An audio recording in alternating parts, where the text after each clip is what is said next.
Hello, hello, hello. Box for lucky draw coupon is on the left side of me, that corner. So who has not put their lucky draw coupon, please Hello, put your hello, lucky hello. draw coupon counter at that box for lucky draw coupon is on the left side of me, that corner. So who has not put their lucky draw coupon, please put your lucky draw coupon counter. We are starting the program with lucky draw. So whosoever has not put their lucky draw coupon in the box are requested to put their lucky draw coupon in the box to the extreme left of me. We are starting the program near the staircase on the left side. So whosoever has not put their lucky draw coupon in the box are requested to put their lucky draw coupon in the box to the extreme left of me, just near the staircase on the left side. There will be 50 draws for lucky person. There are there will be 50 draws for lucky person.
Mic check 1 2 3 mic check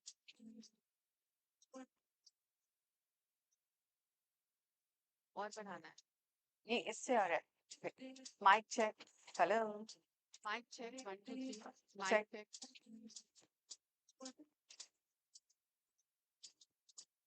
और बढ़ाना है ये इससे आ रहा है mic check hello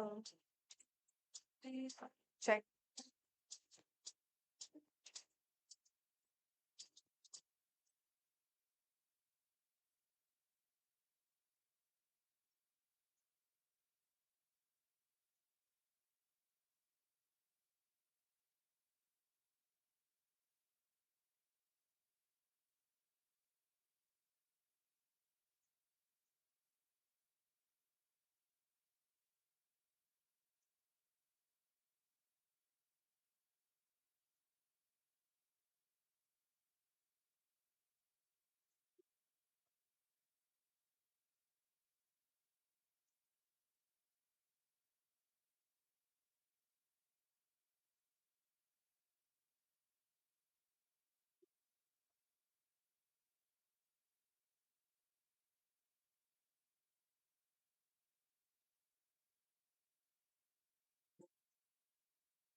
as we enter our 50th year.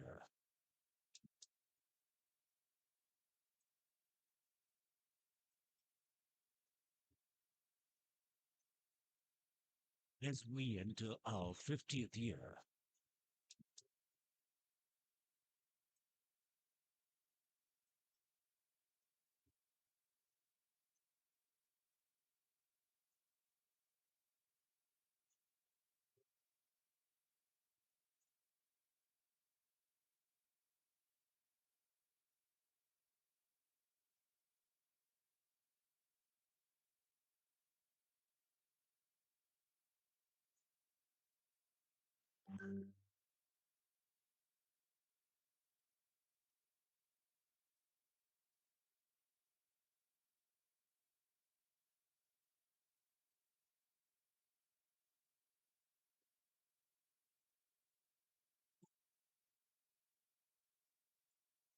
Hello.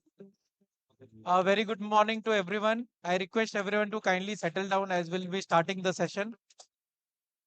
And last 2 minutes, if you have not put in your lottery tickets, kindly put on my Hello. left. There is a lottery Very ticket good box. morning to everyone. Kindly put I the request lotteries. everyone to kindly settle down as we'll be starting the session. Everyone kindly take And the last seat. 2 minutes, if you have not put in your I request lottery members tickets, standing kindly in the put on front, my kindly left. take your seat, please. There is a lottery ticket box. Kindly put the lotteries. Everyone kindly take the seat. I request members standing in the front, kindly take your seat, please.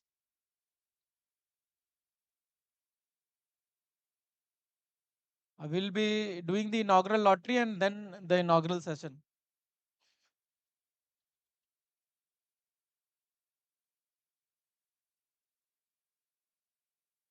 I will be doing the inaugural lottery and then the inaugural session.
I request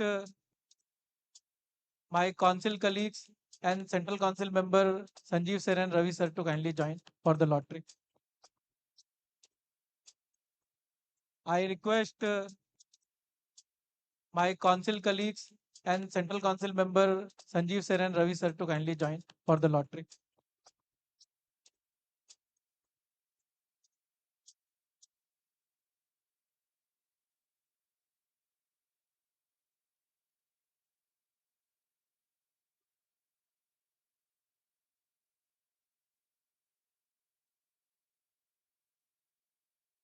So in the inaugural, we'll be having 3 prizes. I request chairman kindly come. Those who have not put their lucky draw So in the coupon inaugural, counter, we'll be having three please put in the prizes. box immediately. We are immediately starting the lucky draw. I request chairman kindly come. Those who have not put their lucky draw coupon counter, please put in the box immediately. We are immediately starting the lucky draw.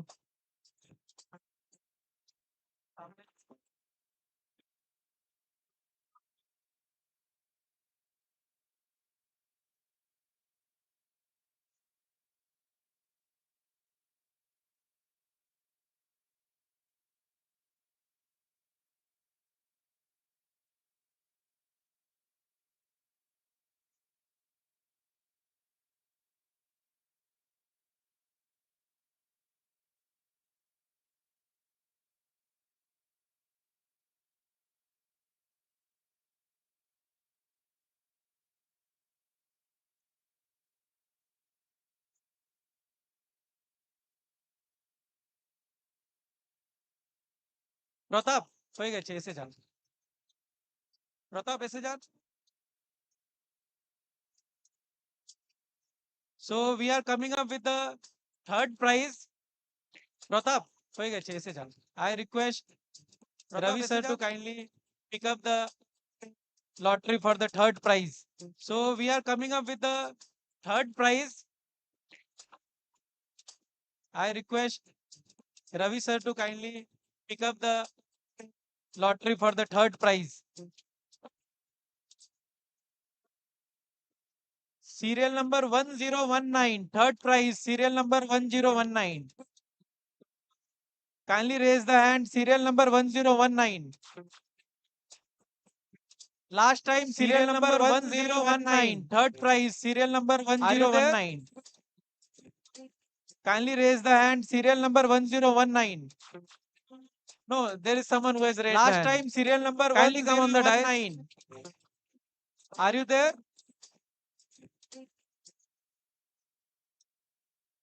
Please bring in the third prize. No, there is someone who has raised the hand. Kindly come on the dais.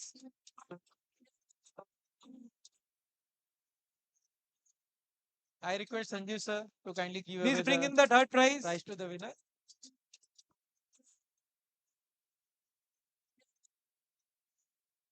One zero nine one. Congratulations. 1091 is the Sanjeev wrong sir number, to kindly sir. give away The correct number is prize to the winner. 1019 we are asking. Sorry. 1019. Last call 1019. We don't have 1091 is the wrong number, so we'll sir. be picking up The another correct number. number is 1019 we are asking. Sorry. 1019. Last call 1019. We don't have 1019, so we'll be picking up another number.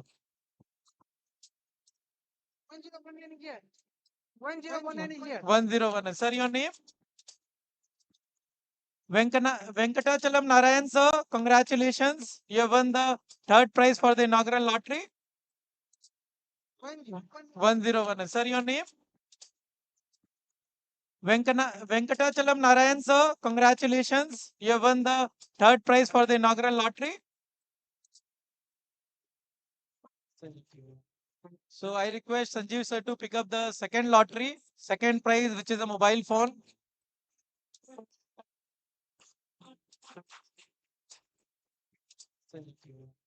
So I request Sanjeev sir to pick up the second lottery, second prize, which is a mobile phone. And the number is 531, 531. Any claimant in the hall? 531. And the number is 531, Kindly come on the dais. 531. Any claimant in the hall? 531. Kindly come on the dais.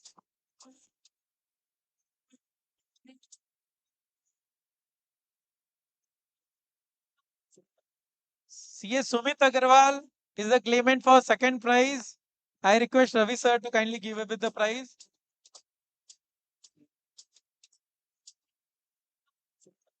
CS Sumit Agarwal is the claimant for Now we'll second be prize. picking up I the request lottery Ravi for the sir to first kindly prize, give away which the is a prize. laptop. I request Hariramji to kindly pick the third lottery, which is the first prize. Now we'll be picking up the lottery for the first prize, which is a laptop.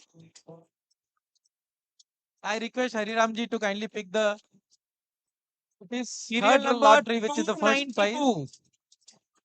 Serial number 292. We have the lady over there who is the claimant. Kindly come over, ma'am.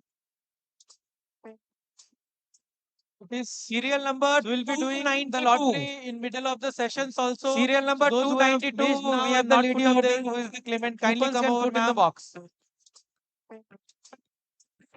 I request chairman We'll be to kindly doing the give away the lottery prize. in middle of the sessions also. So those who have missed now and not put up their coupons can put in the box.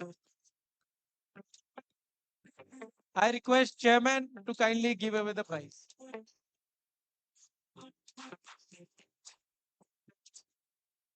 Bring in the prize, ma'am. 292.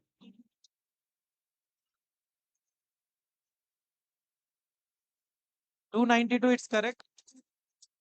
Your Bring name, in the please. prize, ma'am.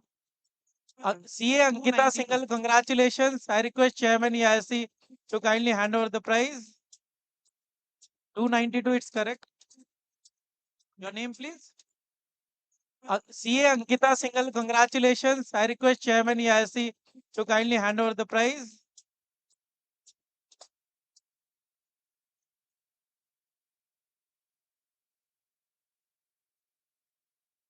Thank you, everyone. In next few minutes, we'll be starting the inaugural session.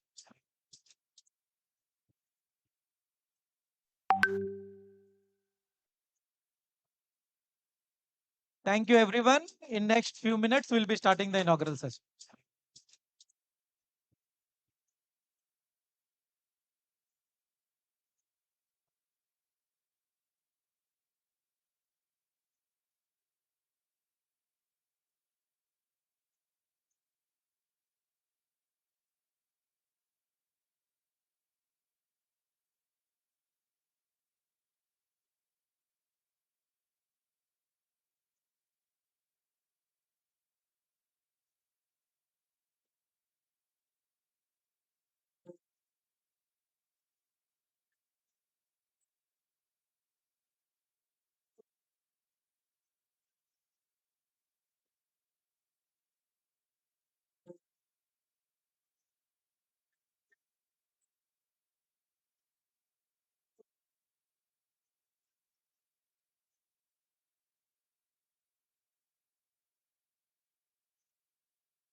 Good morning, respected dignitaries, distinguished members of the Institute, and the ever inspiring Chartered Accountants fraternity. Have you ever noticed good morning, the smallest respected boxes dignitaries carry the heaviest members of the Institute and the ever inspiring Chartered Accountants fraternity? An entire life. Have you ever noticed how the smallest boxes carry the heaviest content? A lifetime of diamond, excellence, and ethics. A signature. It's not just a profession, an entire it's life. A promise. And the title Chartered Accountant is just not only a custodian of a numbers, of but effort, a silent excellence, architect, and ethics, of trust. It's growth, not just a profession. It's across every corner a chartered of India's economy. Is not only a custodian of let numbers, me take you back but for a moment. A silent architect of a young chartered accountant aspirant and integrity burning across every corner of India's economy in confusion. Let me take you back for a moment. Let go. Picture that journey a young chartered accountant aspirant and relentless pursuit. Oil. It's not just chasing clarity. It's a shared story for every chartered accountant in this room. And today, we gather to celebrate those stories. Relentless pursuit. 50 years. It's not just personal, woven it's together. A shared story a for every chartered accountant in this room. The Eastern and India Regional Council to celebrate those stories. 50 years of immense joy woven and pride to welcome you all to the Golden Jubilee celebration, the Eastern India Regional Conference of EIRC of ICAI, immense joy, a tribute and pride to 5 decades you all excellence to the Golden Jubilee celebration and service to the 50th Regional Conference. This isn't just another conference of ICAI, largest congregation to 5 decades of excellence in Eastern India and service over 5,000 delegates, 100 plus dignitaries, just and a powerful it is the largest congregation of accounting minds and leadership Eastern India, all crucial with over 5,000 delegates, 100 plus dignitaries, and a powerful lens of electric AI. To begin this auspicious morning, and let us invoke all blessings for our future forward wisdom. Ladies and gentlemen, please join me for Ganesh Vandana. To begin this auspicious morning, let us clarity, success, positivity, and harmony, and wisdom. Ladies and gentlemen, please join me for Ganesh Vandana, seeking the grace of Lord Ganesha for clarity, success, and harmony.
Uh,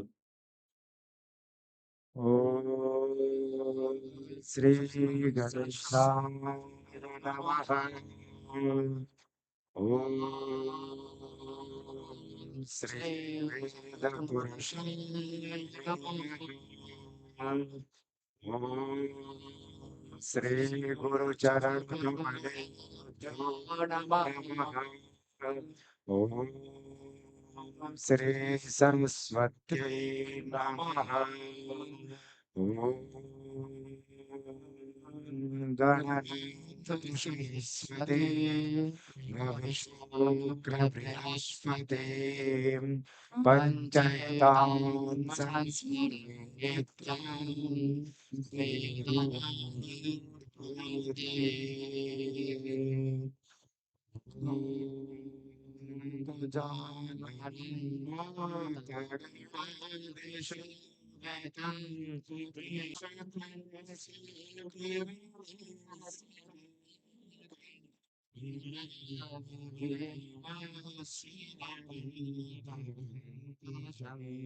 Hari Om.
Om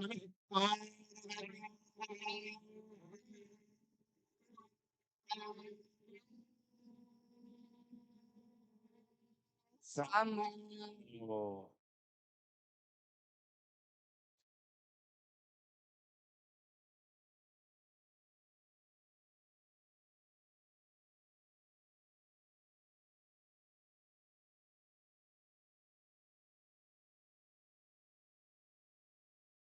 Welcoming our torchbearers, it is now my honor to invite to the dais all the past chairpersons, past council members, past regional council members, and the distinguished dignitaries gracing this conference.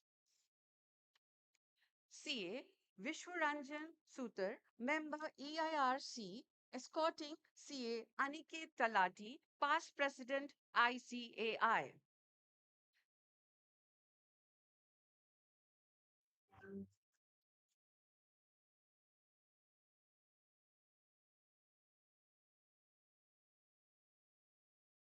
Sati, please welcome our distinguished escorts as they accompany our eminent dignitaries.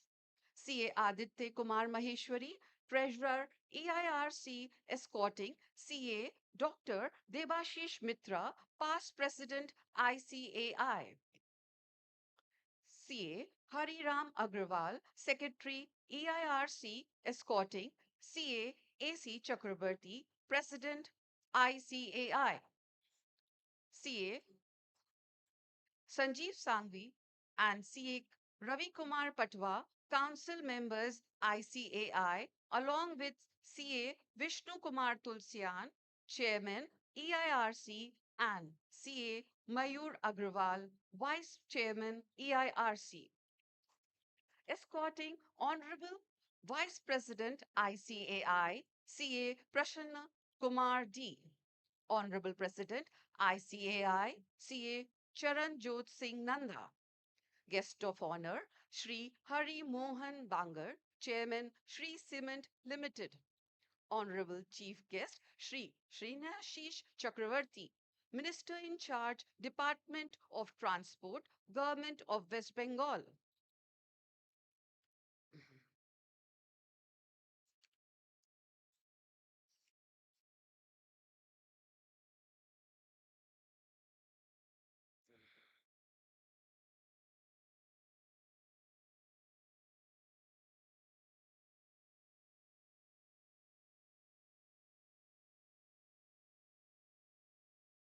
दोस्तों, एक बार जोरदार तालियां हो जाए.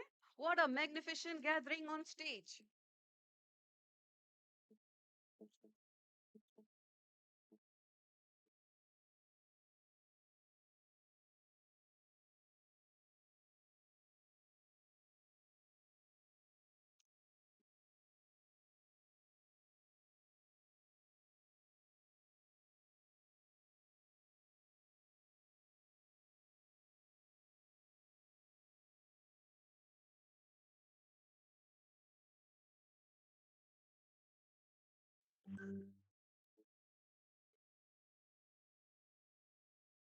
Let us now rise for the ICAI motto song, a timeless tribute to integrity, service, and excellence.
Please be seated. It is time to illuminate the sacred moment. I request all dignitaries, past presidents, past council members, past chairpersons, past regional council members to kindly join for the lighting of the lamp, accompanied by Saraswati Vandana.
We now felicitate the esteemed leaders and torchbearers of our profession.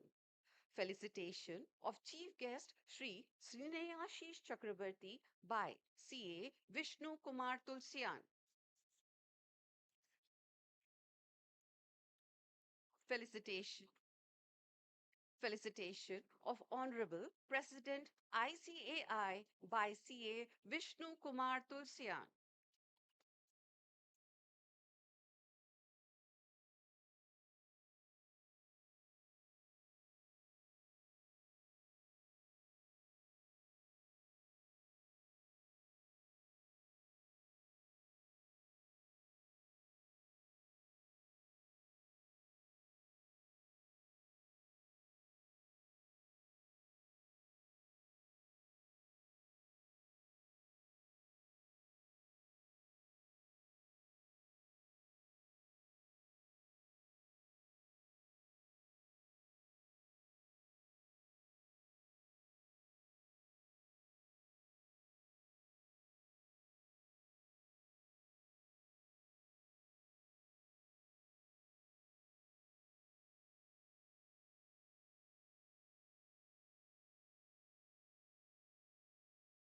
Next in line, we have felicitation of Honorable Vice President ICAI by CA Mayur Agrawal.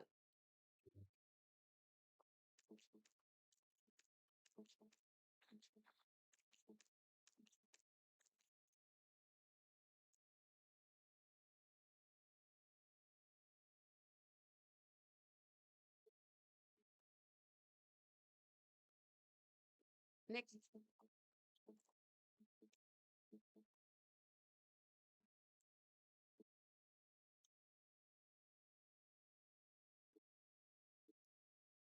next in line, we have felicitation of past President CA AC Chakrabarti CA Dr. Devashish Mitra, CA Aniket S. Talati.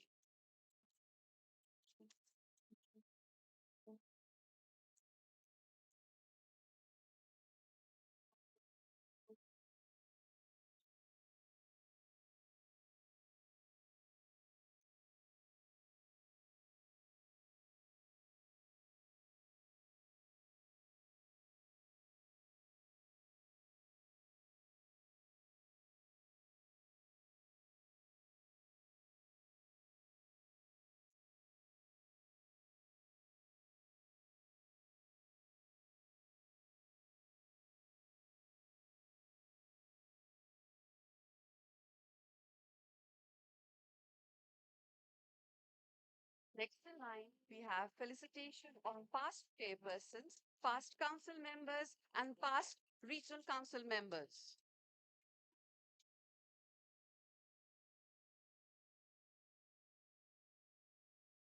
तालियों की गूंज कम नहीं होनी चाहिए दोस्तों, ये हमारे profession के उज्जवल सितारे हैं.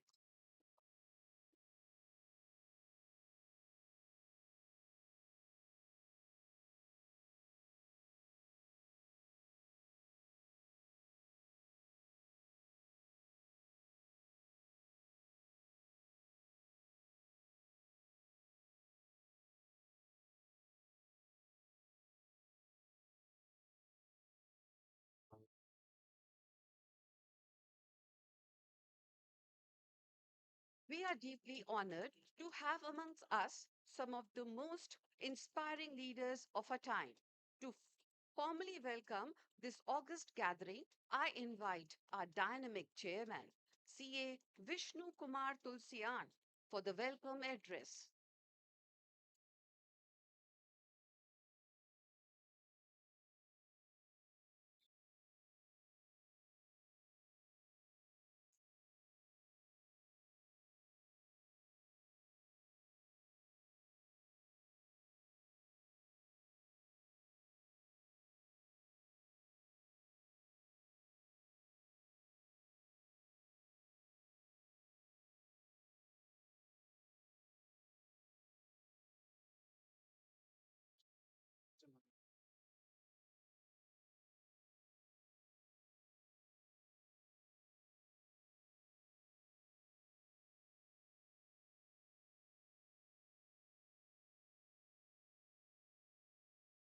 Put your hands together to welcome guest of honor, Sri Hari Mohan Bangar.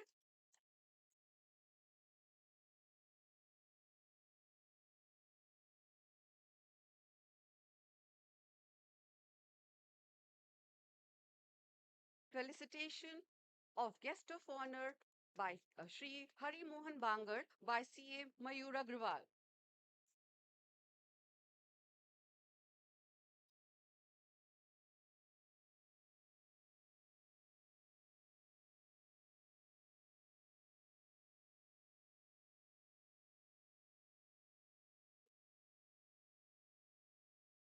बस उनका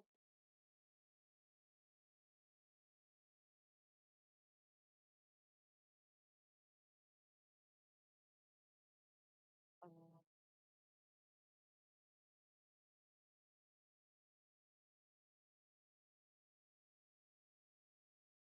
Please welcome Chief Guest Sri Snehashi Chakravarti.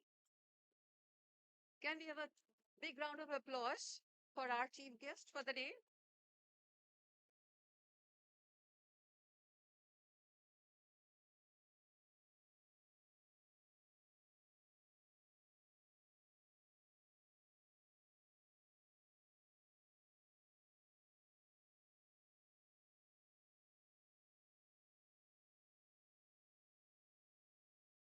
Felicitation of chief guest Sri Snehashi Chakravarti by CA Vishnu Kumar Tulsian.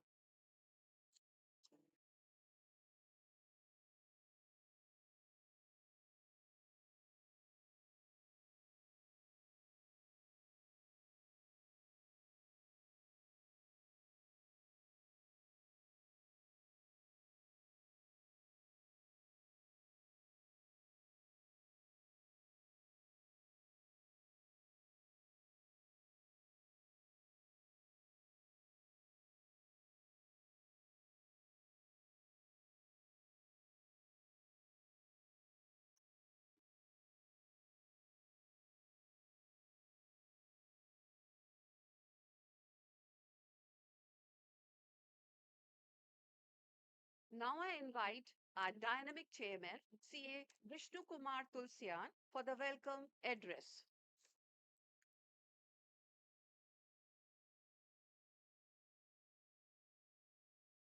Good morning to everyone. I repeat once again, good morning to everyone. Thank you. Namaskar, Kolkata. At the outset, myself, C.A. Vishnu Kumar Tulsian, the 69th chairman of EIRC of ICI, and I'm proud to announce that we have registered almost 4,500 delegates today.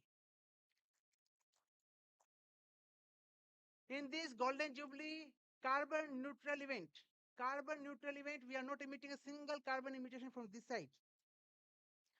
I welcome our current as well as past leaders of conference on behalf of entire team ERC who has decorated this garden. And in this beautiful garden, I welcome our chief guest, Sri Sinhasis Chakravarti sir, a well-known cabinet minister of transport in West Bengal government. Please give a big round of applause for him. And our guest of honor, Sri Hari Mohanji Bangal, a well-known industrialist and chairman of Sri Cement, also famous for his simplicity and humbleness. And now I welcome the warrior of ICAI, CA Charanjot Singh Nandaji, our Honorable President of ICI, who is heading the profession from the front, is well acceptable personality whose presence always motivate everyone. And CA Prasanna Kumar D sir, Honorable Vice President of ICI, whose a smiling face, not this word, whose a smiling face and thoughtful words always inspire us. Two gems from Eastern India. At center is CA Ravi Kumar Patwaji, an emerging energetic Central Council member, and CA Sanjeevji Sanghi, a smiling and active Central Council at the center. My council colleagues at region without whose support this carbon neutral event was not possible. I recognize their contribution. CA Mayur Agarwal, the vice chairman, CA Hariram Agarwalji, the secretary, C. Aditya Maheswariji, the treasurer, and C. Bisranjan Sutarji, the member from Odisha. Two personality whom I always praise is C.A. Devasis Mitraji, the former ICI president and the only World Congress president who changed the dynamics of profession across the country. In absentia, C. Aniket Talatiji, the former president of ICI from Ahmedabad, who emphasized the inclusion of us in ICI by saying I in the ICI, and who loves Calcutta very much. I also recognize the presence of S.C. Chakravarti sir, the past president of ICI, who is, in my eyes, is very young because in every event he will find him with full of energy. So thank you, sir, for being here and giving the available time. Thank you so much. I also salute the strong roots of EIRC who are present here in the second and third row and who watered the roots, leading us to the celebration of Golden Jubilee Conference. I recognize former council members, former chairpersons, and former regional council members. Although they did not any introductions, and because of positive time, we recognize your healthy presence, sir, and we are really thoughtful to all of you. It is said by Devasis Mitaji always that soul of ICI rests in branches. So I recognize the presence of all the leaders of branches, study circles, study chapters who came today to witness this event. So thank you so much for coming here in the large numbers. We ARC welcomes you all to the city of joy who came to witness and listen to the galaxy of more than 85 national and international speakers. So to reconnect with the voice of the city. I thanks by her to our sponsors and all stakeholders who supported us by all possible means. I am thankful to the Iswar, Almighty, who has chosen me to make me recognized as Golden Jubilee Chairman of 50th Regional Conference. But I always say one thing, that person may come and go, but always the organization will continue. With this word I say, मैं पल दो पल का शायर हूँ, पल दो पल मेरी जवानी है, पल दो पल की मेरी हस्ती है, पल दो मेरी जवानी है. तो chairman will come and go, but never the alma mater will remain. So I thanks and salute my alma maters who is here and who helped me to position this place. Now I will take few minutes to inspire to say about the I, the theme of the conference. EYEI. Why I kept I? Why not other things? I, according to me, E stands for first word, the ethics. According to me, according to the normal culture, ethics is more paramount attributes for any developing organization or the society or the civilizations to sustain for long term. In short term, it will never stay without the sustainability, without the ethics. So I choose first word E is ethics. Second word is youth. Why? Youth is the future of nation and international development, and we India has the demographic dividend on it. Last, E stands for empower, because the empowered youth are the assets of the country. And if empowered youth is coupled with the ethics, nobody can stop it. So our India is unstoppable and we can reach any heights in the time to come. And the theme is with our motto also, Ya Suptesu Jagriti, because we youth is always awakened. Whenever the others are sleeping, we are awakening. So if our youth is awakened, our youth is empowered, and our youth is ethical. So nobody can stop us to make it the Bharat Guru once again in the scape of life. According to me, youth is not the age. Youth means not the age, but a fire inside you who compete you, who make you understand that you are not stoppable. And since it is said that, and I always define CA in this following words with the last word, which is CA means sincerity over the seniority. CA means mindset over the marks. CA means efforts over the results. CA is values over the valuables, and always CA thinks of loyalty over the loyalty. So with these words, thanks for coming here. Thanks to all of you for this place, and enjoy this place for the two continuous day. And you will feel everything is very, very important for all of you. Thank you so much.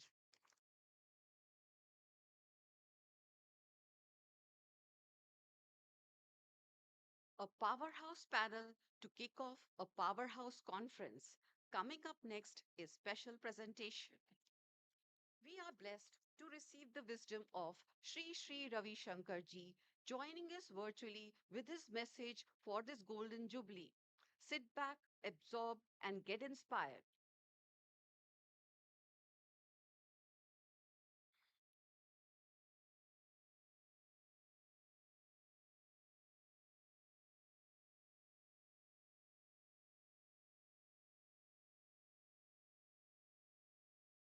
Congratulations to the Indian Institute of Chartered Accountants, the Eastern Wing, which is celebrating its golden jubilee.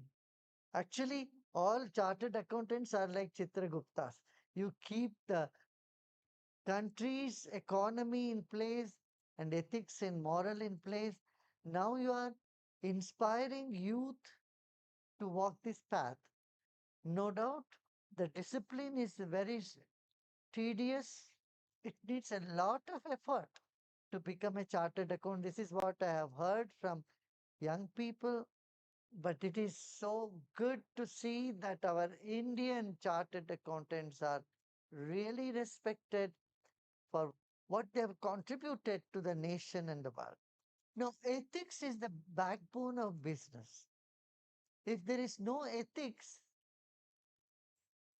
prosperity may appear to come for some time, but you have seen the examples how it withers away. Now, as chartered accountants, you are the one who business are looking towards, and you have to keep them on track, and you have to keep their ethics in place. You have to give them ideas and suggestions, of course, how to save money, also how to keep things according to rules. All law abiding people take their steps only after consulting chartered accountants. Whether it's business or trust or religious places, everyone depends on chartered accountants. And You put a line and they don't cross it. You know that when they cross it, they are into trouble. They are into problem. So you are drawing the line, you are educating in a scenario where laws are changing so fast. And more young people will have to be engaged in this discipline of yours. I am very glad that the Eastern Zone is today taken this as your vision, ethics, youth, and empowerment. And another challenge almost all professions in the world is facing today is lack of attention. You know, the attention span has shrunk so much that you are giving the advice, and many times people are not there, they're not listening. I'm sure you all have this experience. They come back to you and say, I never heard this before, or you never said it.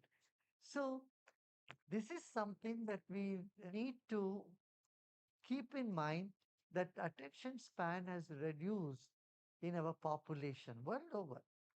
So we may have to have more and more patience to keep repeating, and also for ourselves, for our attention span to increase, to have that patience. I would recommend everyone should do some yoga, some breathing, pranayama, and meditation. Yeah. And another advice I would give to all chartered accountants, see, you have so much of left brain activity, right? Day in and day out, you are with the numbers. You must listen to some music, preferably instrumental music, even half an hour, that will balance your right brain activity as well. So, for you to be more healthy and strong, you must see that at least you half an hour you keep aside, listen to music or take a walk, do some yoga, go for jogging, meditation. All this will keep you healthy and fit. Let us uphold the ethics. Only then we can see a sustained development, prosperity, trust, and happiness in society. With these few words, I once again congratulate you all, wish you all health and happiness. Om Shanti.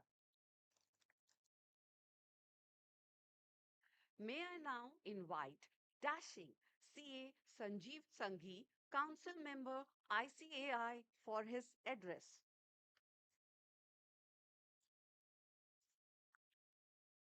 Thank you so much, Devanshi, for a wonderful abbreviation. Well, we all are celebrating today the 58th regional conference, and I think we all need to give a big, big round of applause to the entire team who is sitting over here, all the past leaders, current leaders, council members, president, like such a wonderful aura if you see on the stage. They had been very, very instrumental in making sure that the flag of the institute goes higher and higher. To our president of ICI, Sri Charanjit Singh Nanda, Vice President Prasanna sir, the chief guest of today's session, Snehashish Chakravarti ji, who is the department minister. Bangar ji, thank you so much for being with us in this CA fraternity.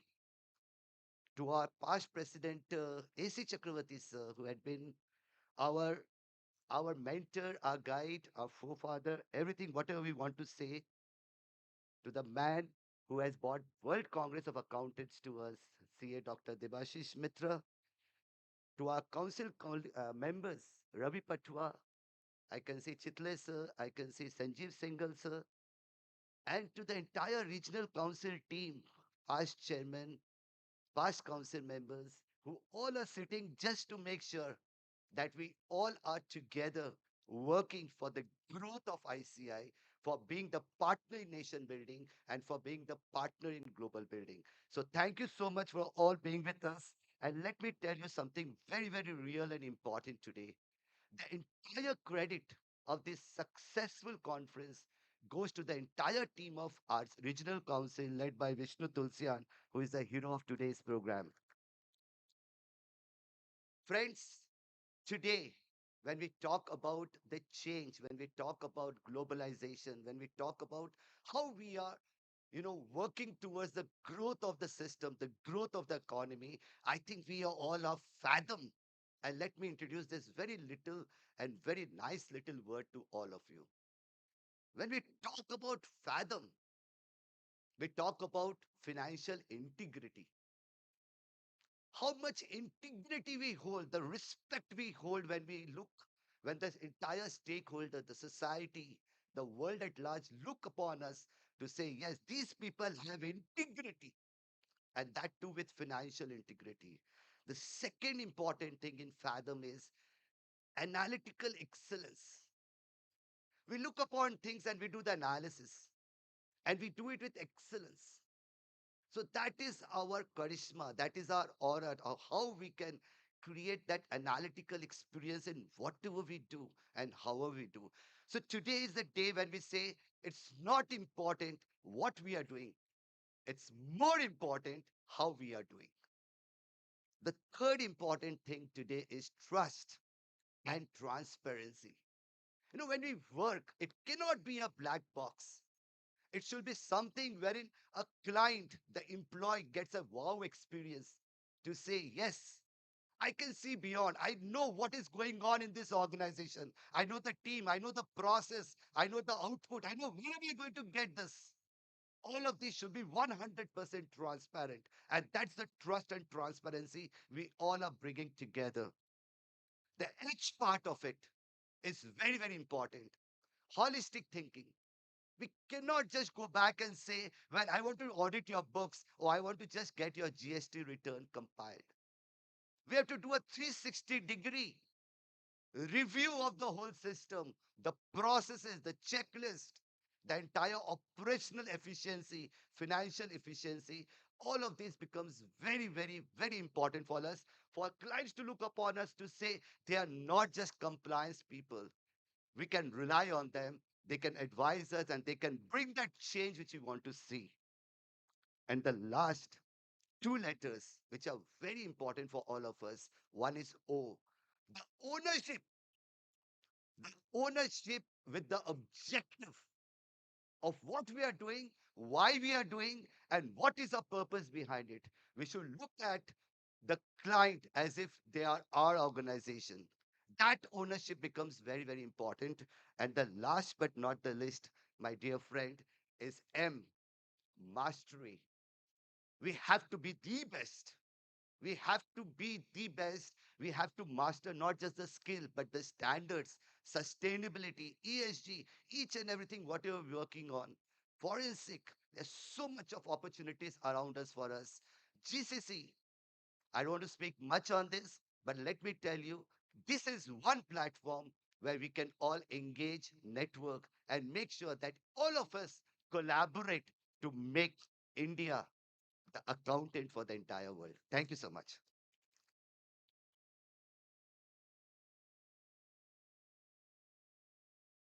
May I now call upon meticulous CA Ravi Kumar Patwa, Council Member ICAI, for his address.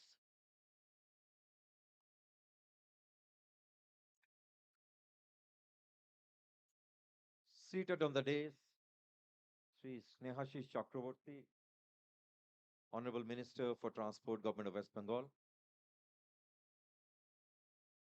the chief guest for today's inaugural session, Sri Harimohan Bangarji, an iconic figure in the industrial circle of West Bengal, in fact, the whole of the country, the guest of honor for the inaugural session. My gratitude on behalf of the Institute of Chartered Accountants of India to both of you for sparing your valuable time and coming over here, sirs.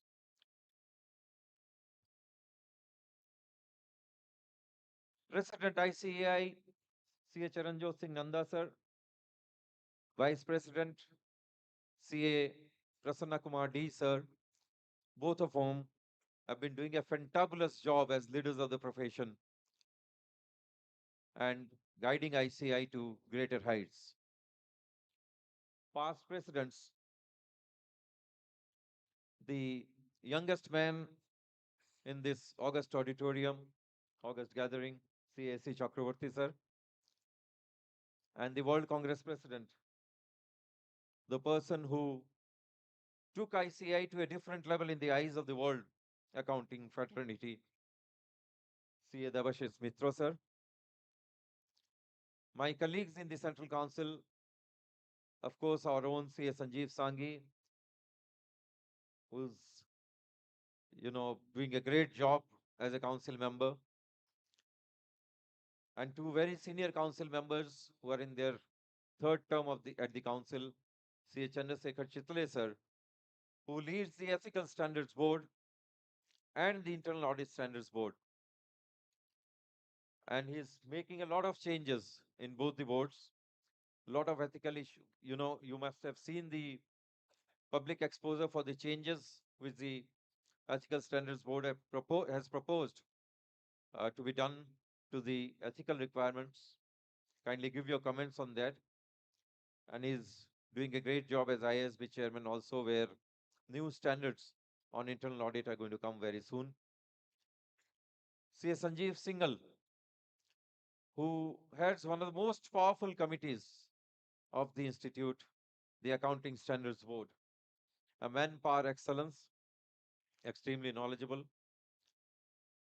The leadership of the region, CA Vishnu Kumar Tulsian, the chairman, CA Mayur Agarwal, the vice chairman, CA Hariram Agarwal, the secretary, CA Aditya Maheshwari, the treasurer, and CA Vishwaranjan Sutar, member EIRC. Past leaders, past council members from Eastern India, past chairman of EIRC, past regional council members, my dear friends, ladies and gentlemen, a very, very warm welcome to this 50th conference, that is the Golden Jubilee Conference of Regional Conference of EIRC of ICI. And I must congratulate the Regional Council team led by CA Vishnu Tulsian for putting up such stupendous show. Big hands for them, please. Friends, when President and Vice President are there, we council members do not speak about the institute. And if we come here as council members speaking to you, what would we like to speak except about the institute? But since the leadership is here, I would refrain from doing that and allow the leadership to talk about the developments in the institute. And since there is paucity of time, I would rather bid adieu for the time being. Thank you very much, friends. Thanks a lot.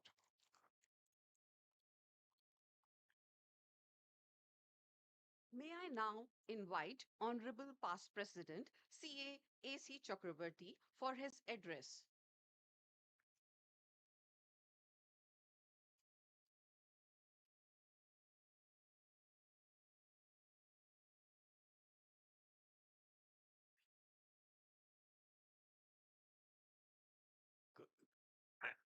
Good morning. The dignitaries on the podium, distinguished guests, and esteemed friends. I have been a member of this institute now for nearly 75 years. I, I became a chartered accountant in 1953, and since then I have not turned back. What I am today is because of the institute, of course, a tremendous contribution from my parents. When we joined the profession in 52, the institute was like a temple to us. And the institute was based on two fundamental points. One was autonomy. The institute will regulate the profession without any interference from the government or other institutions. And secondly, trust and faith. Over these 75 years, both have, to my mind, and on the basis of the review of the past workings and the present status of the institute, both have shown a tremendous decline. And the institute The present president and the council, they have to decide and take strategic decision as to how to reverse this trend. Because the government interference will be more predominant feature in our profession. And how to control this, how to elevate this situation of interference and losing the autonomy of the profession will be a very singular point from the future purposes. 10 years back, I mentioned that the future will depend upon technology. And I mentioned it that technology is going to overwhelm us and it is going to decide the way of life that we choose. And you must have seen this last 10 years, how rapid and the overwhelming nature of the technology changes which have changed our lifestyle. I'm now going to say that what is going to happen to the future. And that is very important because we chartered accountants cannot remain aloof from the changes that are taking place in the overall environment. At the moment, most of the chartered accountants are gearing up to take recourse to the technical changes by training, by education, for which the Institute has provided tremendous facilities. But I am saying this, more fundamental changes are coming, and it is my turn to indicate to the Institute what can they do in such a situation. I'll be very brief because I have been allotted very short time. You must have seen in the newspaper a report that Mr.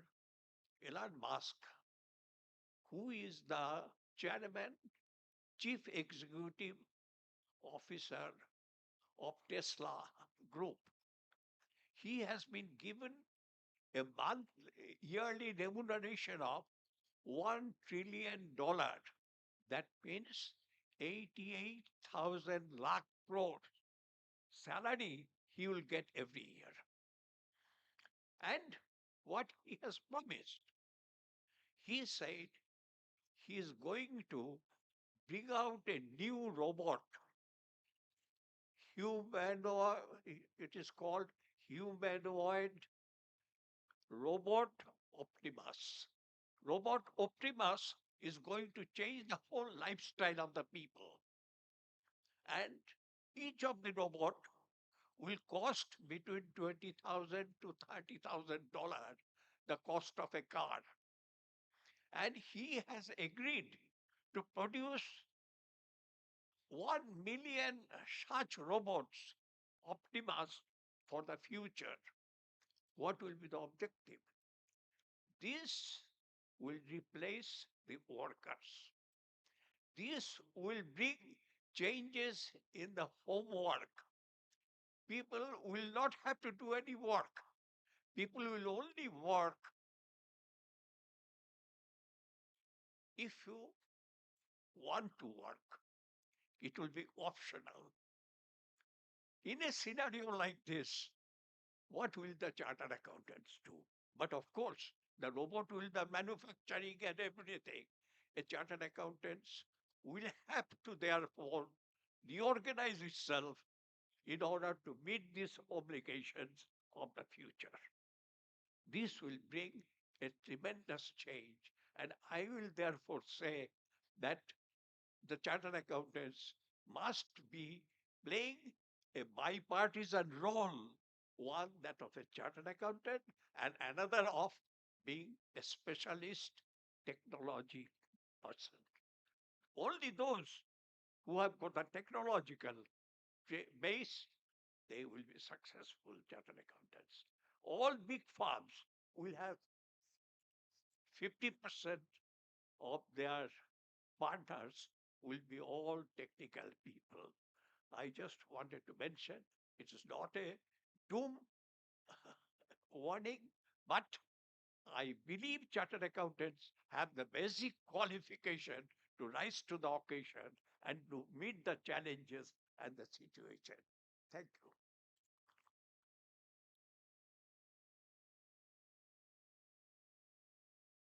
May I now invite most humble, honorable past president CA Dr. Debashish Mitra.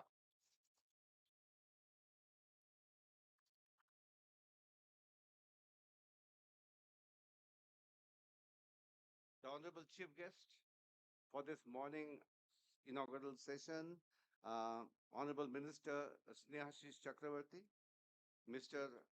Hari Mohan Bangar, the guest of honor, the leader of our profession, President CA Charanjit Singh Nandaji. A very warm welcome to him because it's not every day that the president of the institute comes and meets us and share his thoughts with us. A special welcome to the Vice President Prasanna Kumar, because after he had taken over as the Vice President on February the 12th, I think this is the first time he is visiting us.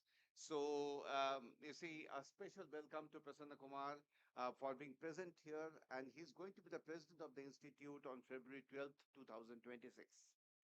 Um, to the two Central Council members from our region, Ravi Patwa and Sanjeev Sanghi, uh, to the two other council members who are present, very distinguished council members, one from Pune, one from Delhi, Sanjeev Singhal and Chandrasekhar Chitle, uh, to the chairman of the Eastern Regional Council, Vishnu Tulsian and his team, and most important to all these gentlemen who are sitting behind, the past chairman, former council members who have contributed immensely to the growth of the profession. And of course, I cannot forget uh, past President A.C. Chakrabarti, sir. You have already seen, even at the age of 93, he is so mentally agile. Ladies and gentlemen, a very, very good morning to all of you. Today, I can see a lot of smiling faces celebrating the 50th regional conference. The question arises that what we are celebrating. And today, let me tell you, I'm very clear in my mind about what we are celebrating. I will just give you the pointers because the president and vice president will speak at length about the institute and what it has achieved. We are today celebrating our legacy. The legacy of more than 75 years, the legacy that we were formed even before India became a republic. We were formed on 1st of July, 1949. The legacy that we are not a club or an association, the legacy that we have been set up under an act of parliament. So you see, that is the legacy that we have. Number two, we are celebrating our evolution. A.C. Chakrabarti sir was talking about regulatory function, from regulation, from standard setting. Today, if you walk the corridors of the Institute of Chartered Accountants of India, you will hear words like ESG. You will hear words like artificial intelligence. You will hear words like forensic audit. You will hear words like GCC, Global Capability Centers. So we have evolved, you see, over this period of more than 75 years. And today, and among so many of us, ladies here, one out of every three chartered accountant is a woman. So we are very proud that see about this, that you see one out of every three chartered accountant as is a woman. We celebrate globalization. Globalization of the Institute of Chartered Accountants of India. So many of us sitting here in Calcutta, we think that we are an Indian institute. But if you ask the council members and the president and the vice president, they will tell you much of their time goes visiting abroad. We have more than 50 overseas chapters, more than 30 overseas representative offices. We have more than 40,000 chartered accountants who are there, you see, staying overseas, and they are our brand ambassadors. So we celebrate the globalization of the Institute of Chartered Accountants of India today when we have this 50th regional conference. We also celebrate the recognition of the profession. You see, we say this very frequently that APJ Abdul Kalam had said that we are a partner in nation building. We celebrate those thoughts. But we recently, 1 or 2 days back, the Supreme Court had given an order saying that, you see, if a chartered accountant cannot be restricted to having 25 years of practice for being a ITAT technical member. Supreme Court gave an order in favor of us. But what we also celebrate is that order of the Supreme Court which said that if you want to know how to conduct exams, learn it from the Institute of Chartered Accountants of India. We also celebrate those words of the Supreme Court of India, right? So today, when we are 50th region, we celebrate those words. We celebrate our commitment to three pillars. We celebrate our commitments to excellence, independence, and integrity. Over a period of time, those of us who are seniors, you see, you know that we have been, you see, so much, we have embraced these three words. We have enjoyed the aroma of these three words, and we have embraced those. We have embraced these thoughts of the past president. One past president said, if something is legal but not ethical, we should not go ahead and do it. Today, when we're talking about ethics, that's the thought of the past president. And the past president, he said, ethics is absolute and never relative. We share those thoughts. And the past president, he said, that the success of the profession will be determined not by the size, not by the power that the profession has, but the success will be determined by the dignity and respect that the profession commands. I say all this because these are our DNA. These kind of thoughts make this profession. This is what we are. So when we celebrate our thoughts, we celebrate our commitment to nation building. So as I say again and again, we are a special breed. And the honorable minister, you see, who is present here, he might think that we do a lot of audit, a lot of tax. Yes, we do that. But then we have gone beyond all that. Today, if you talk about it, yesterday I was coming from Delhi to Calcutta.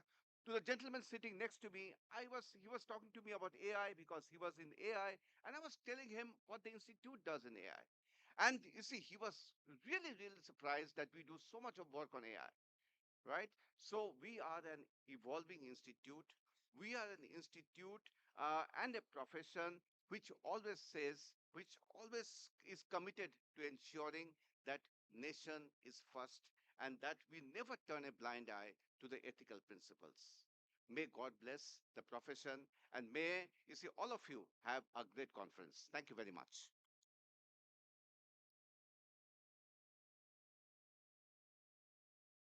Presenting a leader of clarity, conviction, and commitment. We now welcome Honorable Vice President ICAI CA Prasanna Kumar D for his address.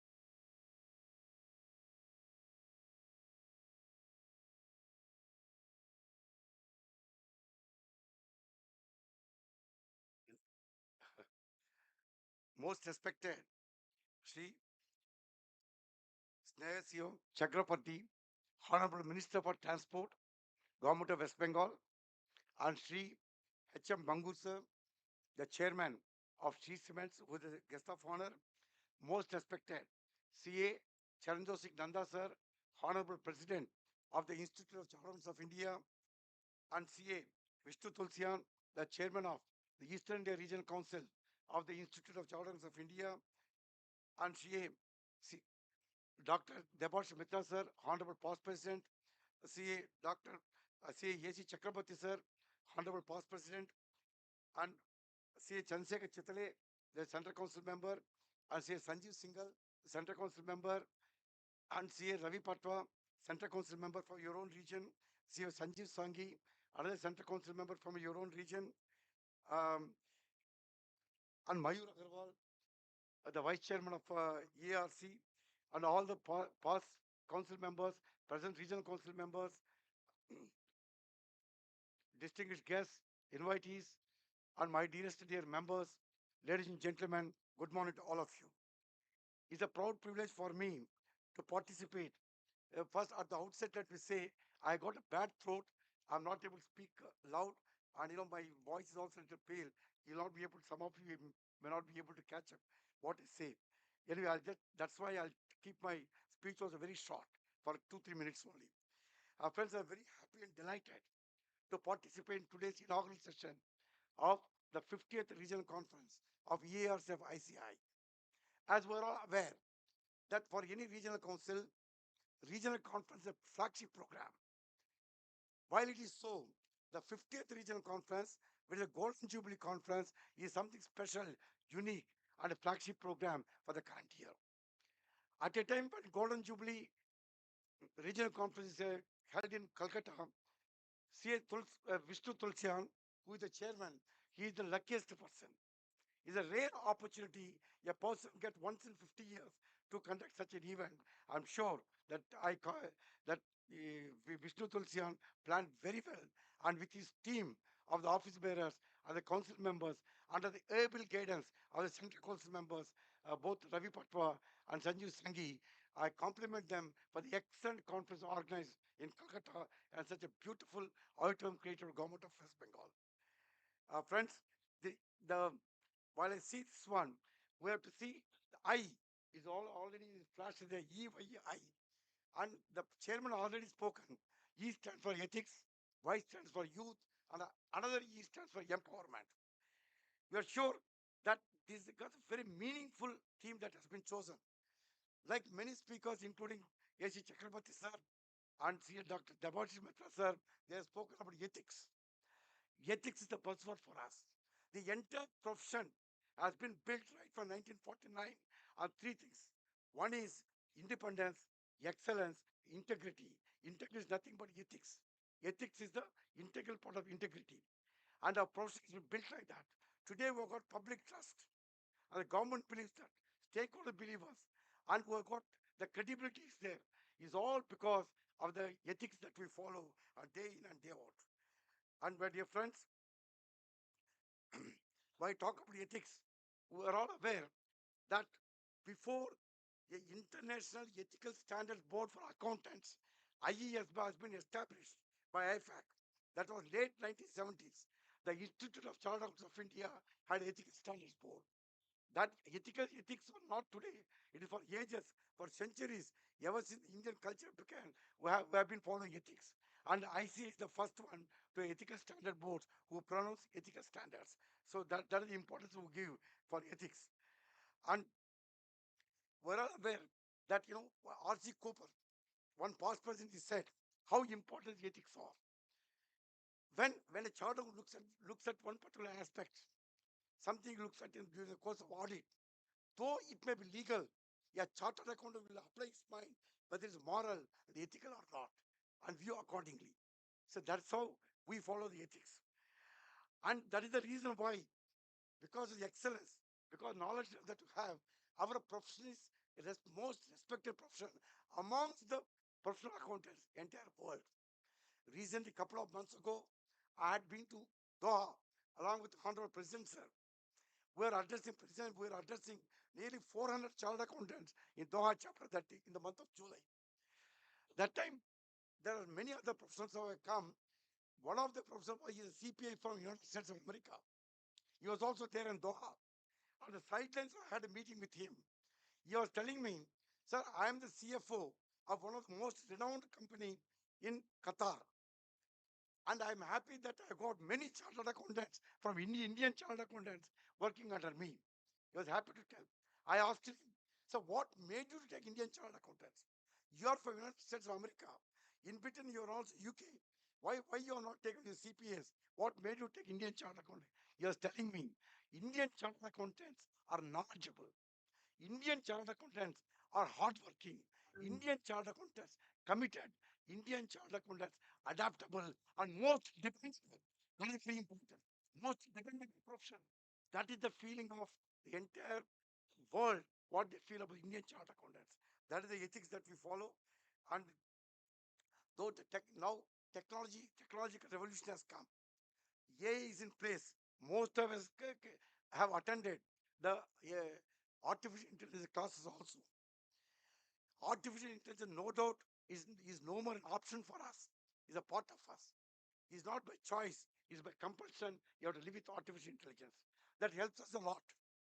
Gone are the days when we used to take a sampling technique. There's a standard for that. There's documentation for that. But today, using AI, and you can do 100% verification can be done. You need not go for sampling at all. That is the way it's going to help with greater accuracy and speed. I'm not talking about AI. My point is slightly different. While such a technological revolution is happening, again, there's the element of ethics there. Today, the artificial intelligence cannot think that a chartered accountant in India who thinks about auditor skepticism, it cannot do. Decision making, it cannot do. Creativity, it cannot do. There, ethics has to be embedded. That is the reason why Institute has come out with a publication called Ethics in AI. So everywhere ethics is the buzzword for us. So yeah, we are also training all our members how to use ethics here to see that whatever AI does, that's not ultimate, and ethics should be embedded into that one. That is the way we give importance to ethics in our institute.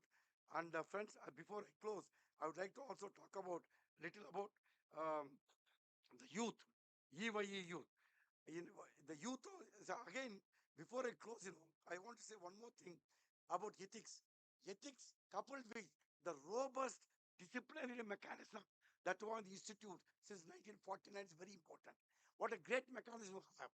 All of us are aware, if you want to make a complaint or if you want to go to the court, that's local standi. You should be involved in the case. Then only you can file. ICA, Indian Charter Account, is the only profession in the world where you want to make a complaint against a chartered accountant, erring chartered accountant, no local standard is required. Anybody can file a complaint against them. This is the system that is, we are going to open challenge to the world. If there is erring chartered accountant, you can make a complaint, we take initiate action.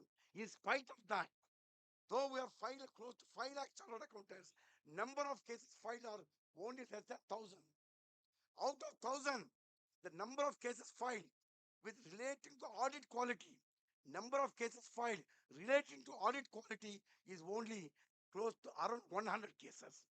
This goes to indicate how great this profession is, how audit quality is maintained with the independence, excellence, integrity. And when you compare our profession, we're all proud to know when you compare our profession with all other professions, the most ethical profession, if I have to say, keeping your hand on the heart, is the one profession that is Indian Chartered Accountant profession. We're all proud to be part of that one. Youth, we also got a great youth power in institute. Really, 60% of chartered accountants are less than 40 years of age, and they are contributing a lot, be it in the industry or in practicing. All of them are coming, and they are the leaders. All younger generation, younger population, they are leaders of the future. Similarly, in ICA also, they are the brand ambassadors who are to take forward this institute next 50 years. So with this, the great, subjects have been chosen. Very good speakers are there, and they've got a lot of parallel sessions going on in this particular conference. I'm sure by the time tomorrow evening you reach this particular venue, we will have a feast of knowledge and feast of learning here. I'm sure with this ethics, youth, and empowerment, we will all take forward this great profession to greater heights, and we will be of the part of the vision of the government of India in the Viksit Bharat. We'll be proud partner to see that Viksit Bharat 2047 is achieved. Thank you very much. Wish you all the best.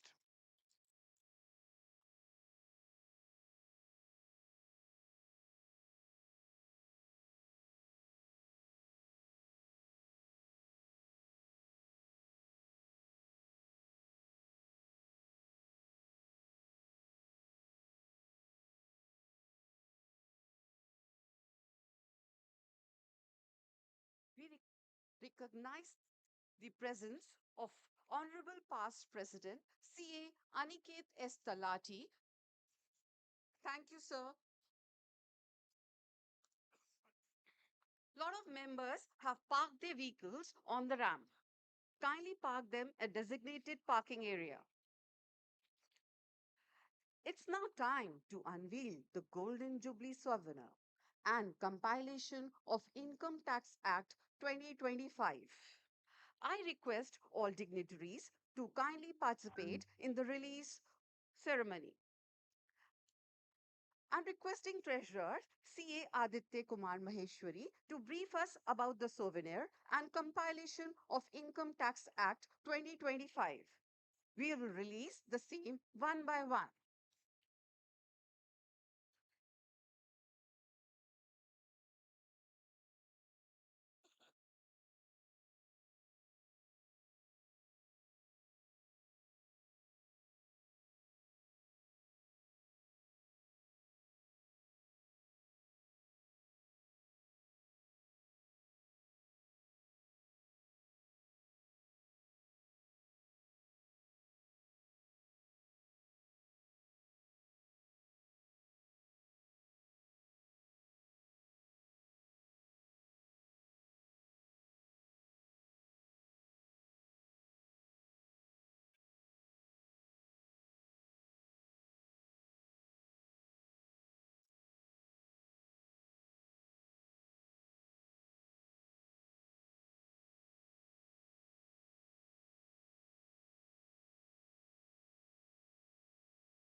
C. Aditya Kumar Maheshwari, Treasurer, EIRC.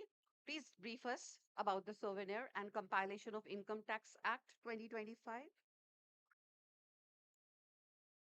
Thank you, Chief Guest, sir, and Guest of Honor, and the President ICI and Vice President ICI for releasing the souvenir and the compilation on the Income Tax Act 2025. This year compilation, there are 32 articles which has, and the members have contributed all across from Tinsukia to Guwahati to Siliguri to Kolkata to Cuttack to Bhubaneswar to Sambalpur, from Delhi, from Mumbai, and from Abu Dhabi. So this time we have a very good compilation of the articles. We request everyone to kindly go through those compilations. And now it is hard time for us to unlearn compilation on Income Tax Act 2025. Thank you.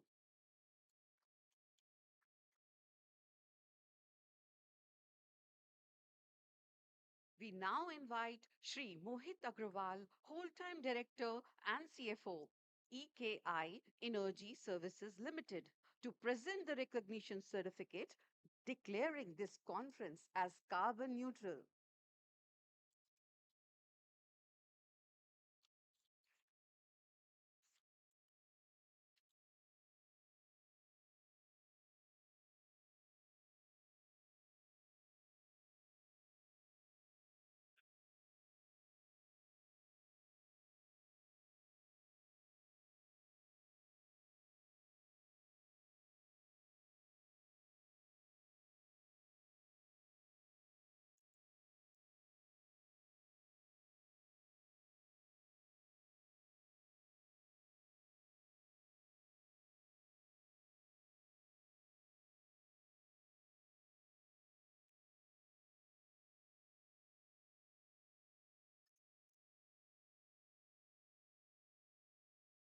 Requesting console to play Vishwasriya video and Woofer 2.0.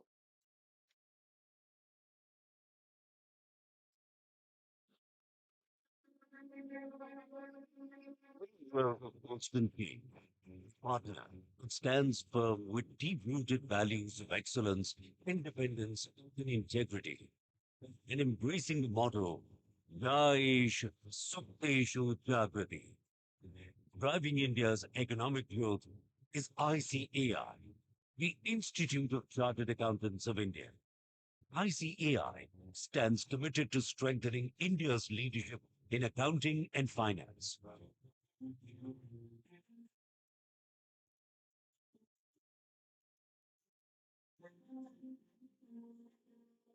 Under the visionary leadership of C.A. Charanjot Singh Nanda, the 73rd president of the world's largest accounting body, ICAI, embarks on a transformative journey. I'm honored to assume the position as 73rd president of the Institute of Chartered Accountants of India. I want to tell you that I have dreams which I've seen over so many years before assuming this position. Three important agendas for this council. Number one, we build business. When I come in commanding position, we see that there are simple changes. We want this to be as a boardroom. We does professional business which transacts agenda which is of high order. Second important thing, the pride of members and students has to improve. Along with members and students and council, we have to take our employees along. They work exceptionally well in pressure. Let them ease out and work in normal circumstances in the same vigor in which they work in pressure. The theme for the year 2025-26, Vishwasniya, meaning trustworthy, resonates with the commitment to be a trusted partner in India's development, illuminating the path towards Viksit Bharat. Asmatam karyam vishwasniyam Viksit Bharatasya samarpitam cha asti. Meaning, our work is trustworthy and dedicated to a developed India. V. Vision for Viksit Bharat. V in Vishwasniya symbolizes a vision to make India a Vishwaguru in the accounting world and steering the nation towards becoming a Viksit Bharat by 2047. अपने देश की economy को सही रास्ते पे ले जाने के लिए एक डेडिकेटेड फोर्स है और मैं डायल से 73rd president of this ये सब देश के लिए मर मिटने को तैयार है आईसीआई इंस्टीट्यूट जो कहती है वो करती तो अगर तीसरी इकोनॉमी का वादा कर लिया आपने तो पूरे देश में आपके मेंबर्स हैं उनमें आप अपनी ये भावना फैलाइए कि भारत को सबसे बड़ी तीसरी अर्थव्यवस्था हमें बनाना है और जब आप लग जाओगे तो निश्चित रूप से तीसरी सबसे बड़ी अर्थव्यवस्था बन जाएगी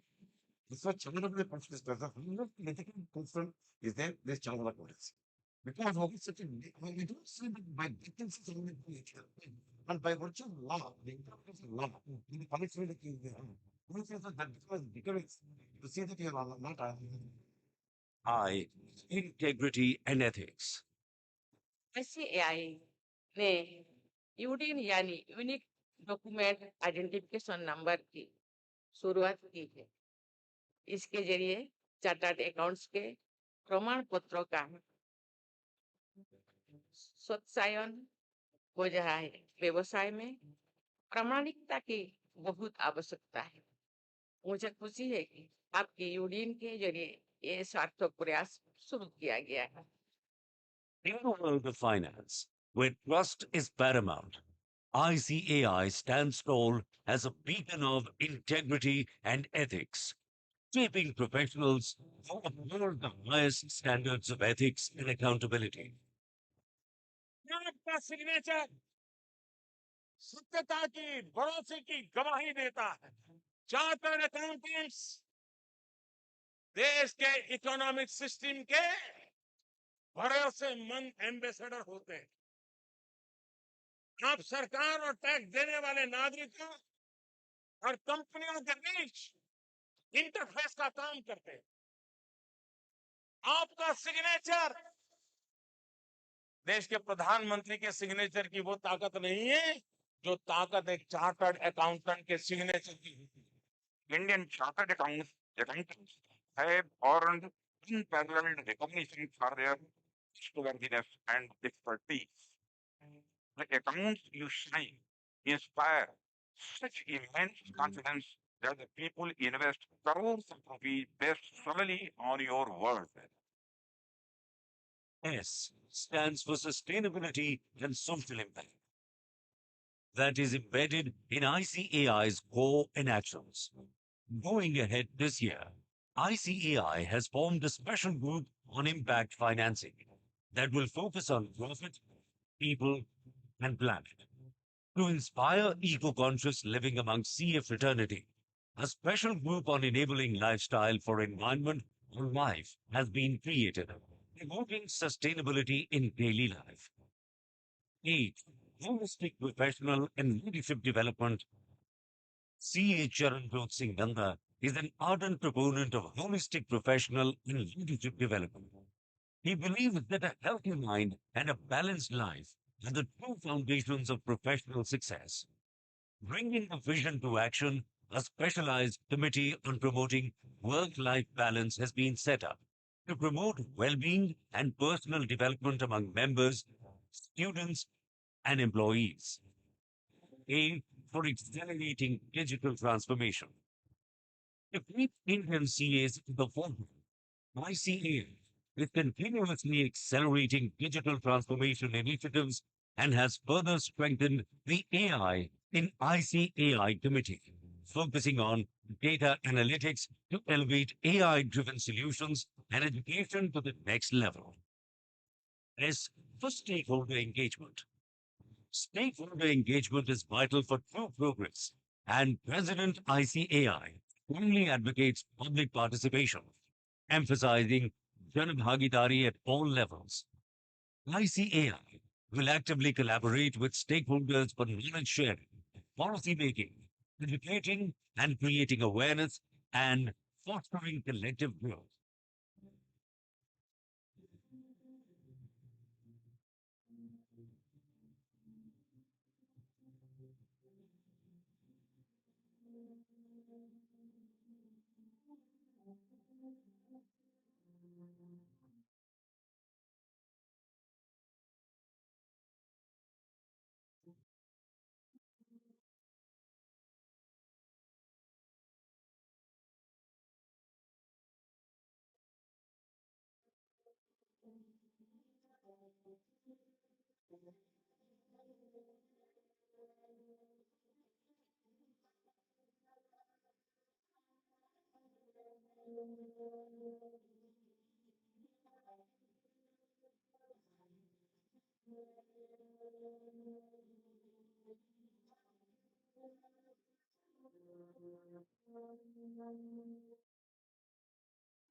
We say salute our armed forces and every paramilitary force as well who risk their life for our freedom.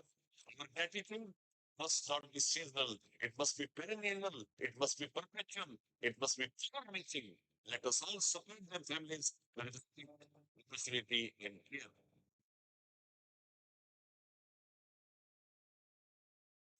And nation first approach, dedicating over 1.4 million CA professionals and students for the progress of the nation. ICAI embodies the nation first approach, underscoring its commitment to India's economic progress. देखिए भगवान से दुआ है कि अगर अपनी जिंदगी हो तो हिंदुस्तान में जन्म लूं। एक हिंदुस्तानी होना मेरे लिए फख्र की बात है और मैं मानता हूं आप सबके लिए फख्र की बात है। ऐसा देश नहीं मिलता, ऐसी माँ नहीं मिलती जिसके गोद में आप हमेशा महफूज हैं। We are truly grateful and also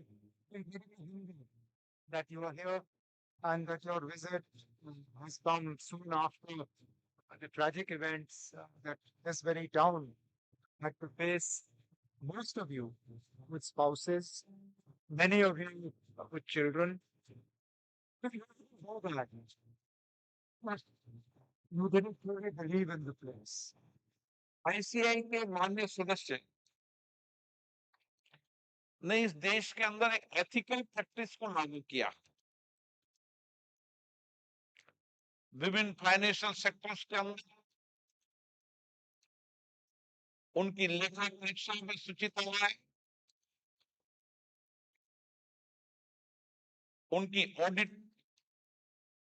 में सुचिता लाए और उसी के साथ साथ भारत की तेजी से बढ़ती अर्थव्यवस्था के अंदर आपका बहुत बड़ा योगदान के अंदर रेजिलिएंट प्रोफेशन है। जी जैसे जैसे देश को हमारी जरूरत होती है, जैसे जीएसटी इंट्रोड्यूस होना था, जी इन सदर कितने थे, हम सदा कदम से कदम मिलाकर चलते हैं। अगर ये बात करें से pre budget memorandum, post budget memorandum, direct and indirect tax हम देते हैं जी, तो एज ए प्रोफेशन हम स्टैंडर्ड सेट करते हैं जी, सिविल डिफेंस स्टैंडर्ड्स, इंडेस, यूनाइटेड स्टैंडर्ड्स, तमाम दुनिया के साथ हिंदुस्तान जी साथ चले, वही भूमिका में है, उसके लिए हम खड़े रहते हैं। AI stands for Innovation and Entrepreneurship, driving startups and MSMEs. New initiatives like the ICAI Startup Samvad and MSME Gathering. ICAI provides free advisory services, capacity building programs, and financial empowerment, strengthening MSMEs as the growth engines of the economy. Why? Youth and women-led development. ICAI believes that youth are the architects of change and women-led development is the foundation of a progressive nation. With 67% of its members aged 40 or younger, and one-third being women, ICAI is fostering a new era of leadership and inclusivity. So in promote the ICAI has started financial and tax literacy campaign. I understand you're doing it uh, and this has been helped a lot of people in spite of all that is available in public domain. A lot of people still get carried away by misinformation campaigns. And when you as chartered accountants, institution, run a financial literacy and tax literacy campaign, it certainly has a lot of credibility. Need for accountability, trust, and transparency. As the financial soldier of the economy, ICAI marches with accountability, stand firm on trust, and illuminate the path with transparency, safeguarding prosperity, ensuring stability, and strengthening the financial landscape of the country. इस पूरे देश की आर्थिक व्यवस्थाओं के लिए doctor, मैं तो आपको सही में फाइनेंशियल डॉक्टर कहूंगी देश का, जो फाइनेंशियल हेल्थ जो है पूरे देश की ठीक रखे हुए हैं। जैसे डॉक्टर में अपने लोगों की विश्वास होता है कि मेरा डॉक्टर सबसे बढ़िया, इसे सीए में विश्वास होता है कि जो मेरा सीए ने कह दिया बस वही सबसे बड़ी। तो इसलिए आपके ऊपर जो विश्वास आपके क्लाइंट का है वही सच मायने में सार्थक है। It is a critical revolution, innovation, integrity. The innovation generates with humanity, the shape of prosperity. Together, this world is developed India that inspires the world. ICAI है निरंतर प्रयासरत, इसमें स्वीकृति हो, बनाना है फिर से भारत, हमें सशक्त विश्वास की दूर।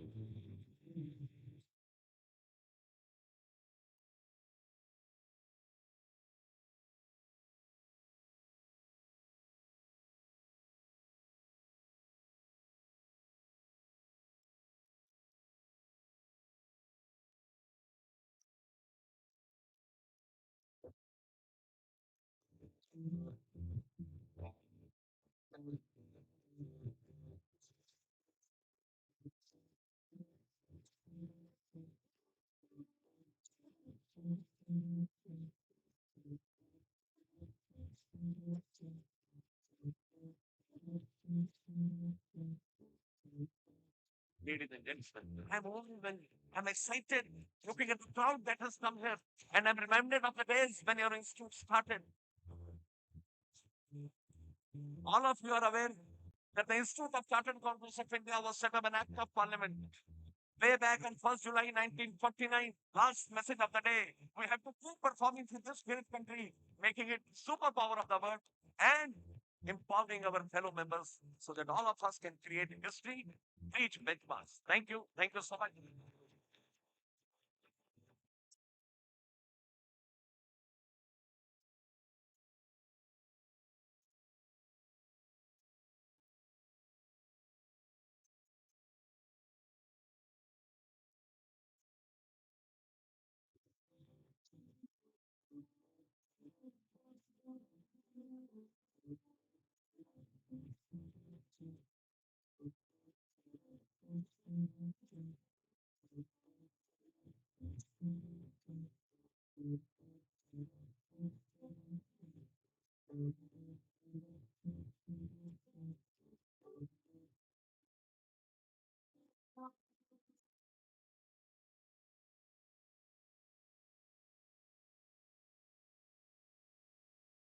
Ladies and gentlemen, the voice of the profession, the leader who inspires trust across the nation, Honorable President of ICAI, CA Charanjot Singh Nanda.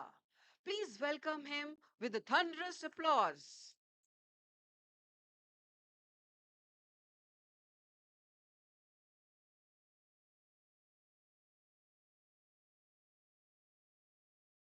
A very good afternoon, ladies and gentlemen. Shri Sneh Assis Chakravarti, Minister in charge, Department of Transport, West Bengal. What a name! Sneh Ashish. Blessings with love. And he's from our fraternity. He's an MCom from Kolkata University. Shri H.M.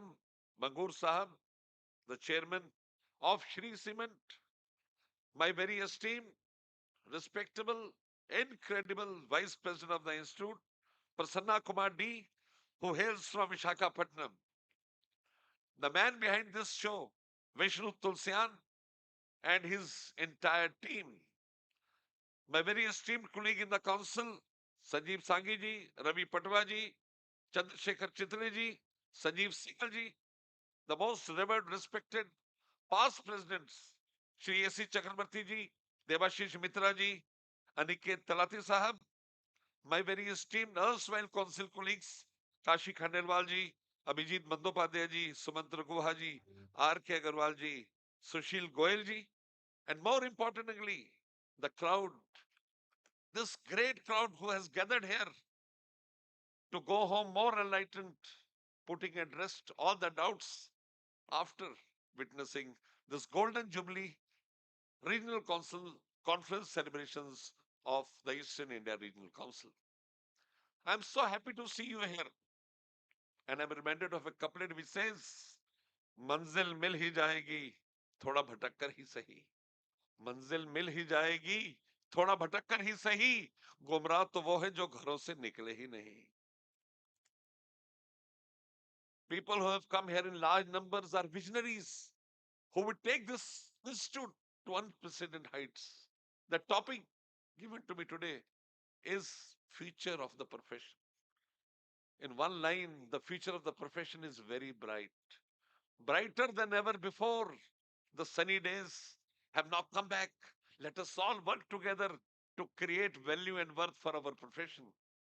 You are all aware that the Institute of Chartered Accountants of India was set up by an Act of Parliament way back on 1st July 1949, when the most important document to the democracy, the Constitution, not adopted. आप सब भली बातें वाकिफ हैं कि हिंदुस्तान का संविधान 26 जनवरी 1950 को पारित हुआ था. The pertinent question that arises is, what prompted the Constituent Assembly to set up an Institute of Chartered Accountants of India when their own democratic setup was not in place? The answer is very candid, very simple, very forthcoming. They were looking for a disciplined band of soldiers to steer this country out of confusion and put it on the path of perpetual growth and advancement. And there we are, the financial soldiers of this great economy of India.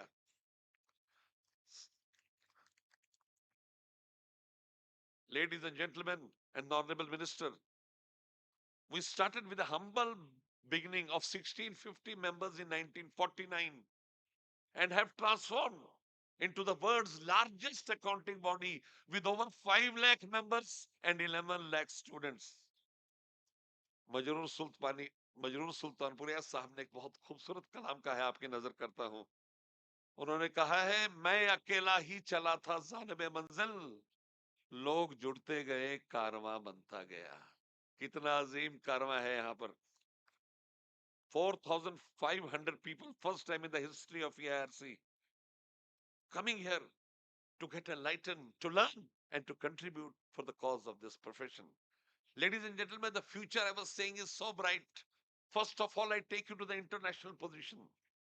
We are the first in the world to come out with guidance on remote auditing way back on 30th March 2020 when COVID had barely started. We are the first in the world to come out with 23 forensic standards, forensic and fraud investigation standards. आप सब IFRS use करते हैं, हम उसकी royalty देते हैं IFRS foundation को। आपको सुनकर अतीब प्रसन्नता होगी कि तमाम दुनिया हमें रॉयल्टी देने को तड़प रही है हमारे ग्लोबल फोरेंसिक स्टैंडर्ड यूज करने के लिए। एक और दिलचस्प वाक्य आपसे शेयर करता हूं। We were very keen to have an MOU with the Institute of Chartered Accountants of Singapore. हमने बड़ी खतो किताबत की पर कोई मन माफी जवाब ना मिला। And then came world Congress. मैं विश्राम दूंगा और वर्ल्ड कांग्रेस के बारे में कुछ कहूंगा। वर्ल्ड कांग्रेस मान्यवर श्री देवाशीष मित्रा जी के कार्यकाल में हुई। मित्रा जी देखने में छोटे लगते हैं, कहते हैं देखकर में छोटन लागे घाव करे गंभीर। 108 साल के बाद हिंदुस्तान को वर्ल्ड कांग्रेस नसीब हुई। इतना अजीम, इतना बेहतर, इतना काबिले तारीफ उसकी ऑर्गेनाइजेशन थी that at the valedictory session the vice president of IFAC said, she said, I don't think any country in the world has the valor to repeat this. The love, the affection, the care, the hospitality, the benevolence is totally unparalleled, and therefore I scrap this word Congress. I don't feel any country in the world could repeat this, so India will be the last country to hold this word Congress. उसी world Congress के अंदर president institute of chartered accountants of Singapore तशरीफ लाए थे। President मित्रा ने उनसे request करी कि आइए हमें आपको अपना Bandra Kurla BKC complex office दिखाने ले चलते हैं। Although reluctantly he agreed to visit the office, but the moment he entered the office he was taken aback.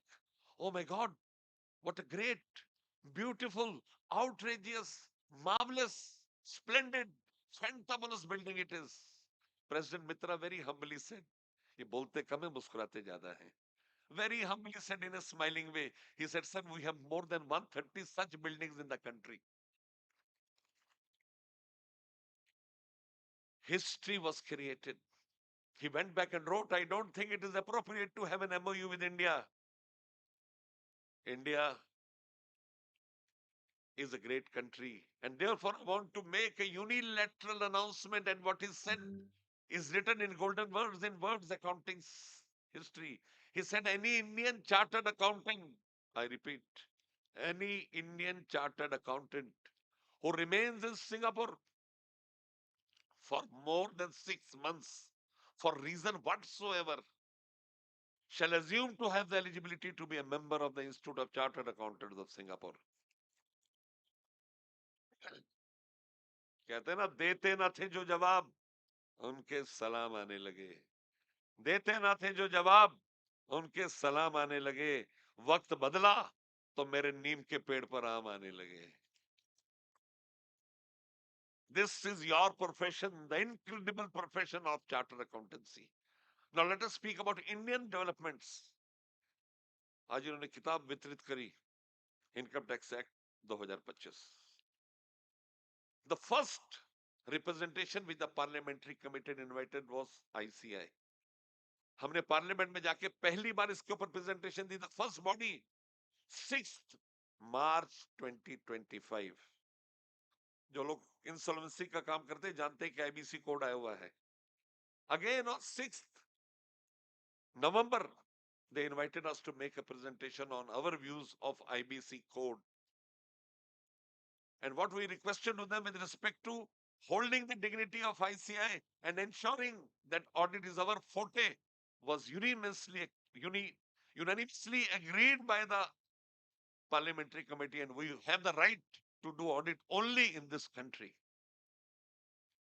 आगे चलते हुए कल का आपको पता ही होगा, सबने बोला, मित्रा साहब ने भी बोला, that yesterday again the Supreme Court make a historic pronouncement. They said Indian chartered accountants will be tribunal judges with experience of 10 years. What a wonderful judgment they came. I compliment the Supreme Court and thank them for their vision about this profession. You are aware that the government is very keen to have big Indian firm. We as ICI are thoroughly supporting this. हमारे बीच में चितले साहब बैठे हैं, बिल्कुल कोने में मुस्कुराते हुए। चितले साहब पुणे से तशरीफ लाए हैं, ये चेयरमैन है एथिकल स्टैंडर्ड बोर्ड के। चितले साहब has come out with an exposure draft on changes in ethical standards, changes in our code of ethics. He has very clearly envisaged a dream that we should allow advertisement solicitation by chartered accountants along with slew of such reforms. You are requested to kindly see that and respond on that. जितना आप involve होंगे उतना बेहतर होगा। जितना आप रास्ते निकालेंगे, कहते हैं ना, ढूंढोगे घर तो ही रास्ते मिलेंगे, ढूंढोगे घर तो ही रास्ते मिलेंगे। मंजिलों की फितरत है, खुद चलकर नहीं आती। My dear friends, this profession is at the right stance. Let us embrace technology with the Honorable past President A.C. Chakrabarti Sahab said, technology is in our veins, in our blood. President Ranjit, who's not here, he set up a committee AI in ICI. 1st July 2024, we started the course, certification course on AI. And today, we have more than 30,000 chartered accountants who have done this certification and have the valid certificate. And leave aside artificial intelligence, Internet of Things, data analytics, blockchains, cyber security audits, information security audits. We are the undisputed world leaders. 81% of international technology initiatives emerge from India. We are the technical masters of the world. Not only this, you'll be happy to know that we are coming next council. So many things will happen. We are coming with guidance on, rather, coming with information system audit standards. Again, the first time in the world. आपको कई बार घबराहट नहीं होती जब आप technology audit करते हो, कहां से आया, कितना मुझे दिखा रहा है। Information system audit takes you that what is put in and what the inference you are drawing is correct. Now we are coming with standards so that you can effectively verify that and endorse that for the management or for the audit committee for which you are working. Second चीज big firms के लिए equity. We have here see Sanjeev Singhal, under whose chairmanship we set up a group on private equity. Chartered accountants अगर बड़ी फर्में बनाना चाहते हैं तो उसके लिए करोड़ों रुपए चाहिए। How do you get that money? We propose that we allow private equity to see firms so that they can have huge outfits, huge offices, spend a lot on technology and training purposes. Not only this, आपके बीच में यहाँ के दो visionary बैठे हैं, एक Sanjeev single, Sanjeev सांगी। संजीव सांगी हेड कर रहे हैं ग्रुप को technology tools for members. We are contemplating to give you tools which will help ease your work and ensure that all monotonous work is parked there so that you don't have to do monotonous work, rather you do analysis using your mind. We have the second gentleman, Mr. Ravi Patwa. Patwa सब examination और discipline दोनों में है। मुस्कुराता हुआ चेहरा, शांतमय तरीके से कंट्रीब्यूट करते हैं और इंश्योर करते हैं that profession reaches unprecedented Heights. Moving ahead on big Indian firms, we are very keen to have cultural acceptances. We are very keen to have training programs. कहते हैं ना, सोचने से कहाँ मिलते हैं तमन्नाओं के शहर, सोचने से कहाँ मिलते हैं तमन्नाओं के शहर, चलने की जिद भी जरूरी है मंजिल पाने के लिए. We are very keen to perform. The future of this profession is greatly bright. अब आपसे हमारी क्या उम्मीदें हैं? 4 उम्मीदें. पहली, learn, go ahead, but be grounded. कहते हैं ना, आसमां पे किसी के ठिकाने नहीं होते, आसमां पे किसी के ठिकाने नहीं होते, जो जमी के नहीं होते वो कहीं के नहीं होते. Remain attached to your profession, keep performing and taking it to unprecedented heights. There is no substitute to chartered accountants और इंडियन चार्टर्ड अकाउंटेंट की इज्जत. वी हैव 42,000 डायस्पोरा जो रजिस्टर्ड है. मेरे हिसाब से तो 1.25 लाख चार्टर्ड अकाउंटेंट हिंदुस्तान की सरजमी से बाहर कंट्रीब्यूट कर रहे हैं. उनकी खासियत, वो हमेशा हिंदुस्तान का भला सोचते हैं, but at the same time they work incessantly for the progress of the economy where they are stationed. कितना बड़ा विजन है प्रोफेशन का. The second important thing, please have skill sets in you. मत डरे पढ़ने से, मत डरे समझने से, मत डरे बड़ा होने से. Capacity building is very important. You can set up big firms, you can have greater heights only when you have a great capacity. वो कैपेसिटी आपको जिंदगी में बनानी पड़ेगी. कहते हैं ना, कुछ लोग आए वक्त के सांचे में ढल गए, कुछ लोग आए वक्त के सांचे में ढल गए, और आप जैसे कुछ लोग आए जो वक्त के सांचे बदल गए. हमें बदलाव लाना पड़ेगा अपनी सोच के अंदर, हमें बदलाव लाना पड़ेगा अपनी तजरी में, अपने वर्किंग स्टैंडर्ड्स में. तीसरी इंपॉर्टेंट थिंग, नेगेटिविटी से बचें.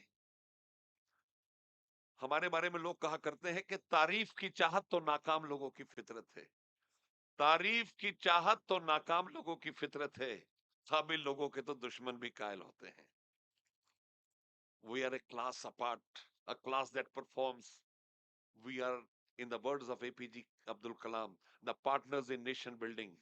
हम इससे थोड़ा ऊपर बढ़कर, now we have become partners in global building.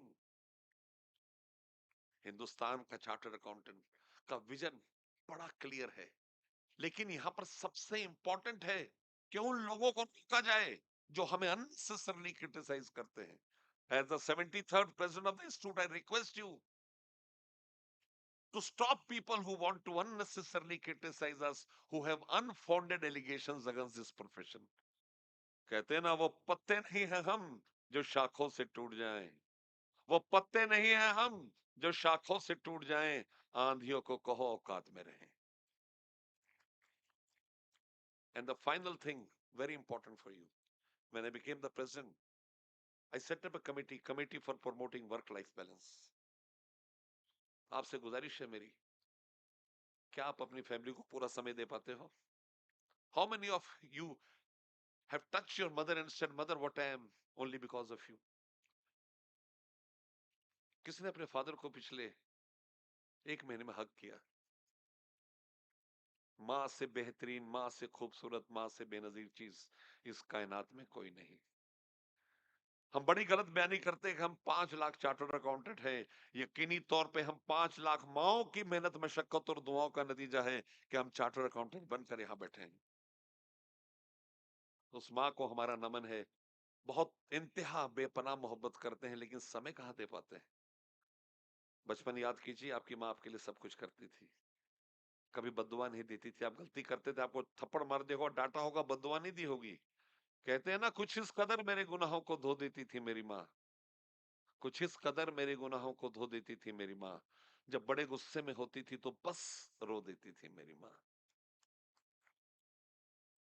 अब बाप की बात करें, ऊपर से कठोर, अंदर से कोमल, हमेशा आपकी मोहब्बत में बहता हुआ बाप.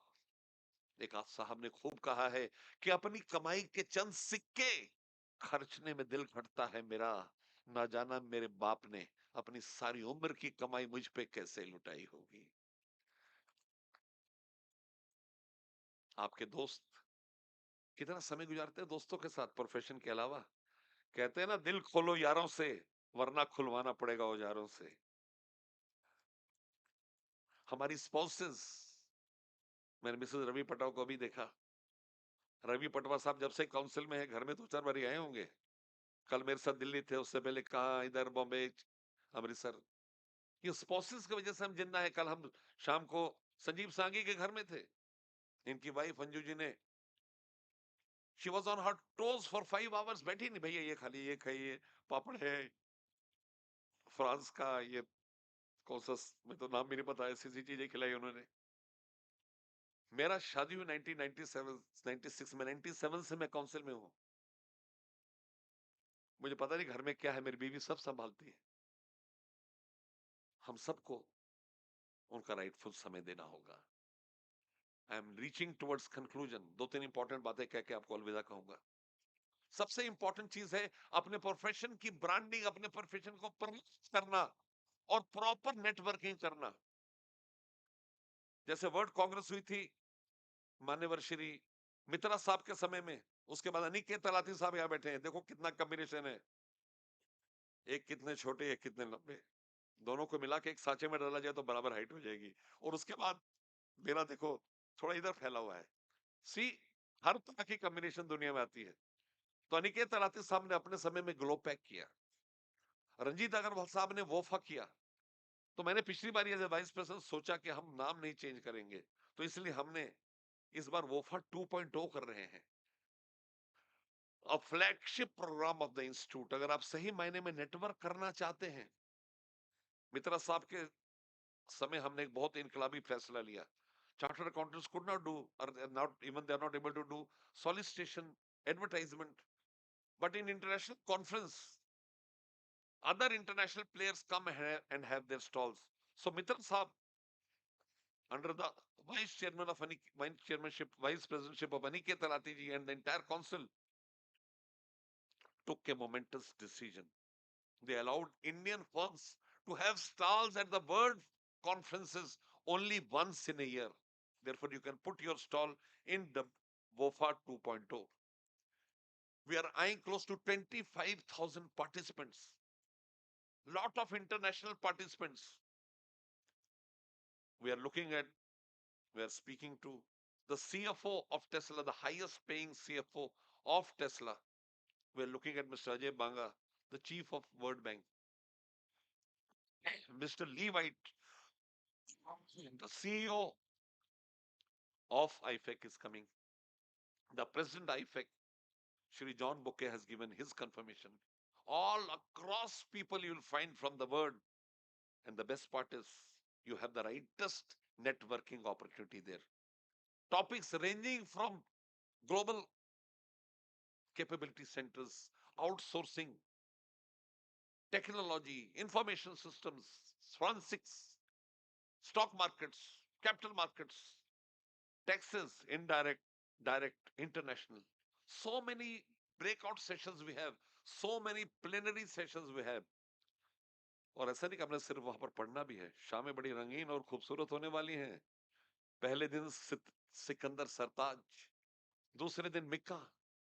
We also have a talk show on EIRC Supteshu Jagriti. We have so many international bands. So you will have a congregation of working and unwinding. I invite all of you to be an integral part of World Forum of Accountants 2.0. Let us all work together and make our institute the best institute of the world. Just saying goodbye to you. We can be connected over LinkedIn. My name is Charanjot Singh Nanda, or over WhatsApp channel. Let us all work incessantly to make India a proud country, to make India a superpower, and our institute the best institute of the world. I am thankful to the Eastern India Regional Council, the chairman, office bearers, and two of my esteemed council colleagues who ensured that I am here. आपने मेरी आवाज भी सुनी होगी, बिखरी हुई है. और प्रसन्ना साहब तो बेचारे, दिल्ली में पॉल्यूशन लेवल इतना बढ़ गया है कि कलकत्ता एक दिन आने से हमारी तबीयत थोड़ी सुधरने की उम्मीद है. दिल्ली में तो इतनी पॉल्यूशन है कि गला खराब होकर सुधरने में कम से कम महीना लगा देता है. So I want to say goodbye to you. Let us all work together. Thank you. Thank you so much.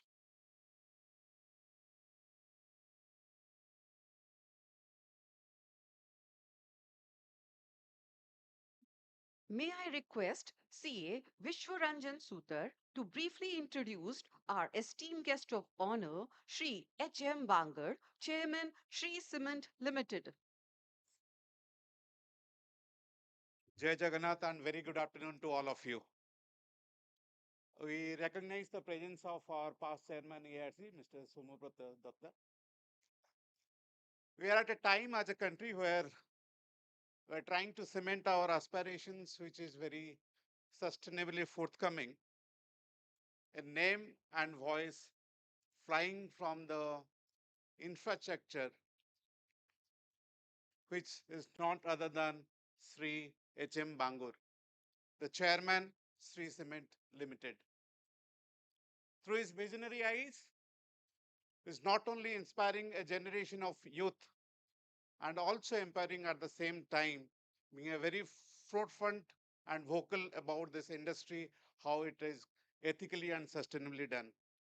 With this, let us cement this hall with a round of applause and request our guest of honor, Sri Bangur, to the dais.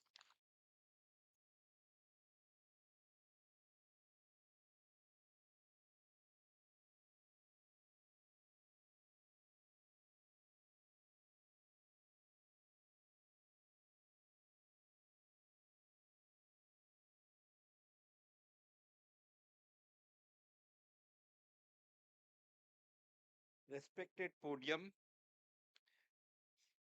delegates, ladies and gentlemen, to be invited on the occasion of Golden Jubilee celebration to address this august gathering is a great privilege. 50 years completion of professional leadership and national building. Whatever has to be said about chartered accountants, their future, and their way future they have to act, all has been said by, but I will start with other things. I am an engineering graduate from IIT. In IIT or in the engineering and the MBAs, admission is tough, but you are guaranteed of degrees as soon as you are entering. Problem is of admission. 99% passage in first attempt. In your course, admission is easy. There are no entry barriers. It is the final exam which is difficult to pass. We both have totally different trends. In first case, only intelligent students can enter good engineering units. But to be a CA, you have to be both hardworking with intelligent up to the very last. Lakhs register and only thousands passes.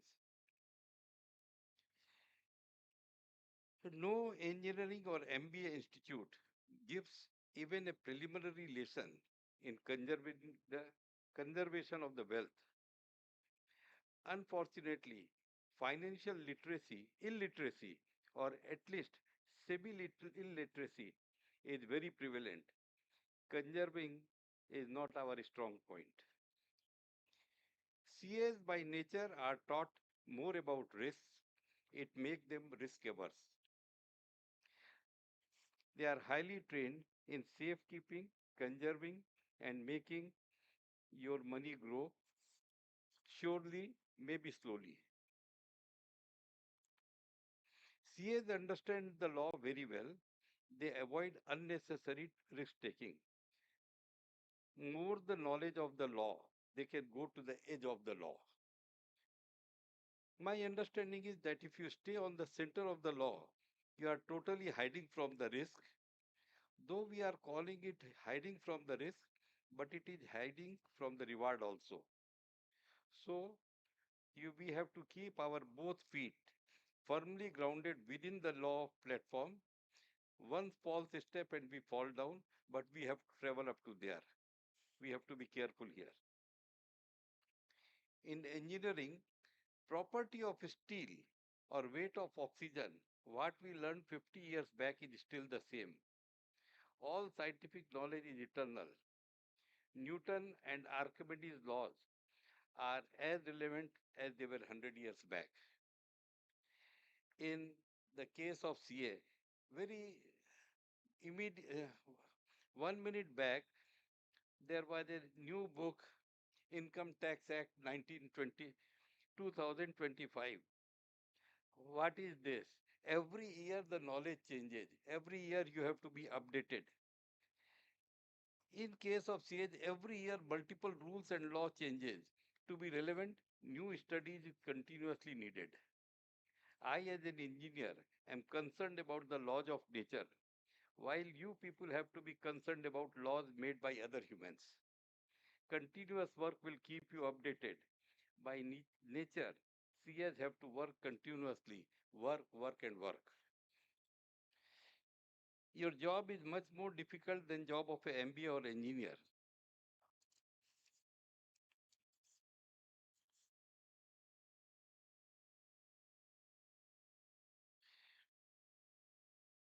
Most of the firms treat audit as a government applied regulations which has to be fulfilled. Most of us still don't realize the immense safety that is inherent in this process. High caliber firms apply their mind, verifying all the process and guide us about the right process and possible frauds which can be prevented. When some prosperity is visible, management stops giving due weightage to risk aversion. They start taking risks for high growth. Here, our CFOs warn us that do not spoil what you have by desiring what you have not. All bad decisions are taken in good times. In bad times, risk aversion is not relevant as there is no strength of going overboard. So the role of CFO is more important in good times to warn us about the possible pitfalls. I have talked enough about earning and conserving money. No institute or course is there to tell us how to spend money. I will talk about this first and then tell you from where this is taken. Number one, to spend money to earn more money. In whatever lines we have, a big portion of the net saving is to be fed to the system to keep the system healthy and keep going. This is known even to a small farmer. He has to feed his cattle well to earn more. If he starves the cattle and takes the money home, soon the business will finish.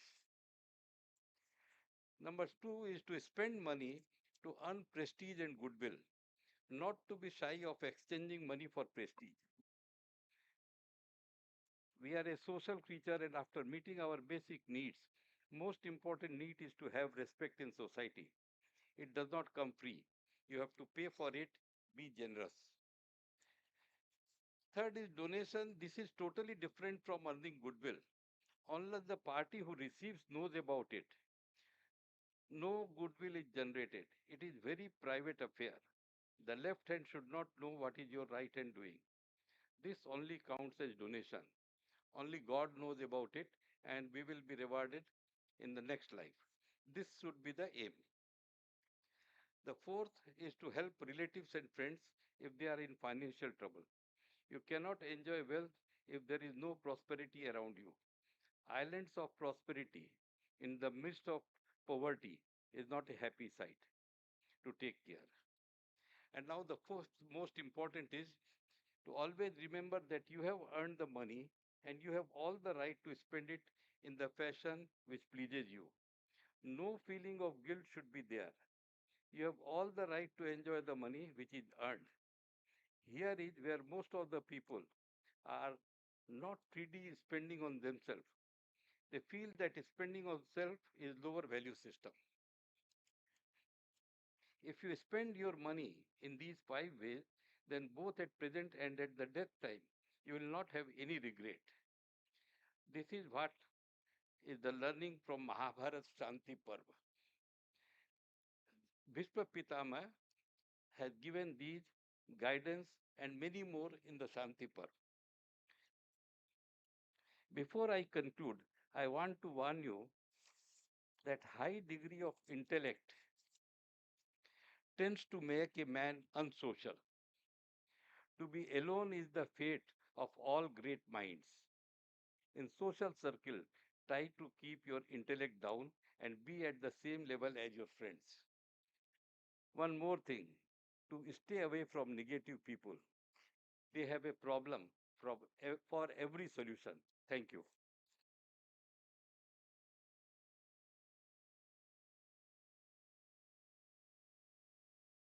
May I request the dignitaries to remain seated as Sri Hari Ramji, Secretary EIRC, present a brief introduction of Kolkata ki Dhadkan, West Bengal ke Garv, and today's chief dignitary, Honorable Minister Sri Snehashish Chakravarti.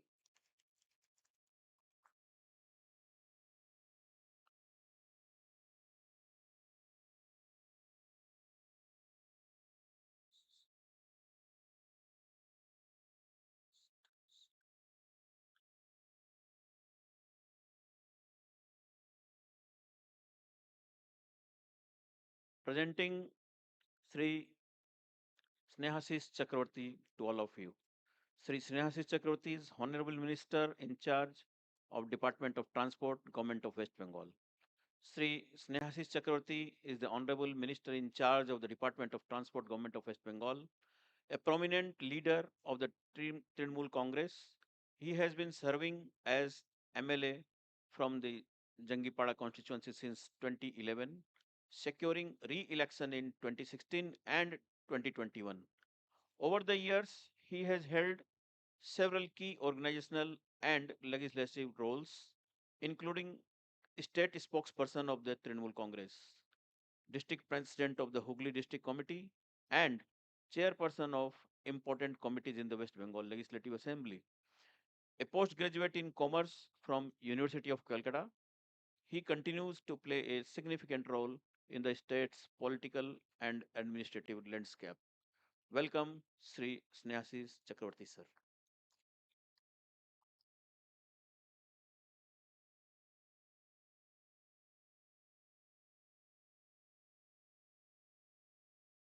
Namaskar. The Institute of Chartered Accountant of India, Eastern India, is a regional conference, golden jubilee কনফারেন্সে আমি আপনাদের মধ্যে আসতে পেরে অত্যন্ত আনন্দিত। আমি সকলকে আমার শুভেচ্ছা জানাচ্ছি, এই কাউন্সিলের মেম্বার যারা আছেন এবং বিশেষ করে বিশিষ্ট মানুষ যারা আছেন তাদের শুভেচ্ছা জানাচ্ছি। I convey my regards to all dignitaries who have come to and joined this auspicious session. Especially, I convey my lots of respect from my core of heart to Sri C.A. Charanjit Singh Nanda ji, who is the president of ICAI, to and Sri Hari Mohan Bangur, chairman of Sri Cement, এবং সঙ্গে AC চক্রবর্তীর মতো এরকম বরিষ্ঠ সিএরা রয়েছেন যারা অতীতে এই কাউন্সিলের নেতৃত্ব দিয়েছেন। আমি সকলকে আমার শুভেচ্ছা জানাচ্ছি। আমার বন্ধু অনির্বাণ দত্ত সিএ, ও যেদিন বললেন যে আমাদের এরকম একটি কনফারেন্স আছে, তুমি কি আসতে পারবে, আমি সঙ্গে সঙ্গে সাদরে সেই আমন্ত্রণ গ্রহণ করেছিলাম আপনাদের, এবং আমি এখানে এসে সত্যি খুবই খুশি যে আপনাদের সাথে দেখা হওয়া এবং আপনাদের কথা শোনার যে সুযোগ আমি পেলাম তার জন্য। আপনারা আপনাদের যে অটোনমি, যে স্বতন্ত্রতা, সেটা নিয়েই নীরবে একটি প্রতিষ্ঠানের আর্থিক লেনদেন আইন অনুযায়ী, হিসাব রক্ষণের নীতি অনুযায়ী হচ্ছে কিনা সেটা নিরীক্ষণ করে সার্টিফাই করার মধ্যে দিয়ে আমাদের দেশের যে আর্থিক শৃঙ্খলা, যে আর্থিক স্বাস্থ্য যে আর্থিক যে সুস্থতা সেটা বজায় রাখার জন্য যে ভূমিকা আপনারা গ্রহণ করে চলেছেন, এর জন্য আপনাদের অবশ্যই করে ধন্যবাদ জানানো আমাদের কর্তব্য। এবং আমি গর্বিত হই যখন শুনি যে আমাদের এই সেক্টর 5-এই কেপিএমজি, পিডব্লিউসি, ইওয়াই এবং ডিলয়েডের মতো 4 বিগ গ্লোবাল অ্যাকাউন্টিং ফার্ম অবস্থান করছে এবং যেখানে কয়েকশো মানুষ সেই কর্মকাণ্ডের সাথে যুক্ত রয়েছে। তাই আপনাদের এই কনফারেন্সে আমি সত্যি এসে আনন্দিত হলাম। দেখুন, আমি জানি না যে এই যে বিশ্ব ব্রহ্মাণ্ড আছে, সেই বিশ্ব ব্রহ্মাণ্ডে পৃথিবীর মতো আর কোনো গ্রহ বা নক্ষত্র আছে কিনা যেখানে প্রাণের অস্তিত্ব আছে। কিন্তু আমরা এটা সকলেই জানি যে এই পৃথিবীর মধ্যে যে জীবজগৎ, সেই জীবজগতের মধ্যে শ্রেষ্ঠ হচ্ছে মানুষ। কারণ মানুষ অন্য জীবেদের মতো শুধু খেয়ে বেঁচে থাকে না। মানুষ ভাবনা করতে পারে, মানুষ চিন্তা করতে পারে, মানুষ নিজেকে কর্ষণ করে আরো উন্নত থেকে উন্নততর হতে পারে। মানুষই একমাত্র জীব যে শব্দের পাশে শব্দ বসিয়ে ভাষার মাধ্যমে নিজের মনের ভাব প্রকাশ করতে পারে। মানুষই একমাত্র জীব যে আনন্দে উচ্ছলভাবে হেসে উঠতে পারে। আর কোনো জীবকে হাসতে দেখবেন না, কষ্ট পেলে চোখ থেকে জল পড়ে কিন্তু হাসতে পারে না। মানুষই একমাত্র হাসতে পারে। তাই পৃথিবীর আনন্দময় জীব হচ্ছে মানুষ। কিন্তু সেই মানুষের অস্তিত্ব আগামী আর কত কাল, কত যুগ আমরা এই পৃথিবীতে টিকিয়ে রাখতে পারবো, সেটা হচ্ছে বর্তমান বিজ্ঞানের একটা সবথেকে বড় চ্যালেঞ্জ।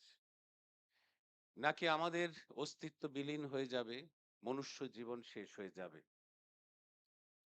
বিজ্ঞানের কাছে এটা একটা বড় চ্যালেঞ্জ। তার কারণ হলো একটাই, সেই আদিম যুগ থেকে আজকের এই আর্টিফিশিয়াল ইন্টেলিজেন্সের যুগ পর্যন্ত মানুষ জ্ঞান বিজ্ঞানের সাহায্যে প্রযুক্তির ব্যবহারের মধ্যে দিয়েই যে আধুনিক যুগে প্রবেশ করেছি আমরা, যা কিছু আমরা গ্রহণ করেছি সব প্রকৃতি থেকে গ্রহণ করেছি।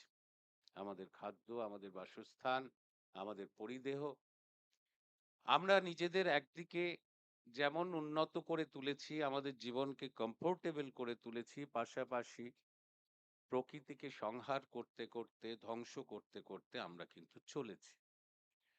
তাই প্রকৃতিও প্রতিশোধ নিয়েছে বারবার।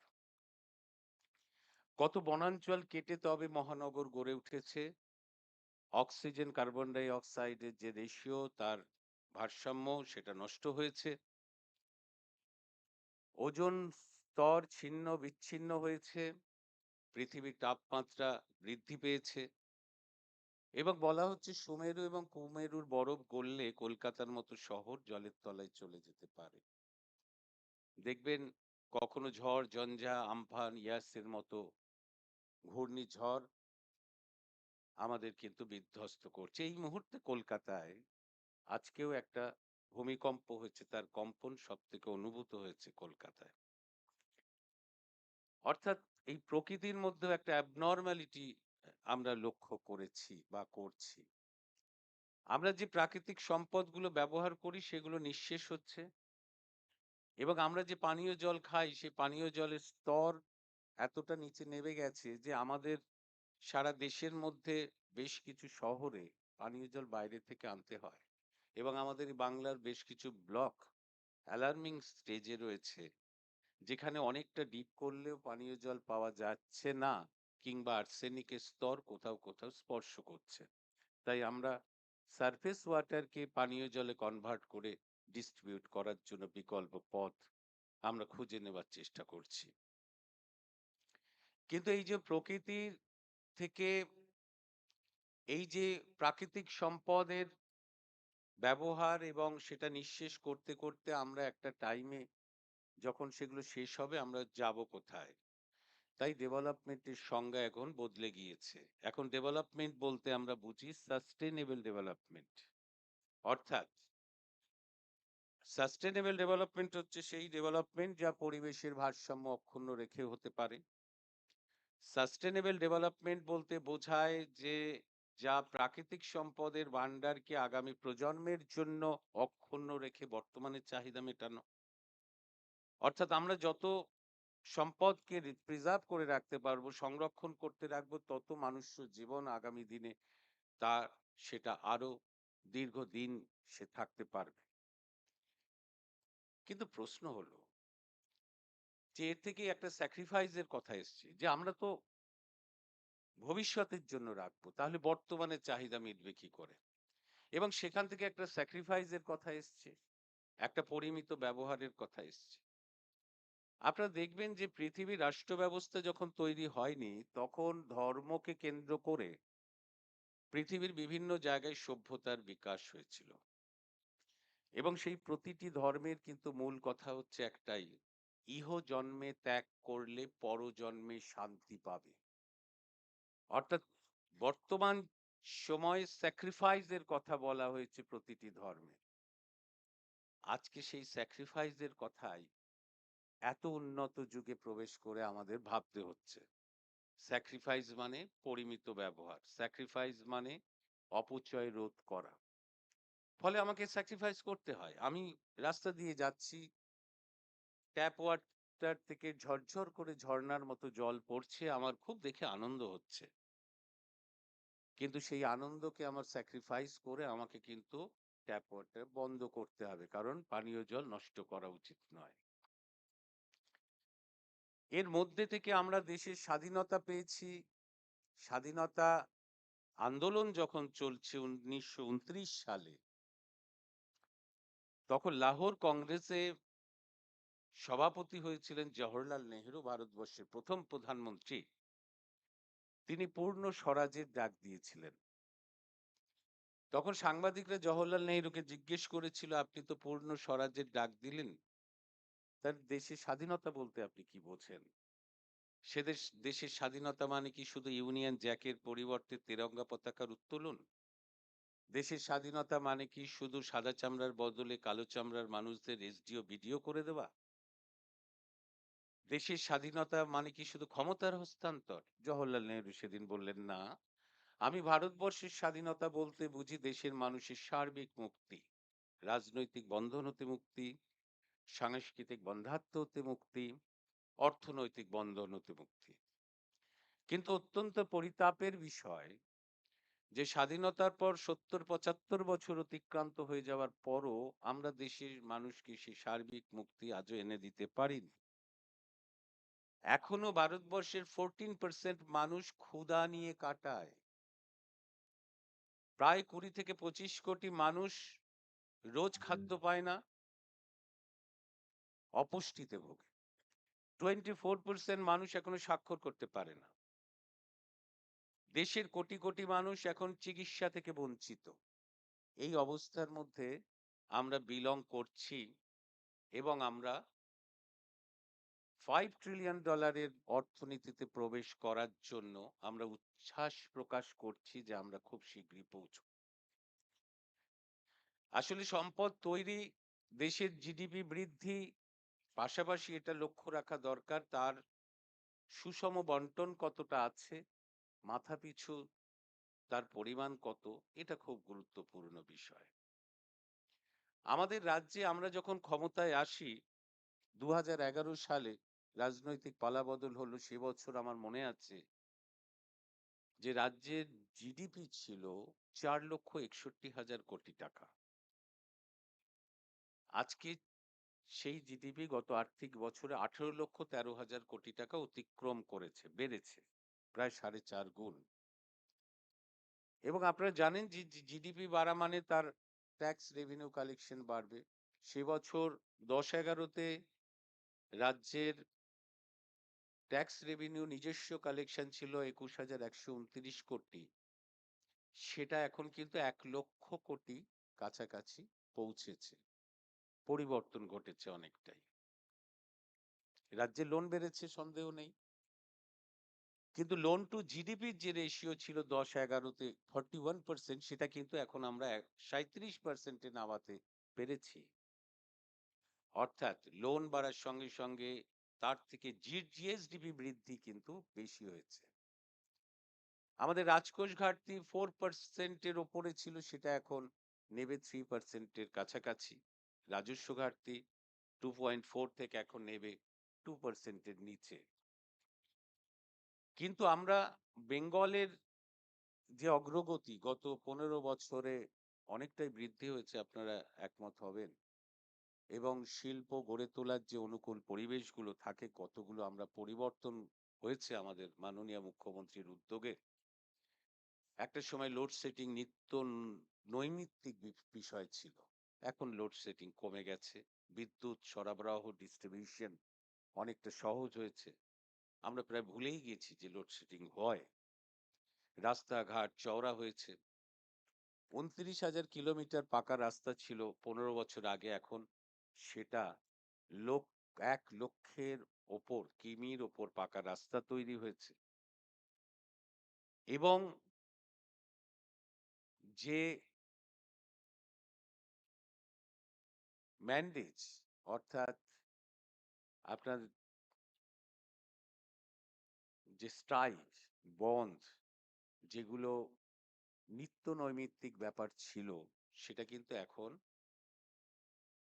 আর হয় না। এবং আমাদের সরকারের পক্ষ থেকে শিল্প গড়ে তোলার জন্য নিয়মিতভাবে বিজনেস সামিট অনুষ্ঠিত হচ্ছে। আপনাদের কাছে আমার একটা অনুরোধ, যে এই যে জিএসডিপির কিছু মানুষের নিত্য প্রয়োজনীয় জিনিসের জিএসডিপির যে স্ল্যাবগুলোর বদলের ফলে পরিবর্তন ঘটেছে, অনেকটা সুবিধা হয়েছে। মানুষ সাদা দিনে যেগুলো ব্যবহার করে খুব প্রয়োজনীয় জিনিস, জিএসডিপি কোনোটা 0, কোনোটা 5% নেমেছে। এবং এতে রাজস্বের একটা ঘাটতি রাজ্যেরও হচ্ছে, কিন্তু ওটাই আমরা চিন্তিত নই। এই কমে যাওয়ার যে সুফল, সেটা সাধারণ মানুষ পাচ্ছে কিনা, এটা নিয়ে আমরা চিন্তিত থাকি। অর্থাৎ এক্ষেত্রে যারা বিক্রেতা, তাদের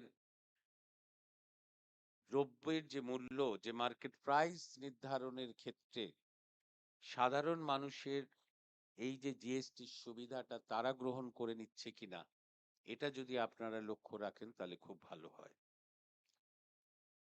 আমি আপনাদের এই কনফারেন্সে আসতে পেরে সত্যি আবারও আনন্দিত। আমি আপনাদের সকলকে শুভেচ্ছা জানাই, সকলে ভালো থাকবেন, এই বলে আমি আমার বক্তব্য শেষ করলাম। নমস্কার।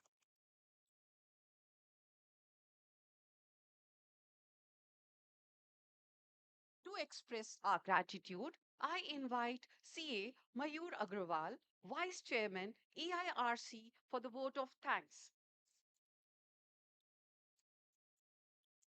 Good afternoon, everyone.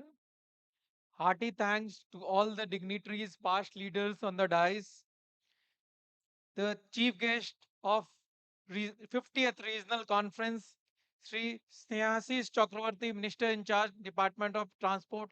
Thank you so much, sir, on behalf of ICI and Eastern India Regional Council for coming to our conference and addressing our member. Guest of honor of the conference, Honorable Sri Hari Mohan Bangarji, Chairman Sri Cement. Sir, our gratitude for your presence.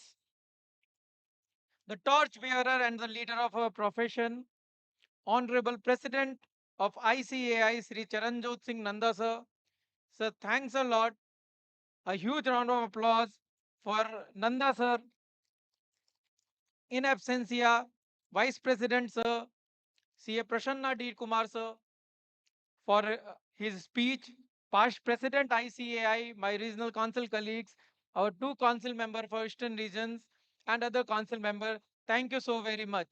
Friends, other than this main conference hall, there is a lot of queries going on. People are asking where other parallel sessions are there. So for your information, on the ground floor, we are having two more parallel sessions. One is AI Arena and the second one is a parallel session. Also in the ground floor only, we have the expo area and the lunch area.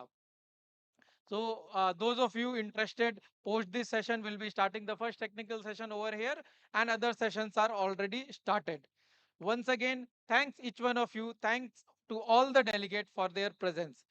Friends, Chairman EIRC, C. Vishnu Kumar Tulsian, wanted to present a intuition demonstration to all of us, to all the dignitaries. And for this, we have Miss Nitya Jinesh Patel from Art of Living, who will be presenting before the end of inaugural session just now, intuition demonstration. So I request Nitya, if she is there, kindly come on dais for her presentation.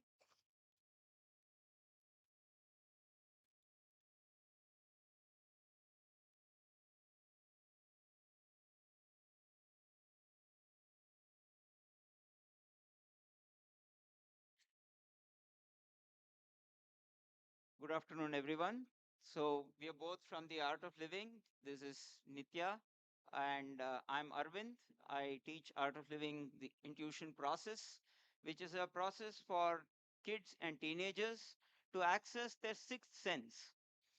You know, we all know about our five senses, and we all know knowledge can come through us either through our sense organs, like the most basic knowledge comes to us from our sense organs, isn't it?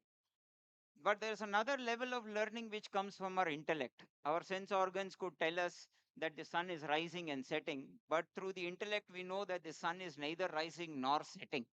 It is just the earth which is going round and round the sun. So, this is another second level of learning. But there is a higher level of learning and imbibing information, and that is intuition. And that is the faculty which is most ignored.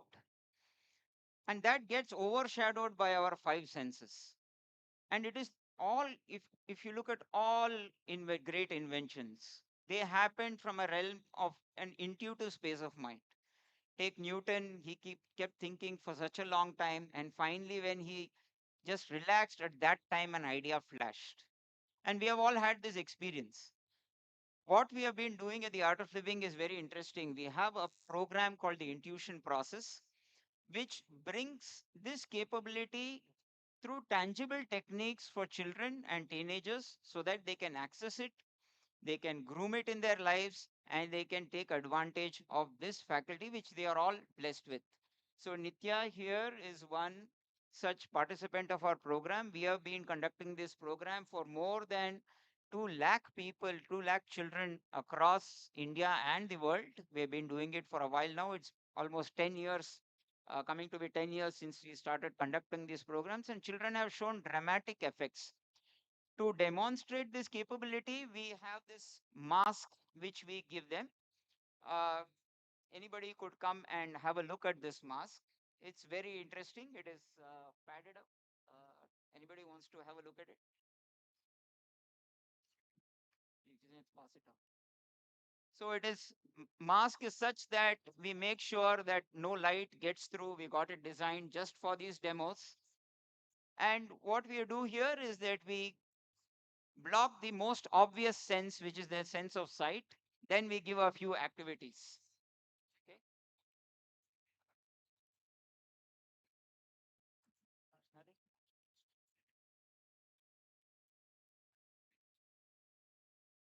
So, you want to blindfold, Nitya?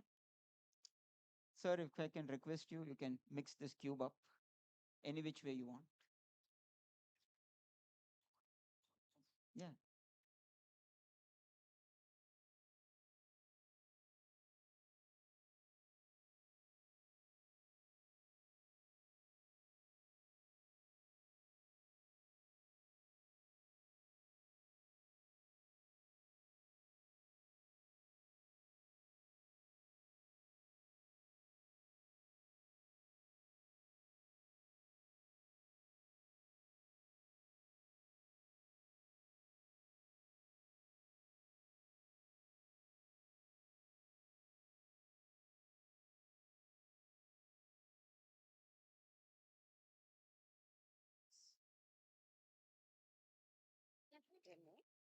Okay. We have one other thing. Maybe somebody can come and stand in front of her. Any one of you, any one gentleman, if you might. Just stand there. You can just stand there in front of her, facing her. Face Okay, her. so Mm. no, that's fine. I'll do that. Yeah. This is fine. So, sir is wearing a black color blazer, black pants, and black shoes, and then he has a checks design tie, which is black and silver in color. And then he also has a watch on his hand, and then the badge over here, which is white, blue, and red in color. Yeah.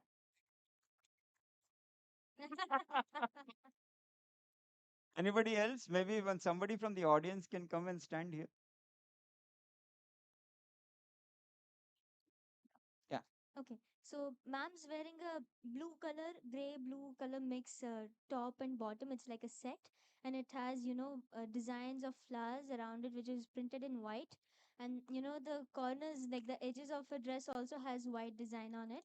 And then she's wearing specs also, and she has a bangle and a ring on her left hand. Karna? Uh, if you could step back a bit, yeah. So the slippers are white and golden in color. Yeah. Anybody else? No? That's it? Okay. Yeah, you can remove your blind. Yeah. Oh, one. Guys, it is only a demo session. In the evening, you will get a detailed session. Thank you, ma'am. Yeah. So you can visit us at the booth and the expo area if you want to discuss more. Please rise for the national anthem.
As we move ahead towards the technical session, let us carry the spirit of today, a spirit of gratitude for our past, pride in our present, and purpose for our future.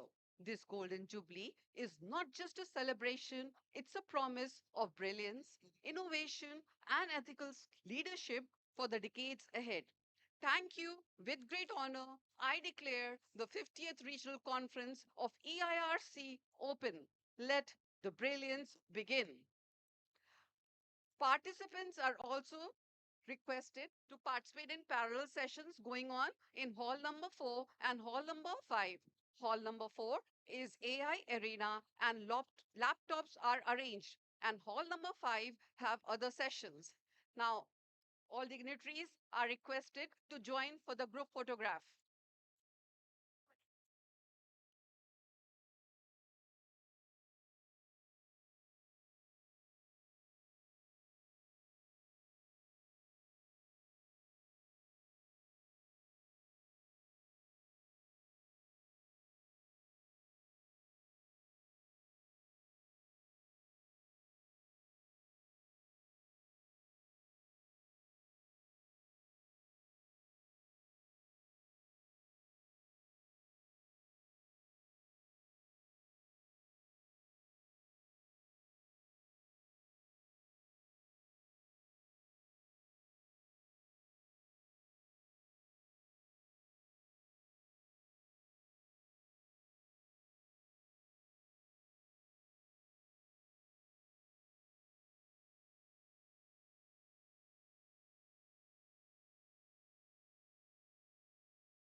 Dear esteemed members, Team ERC welcomes you. Our theme EYEI stands for Ethics, Youth Empowerment. It reflects our deep-rooted vision since 1949. The responsibility of ERC is to serve 30,000 members and 60,000 students. We invite you to help us in carving the future driven by integrity, independence, and excellence. Let us start the journey to build a vibrant ERC.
from reconciliation to auto ITC tracking, return filing, and invoice management, all in one place. Once I understand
Good afternoon.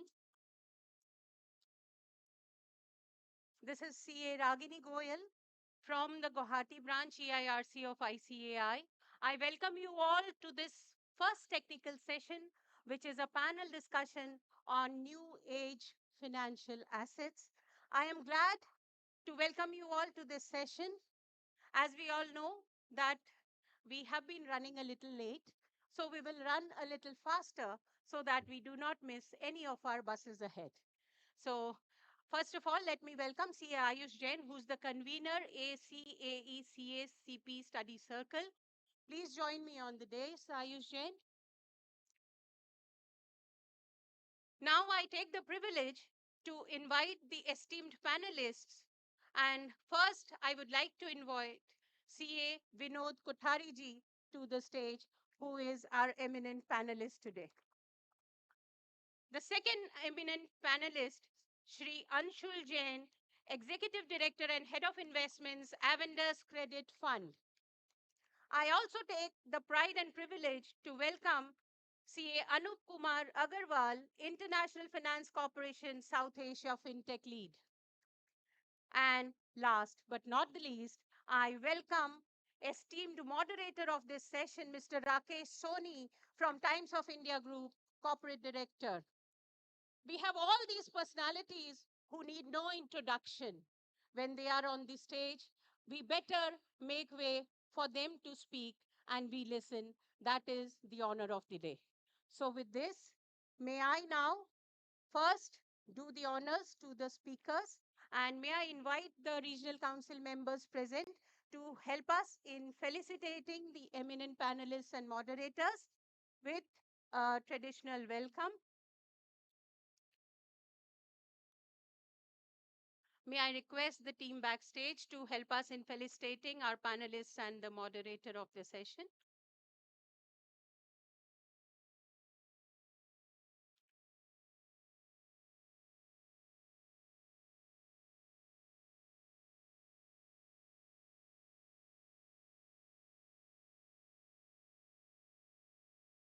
Let us give a big hand and welcome the eminent panelists who have made time for us.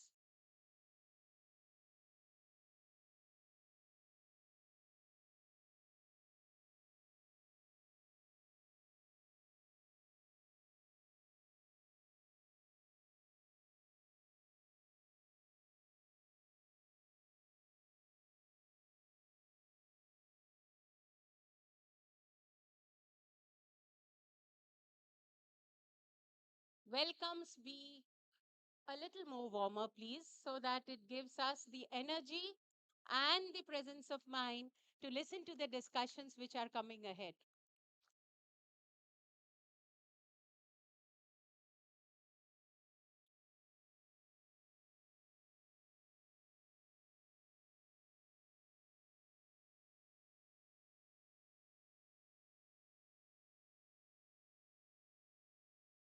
So we welcome Soni ji, who is the moderator today to this session of us.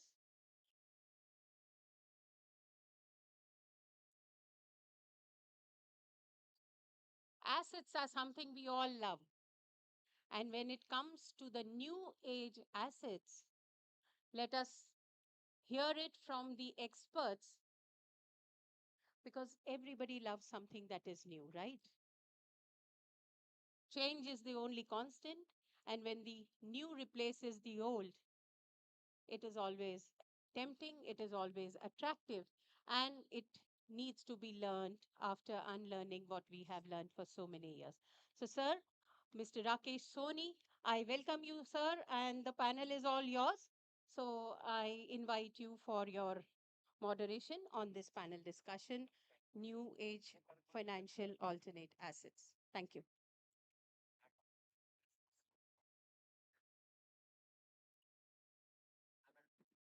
Hello.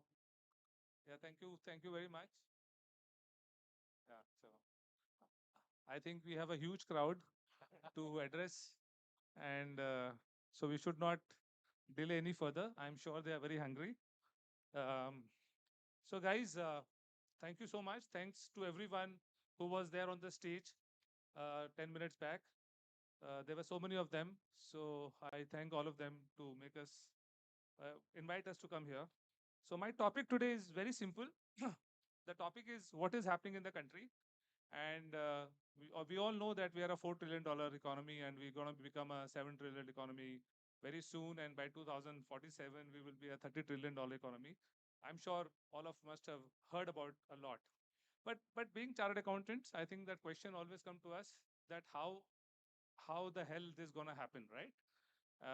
In order to grow an economy, you need capital, and there are various means of capital that one has to raise. And one of the very important asset class which has been investing in this country is the alternate asset class. So my topic presentation, please, today is about alternate investments in India. So if I have to invest, now if anyone wants to invest in the country, there are various ways of investing. The first and foremost ways of investing is in the markets, which is capital markets, right? Where you invest through mutual funds. And in capital markets, you are actually buying assets of someone else. It's a secondary transaction that keeps happening, right?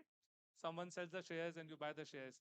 That money is actually not going for the development of the country, or because of that investment, the GDP of the country will not increase, right? Because someone is selling shares and someone is buying shares.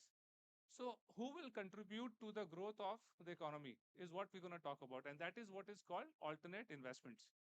So today, alternate investments in India is close to $140 billion, which translates into about 12 and a half, 13 lakh crores. So, if I go, so this is the chart that shows you that we have 13 lakh crores of AUM, asset under management in the country. And that is what we will talk about. The four people that I have, I have Anup Agarwal, who is the capital provider. Anup is from IFC Washington. IFC Washington, as you all know, is one of the world's largest global capital provider in India. And they have been in India for over 50 years. And Anup has led this journey for the last more than 20 years, and he can tell us how this market has emerged over the last so many years. I have Anshul on my right, Anshul belongs to Avendus, which is a domestic capital provider. And Anshul is part of the private credit. Anshul gonna talk about private credit to you guys. Vinodji, I don't have to give his introduction to all of you. We all know him so well. And he has a ringside view of all the regulation that has shaped this industry over the last so many years. I'm Rakesh, and I have been very lucky that I have been part of all the organizations because I used to work for a global fund, I worked for a Desi fund, and I've also worked for a corporate. So I have seen how different asset classes have performed and what has driven this particular asset class over the last so many years in the country. So without any further ado, sir, to you, if you had to describe the state of India's alternate asset ecosystem in one sentence today, what would it be? I think it's a vast developing country and we have large ambitions, and the country needs capital, the country needs debt, and the country needs investments in infrastructure, the country needs investments in commercial real estate. Therefore, we have all kinds of instruments today. We have alternative investment funds, we have the online bond platform providers, we have infrastructure investment trust, we have real estate investment trusts. So we have a complete combination of people who fulfill the aspirations of this country. That's what I like to summarize. Wonderful, sir. Anup, you have been part of IFC Washington and largely been contributing to the private equity world. And as we all know, out of the $140 billion that I just mentioned, almost 60% of it comes from private equity. So what is the country, if you can just give certain examples of how private equity has been able to build businesses in India, and you have been part of so many of them. I think that will be great for our viewers. Yeah, thanks, Rakesh. So, first of all, whatever I'll share here, these are my personal views. Just wanted to mention. Other thing also that I wanted to mention, because since we're talking about asset classes and investments and all that, we are not recommending anything. Just don't get carried away in terms of making investments. You make your own choice, take expert advice, and so on and so forth. Having said that, working in a DFI, one thing that I realize that if you have to create new businesses, then somebody has to take risk for supporting those new businesses. And if I go back, let's say 28 years when I started my career, then I used to only hear about banks, where you can get loans. Maybe some state development corporations were there who would provide some capital, initial capital. But it was like private equity, venture capital was not so popular then. Very few, maybe some foreign funds were there here and there. But in the last 10 years, things have changed significantly. And which has actually resulted in creating a huge startup ecosystem. And, not only foreign private equity VC funds are there, but now we see a lot of homegrown private equity VC funds. Now, having, in terms of the supply of capital, that has got created, people who can provide risk capital and how that helps in terms of creating businesses. Now, when you see some of these small businesses, and some of them, I have been part of investing in different parts of the country. I don't want to name them because some of them are listed. So I'm avoiding names. But these entities were very small when we invested in them, and they were struggling to get adequate capital to grow their business. On the other hand, there was a huge market available, where the demand was there in terms of, let's say, taking loans or, some other types of financial services. But these companies were not able to provide them the product that they needed. Now, what they needed was somebody needed to put some risk capital into them. And then as a DFI, we came in, we provided those, whatever initial capital requirement was there. After we came in, a lot of other private equity funds came in, they provided, and some of these businesses actually grew over a period of time. And the size has, in terms of size of businesses, these businesses have grown almost 100x in the last 15 years. So without capital, they were stagnant. Once capital came in, the right management was there, right business model was there, market was there, and they started growing phenomenally. And today they have become huge. So the point is, And like this, there are many, many, many stories which we can talk about. Yeah. No, Anup, I think you are bang on. So if you look at this chart on the back, the share of AIF today in India GDP is only 4%. And, you can look at the share of term deposit is much, much higher. Globally, the share of AIF in global mature markets, which is US and Europe, is more than 20%. So Anshul, to you, if we have to reach that 20% mark, what are the key drivers you think will play a huge role? Is it liquidity? Is it growth, innovation, return? What are the factors that you think is required to make AIF 20% of our GDP? I think, see, all of those factors that you mentioned, which is liquidity, regulatory framework, governance, I think these are the building blocks for each and every asset class, right? What's happening with alternate today, and alternate has, as you mentioned, there's private equity, there is real estate, there is private credit. Private credit to that extent is the newest addition to the alternate family. Now, one thing which will actually help in terms of getting more attention and more liquidity into this is basically education and awareness about it. And I'm talking more both on the supply and on the demand side, right? Today, uh, I think as Anup mentioned, it's only in 10 years that you started getting those customized capital or a suited capital which is required to fuel the growth of all the companies, right? Especially the mid-market ecosystem, I would say, because large corporates always were flushed with liquidity. They were banks, they were other NBFCs who are providing the capital.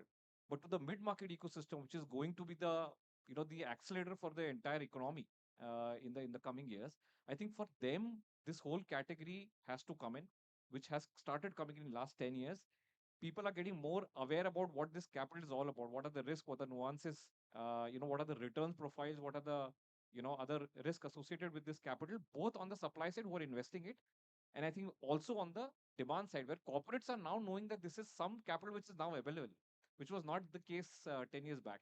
So my sense is when people both on supply demand side are becoming more aware and educated about this asset class, this is going to be one of the factors which will fuel the growth of AIFs, as percentage of the total So investment. Anshul, you mentioned about performance credit, and that is what you manage.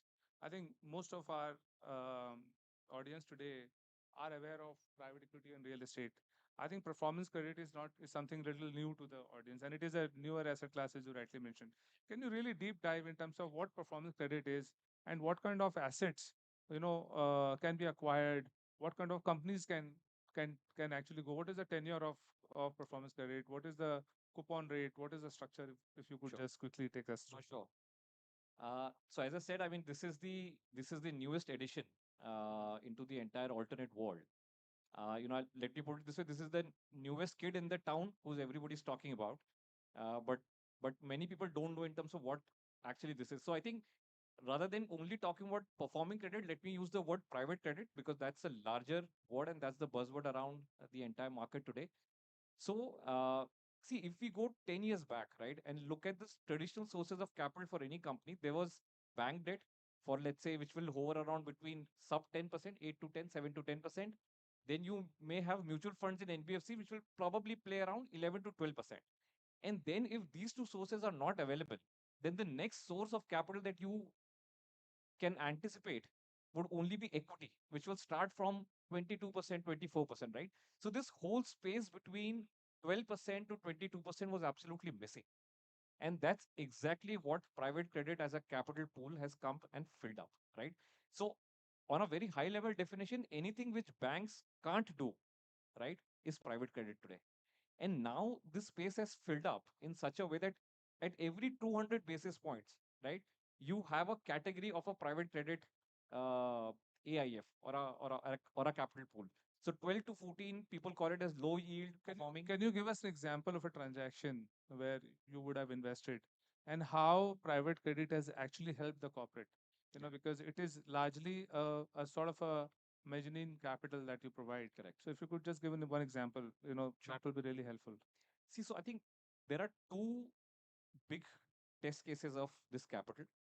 One is in the operating entity where there is a growth capital which is required, right? Now, and then the other test case is basically when promoters actually need the capital or the entrepreneurs need the capital largely to consolidate their own stake. right? Or they are buying out a business. Or they are buying out the business, which is Or typically somewhere there is a family settlement and you have to buy out your correct, brother. correct, And absolutely. you need your capital. So I think the holding company level, I don't think there was any capital available before, right? Okay. Operating level situations, yeah, of course, you can have some of the NBFCs coming in, mutual funds coming in. Now maybe for the listed large companies, even banks are now getting allowed to do the acquisition financing. But prior to that, there was nothing available for all of these test cases. So just to give you an example, right, which is a classical case of promoter financing coming into play, we out of my fund we did a transaction where there is a pharma company, right? It's a 50-50 JV between promoter and a German partner, and promoter wanted to now buy out the German partner because the second generation was also coming into the business. They didn't want to have that split shareholding, right?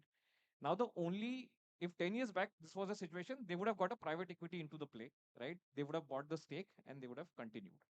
Today what they did is that they borrowed capital from private credit investors, right? They consolidated the entire 100% stake at a very good valuation because that was the JV agreement.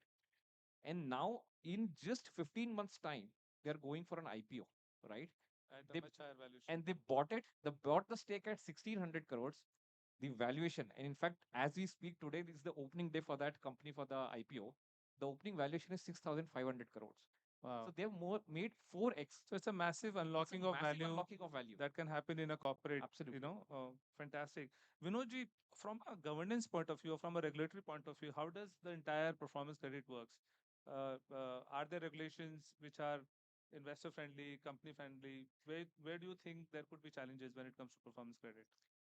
Now, I'll first maybe talk about AIFs in general and then come to private debt or performance credit as you speak. So, number one, for the AIF itself, now just to give some context on how the government is receptive to making the environment more conducive to AIFs. In this budget, 2025 budget, I'm sure you might have noted there's a small amendment in the definition of capital asset.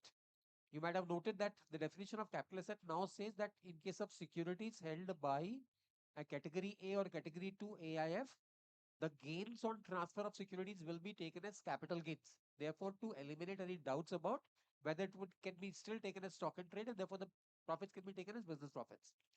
I'm sure people would also know that there is a pass-through treatment in case of category 1 and category 2 AIF. So if you as an investor are investing in an AIF, which in turn has made a gain on transfer of securities, in your hands, it would be taken as a capital gain. And I'm sure you understand that if the capital gain is long term, the rate of tax that you pay is only 12.5%. So versus paying 30% plus tax rate, you are paying only 12.5% tax, which is a very, very important change made by the last budget. Additionally, SEBI has constantly been revamping and kind of making the framework more conducive to AIFs.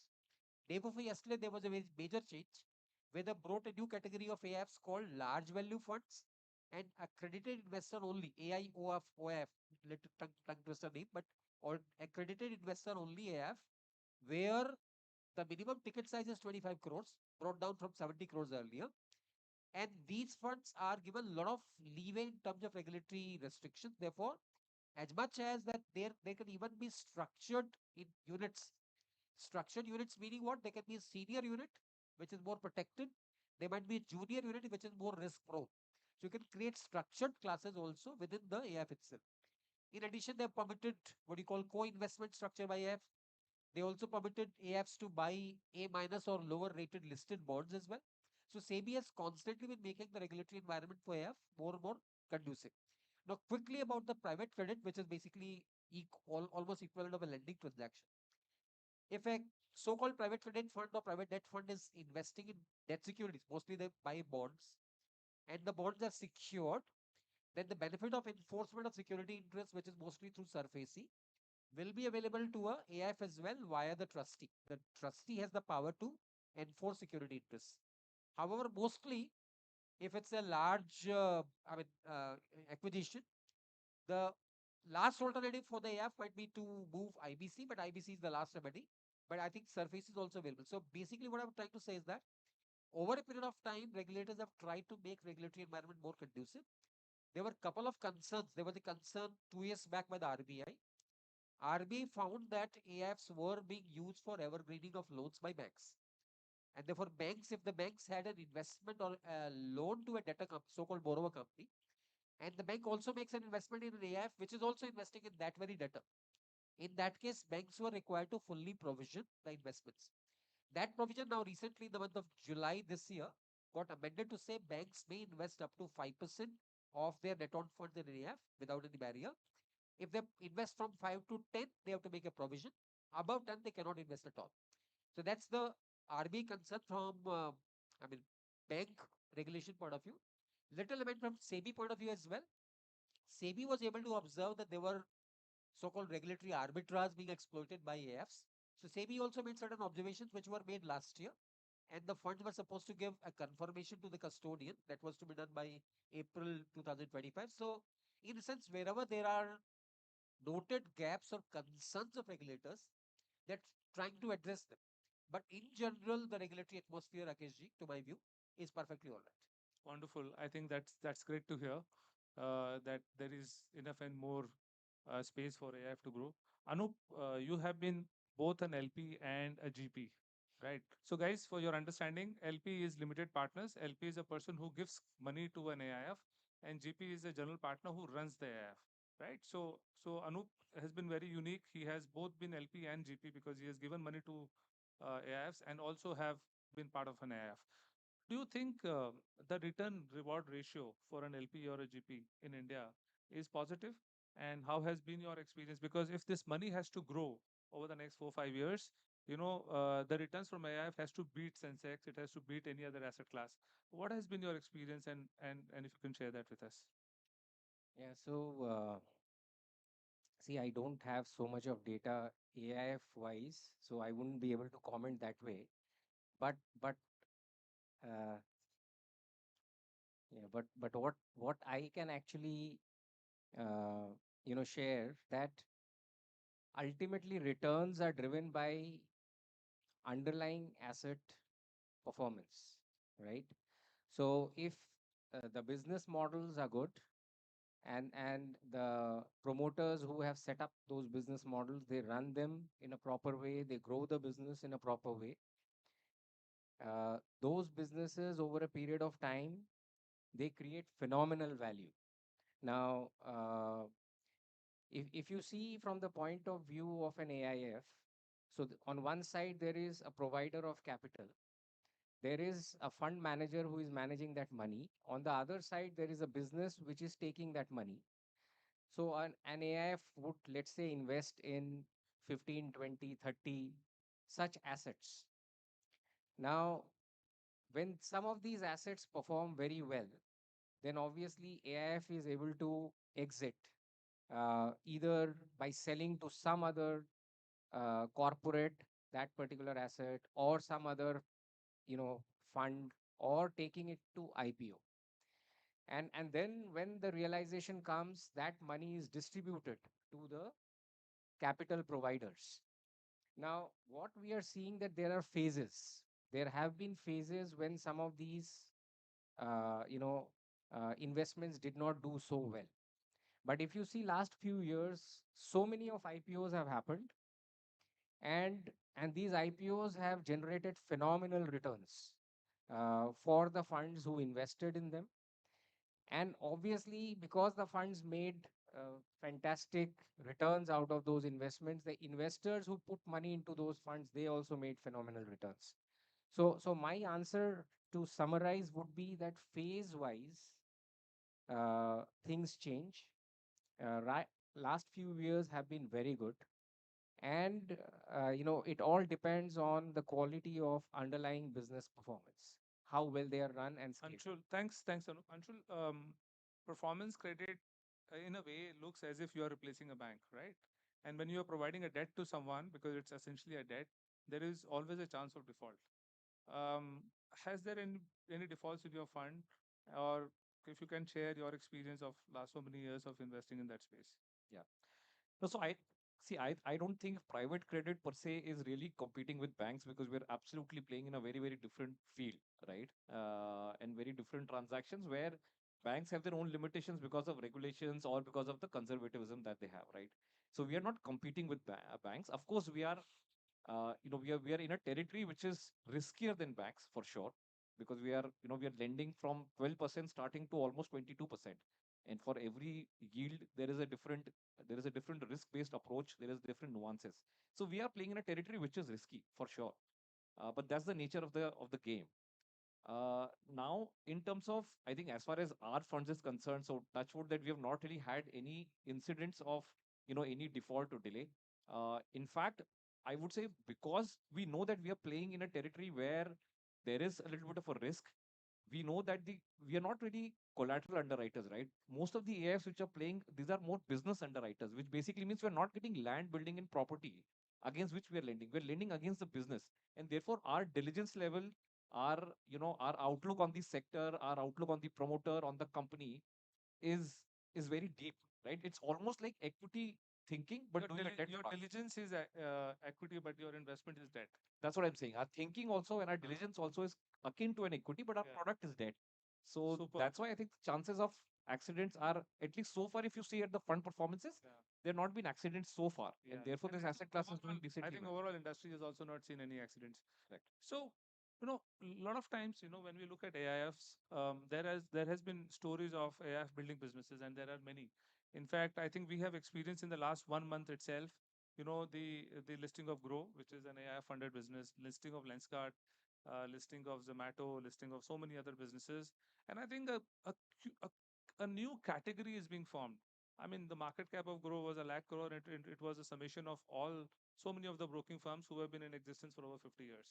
And Anup, because the largest amount of capital has actually gone into that space, which is fintech and alike, and you have been an expert on that. What is your view there? Will the investment in this space will further accelerate? And what are we looking at? I mean, how large you think the financial services sector, which is already like almost 25% of our GDP, can become in the next 10, 20 years? Yeah, so see, there are two, three big factors here. One, uh, the size of economy we are, and we all strongly believe that we are going to grow phenomenally in the years to come.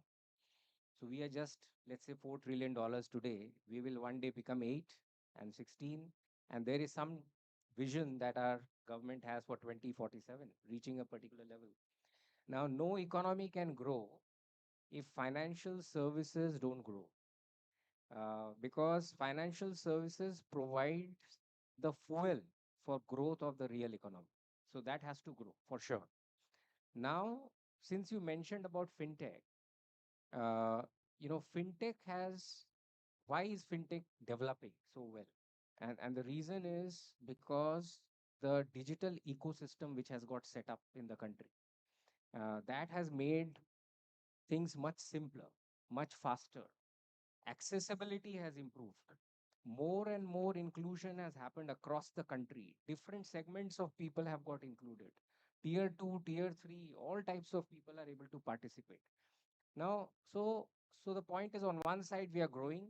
But sorry to interject, but don't you think we are missing the AI movement that is happening in the US and China? And not many private equity investors in India is investing in that space. Not many corporates are, looking at AI as a category or as a space. Uh, Yeah, what's your, so what I am seeing, so there are two parts. Let's say one is development of AI, the other is application of AI. Very clearly, we are seeing in several of these entities where we are investing, they have started using AI for different functionalities or user journey, enhancing user journey experiences. So that is one part which is happening. At the same time, a lot of innovation is happening. In terms of using AI for creating certain types of, robots, which could be used in different types of industries. Forget about only financial services. So I don't think, we have missed it as such. We are going to use AI in a big you way. think will be the beneficiaries? We of will this? certainly be the beneficiary of it. Vinodji, if we have to achieve what Anup is saying, do you think from a regulatory framework, from a legal framework, are we prepared? Are we at par with global standards? what are the changes that the fund managers or the corporates need to implement to be able to achieve what Anup just said? So to my think there are three parts to the fintech what I can think of. Number one, the payment settlement systems part, where the fintech entities are assisting in payment settlement systems. Second part is fintech related lending, which is so-called fintech digital lending. And the third part, which is data processing. And I think in each of these, at least the regulatory architecture exists. For example, there's an elaborate regulation for payment aggregators, which is basically concerned with payment settlement systems. There is a very robust regulation for fintech-based lending, which is already in form of the RBI's controls on digital lenders. And all the so-called digital lending apps, which you see on the internet everywhere, these are now required to be registered with RBI. So there cannot be any unregistered digital lending apps which is trying to sell loans. And the third part is data protection, data privacy, where we are, to my mind, we are a little late to start. We have just enacted the law only a few days back. And we still have an 18-month timeline for implementation of the data protection, the so-called DPDP Act. Whereas rest of the countries in the world, I think 90%, roughly 90% of countries in the world have already initiated data protection laws. So we might be late starters in data protection, but to my mind, I think the regulatory architecture which would hold these developments in good shape in time to come, that's already in good place. So you're saying after the tech stack, the regulatory stack is in WIP, and maybe we'll be able to achieve that in the next 18 to 24 months. Yeah, the so-called OCAN, which is also an open platform for development of apps, that's already working. I think for last couple of years it's working, and I think it's doing quite well. A lot of financial players already are a part of OCAN, OCEN, but called as OCAN. Anshul, from a sector point of view, one spectrum is fintech, which is futuristic and all of that. And what I have understood of performance credit, it is hard brick and mortar, right? Because you can touch and feel the business because you are, in effect, as I mentioned, you'll take an equity call, but you're actually providing debt. So you need to have hard security. Can you tell us about the sectors that you are looking at? Sure. So I think most of the private credit AIFs are all sector agnostic largely. Uh, Unlike equity, which is far more verticalized in terms of handling few sectors and going very deep. I think the way private credit works is that you have to be more sector agnostic. You may still have some negative sectors. For example, there are many funds who don't do real estate because that's a very different ball game. But apart from that, at least funds like us and maybe our peers are open to open to actually do transactions in all sectors. I would say the topmost ones which are now happening are pharma healthcare, right? Second is all your industrials, which includes all your manufacturing, specialty chemicals, etc. And then you have services, right? So we do a lot of asset-light businesses as well. Wow. So I don't think it's a question of having uh, you know more fixed assets or more real assets as a security. The point is that if the business has value, right, and the value is predominantly more shown in terms of the equity value of the business in terms of shares, then I think we are okay to lend against that business value, right? Understood. And that's the key difference between all your banks and NBFCs versus private credit funds, where we are more underwriting the business. If we feel that the business has value, we are okay to lend against that business rather than wait for any hard collateral to secure ourselves, right? And therefore, I said that the diligence level is very different.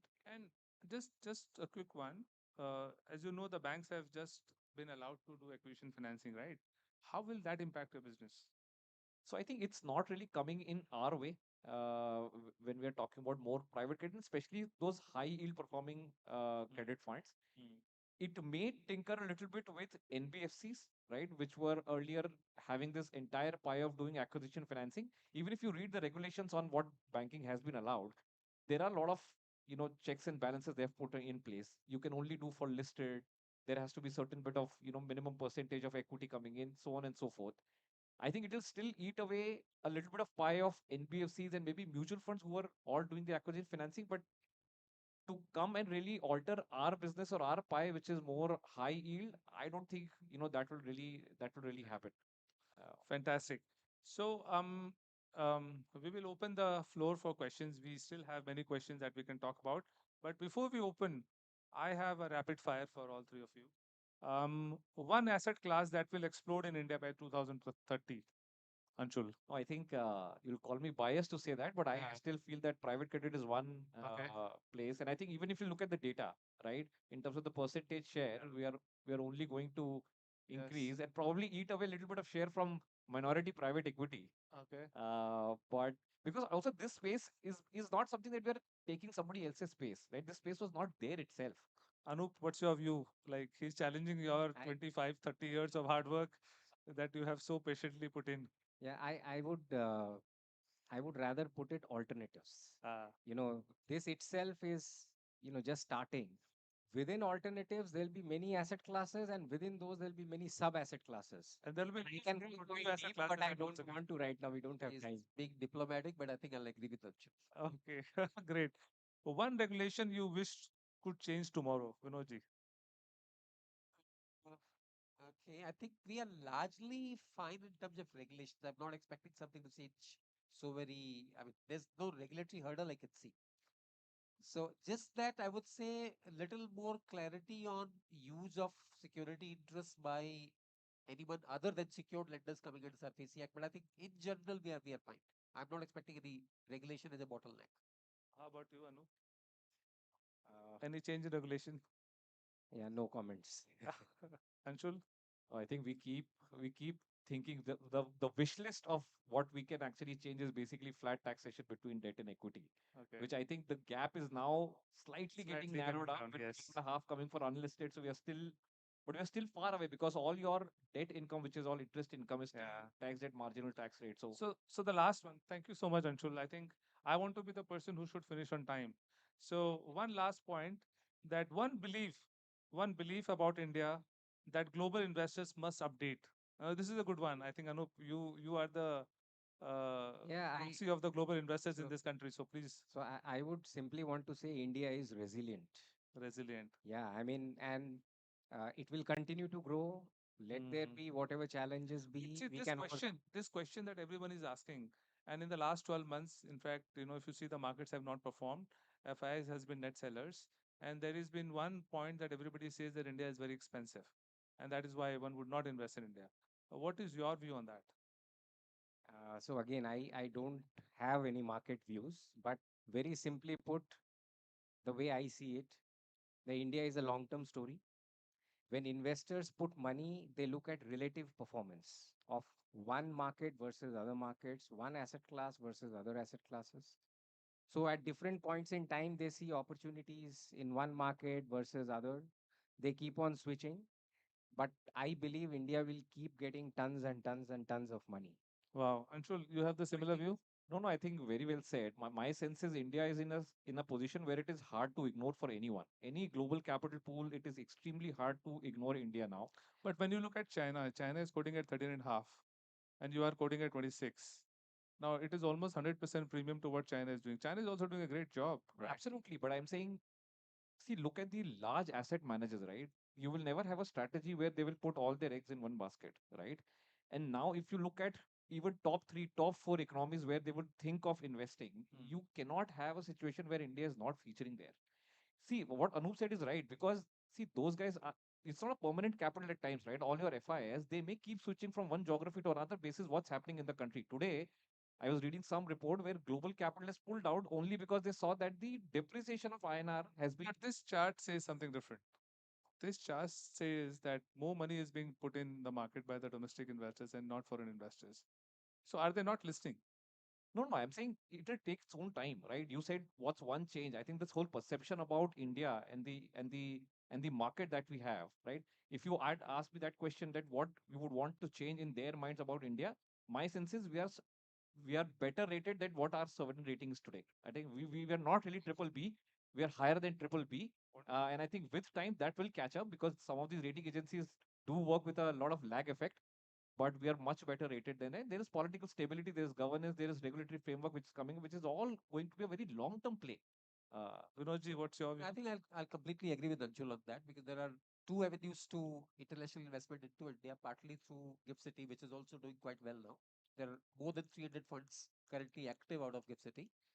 And that apart, direct investment, which is also perfectly allowed now, it's fully allowed on the automatic route. So the share of international investors, what is showing in the pie chart, it's, I think if you were to see what it was 5 years back, the number would have been even lesser. Hmm. So there's a growth there, and I think it will continue to grow. It's a growing story. So the Rakesh. combined view is that we are good for long term. Of course, we are. We are So I have a sustainable. view. I can can I also share my Please, view? please go ahead. Yeah, thank you. No, I just wanted to be sure. So I feel the difference that India has is variety, because no other country in the world offers the variety that India does. You know, you go to US, it's all about AI, and people are already writing the obituary of AI. They're talking about the biggest slump in the US markets coming our way very soon. I think the market corrected by $1 trillion today. And when you go to China, you know, transparency, manufacturing is the only call. There is no consumer, sentiments that prevails what prevails in India. And I would go and talk to the investors and tell them that you should invest in India because you want to be anti-AI. If you want to have an anti-fragility in your portfolio, where if something goes wrong to AI, what will you do? You should come and invest with us. So I think not having AI companies in India is an advantage rather than a disadvantage, if you ask me. And that is what we should all go and sort of, make a Not having excessive investment in AI. yeah. So I think we are done. Guys, if you have any questions, we have many more. But if you have any questions that you would want to ask us, any of our panels, we're more than happy to take it. Pankaj. One second, one second. Come. We can't hear you. 10-year CAGR. Yeah. You had shown one slide on 10-year CAGR for US, but do you have anything on Indian alternatives performance? I think there was one on there. Yes. This is one, right? Yeah. Yeah. This is So, on US. yeah, this is US. India is little better than this. So the 10-year data on this one in India is higher. In fact, in private equity is much higher because I come from that space. 10-year returns in private equity is about 18% in India.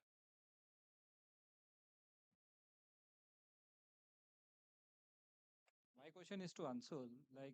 One of the major hurdles I find in my experience with alternatives is the accountability issue. Can you be a little loud, Ajay?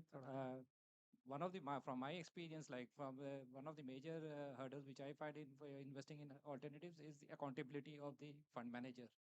Like in many of the cases, like the investments when the investments goes wrong, and many of the cases I have found that the investment has gone from 100 to 0, and still the fund manager had really do not have any answer to those, like why they have invested in those companies. And so okay, what is the accountability for that? Like who stands accountable for that? No, I think first of all, the entire structure of AIF is being designed, right, in terms of having the skin in the game of the sponsor as well as the fund manager and the fund management team very, very aligned from a return standpoint, right? Now, of late, there have been certain funds which people have been raising where that alignment is going for a miss. So I agree with your concern. There are certain funds which are being raised in the market where there is absolutely no carry system, right? Which basically means that if you underperform, right, there is absolutely nothing which is going wrong for the fund manager and the team and the sponsor. So I think sponsor capital, one part of it, which I think people are putting in more and more, even beyond what SEBI is regulating, to just show that there is skin in the game. Second, they're aligning the outcome of the fund manager and the fund management team with the outcome of the fund so that at least they are held accountable to the extent of the performance of the fund. So that is there. But otherwise, see, at the end of the day, there are lot many funds, whether it is equity, credit, everybody is trying to really do the outperformance. The effect of underperformance of a fund is clearly seen in the next fund or the future of that fund manager itself, right? So you may have one accident, and I think some of the funds are, for example, debt funds, they're absolutely running on a very thin margin. If in my fund, even one transaction out of the 15 goes bad, there is absolutely no future for that fund, for the next fund, and even for the fund manager. So I think they know about it. So most of the people that I interact with within the industry, all of them are completely aligned. But if there is any accident or so for any reason whatsoever, then the accountability or maybe the repercussion is with respect to the sponsor who has funded and the fund manager's future fund in the future. So basically, there is no regulatory like a Viroji. You should. There, You there can is, be there like. is. SEBI has stipulations on what they call internal control and risk management. But unlike NBFCs or banks, which are very, very tightly regulated, the regulatory framework for AIF is much, much lighter. It was drawn for hedge funds. Hedge funds world over have been very lightly regulated. So now that funds are investing in loans or private credit, yeah, the regulators also need to learn that there is a modest dose of regulation also has to increase.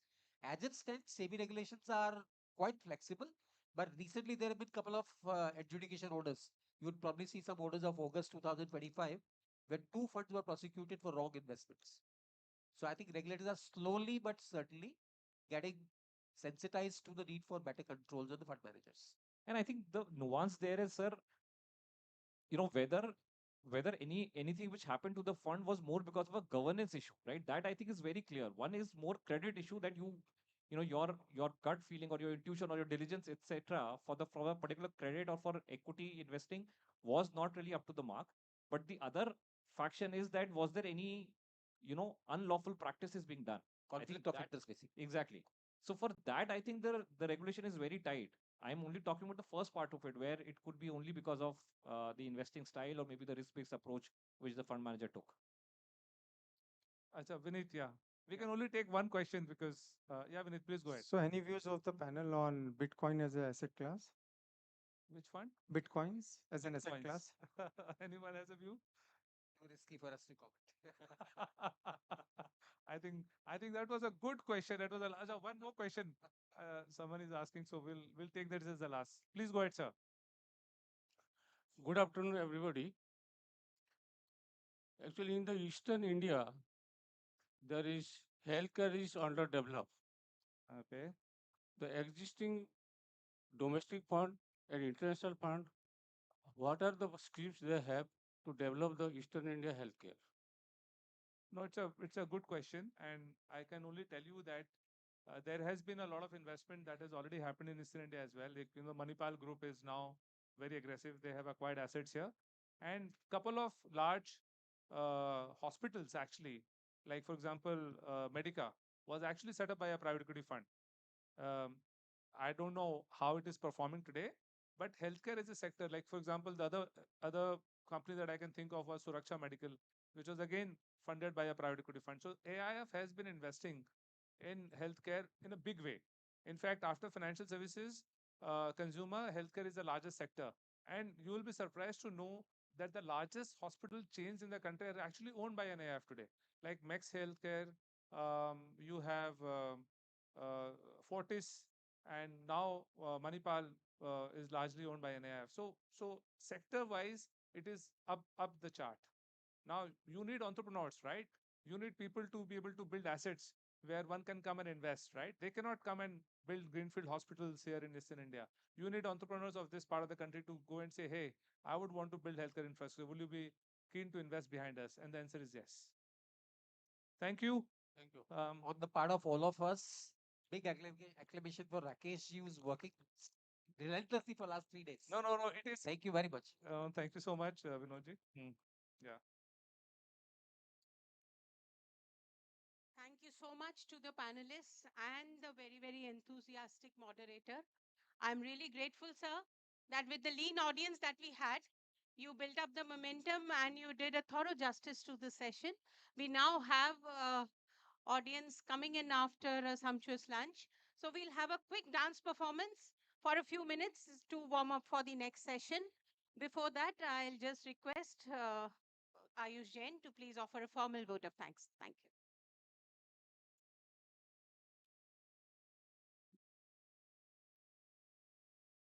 Good afternoon, respected dignitaries on and off the dais, distinguished speakers, moderator of the session, and fellow delegates. On behalf of the Eastern India Regional Council of ICI and the organizing team of the Golden Jubilee Conference, it is my privilege to propose a formal vote of thanks for this deeply insightful technical session on new age financial assets. Alternative asset classes are no longer alternatives, they are becoming a core component of the modern portfolios, challenging traditional models and reshaping how value is discovered and managed. To put the scale of shift in the perspective, India's alternative investment funds have crossed 13 lakh crore in cumulative commitments, with 5 years ago, this figure being around 3 lakh crore only. making it one of the fastest growing AIF markets in the Asia. With these words, I extend our heartfelt gratitude to our distinguished speakers, Sri Anshul Jain, CA Anup Kumar Agarwal, and CA Vinod Kodhari, for their structured, relevant, and forward looking deliberations. You have taken us through evolving financial asset classes, digital instruments, valuation complexities, regulatory challenges, and the transformation that technology is bringing into the financial ecosystem. Your lucid explanations and practical insights will certainly help the fraternity navigate this fast changing landscape.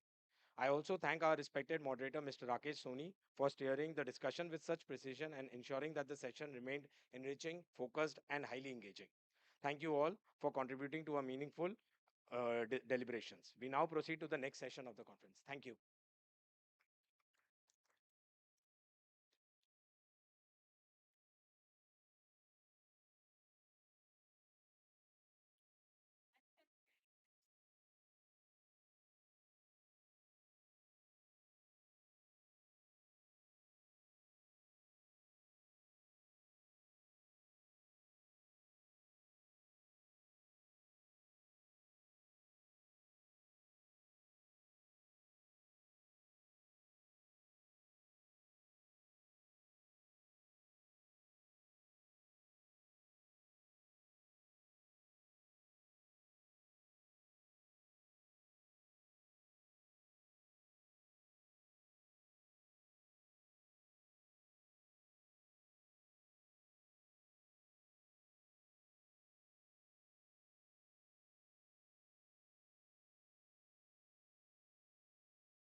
আমার গুণগুণানি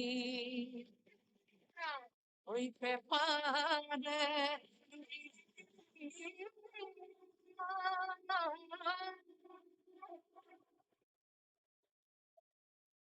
ওই তুমি মন পিছন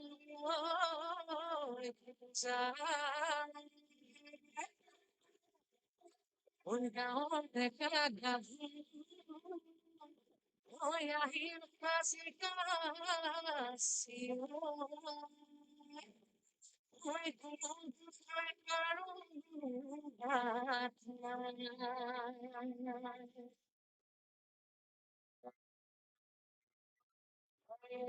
Bihu sak sak sak sak bihu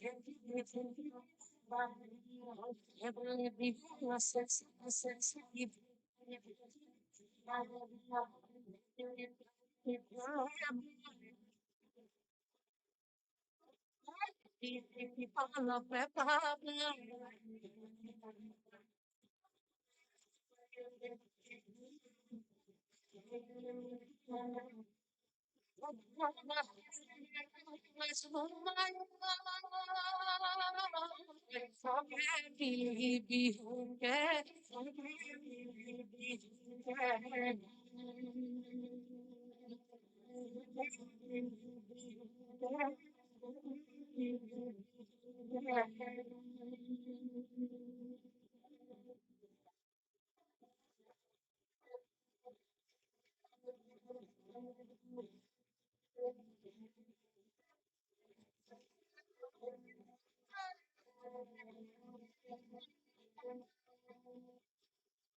ওরে ছেড়ে দিলে সোনার গো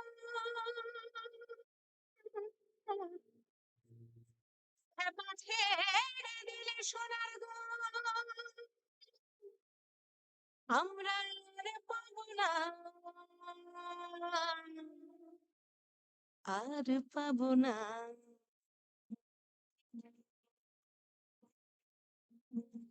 তোমায় হৃদ মাঝারে রাখিব ছেড়ে দেব না তোমায় হৃদ মাঝারে রাখিব ছেড়ে দেব না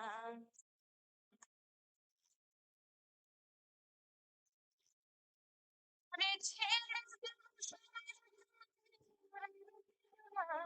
এবার ছেড়ে দিলে সোনার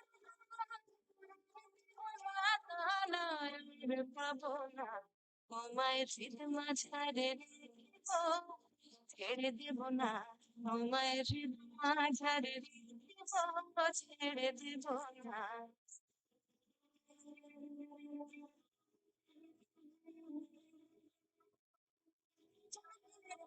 জানে না না ঠারিয়াতে নাই না কষ্ট চেতন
Good afternoon, one and all.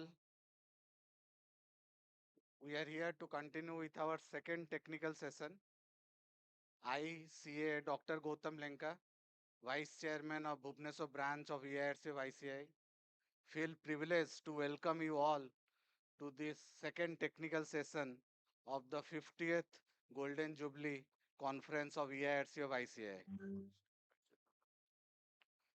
I extend a warm welcome and invite the dignitaries for the session to take the seats on the dais.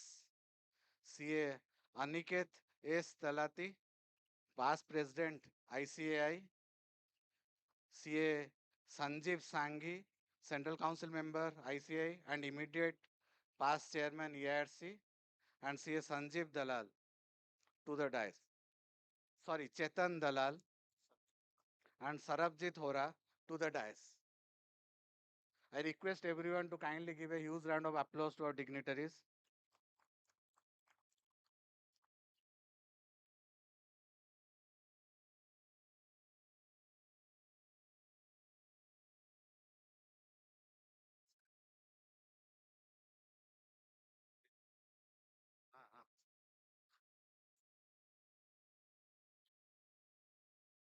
We are honored to have all of you with us today.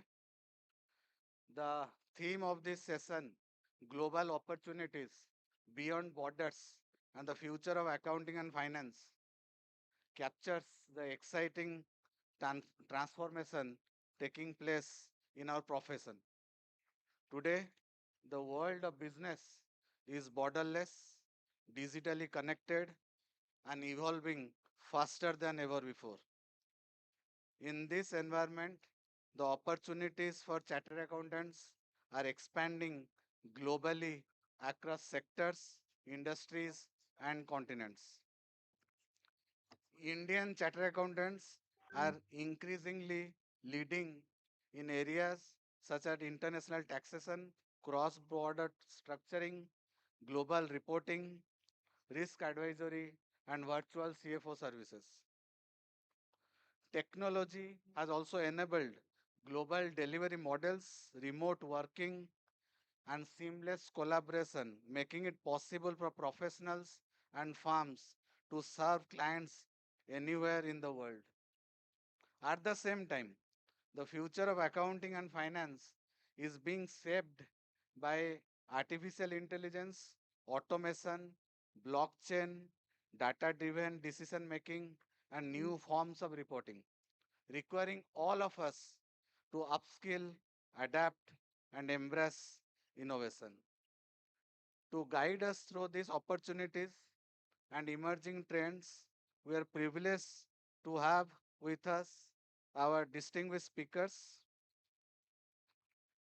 Before we start, I request the EIRC Managing Committee members to kindly present a memento to our distinguished speakers.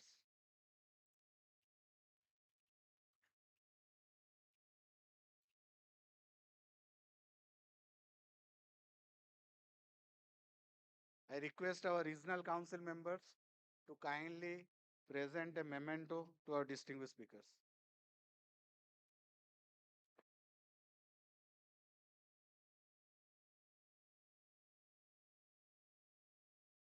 I request everyone to kindly give a huge round of applause.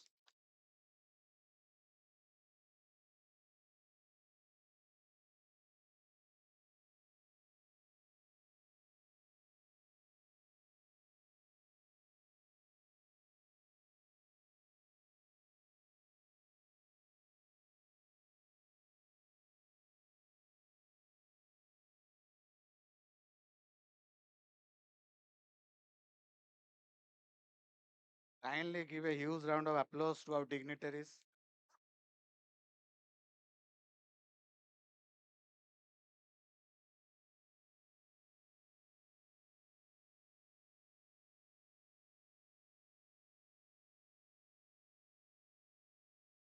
With great pleasure, I once again welcome both all our distinguished speakers, dignitaries on the dais, and our learned audience.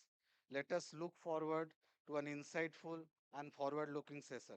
I request CA Sanjeev Sanghi sir, the dynamic and handsome Central Council member, to kindly address.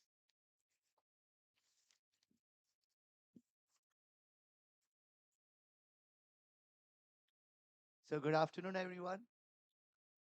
I think the voice is audible to all of you over there at the back. Now there is a big tussle wherein you will say, I want to sleep, and we'll ensure that you are not going to sleep. So this is a post-lunch session, and this is going to be very, very exciting. Whenever we hear this title, which says Future of Accounting, Global Opportunities, Beyond Borders, how we can spread our wings, how we can take things forward.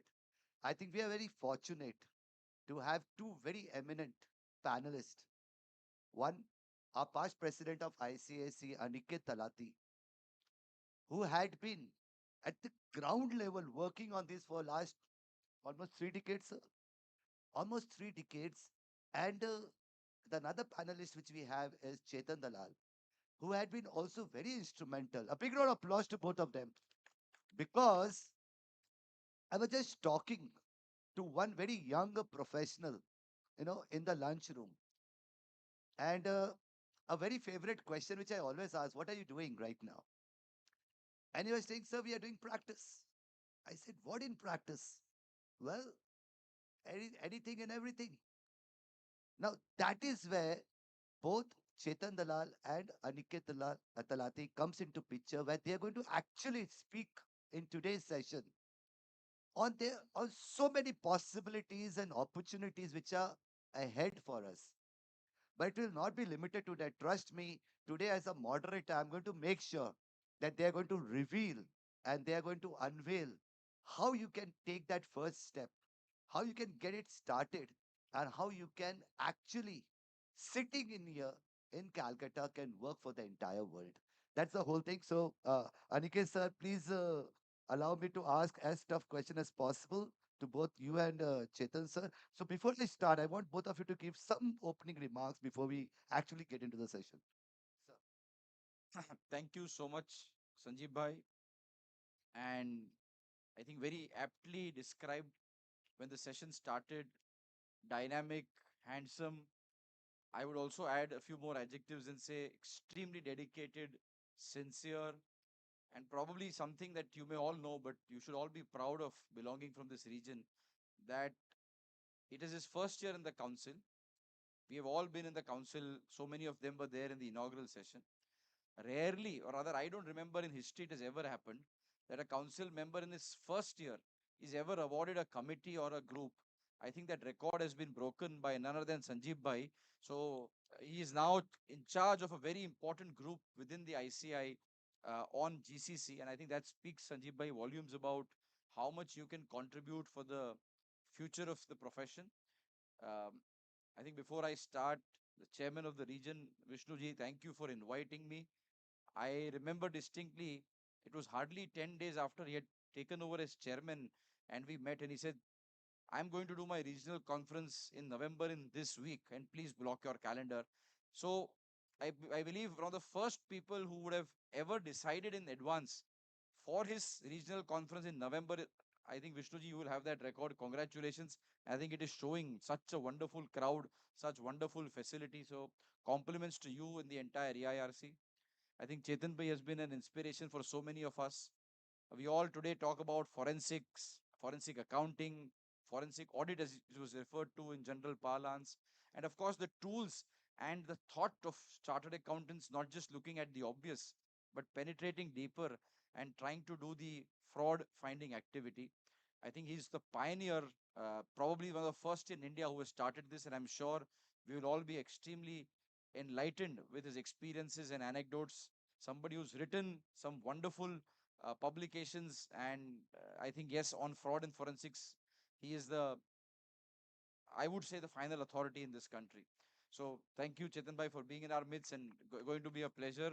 To my two very special people, I think before we came on stage, there was a song going on, and I asked Sanjeev Bhai, what are they saying? And what he told me and its translation, I honestly feel holds good for my feelings for all of you in Kolkata. I never got an opportunity to come to Kolkata ever in my life. But as destiny would have it, I am one of the rarest presidents whose predecessor and successor both come from the city of Kolkata, Dr. Debashish Mitra and Mr. Ranjit Kumar Agarwal. So for all my friends and colleagues in Kolkata, Hriday Mote Rakhibo, Chede Bebona. I think for all of you, you are all in my heart and I will never let you go. That was the song that was playing, and I think Kolkata is going to be the same for me. I have come here so many times, and Vishnuji now always addresses as your very own Kolkata. And this region feels so special to me. So, yes, I am very delighted to be in your midst this afternoon. I also had the opportunity just before this session to discuss with a lot of your senior members, some past council members, some very senior members about how practice, how chartered accountants in Kolkata are and what they are doing, and some interesting facts, some not so encouraging facts that were told to me. And I think I will fail in my duty if I don't realize the ground reality in terms of what the practice scenario here is, and then I think pivot what I'm trying to tell each one of you to suit you and also make it more relevant to you. Because yes, sometimes when you look at this, I think President in the morning, for example, spoke about the World Forum of Accountants. People talk about IFAC and the internationalization of the accounting profession. Somebody who's sitting in the hall who's saying, "Yaar, main to GST return bharta hu, I only do some audit work and I have limited clients." Does this make sense to me? I think what we'll try and do over the next 30, 45 minutes that we have is make this session relevant to that person in the audience. And my request to you would be, more than anything else, for you to be in this session, I think let's all be a little selfish today. Somewhere I feel as chartered accountants, we have, and I think it is our duty, as a doctor always thinks about his patient, a lawyer will probably think about his the brief and the client.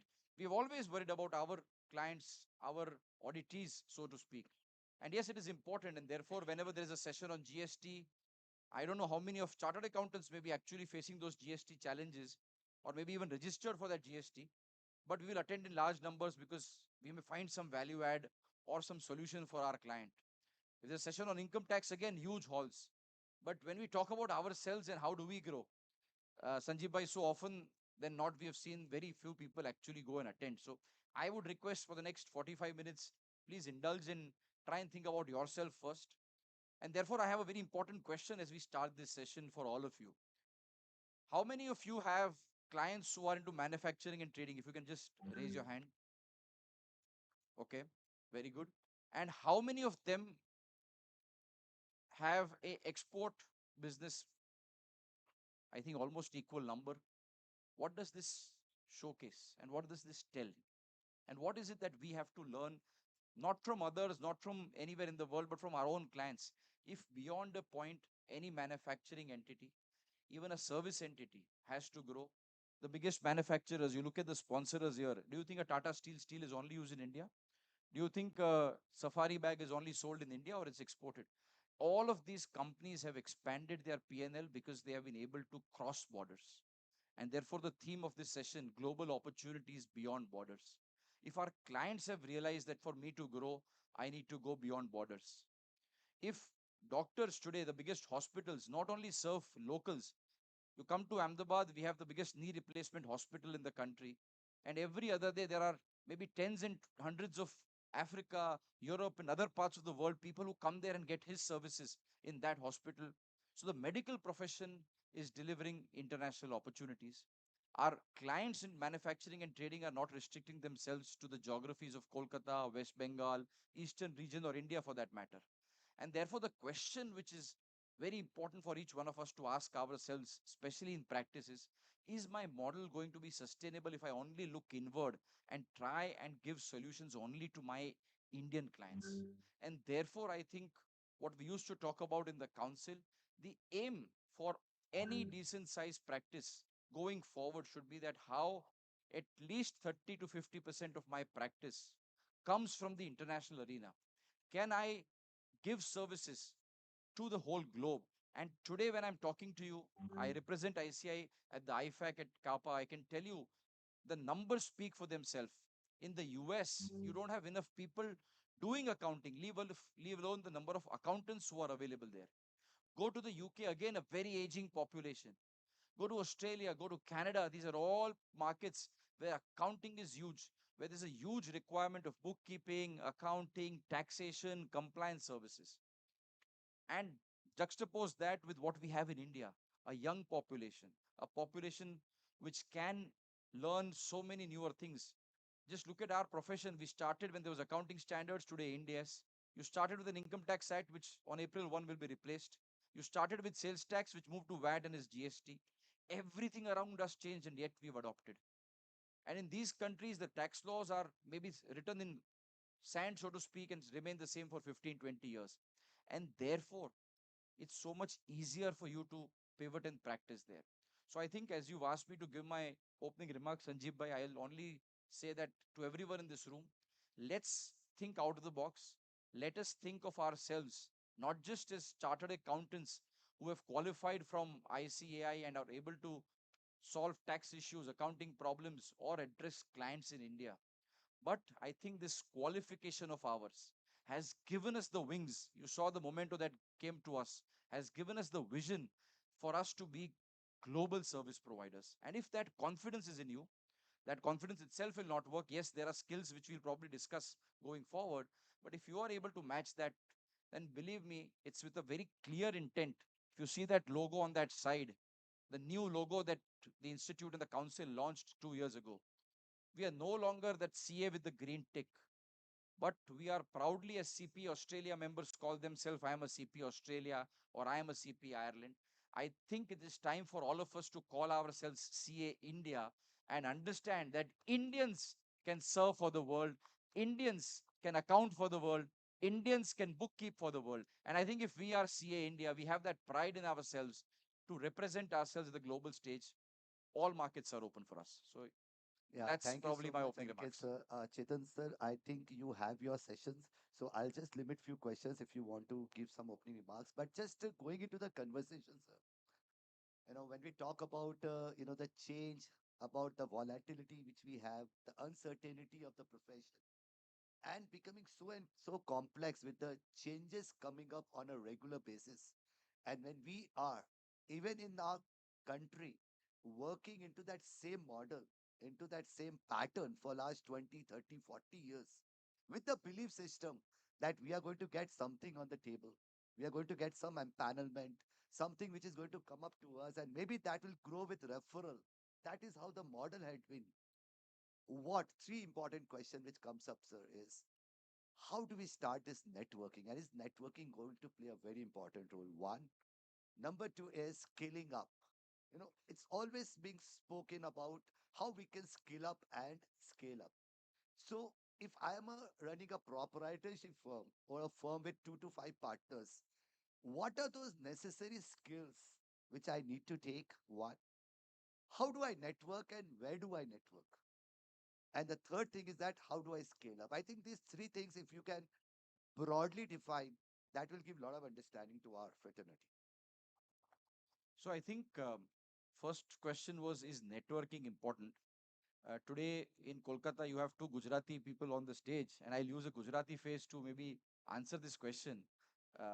We were taught when we were children, and I'll say this in Gujarati first and then maybe explain in Hindi and English. Sauthi moti khan, ओळखाण.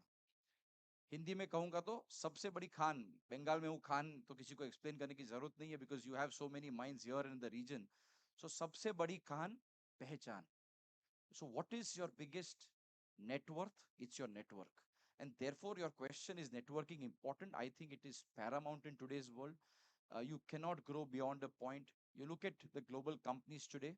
If a Reliance wants to get into geo and get into technology, you have investors from Facebook and other parts of the globe who are coming and providing them technology. If India wants to get into the semiconductor space, you're doing joint ventures with so many global partners. So even for the largest companies and corporations whose net worth has crossed a few billion, network is important. It's important to collaborate. And as president of the institute, I went to Africa, I went to so many parts, and I always used to say the time to compare and compete is over, and it is a time to collaborate.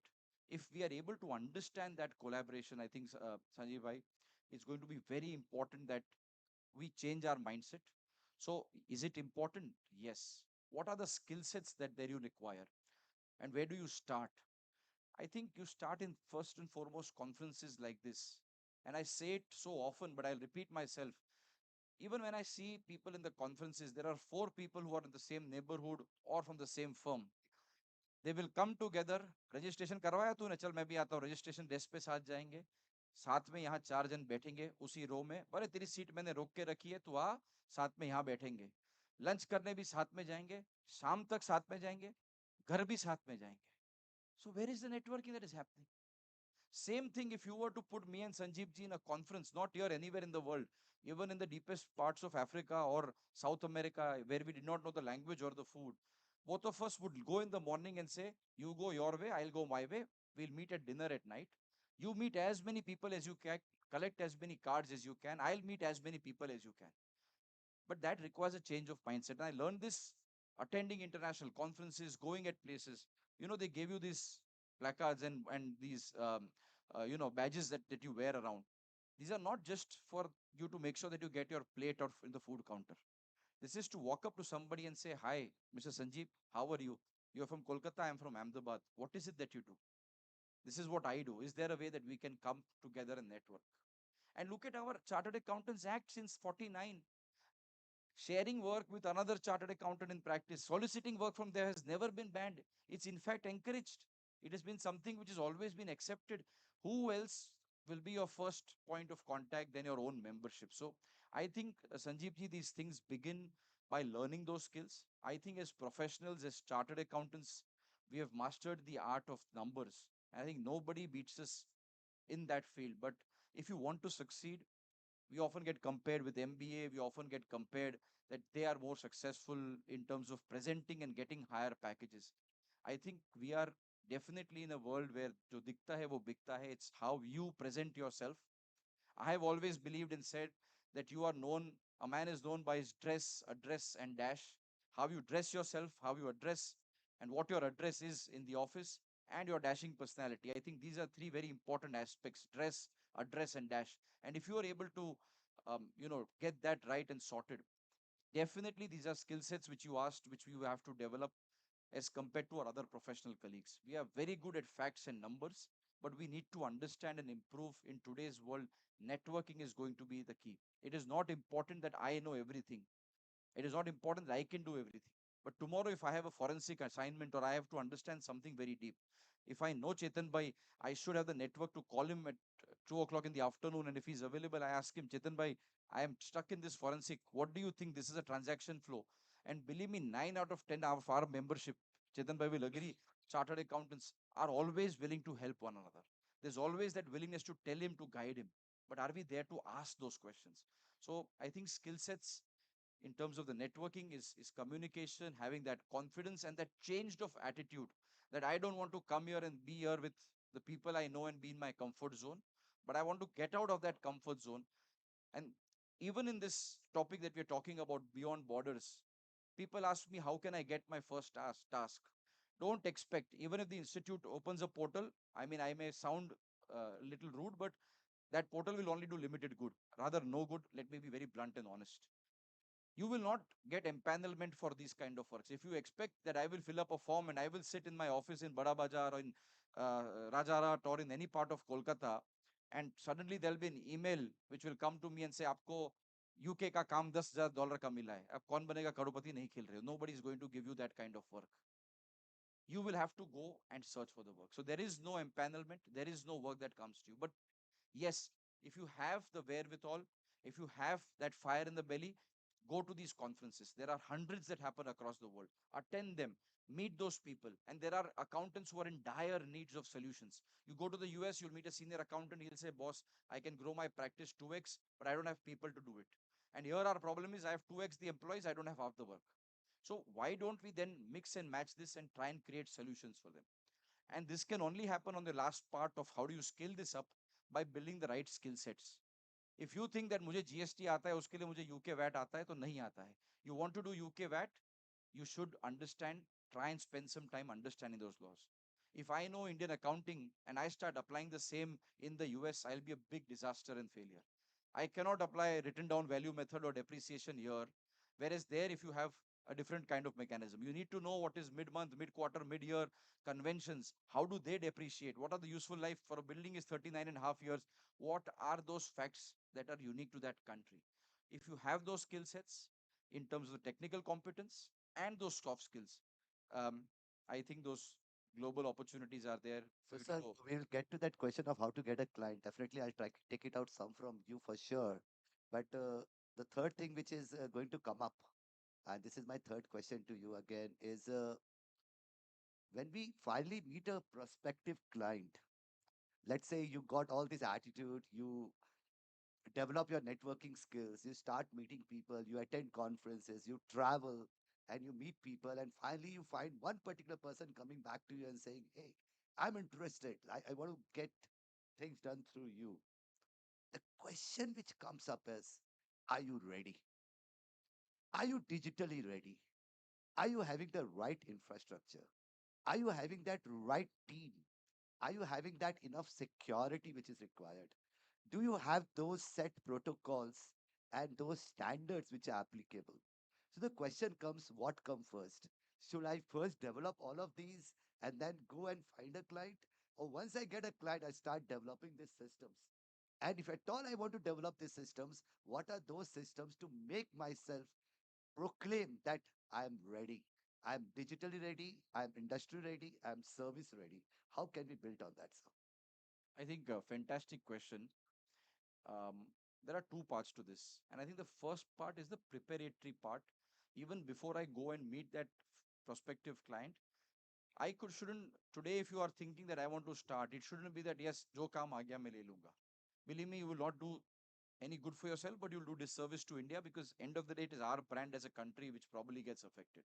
So select a jurisdiction. Let's assume for a moment, Sanjeev bhai, you picked Australia and you know that there are BAF returns to be filed. You know that there are due dates and deadlines which have to be met for your sales tax returns, rather GST returns. There, you know that what are the financial implications of taxation when you're accounting for something. You understand that first, develop that skill set. It's very easy. The institute has made it so tremendously easy for you. Today, you can get a CP Australia qualification in 6 months if you're a chartered accountant. It will not take you more than that. That's how easy it is for you to get that kind of a qualification. Assume for a moment you have received that qualification, you have that kind of confidence in your hardcore skill sets. Then I think your question, what comes first? That chicken and egg. And that is why I started my opening address by saying we have to learn from our clients. You have manufacturers. Can a manufacturer assume कि पहले मेरे पास पूरे साल का order आ जाएगा? My POs have been received. I have posted them. फिर मैं machine लगाऊंगा, फिर मैं जमीन खरीदूंगा, फिर मैं plant डालूंगा, फिर मैं raw material खरीदूंगा, and then I'll convert and start making finished goods. By then that customer would have gone. Therefore, I'm not saying we're into manufacturing. This is not a business, it's a profession. Yet, if you want to get into this, there has to be a bare minimum threshold of investment that you should make. Invest in yourselves in terms of the technical skills and hard investments in terms of having the right IT infrastructure. Even if it's just two of you, get a firewall and give him the comfort that if there is some work that I am being given from this country in Australia, I will make sure that the data remains protected. It is not that somebody in overnight sitting in Russia or China can simply come in and will be able to access my data because it is unsecured and unprotected. It will be encrypted and lying behind a firewall. You will need to develop the IT systems to ensure that if that work has to come to you, you are able to then deliver them. I'll give you my example, Sanjeev bhai. We've been doing this work for 25 years. When we started, आज तो हम सबको cloud आता है, we put anything on G drive और बोलते हैं link share कर दे, आप डाउनलोड कर दो, मिल जाएगा. Younger generation has probably grown up looking at that. At that time, we had physical servers and physical hard disk. You started there. We had to do a FTP, a file transfer protocol. काफी young members का नाम भी नहीं सुना होगा. Where he would send and upload those documents sitting in US, upload them. I will have to sit here and download them. So overnight, my system will run, fetch those invoices, soft copies, save them. Today, your accounting packages are on the cloud. आप यहाँ entry करते हो, वहाँ update हो जाता है. पहले नहीं होता था. It was not the case. We would have to have a separate version here where we would post those entries and then merge them with the main. So the question is, what comes first? I think it's not a huge investment, but besides your technical skills, what is extremely important, if any one of you is looking to develop in this area, are those skills of making sure that you have a good technology setup, a good understanding of how, if you want to meeting with your first prospective, as Sanjeev Bhai was saying, how do you convince them? How do you build that kind of technological competence to tell him that, yes, I have a system which is secure. We will use the cloud to move data. I will ensure that the data remains protected. I will sign a NDA and tell you that I will not disclose confidential financial information. I will also implement the best controls and systems and processes. If required, have an access card control so that no physical person comes in. So many other things that are there as a part of this, but I'm just giving you some highlighted major items that need to be there. But yes, I think the short answer to this is that if you want to get into this area and develop, you have to understand that you are not yourself alone in this market. There is competition today from Philippines, from Poland, from other parts of the country, and leave alone from other parts of the world. Therefore, these important steps of understanding IT, understanding technology, and having the willingness to invest the best form and putting the best foot forward will only inspire that confidence in that person to say, yes, Sanjeev Bhai or Aniket or whoever it is, that you handle my work. This is my client that I am giving to you. And I am now confident that you will deliver an output and a product which is accurate, which is in line with the technical requirements, and most importantly, I apologize if this sounds rude, but the fact is, if such a conference was to happen in the US, for example, 9:30 means 9:30. It doesn't mean 9:31. And similarly, if you have committed somebody that I will give you the data and the report by 5 p.m. tomorrow, it better be in the inbox at 4:59. 5:05 is time gone. Chalta hai does not work, and that chalta hai attitude cannot function. So if that is how we have learned to live, then this is probably not for you. But if you're willing to change, invest in hard skills, invest in technology, change mindset, and be able to give the right output in the desired timeline, I think there's a huge market available to you. So I think 4 5 things very very clearly you have demonstrated, sir, is the mindset, having the skills, going and networking, traveling, putting and investing on yourself. One very important thing which you have touched very lightly, and that is very very important, is the cultural gap, the work approach of how and what we are doing over here. So the question over here, I think, let me put it in a much better way, is what is more important? Is it something where I'm intellectually very strong, or something where I can be more of an entrepreneur and try to manage and get things done at the expectations and at the way the person is expecting from me? Maybe is it a T-shaped professionals are we looking for, or an I-shaped professionals? So I would say, I think I'm in Bengal, in the land of culture. So definitely on a on a different note, but yes, culture is very important. You have to understand what works there. For example, if you are in the US, and I've seen this with a lot of accountants who try and do the US work, they said, "हमारे वहाँ तो ऐसे ही होता है." And I tell them, today in India, for example, you drive the car on the left side of the road. You cannot go to the US and say, मैं भी left side पे चलाऊंगा, हमारे वहाँ ऐसे ही चलाता हूँ. You'll bang into everybody else who's coming because they drive on the other side of the road. If the switch is to be flipped, for us, when we put it down, light चालू होती है और ऊपर करते बंद होता है. US में it's the reverse. You flip it up, it turns off. So the question is, can I do what I'm doing here and expect him to accommodate? Answer is no. You will have to accommodate, change yourself, and understand that I am serving a different market. I think this is true for any business, any profession, and so for ours. I think it's very important to understand how things work there and then adapt to it and deliver it in that sense. So yes, even if you may be extremely intelligent, but if you're not diligent and if you're not able to meet those standards, I think your intelligence will only take you so far. It is being consistent, diligent, and ensuring that you live up to those standards is going to be important. I'll give you one small example. Will probably take 2 minutes. how I learned this very early in my life. And I was in 2009, I believe, in the US and doing some work for a big real estate firm there. And when I went to the entity and I realized that, there was some, again, I'll just shorten the whole story up, but I realized that the depreciation was not correctly picked up. And so I did, and then this firm that the CPA firm that I was working with, and I went to the main person there and I said, look, uh, there's a huge problem. The depreciation for this huge asset has not been picked. And he says, this is not possible. They have a very good controller, a very good accountant, a bookkeeper. Not possible that he would have missed. He saw the ledgers and he says, yes. So मैंने क्या बोला? I said, don't worry, I'll pass the entry. हम यहाँ बोलते हैं मैं entry pass कर दूंगा. I said, I'll pass the entry. He stood up furious, mad at me. He says, are you mad? I said, sir, why? You just now agreed that, oh, you lost your mind. And I'm thinking, I'm in my wits thinking, what's happening? And he says, how the hell can you pass this? 2 days later, I was thinking and I realized, हम बोलते हैं मैं entry pass कर दूंगा. In the US, when you say I pass it, if I was to give this water to Sanjeev Bhai and I say, please have some water, he'll say, I'll pass. Pass means jane do. And when I said I'm going to pass this entry, he assumed that I'm saying, I'm not going to record it, I'm letting it go. And therefore, he was furious saying, as an auditor, how can you let this go? Ever since, all I say is I'm going to record this entry. I never say I'll pass the entry. Because हम यहाँ बोलते हैं entry pass कर दूंगा. That is not a terminology anybody in the US will understand. So these are small cultural things, Sanjeev bhai, but very important that when you are working there, like I said, you have to understand the tricks of the trade. How do they do it there, and how the terminologies get drafted so that you are able to communicate the right kind of output for the work that you are delivering.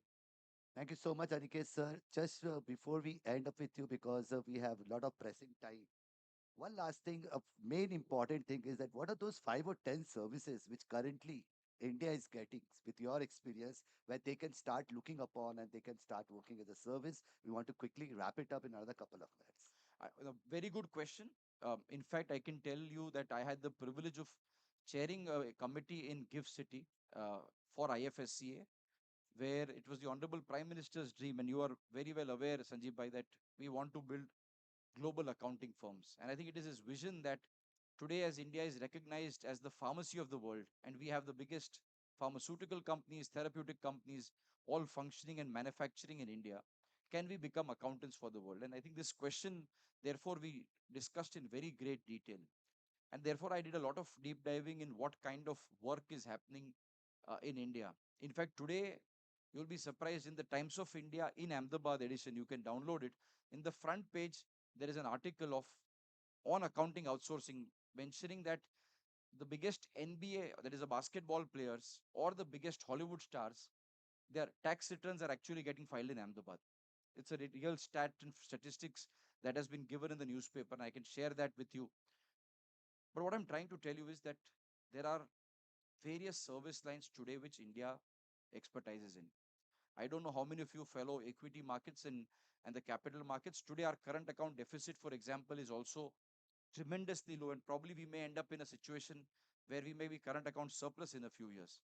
And I think one of the biggest reasons in the last 5-7 years this has happened is because non-software exports are increasing. And in this non-software exports, one of the biggest areas that is growing very fast and exponentially is accounting outsourcing. So what are those areas? First and foremost, basic bare bones bookkeeping. So bookkeeping today, there are thousands of people in India engaged.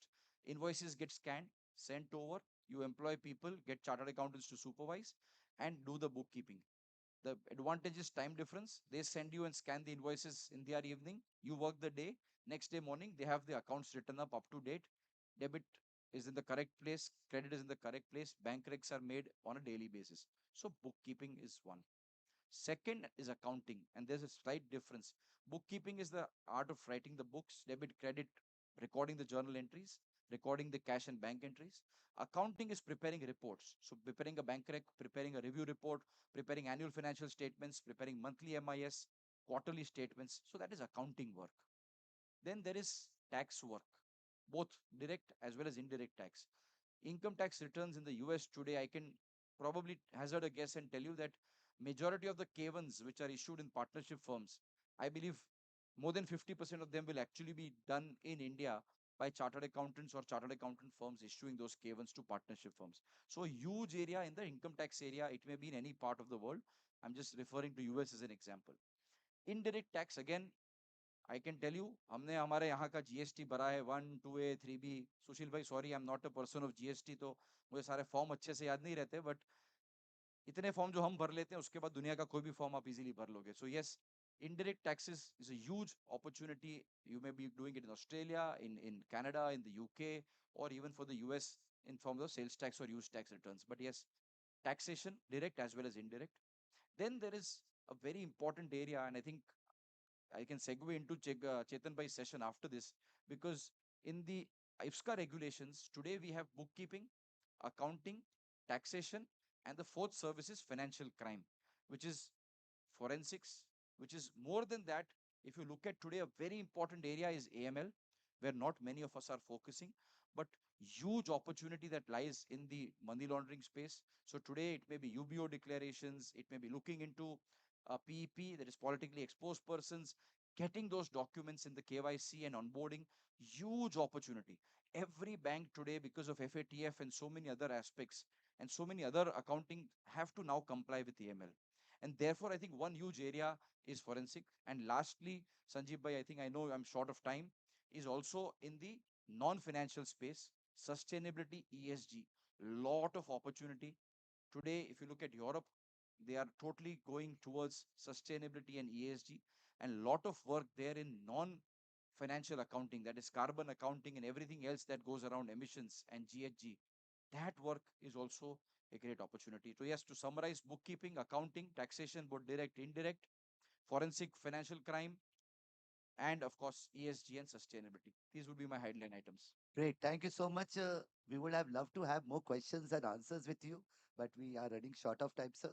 But I think most of the questions are answered, and we can always check with Aniket sir offline on that. But moving on, we have another very big opportunity, which is again going to be there for next 10, 20, 30 years, which is going to be, spoken about by Chetan sir on forensic accounting. So Chetan sir, do you want to take a session on that, or you want to do a question answer session?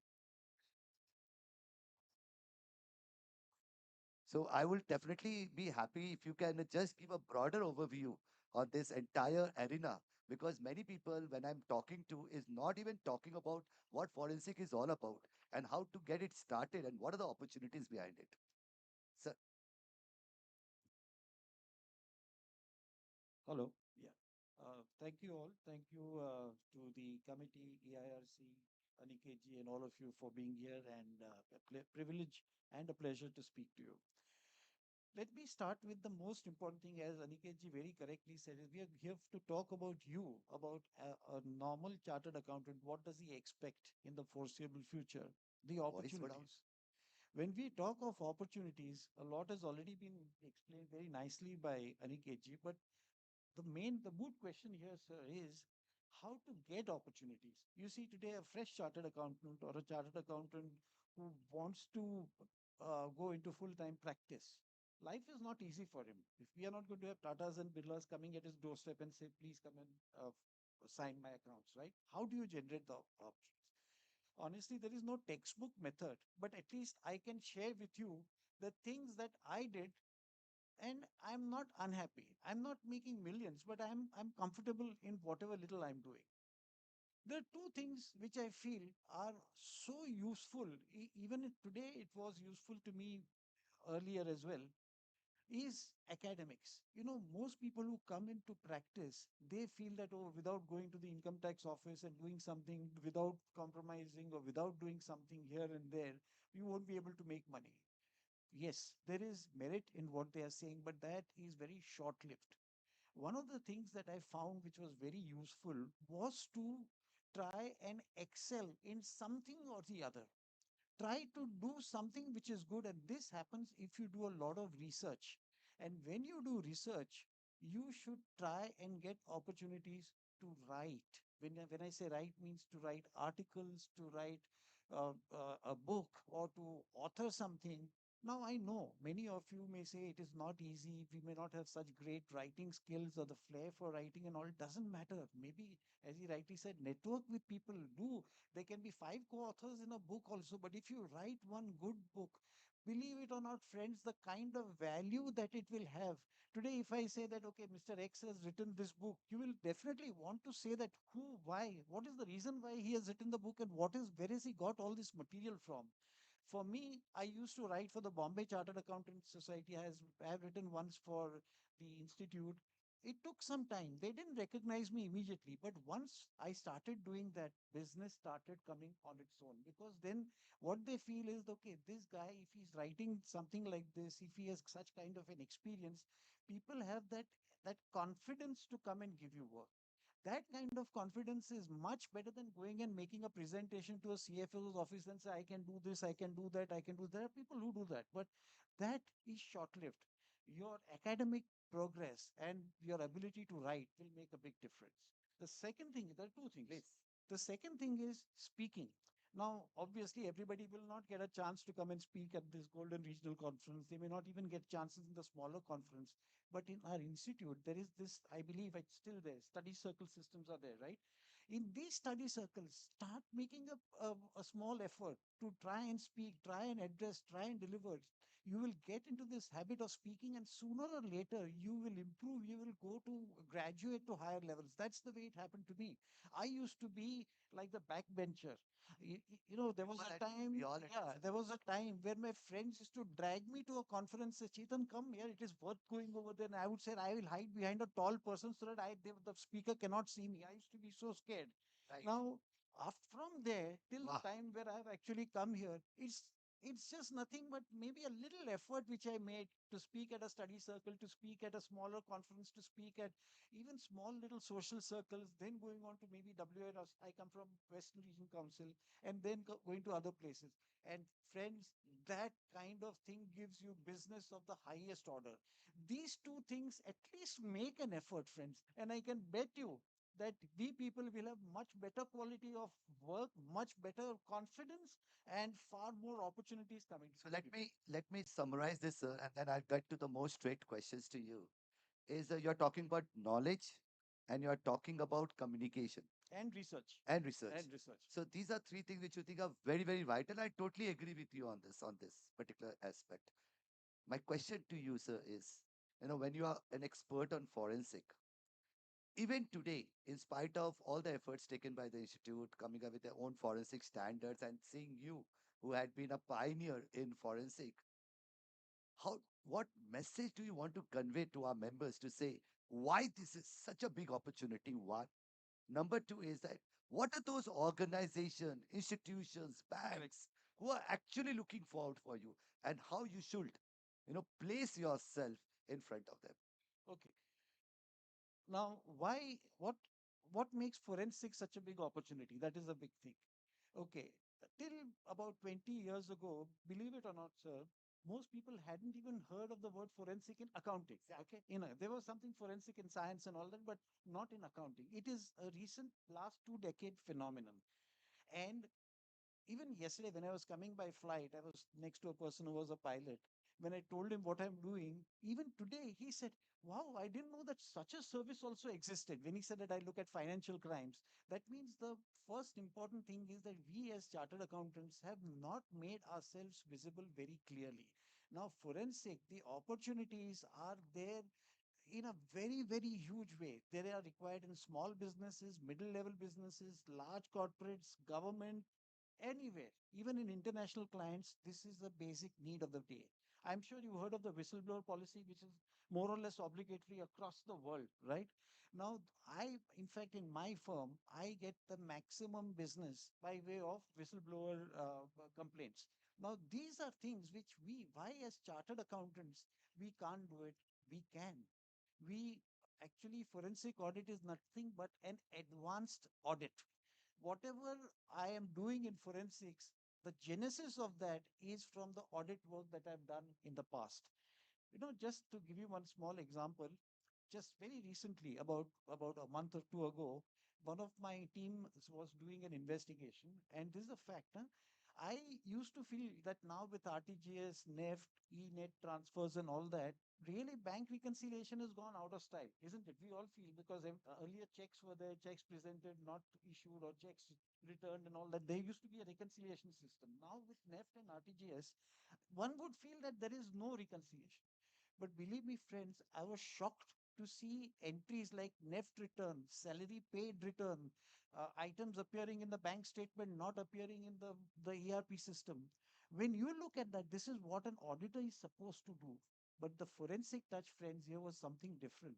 What I found was there was one part of the bank reconciliation. Actually, I wanted to show it on the screen, but today, because of shortage of time, I cannot show it. We found that the receipts in the bank and the receipts in the bank book of the concerned entity, there were differences. That was the bank reconciliation. But if there are differences, one would feel that they could be both ways. Like there could be entries in the bank book, not in the bank, or there could be entries in the bank book, bank, not in the bank, right? All of you would agree with that. I found this very strange that there were only one-sided entries where entries were there in the bank, but not many entries were not there in the bank book. And you know, friends, what this is? This is what they, in the erstwhile days, they used to call it a secret reserve. The accountants had created some reserve in the bank by not showing them in the regular bank transactions, and at opportune moments, they would embezzle this. Now, this is the forensic touch that we are talking about, but it comes essentially from the chartered. The knowledge is already there inside you. You people are already inherent experts in forensics. The only thing is you've not used that capability. The third part of the question which you asked is where do you get these offers? Which are the places where do you search for? Okay, let me put it this way that there are the big ones and the small ones. You have SEBI, you have SFIO and all that. But to be very honest, even I don't get an opportunity there because the rules over there are so strict that you require certain number of billings, certain resources, staff and all that. Many of us may not be able to have that. But there are a lot of opportunities in the slightly middle level. That is, if you take, let's say, the police, the EOW, the CBI, the Reserve Bank of India, income tax, there are many of these regulatory authorities who require this. And once you get empaneled there, there are two advantages to you, two types of opportunities. One is you get tenders from those particular organizations. Secondly, your credibility increases multifold. Today, if I come and tell you, sir, that I am empaneled with the state government of Maharashtra, you will feel that no, Mr. Dalal has that credibility that the Maharashtra government approaches him.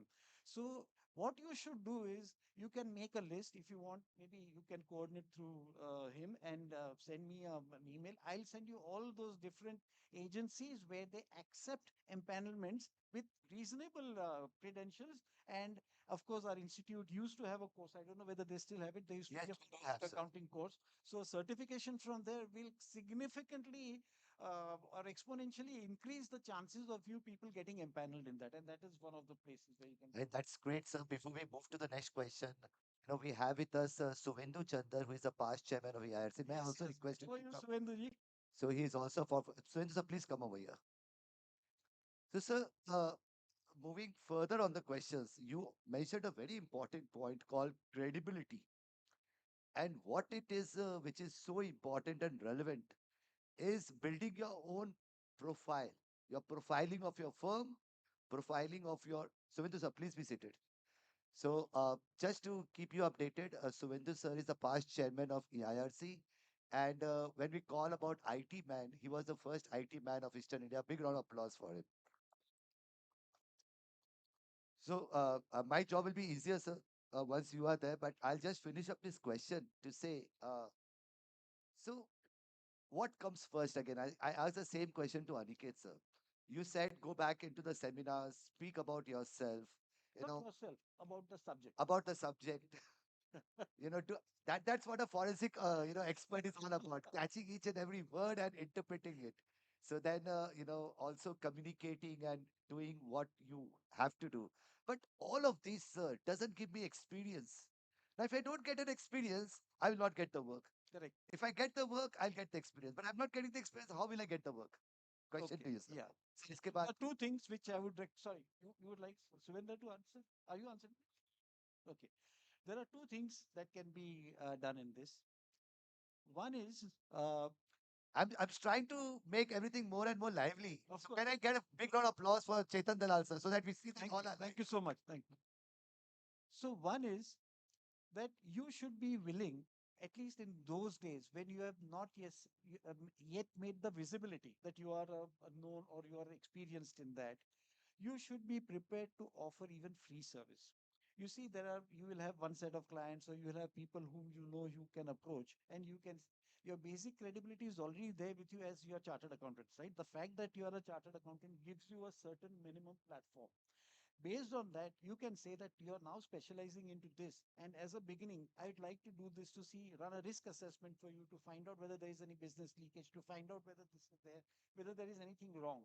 So once you do that first assignment, A, you get experience, B, you start getting goodwill. I'm presuming that people will do a good job.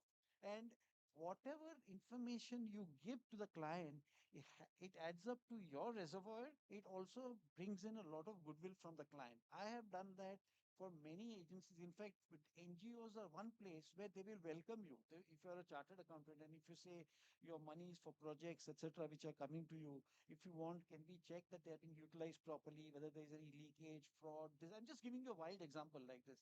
These are the things which will bring you to a platform where people will know that, yeah, Mr. Suvendra is a person who's doing this kind of work. He has done work for NGO and he has done this. He may not have got a fee, but it gives that experience behind it. That was one of your questions.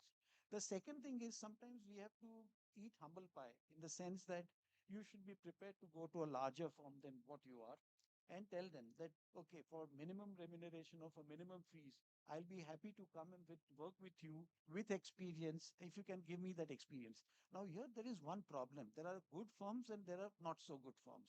The good firms are those who will welcome you with open arms, because they're always short of resources. All firms are short of resources. But good firms are those who will give you that opportunity. And there will be those who may not. Doesn't matter. But that's what life is. You will somewhere or the other meet some person, go there, get some experience with them. And when you have both these things, or when you have these two approaches, I'm guaranteeing you that something or the other will click. So the most important tricky question, sir, and please don't mind if I ask you this question. Will Chetan Dalal and many other bigger firms who are into forensic open doors for these younger chartered accountants to say, I'm here to give you samples, I'm here to give you experience at a lesser remuneration, and you can go beyond that. Please, sir. Yes, to the extent possible, we can. Like, Applause for Chetan, sir. and in fact, I will go a step further also. I will help them in two ways. In fact, you can make an open offer on this platform. Yes, sir. Those people are interested in writing articles. Let's say if they want to get recognition in the foreseeable future, please write some article, send it to sir over here, and they can send it to me. We will refine that. Initially, for the first one or two articles, it will have to be a joint article with me, because a new organization may not immediately recognize that person. But once we have two, three articles where they have jointly written with me, then they also will become known. Sir, I had 200% confidence in your answer, and that is what I was saying to all the young chartered accountants, that if you approach any senior, we have SS Gupta ji sitting over here, Yes, who is an income tax expert. You approach any expert across the country and say, sir, I want to work with you. I want to learn this. I want to get into this. I want to specialize in this. I want to really take my journey forward on this. I don't see, I have never in my 27 years of journey have seen a situation where that senior member is not going to say, yes, you can work under my guidance, under my mentorship. So the doors are open where you say, sir, knowledge तो मिल जाएगा, पढ़ तो लेंगे, सब कुछ है, experience कैसे मिलेगा? You have got 4,50,000 chartered accountants who are there for you. Sir, one concluding remarks. Okay, Yeah. please. So, just to add to what we were discussing, basically, I know him for a long time, and in fact, he is specializing in such area, which is a very niche area, which is into the financial frauds. In fact, I was handling one of the cyber crimes also, and I had contacted him in Bombay, And unfortunately, he said, "Look, Shuvendu, this is not the really my area of expertise because I look into mostly the financial frauds. So there is so much of finer specialization that you can really choose your area where you want to work. It could be cyber crimes. You can be an expert in that. You can be involving yourself in accounting frauds where you can have different. And I believe that in accounting kind of a fraud investigation or forensic audit, chartered accountants are always at an advantage because they have that financial expertise. And given to that, if you add a little bit of technology and you can use certain tools, then you can actually do a very, very good job in the forensic audit, especially in the financial area. So I would like to just give a few words. I was supposed to be with this session, but I think this session was got merged because of the paucity of time and because the inaugural session took so much of time. But just to give you some areas where I have been working, and I have been also regularly in touch with Chetan. He is based out of Bombay and I'm based out of Kolkata. But since we have been talking in this, or we have been doing work in forensic audit for a long period of time, I would be sharing with you some experience or exposures that I had got over the period. One is the kind of tools that I have been using that probably many of you will be interested to know that what kind of tools you are talking about. So I would be saying that there are lots and lots of tools which are available in the market which helps you in the forensic audit. But the one that we are using is called Diligent. Diligent is the company which is, yeah.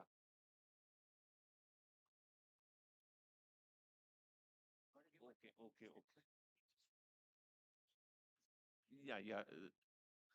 Sorry, folks, I have to rush because there is a paucity of time for me to go to the airport. But I'm going to request Surinder ji to raffle this book. I was earlier going to use this as a quiz test, but if you can raffle the book, this is one book on forensics. To whomsoever it gets, my best wishes. Okay?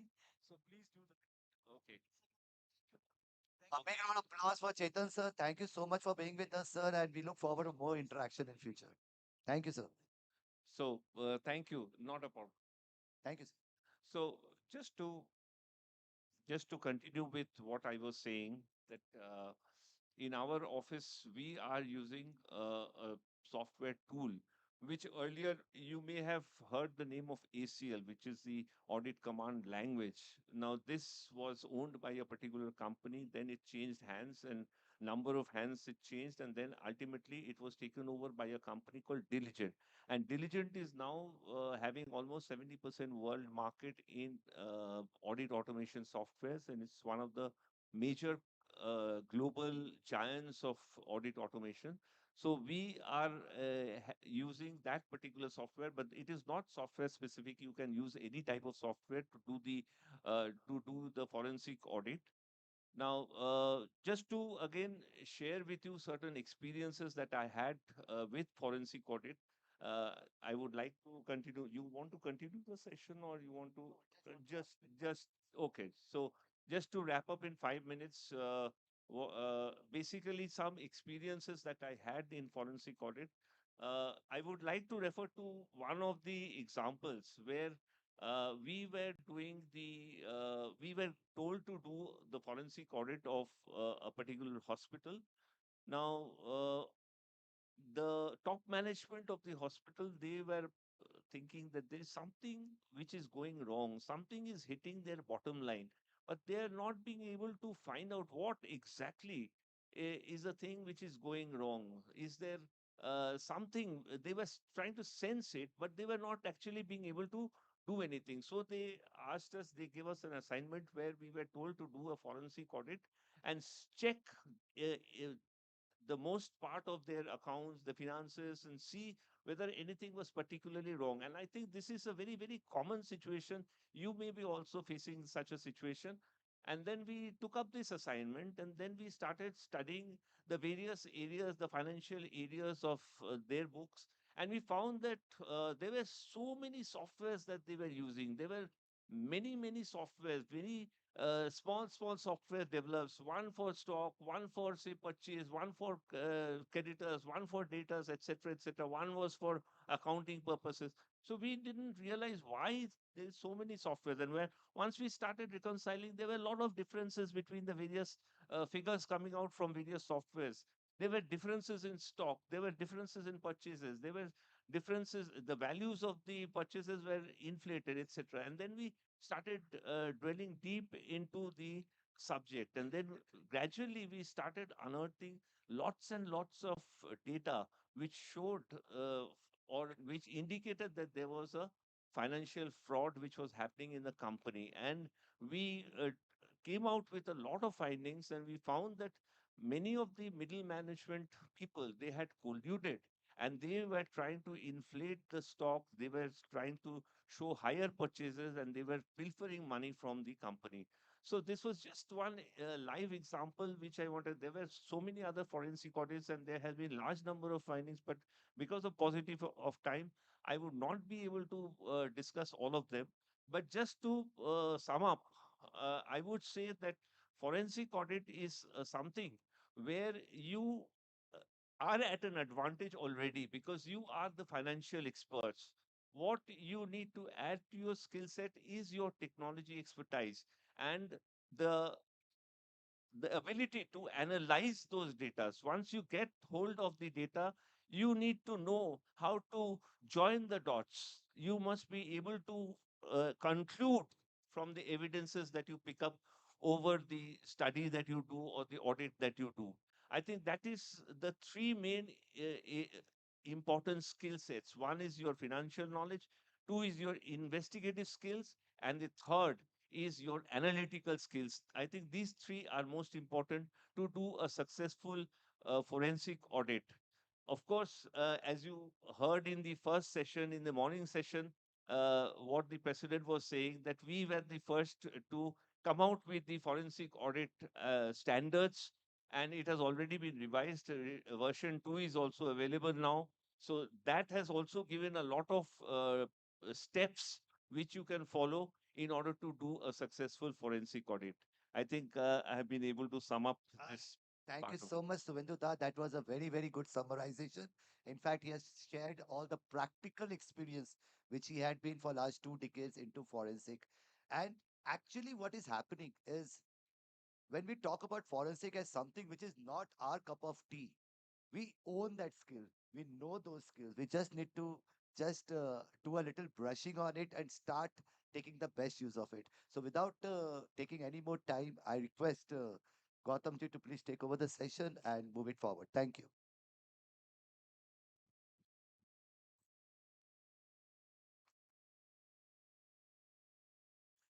Thank you, sir. I request CA Sarabjit Singh Ora, Vice Chairman, Siliguri Branch, to offer a formal vote of thanks to this session.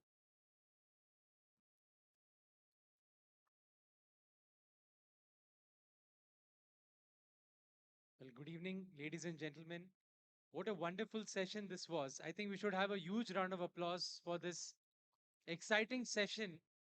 On one end, we were listening to global opportunities, and on the other end, one of the most contemporary topics of the CA profession, the most upcoming topics, the forensics. And it's a real privilege for me today to be proposing the vote of thanks for this insightful session. At the outset, I express my deep appreciation to CA Chetan Dalal sir for his incisive analysis, remarkable clarity, and the way he demystified the forensic world in front of us. I also extend my heartfelt thanks to CA Aniket Telati, past president ICI, a visionary professional who showed us what exactly the global opportunities are in today's world and how we as professionals can move upon and can tap these opportunities. Sincere gratitude to the ever smiling, the Central Council member, C.S. Sanjeev Sanghi, sir. Thank you, sir, for guiding this session and for making this session really exciting and so much the audience could also connect with the session. Thank you so much, sir. Also, C.A. Suvendu, sir, past chairman EIRC. Thank you so much, sir, for your insightful analysis on forensics. CA Gautam Lemba, CA Gautam Lenka, sir, you're the Bhubneshwar Chairman branch. Thank you so much for your presence. Last but not the least, thanks to all the participants, the members, ladies and gentlemen present here. Thank you for your patient hearing. Here's more and to continuing this wonderful 2-day conference. Thank Sarabjit, you we so have a much. very important ritual to happen. We need to, just honor Suvendu Chandar for his deliberation. So, Gautam, can we have the memento coming forward?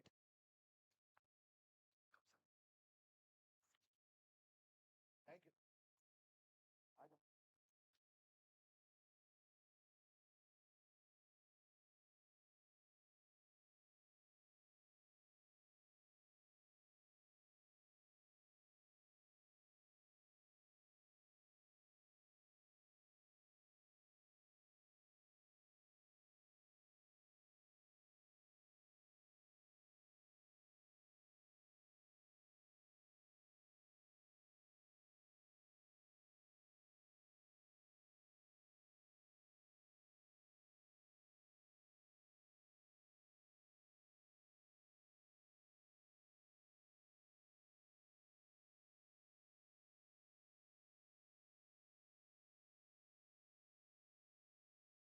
We have ended this session. We'll immediately start with the next technical session. Thank you.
Good afternoon, respected members. I welcome all of you to this fourth technical session of the day, focusing on the theme that is gaining tremendous relevance for our profession. Integrating environmental social governance in business and assurance, new frontier for the chartered accountants. It is my privilege to welcome our distinguished panelists for this session.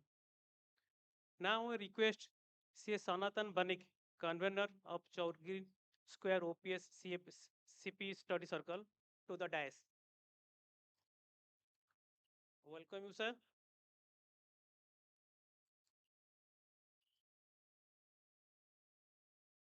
Now I request Central Council member CA Dr. Sanjeev Kumar Singhal to the dais.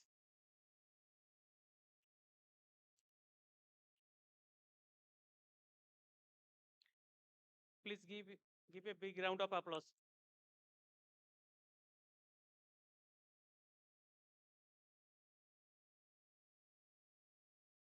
I welcome you, sir.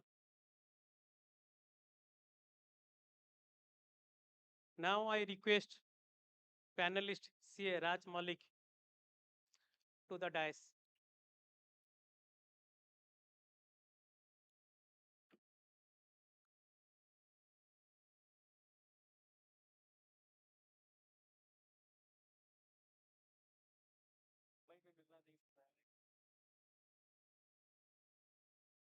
Now I request moderator of the session, CA Arvind Agrawal.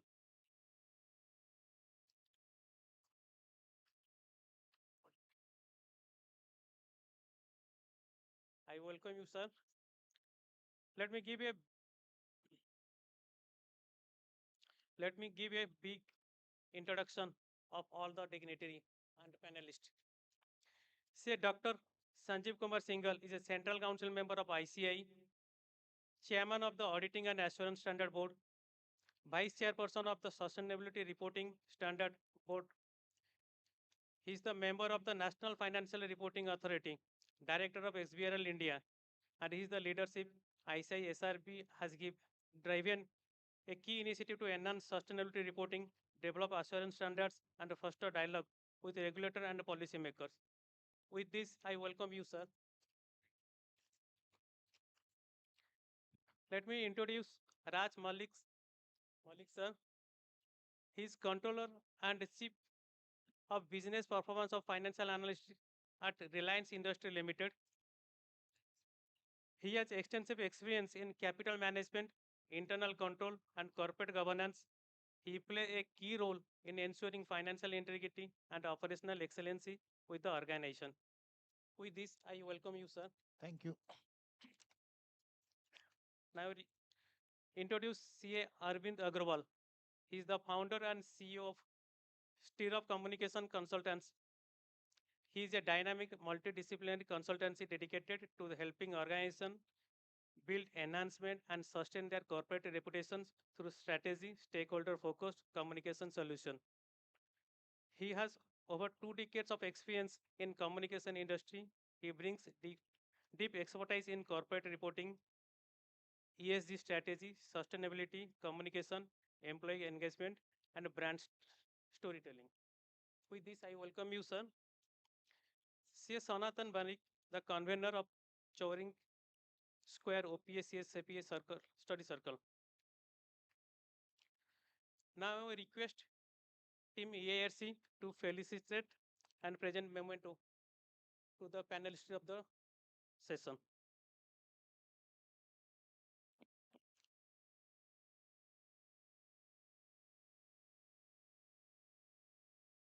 Please give a big round of applause to Sanjeev Sangil, sir.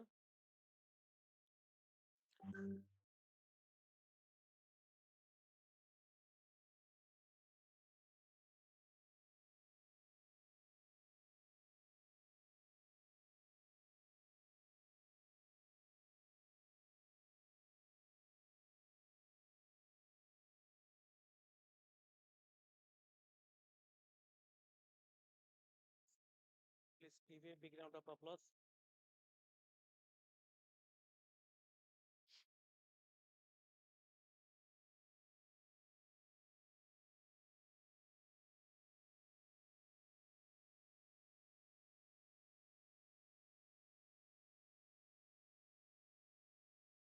Thank you so much, sir.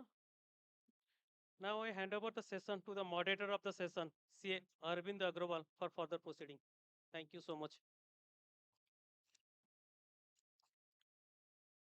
Thank you. Thank you very much. Appreciate it. And a very warm welcome to all of you. I can't see because of the darkness, but there's a lot more people now in the hall than there were uh, immediately in the previous two sessions. So I guess we are lucky.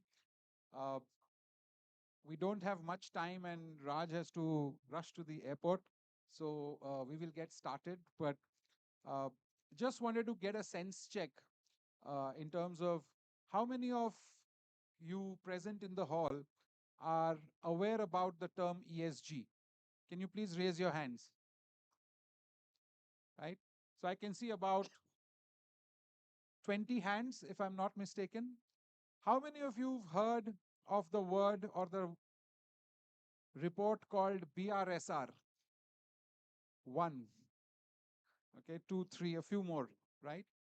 And how many of you have actually read a BRSR? One person, two-person, three people. All right. Now, I must say that in the session before this, the two speakers spoke very effusively about the opportunities for chartered accountants going forward, and they mentioned the word ESG and carbon accounting quite a bit. So I think it's a good segue for us to take it from there. But before I get into the session, I just want to say that I'm also a chartered accountant from Calcutta, and immediately after doing my CA, I did something that I was told was not related to my profession or the education.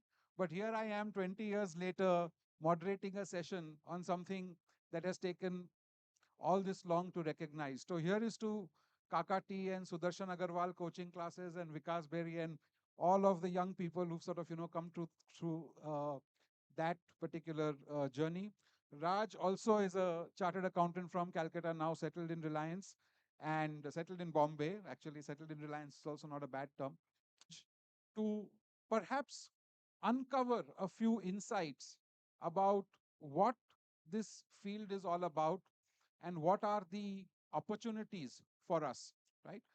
Uh, to give you a sense, once the auditor signs off the balance sheet, there is a lot that goes into it before it is sent to shareholders. And that entire product is called the annual report. I've spent almost 25 years now in helping companies produce annual reports and work with many, many seniors across industry. But over the last 10 years, the concept of value creation and the concept of communicating what the performance of an organization has been has extended beyond numbers like revenue and bottom line and ROC and PAT to more like what is your per ton emission? How water positive are you? Okay. Before I came on stage, I just read a news item that the new Labor Code of India has been made effective today, right? Now, you will see a lot of new disclosures coming in with respect to how we are handling people and how we are handling the workforce just by application of this new labor code. So it's an entirely different world, but it's very, very solidly connected to business. And in my opinion, it's very solidly connected to the training that all of us have received. With that, my first question will be to Raj to let us understand what exactly ESG comprises and why large companies are benefited from this information, and what are some of the things that they are doing to sort of communicate that, and why does it make sense? Yes, Raj. Right. Uh, Thank you, Avind. And before even I go and respond to the question that Arvind said, I would like to tell something. Just like Arvind started the session, how many of you heard ESG? How many of you heard about BASR? 2 years back, I came here, this very place, and I had a session on ESG, and I asked. There was none who raised hand, and today around 20. So things have progressed, things are moving in Kolkata and eastern part of India. So, but in the corporates, things are even moving more faster. Those who are in the corporate sector in the auditing space, I'm sure that you people must be aware of this. Okay. So before that, what is ESG? Even before explaining what is ESG, the same question which Arvind asked was asked by one of the person who was the head of one of the very reputed global framework and the head of the Asia Pacific region. And she used to come and talk to us about, because we used to follow her framework. Uh, say, throughout my life, I have studied sustainability and I have studied abroad, all big places, and I've been working on sustainability. Suddenly, last 2 3 years, suddenly people have forgotten sustainability and people are using ESG. And this conversation I had around 3 years back when suddenly people started about talking ESG. ESG is nothing but sustainability. That is fact. But the ESG term came from investors. Okay, so the investor community and the analyst community specifically found that sustainability, the term does not explain the entire gamut of the topic. So they have used the term, coined the term ESG. E stands for environment, S stands for social, and G stands for governance. Whenever we spoke sustainability, we always thought of only of environment emission. Governance is as much as important like with as emission. That is what the term ESG stresses. So E stands for environment, S for social, governance. Environment means water, air, emissions. Social means what the corporates and what we are doing for the society, the people at large society, whether the government, people around. And governance, basically in India or across the world, governance we meet by governance by board. You must be knowing, you must have be aware also that most of the large companies in India as well as in abroad has now got an ESG committee in the board, a board committee, because governance is done very much in the board. You name any reputed company, you will have a ESG committee or in the board. Lovely. But Raj, what I would like, and being a chartered accountant, I must say that Raj has championed and helmed the entire ESG disclosures of Reliance for many years. But what is the relevance of this to investors? Why should investors care about what kind of water recycling or water positivity is happening? Why should investors care about what number of training hours have been given to people? Why should investors care about how many people from marginalized communities have you employed in your organization? These are some of the questions that are asked by rating agencies, by framework setters, by domestic regulators, and so on and so forth. But from a corporate standpoint, both from a large and a small corporate standpoint, why is communicating this important? What value do they derive out of it? Well, again, I have been meeting the analysts and investors for last 10, 12 years, 10, 15 years. So previously, before 4 or 5 years, okay, before this entire movement of ESG gained pace, uh, investors used to come, they used to ask a lot of questions, EBITDA, your business plan, what your interest, everything. After the meeting was over a cup of coffee, over a cup of drink, or while having dinner, people used to very lightly ask, ESG में आप लोग कुछ करते हो क्या? Are you doing something on ESG? It is important. What exactly you are doing? And it was it was a question that give us a lot of comfort. We knew that is the end of it now. Now we'll move out and okay.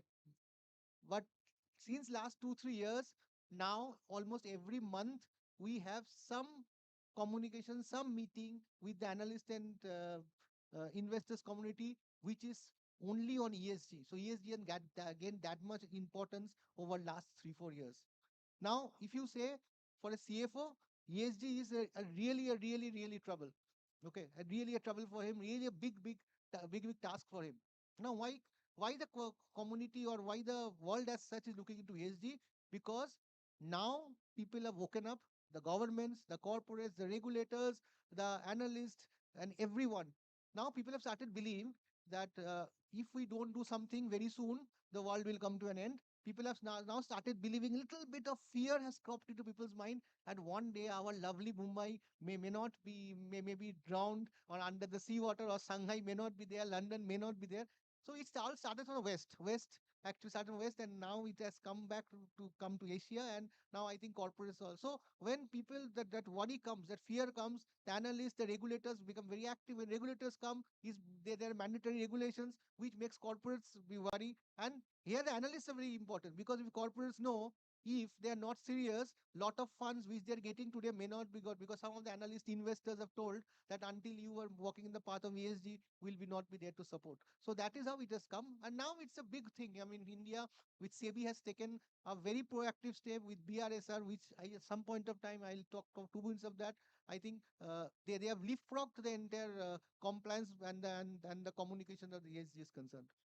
Thank you. Thank you very much, Raj. And I think just to add to that, from my personal experience, what I can say is that the investing community is now looking at value creation from a 360-degree and a holistic standpoint, simply meaning that it's not enough for you to generate profits and returns today. How are you ensuring that those returns will be available to you on a consistent basis 10, 15, 20, 30 years from now? And for that to happen, your entire stakeholder community needs to be very, very solidly behind you. And if that's not the case, then any stakeholder can disrupt the business. And I have a whole presentation that I do on how there is democratization of even protest and disruption, but that's for another day. My question to Singhal Saab, who's the vice chairman also of the Sustainability Reporting Standards Board, is that, sir, what do you think chartered accountants who are predominantly trained in financial accounting can do in the space of highly technical subjects which are non-finance related, such as carbon accounting and emission calculation and so on and so forth? And what is the interplay between SEBI's disclosure requirements and how the ICAI is setting guidelines for those disclosures? So if you could please throw some light. Thank you, Arvind. And Raj is a very good and an old friend. In fact, let me tell you, Arvind, that ICI is leading from the front this whole initiative of sustainability board. In 2020, this board was established, and I happen to be the founder chairman of the board. Sustainability. Not only this, ISSB was set up after we have set up SRSB. We are the world's first professional organization which has come out with a sustainability reporting maturity model. Means if there is an organization, say Reliance or Unilever or Vedanta or ITC or Imami or Air India, so they can evaluate that where do they stand on that 300-point scale. Are they at the initial level, which is level 1, level 2, level 3, level 4? Next, we are the world's first institution to come out with an audit standard on sustainability. We are the world's first, because Institute worked with Security Exchange Board of India at that time, to come out with a formal, say, BRSR reporting. That time there were no S1 and S2, which was issued by the International Sustainability Standard Board. So when we say that what chartered accountant role is or what they have to do, we have shown the way to the world.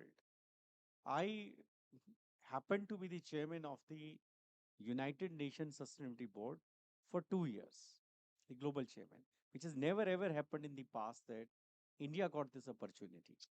Not only this, that our board was recognized by UN. We got the highest marks in the world among all the 70 countries which applied, and we got the first prize at Abu Dhabi. So the chartered accountants are much ahead of others.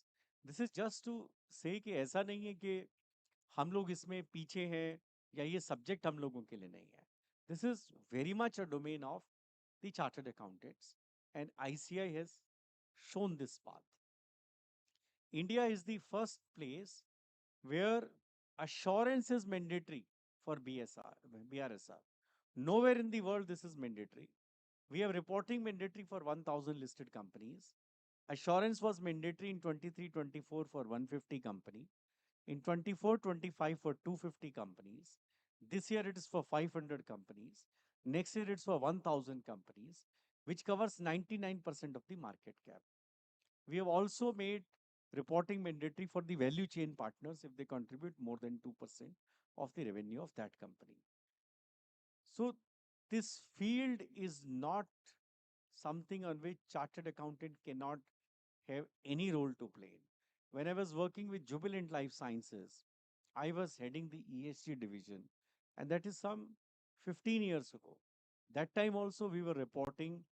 Of course, that time it was not BRSR, it was BRR, Business Responsibility Reporting. So this is one area. In fact, I have a book on sustainability in which we have identified 56 types of opportunities in ESG itself. I just give you two examples. One is a sustainable finance. When COP28 happened, I represented India at COP28 Dubai. The sustainable finance requirement for India is 57 lakh crores. We are chartered accountants, we arrange finance. We know that what is the fee that we get when we arrange funding. Now think of 57 lakh crore and what is the potential fee earning for us. Then you talk about, say for example, this conference is a carbon neutral conference.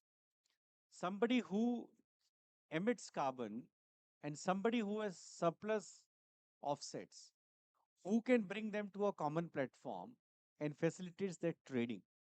There is the role of chartered accountants. So likewise, see, we have identified 56 areas within sustainability where chartered accountant can play a stellar role. So this is an emerging area. For example, we also have a program, I think on 3rd December here about accreditation in the gold industry. So we have brought that gold industry within the ambit of chartered accountant where 6 lakh value chain partners in the gold industry will be accredited by chartered accountants. So it's a sunrise area, sustainability. And if we can't do it, I don't think there is anyone else who is better equipped than chartered accountant. Yes, we need engineers, we need environmentalists, we need botanists, uh, and we need to join hands with them. But definitely, this is a very rewarding area. Absolutely. But just to throw some light on, it's a massive opportunity. I was reading a McKinsey report which said that just last year almost $600 million were invested in companies that were providing ESG services around the world. And I might add that my company is perhaps amongst one of them, because we got acquired by a Singapore-based ESRGC platform last year. Having said that, why do you think the awareness about this opportunity is still relatively low? What are some of the insights or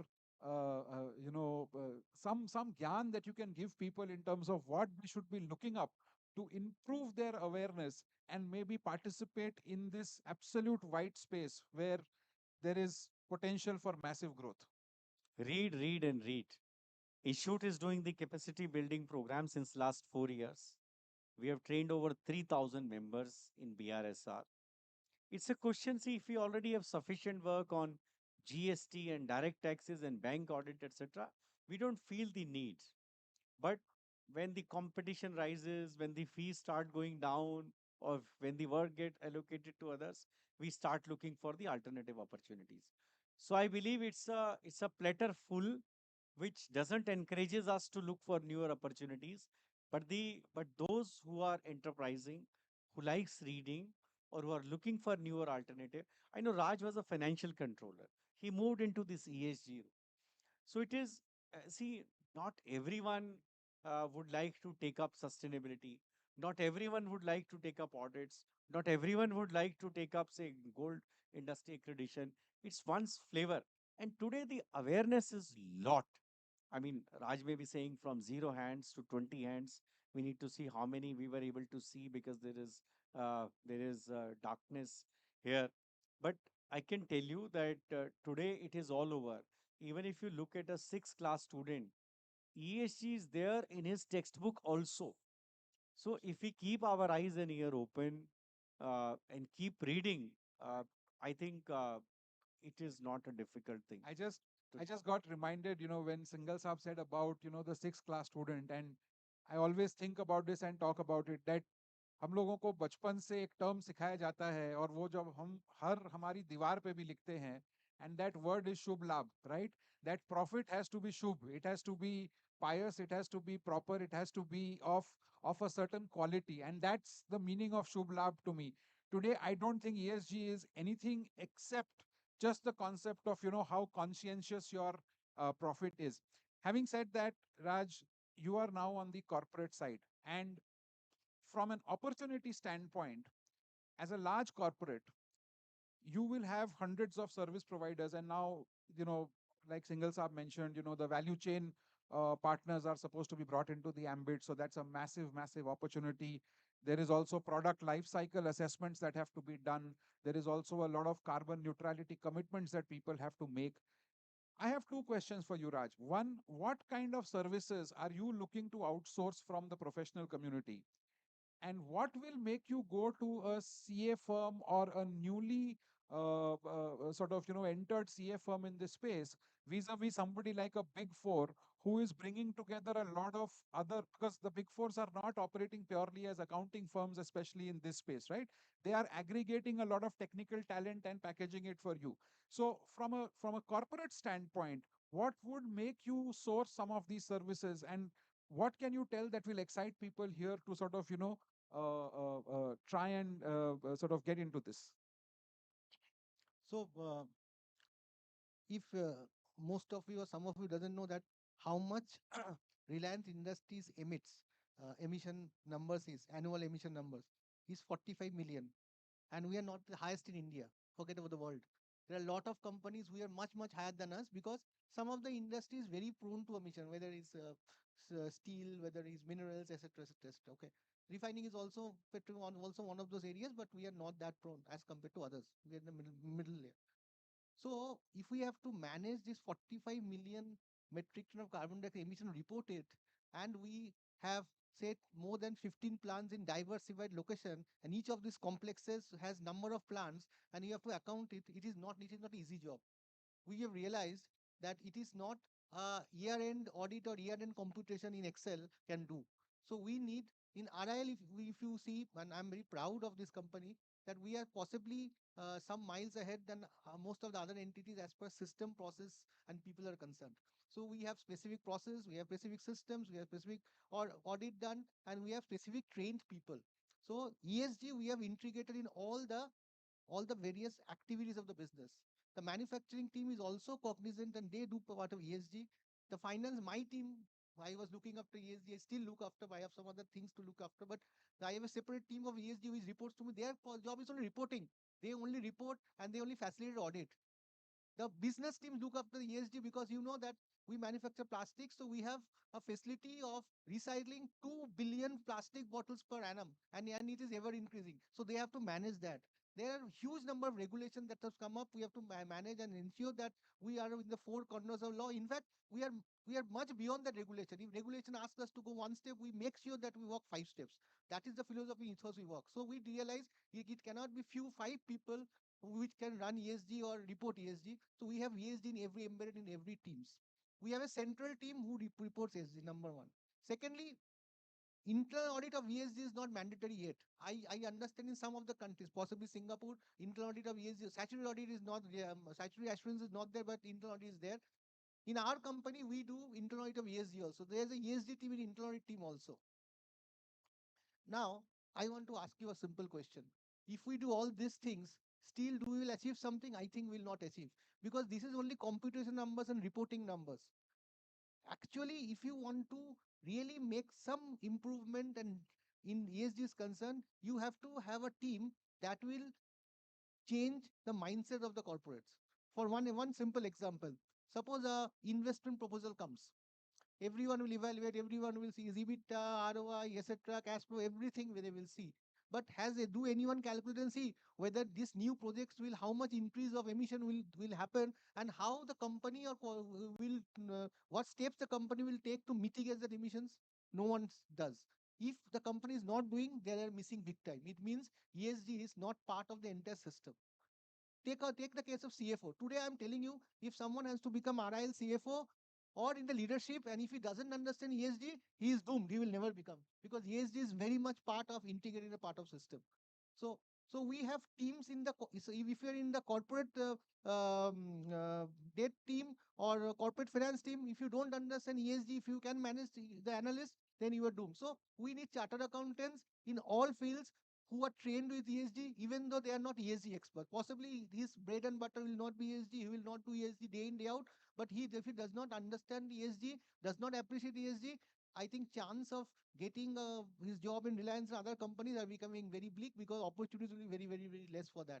So this is the reason if you find out all good in MBA institutes, they have started a course on ESG. Many of them have started ESG course. If you go abroad, lot of universities started a course on ESG because people are taking those courses because they want to know, they know that if they don't add the skill set, they will become obsolete in future. In institute and final also, the ESG is also a selective paper. So people and lot of people take that paper because they understand ESG is very important. So I think now the most important thing about that what sir has said just now, Sanjeev ji has said that okay, we have the GST audit, statutory audit, because now the trend is the BRSR audit is mostly moving to the statutory auditors, and there is a very big rationale to it, logic to it. Now BSG is required to be the core BSG is required to assured. So why, if someone has to assure, they have to go see, understand number processes. While a statutory auditor is already doing, why to bring another person in the platform and ask to give access to the books of accounts? So most of the people, if you see, slowly the BRSR audit is going to the statutory audit. At least the big entities are doing like that. So from the auditing side also, if you want to be auditor on the other side of the table, ESG is definitely very important skill set because you will definitely, you someday you need to be part of that team who will assure or work towards the assurance of the BRSR and other ESG data. And last, many experts have predicted, and I also believe that today, if you see the annual report, in few years' time, 50 to 60% of the data will be related to ESG, and the financial numbers will be much more than the financial numbers that you have in the annual report, which is difficult to believe, but that will happen. No, it is not difficult to believe because at least in the annual reports that we make, I would say that sustainability data and sustainability information is equal, if not more, in volume and numbers already. I mean, again, I was reading a report that I don't think companies are, how many financial KPIs are they reporting in an annual report beyond the accounts? It's 40, 50, at most 60 for very, very transparent companies.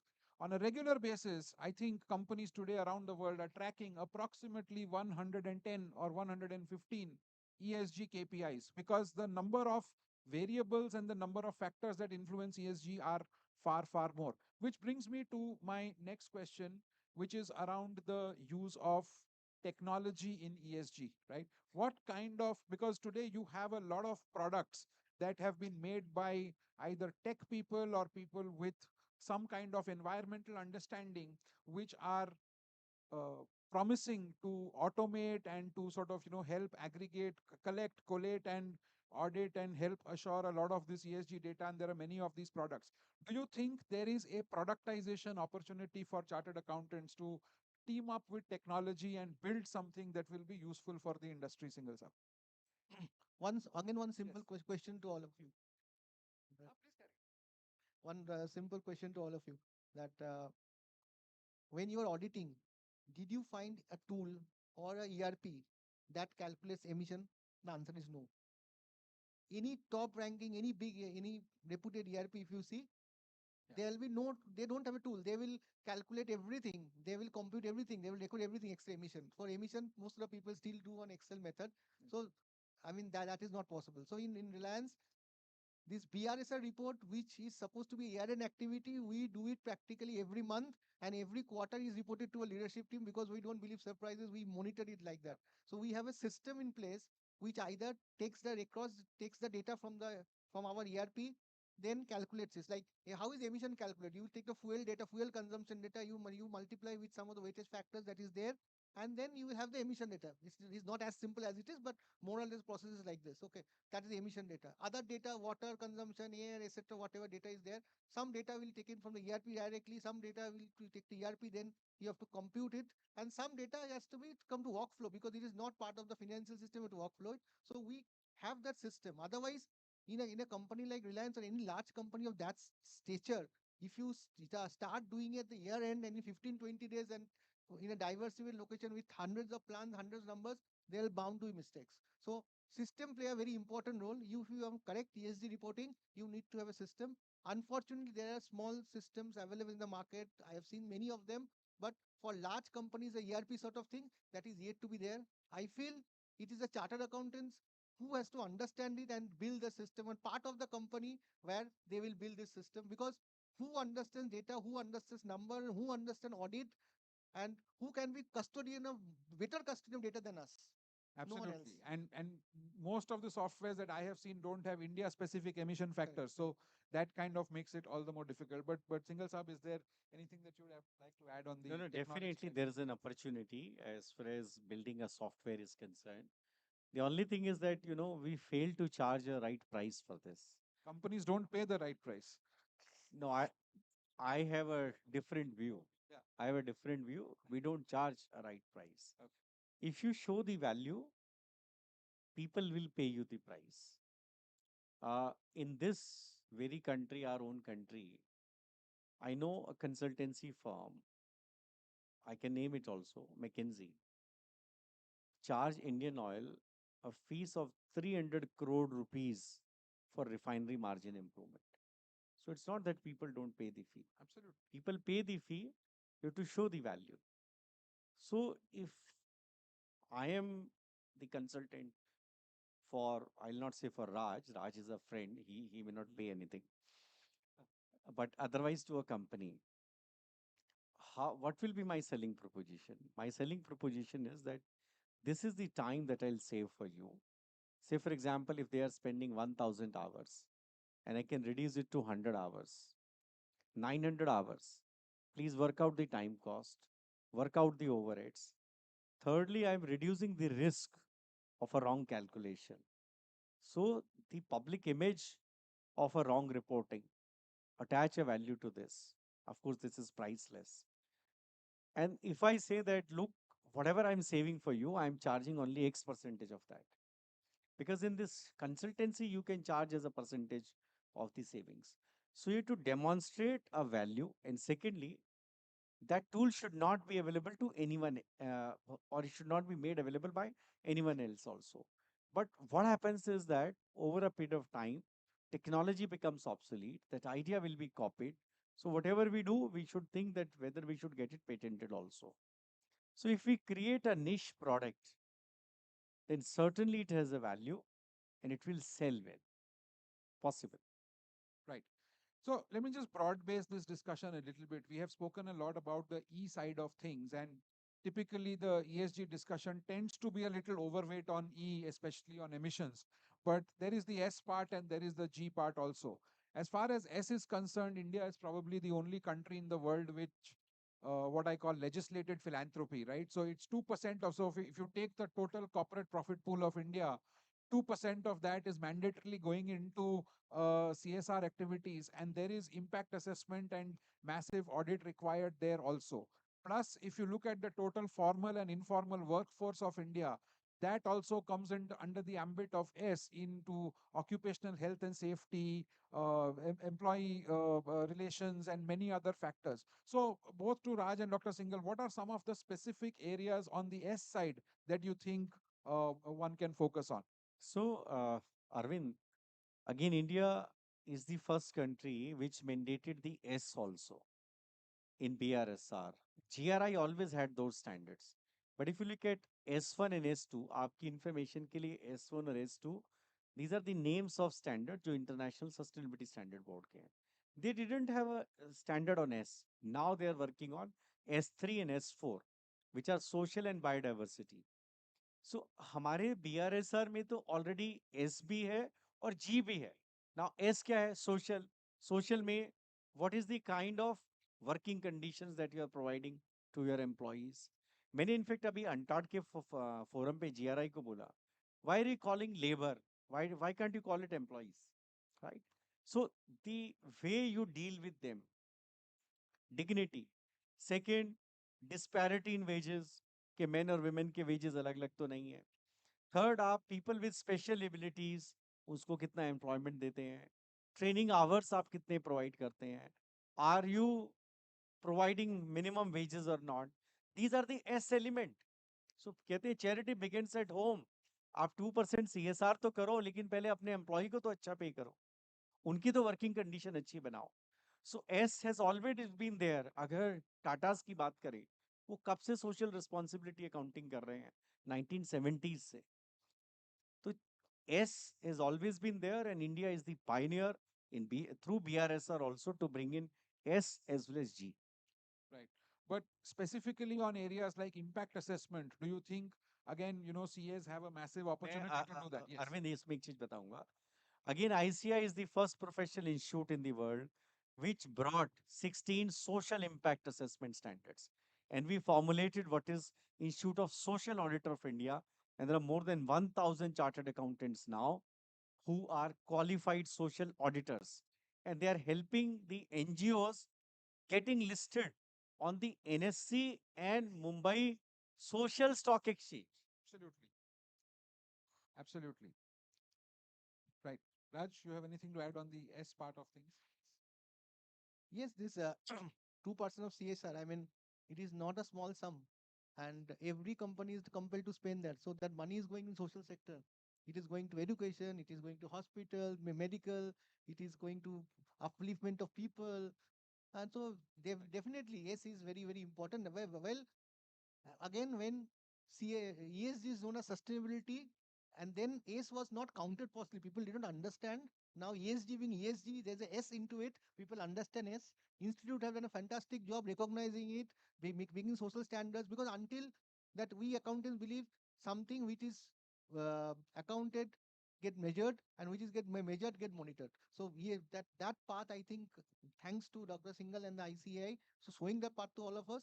So I think so. S is, I think things have improved significantly over the last few years. And I think, if I may add, I think even from a government standpoint, you will find a lot of studies being commissioned. You will find a lot of governmental input on things like extended producer responsibility, on creating these aspirational districts and what kind of social indicators the government is looking at. So if you take the United Nations SDG goals and how the Indian government is committed to that, and how corporates are feeding into that through their own goals, I think there is a massive whirlpool of opportunity that is created for people who understand the analytical part of things, but also have the empathy to sort of appreciate this. Having said that, I think one of the things that I often get to, yes. Yeah, no. His flight is at 10 more minutes, right? Okay. Because I don't think we get you every day, Raj. So I think we'll spend 10, 15 more minutes. You'll get your flight. If not, you'll get another one. Okay. But I'm just saying, uh, you know, it seems as if the number of stakeholders in ESG have multiplied manifold, and therefore the number of indicators that companies have to report to also have sort of mushroomed all over the place. So you have your DJSI, MSCI, Refinitiv, which are your ratings. You have your CDP and TCFD and TNFD, etc., which are different, topic specific. Then you have reporting standards like your integrated reporting, and now CSRD and ESRS and so on and so forth. Then you have GRI, then you have within India, you have BRSR. How is it that people are supposed to make sense of this multitude of reporting standards? And while across the world, the S1, S2 is directionally aimed at convergence, what do you think the institute can do to sort out that challenge for at least the reporters as to how to make sense of this alphabet soup and maybe adopt a global standard rather than create a new one? First of all, Arvind, I am very proud of the fact that we have our own BRSR. We are second to none. We are not slave of anyone, and we are not bound to follow S1 and S2. It is India who will show it to the world. So I don't think that there is any dilemma among the Indian reporters that how to deal with this gamut of the different reporting standards. All the corporates, which are Indian corporates, they have absolute clarity that what is applicable to them is BRSR. They have no confusion in mind. So I No, don't they may think not have confusion. I but don't think there is any complexity, and BRSR is much more superior than S1, S2 or CSRD or ESRS. Now let me talk about ESRS. The European Union put a pressure and they deferred ESRS by 2 years, and now they're simplifying that ESRS. Yes. So I believe that BRSR is the best thing that could have happened in the field of sustainability. And absolutely, there is no need to deviate from that. No, I agree with And that. at ICI, we are committed to the cause of the nation and we fully support the idea of BRSR. Sir, that is the regulator standpoint. But if you look at customers, IT companies who have Europeans and sort of US companies as their customers, you know, let's say if you're exporting steel to Europe, you will have to comply with CBAM regulations. You will have to do a lot which is driven by what your customer is requiring. So my question simply is there a possibility for any kind of global convergence on this sort of thing like IFRS? But Arvind, yes. Arvind, my point is Europe has also not adopted S1 and S2. So what is the kind of convergence we are talking about? See, you tell me when they have their ESRS, why they have not gone for S1, S2? If a company is working with Europe, let them do that additional reporting. India cannot be forced to adopt S1 and S2. And till the time as a country we take that decision, absolutely no need. As I said, BRSR is inferior to none. And if a company has an additional reporting requirement, let them do additional reporting requirement. On IFRS also, we have not adopted IFRS. I am the Accounting Standard Board chairman. We have converged with IFRS. Absolutely. That's the convergence that, I was. I don't feel a need for a global convergence. Fantastic. Raj, what's your view on this as a reporter? I think I completely agreed with this, Sanjeev ji. I have seen many frameworks. BSR, BRSR is miles ahead as far as completeness of ESG. Every framework is tilted either toward climate, either to the social or BRSR is a complete framework. Secondly, the most important thing in BRSR, you cannot leave anything blank. If you feel your answer is zero, you have to put zero. You cannot leave anything blank. You are required to answer everything, unless qualitatively or quantitatively. Where quantitative number is required, you have to put the number. That mandatory is also not there. Now I want to throw some light. Why so many frameworks? Yes. So because the leaders or the political leaders of the countries did not wanted a framework by any other country to be followed by their or mandatorily followed by the corporates of their country. So frameworks came out, and every framework came out with something in mind, right? So BRSR is possibly the only framework which is completely focused on reporting the all three aspects E, S, and G in a very balanced fashion, and is a mandatory reporting. But how is it enough for you to meet the requirements of rating agencies? For instance, there are companies that have chosen not to subscribe to what DJSI is asking or MSCI is asking, or not to subscribe to the CDP questionnaire and so on and so forth. But if you choose to subscribe to those, you will have to go far beyond the BRSR. So I'm saying from a complexity standpoint, BRSR is mandatory, and yes, you will do it, and yes, it's wonderful, and all of that granted. But my question was, what is there is it an opportunity for chartered accountants that there are so many frameworks that you have a lot more to do, or is it complexity that will sooner or later sort of ease itself out? No, actually, we thrive on confusion. So many frameworks only create confusion. That is only one thing I can tell you. But people are getting smarter, and this confusion cannot last, and it never lasted for any aspect for a lifetime. So it will come down.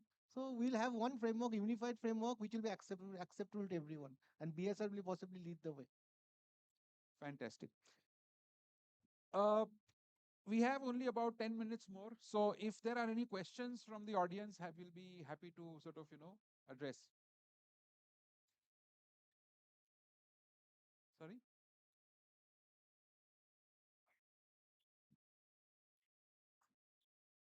Right, sir.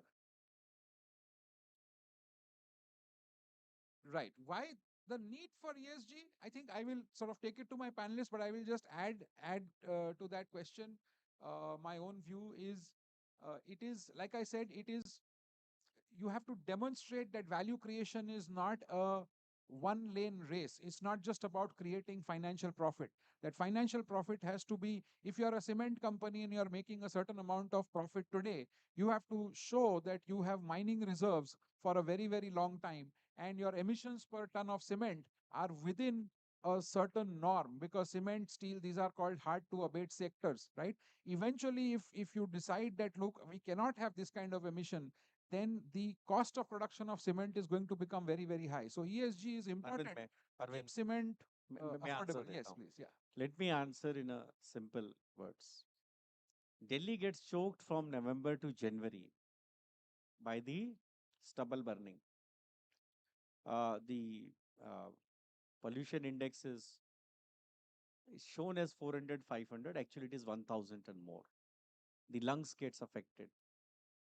Ultimately, what will happen? Either the Delhiites will shift or the farmers will have to stop this burning of the stubble.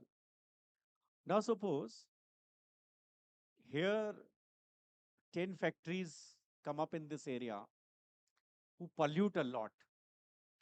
When we say why ESG required, they will say, well, look, we are doing production and this is happening. But as the citizens who have a right to live, will you not complain to the government that, boss, what is this happening? Put some measures on in place so that we can live. That is what? That is the E element of ESG.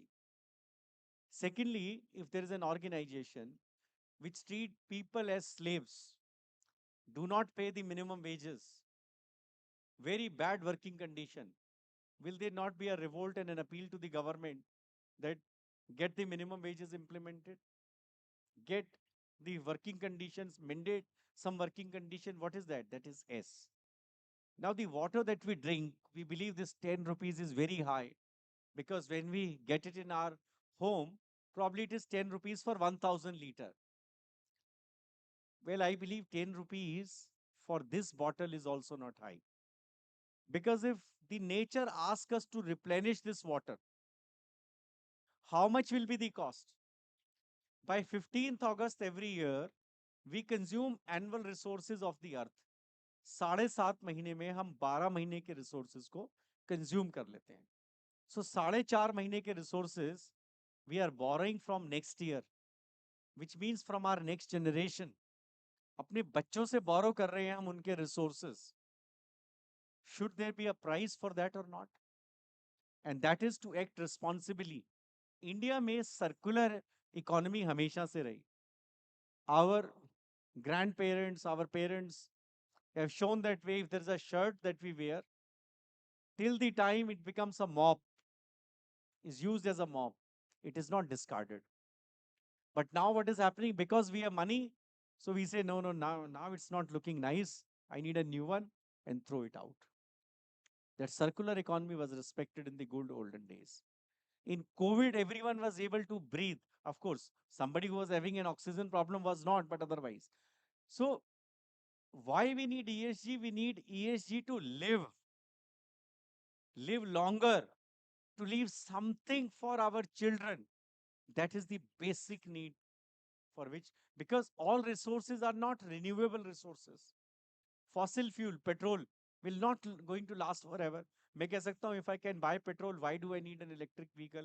If I can buy electricity, why do I need a solar power? No, but because non-renewable resources will not exist forever. That is why we need ESG. We need ESG for ourselves.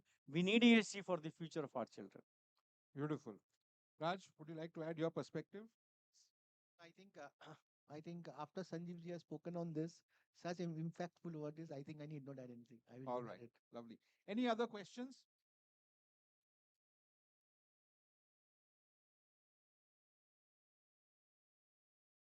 All right. Since we're short of time and Raj has to sort of, go to the airport, I would say thank you very, very much for your time. I think it was an absolutely insightful session.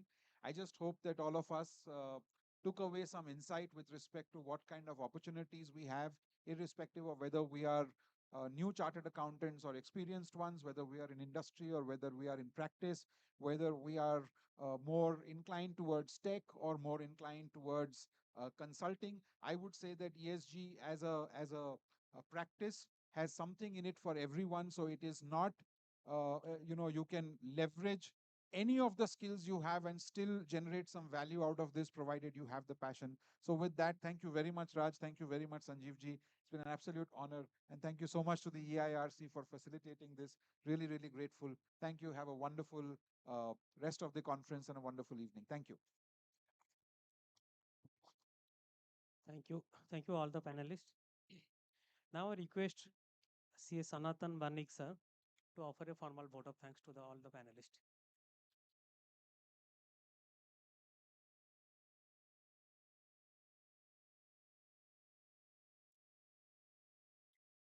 Good evening, friends. It is an honor to deliver the vote of thanks today on behalf of EIRC.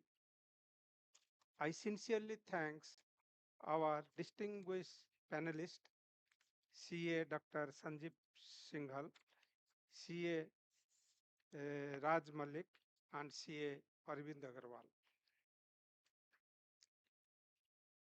The speaker on the dais have enlightened us with ESG, which is a very new, not new, but not a popular word among our orthodox chartered accountant. So they have enlightened us with the ESG concept and give the new, suggest us the new opportunity for our younger generation in this field. Especially now I thanks the on behalf of EIRC, I thanks the organizer and volunteers whose hard work made this evening meaningful and run smoothly. And of course, heartfelt thanks to our wonderful audience for their valuable times and support. Thank you. Thank you all.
Manju, ये चुड़ैल जैसी क्यों दिख रही हो? ये भूत बंगले की हालत देखिए, ना रंग है ना शाइन। यहाँ क्या परी बन के घूमूं? The technical session दोस्त या गोस्ट सबकी लाइफ होगी मैजिक। आ गया है मको पेंट्स, ट्रस्टेड हाउस ऑफ शाम स्टील। मको के रंग मैजिक के साथ।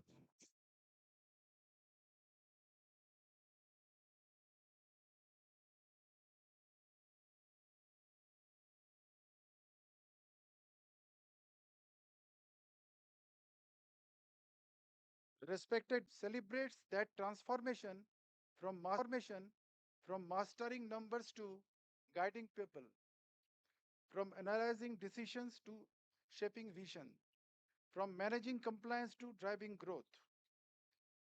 As we begin, let us recognize the limitless leadership potential within every chartered accountant and the strong foundation of ICI has created over these 50 glorious years.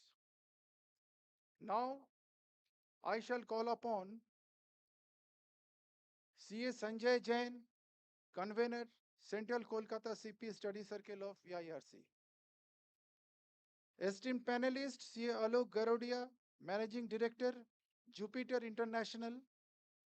Esteemed panelist, CA Apurva Salarpuria, ED Salarpuria Group.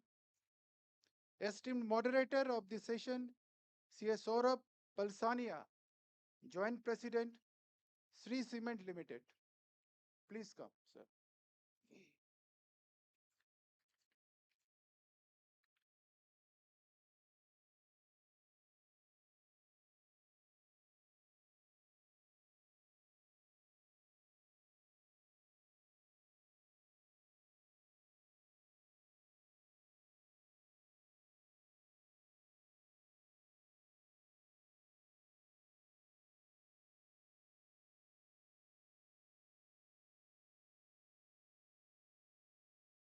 This session will continue for half an hour up to 5:30.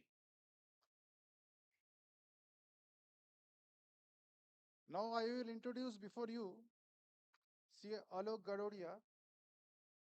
CA Alok Garodia, Managing Director of Jupiter International Limited, is a visionary entrepreneur who founded a leading IT peripherals brand and later led Jupiter's expansion into solar manufacturing, growing it into a 1 GW operation and a key player in India's renewable energy sector. Known for his collaborative leadership and focus on innovation and excellence, he continues to drive Jupiter's mission forward.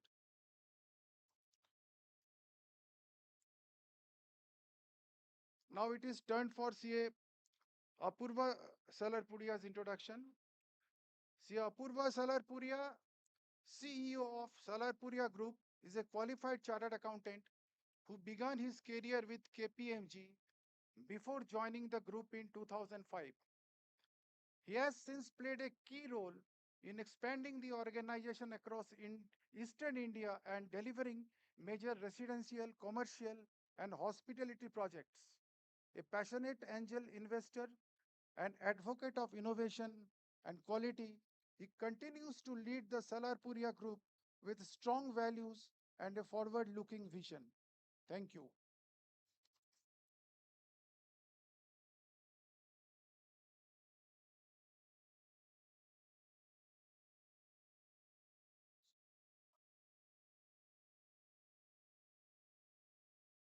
Okay. So, happy afternoon, everyone. So, welcome to the sensational and very important session as we will be discussing about the transformation journey of fellow colleagues, fellow chartered accountants to being the successful entrepreneurs. So age is not the number, so I'll say that every one of us can take the advantage to learn how that line of comfort can be crossed and we chartered accountants can be successful entrepreneurs. And as we know, today in India, there are around 73 private unicorns. And out of that, only 6 or 7 unicorns are being led by chartered accountants. Why not this number can be increased? So for that, we need to learn from this inspirational story of these, esteemed guests here who can tell about the ways to overcome that fear and take the stride into entrepreneurship. So welcome, sir. So Alokji, I'll just like to ask you that after being a successful chartered accountant, what is that mindset which mind shift you can say, which helped you to move towards this say manufacturing journey or establishing an organization, high-tech organization into say a successful organization? Thank you, Saurav. The biggest mindset change, if you ask me, it's more of a like a functional to an entrepreneur, which makes whole of a difference. If you understand and if you know what CA has taught us to be very precise, uh, very risk assessor, and then if you ask me to be a very compliant. This is more, if you ask me, truly goes to a professionals or a very functional role. But if you look to have a shift, the most important for an entrepreneur to be curious means you have to be a learner on a daily basis. You have to keep on evaluating the changes which is happening in the world, keep on learning on a day-to-day basis. Then definitely you have to have a risk. When you assess your risk, then how much risk you can take. The entrepreneur is the one who takes a risk. So these are the few things which you ask me, which adds value to be an entrepreneur. Otherwise, you can't be a successful entrepreneur if you can't assess the risk, which, uh, if you ask me, the CA has taught me. But simultaneously, my mind shift has been taken place to take the risk as well. And and the one more point which is very important for an entrepreneur to believe in your people. If you doesn't believe, if you doesn't give empower your people, the entrepreneur cannot be a successful. So the three takes for me: learner, believe in your people, and risk taker. Right. And I think that risk taking will come back to you, how one is inspired to take that risk and what motivates him to, cross that line. Sure. So Alokji coming, Apurji coming to you, after say passing, you can say qualifying CA course and getting into KPMG to shape up your professional journey, what inspired you to get into the business, family business, and what was that? I'll say that one factor that led you to come out of your professional journey in KPMG to the family business. So, Saurabh, thank you. Before I come to your question, congratulations to EIRC of ICI on the 15th Jubilee. Thank you for having me here. And I just want to kind of share a small experience because while I'm a CA, I've always been on the industry side. And one thing which I've noticed over these years that whenever I'm sitting in a gathering, either with government officials as part of, industry body or, amongst partners and colleagues, in a discussion, whenever I have been mentioned that I'm a chartered accountant, people suddenly have looked at me differently and my words have suddenly become have more weightage.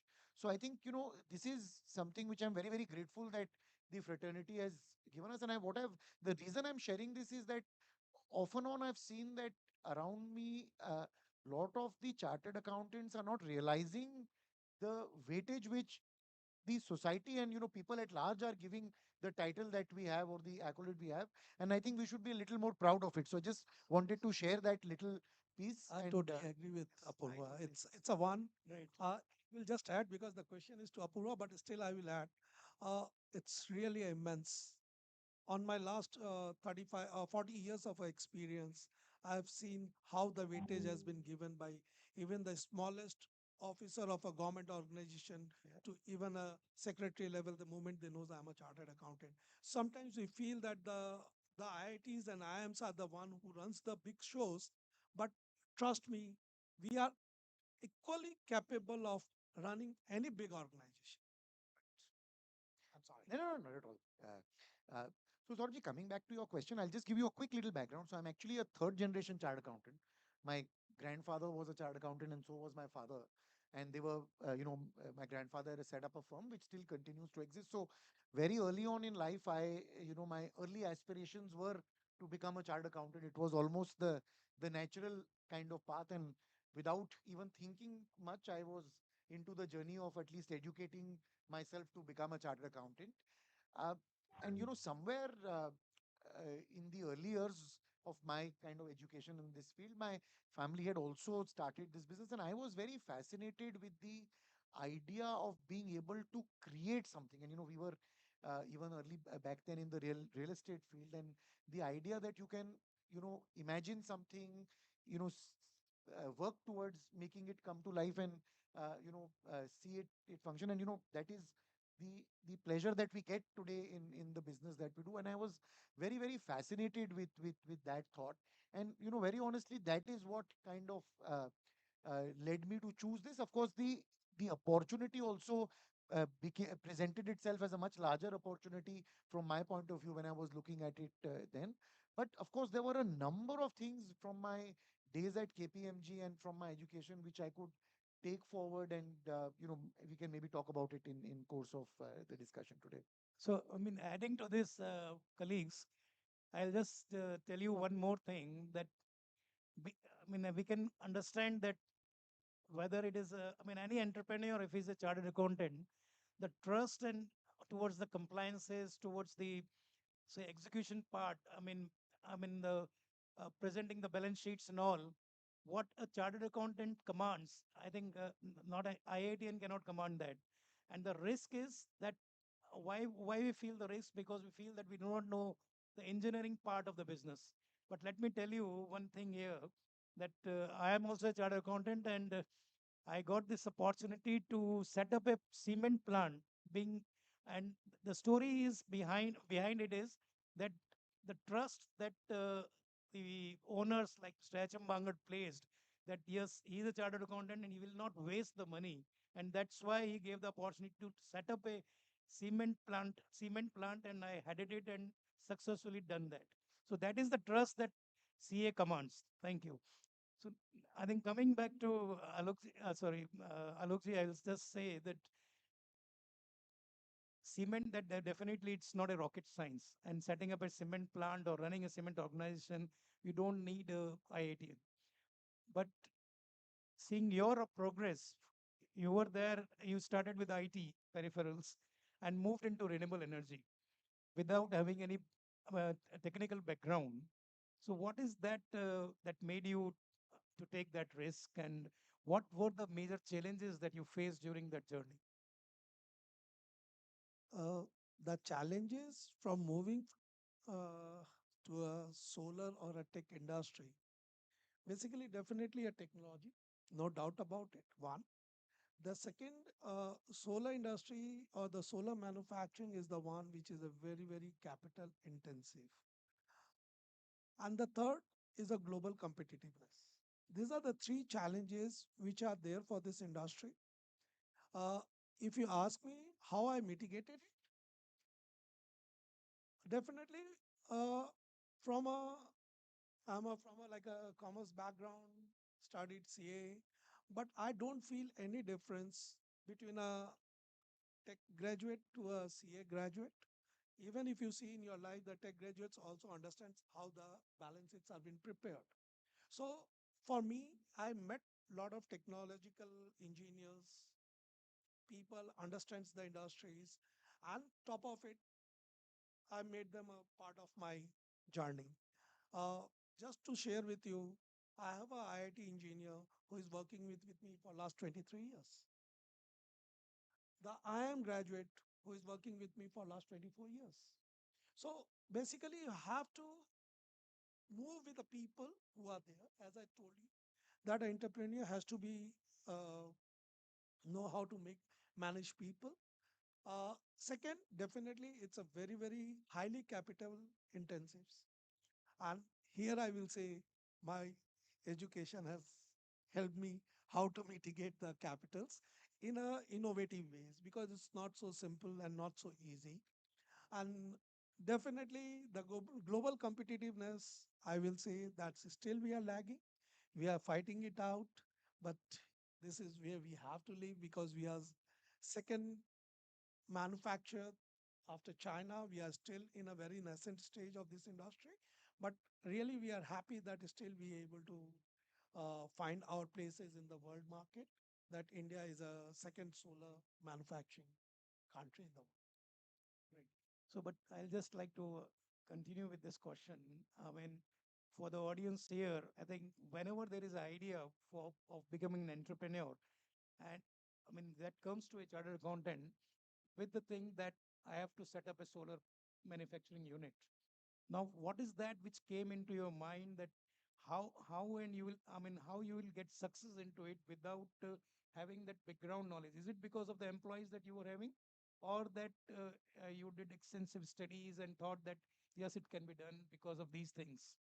Okay, if you ask me, the entrepreneur has to first evaluate the opportunities which are there in the near future. I can't say a distant future. That's for the tech entrepreneurs. For like a professional, for a CA entrepreneurs, I will say that it's a, like a opportunities which you can have to visualize. That's why I says you have to keep your eyes and ear open, keep on seeing it. Just to give my story on the background of it, we were participating in an exhibition in 2007 in Germany, and Germany was booming for a solar industry like anything at that moment of time. And whoever is coming to our stalls talking about solar, solar, solar. So along with me and my CEO, we thought, let's explore this industry. So we done a very extensive research for a year from 2007 June to 2008 beginning. And that one aspect made me to decide to move on to the solar. But before that, of course, it's a major risk, how you want to evaluate your risk and how much risk you can take. That's again for an entrepreneur, that is very important for every entrepreneur to assess your risk, assess your ability of risk taking, because every human being is different in terms of taking the risks. Yes. You may take a 1 rupee risk, I may take a 2 rupee, but again, it is your evaluations yourselves, and then accordingly you decide for the industry or a business and move on accordingly. So, Apurji, I mean, a chartered accountant has a good financial background and he can evaluate everything.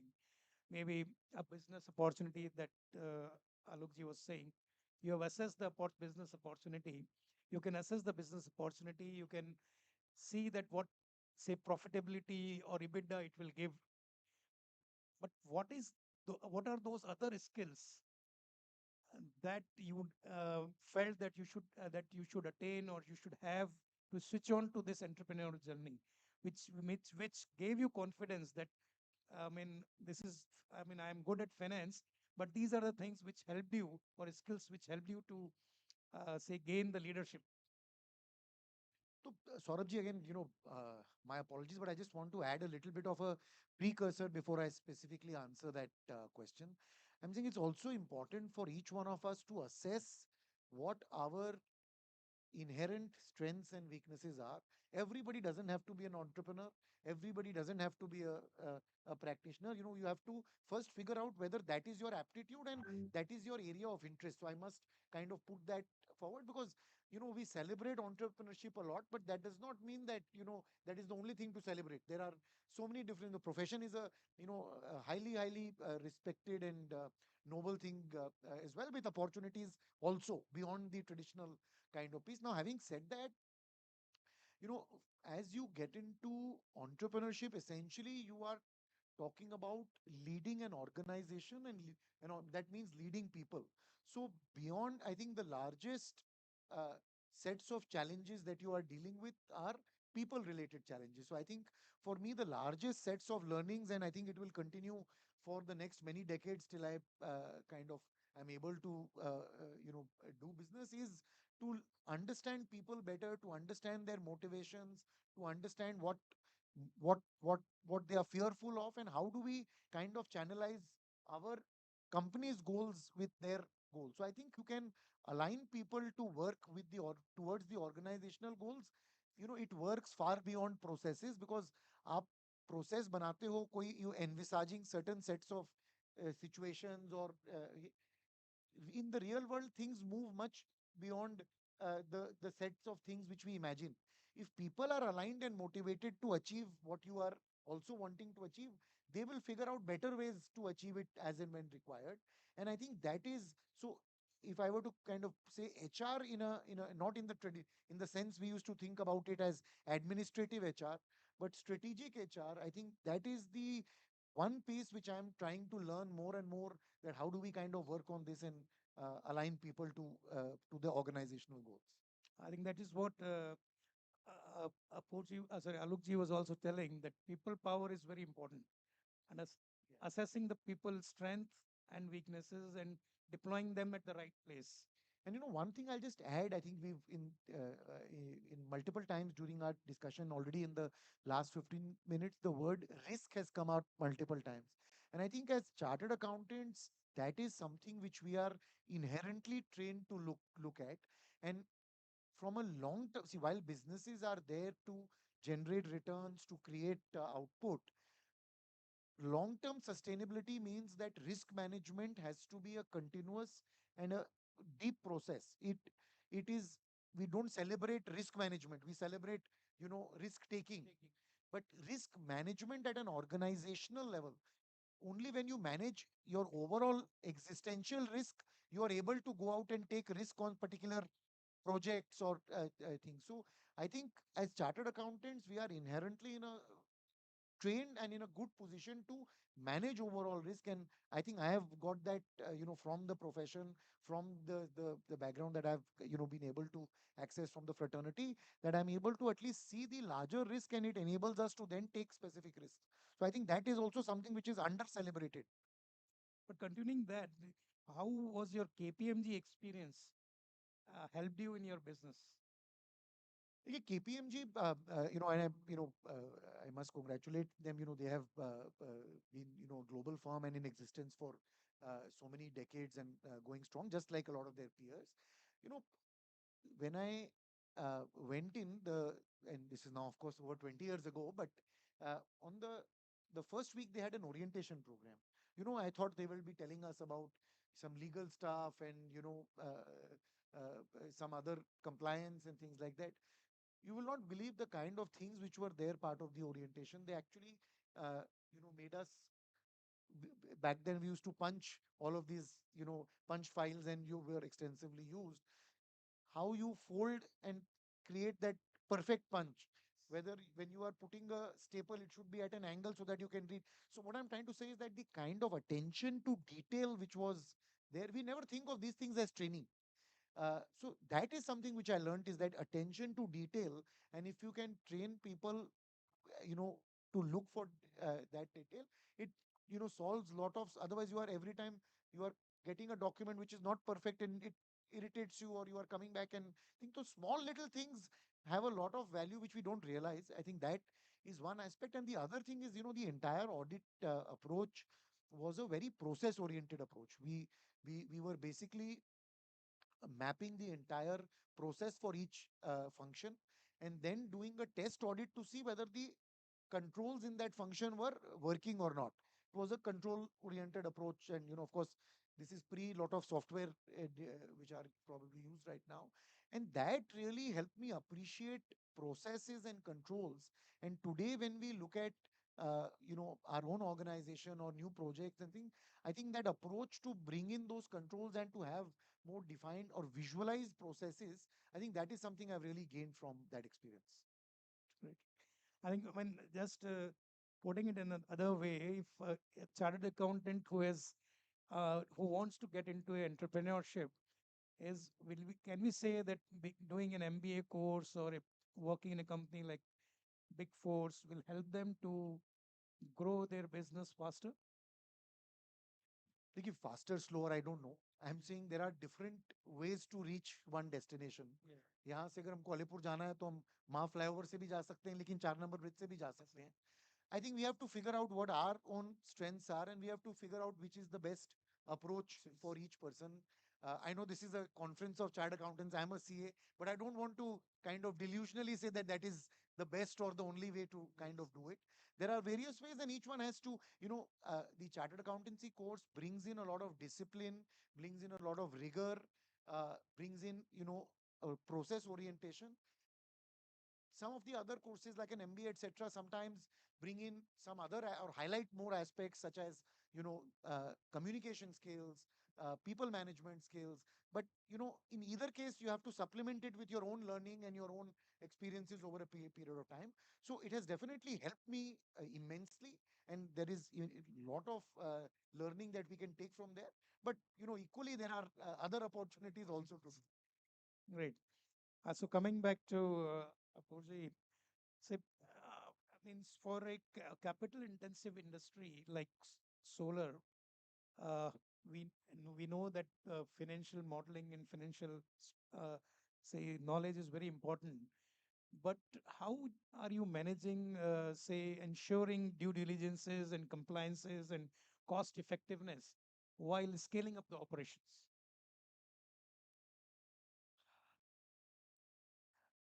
If you ask me honestly, being a chartered accountant, it's like embedded in the mindsets. Uh, the day you start processing anything, the processor starts you setting up from the day one. If you ask me how the see, it's like your conviction. Yeah. How you goes into it. Uh, Definitely, it's a very simple way. The way the every organizations who is growing, they evaluate each and every expenses, each and every capex, what they want to do, how they want to do, what it is there. So it's all been embedded. Means, honestly, if you ask me, being a chartered accountant, I never thought of that. It is to be need a learning of it.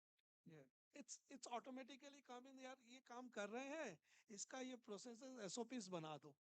So it comes naturally, but definitely when we go into our organizations, uh, we give the authority. Even if you ask me in my organization, the profit loss goes up to the department level.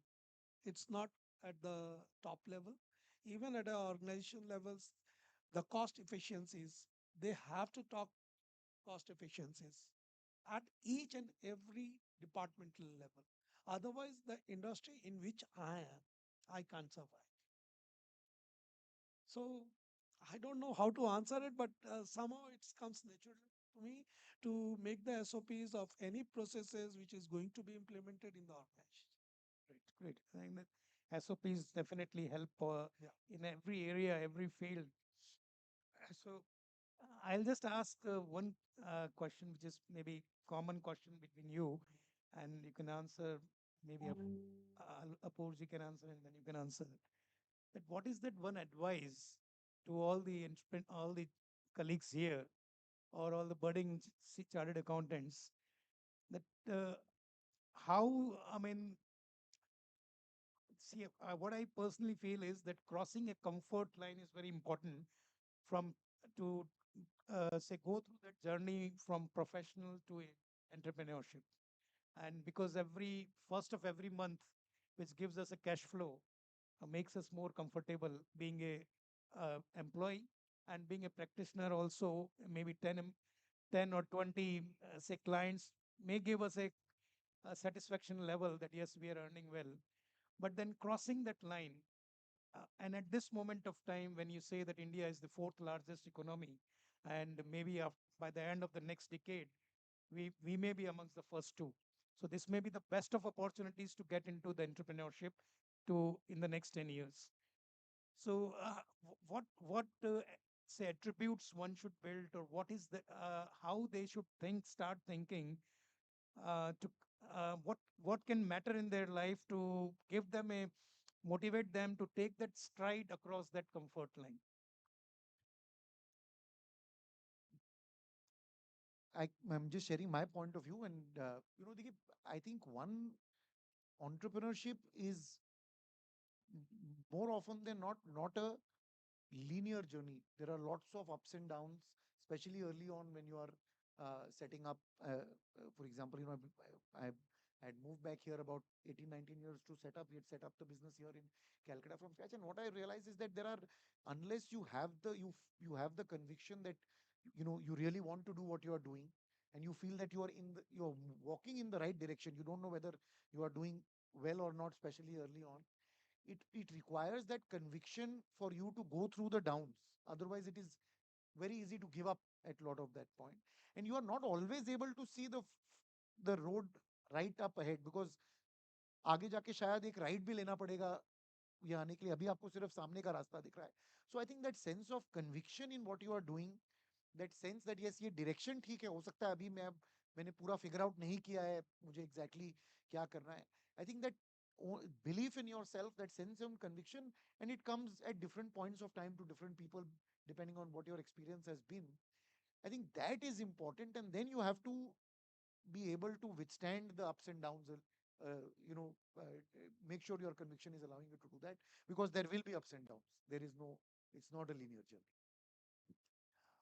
Uh, the entrepreneurship, for sure, it's a roller coaster ride.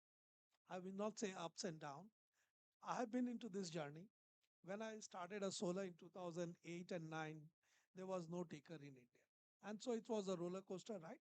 But your conviction, your, I will say a vision which comes through a conviction, and if you are aligned to your vision, the success is bound to come in. So with a small roller coaster rides, if you give up, it doesn't happen. So the entrepreneurship is like a early age of the Indian roads where you doesn't know the potholes or the bumpies. It is bound to come in.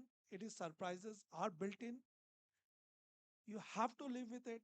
You have to sustain with it. You have to have a willingness. Yes, I will. That's the most important entrepreneurship skill, that I will. And that makes you a success. So I think it was a thoughtful discussion, and I'm sure that the people sitting here might have taken many inputs. And I'll say that let us start our journey from now. And next time when we meet here, maybe that we can see more entrepreneurs than what we are seeing today. Thanks a lot for sharing your inspiring story. Over to you, Yes. sir. Thank you so much. Before any vote of thanks, I will request any two regional council members present in the hall to please come on the dais for felicitation purpose. For felicitating our two most important panelists, we require two regional council members present in the hall. No one is present. Okay.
Thank you, sir.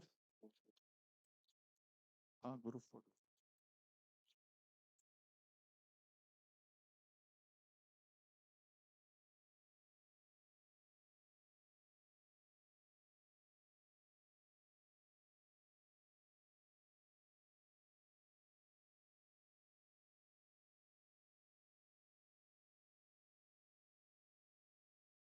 Now vote of thanks by CA Sanjay Jain, please.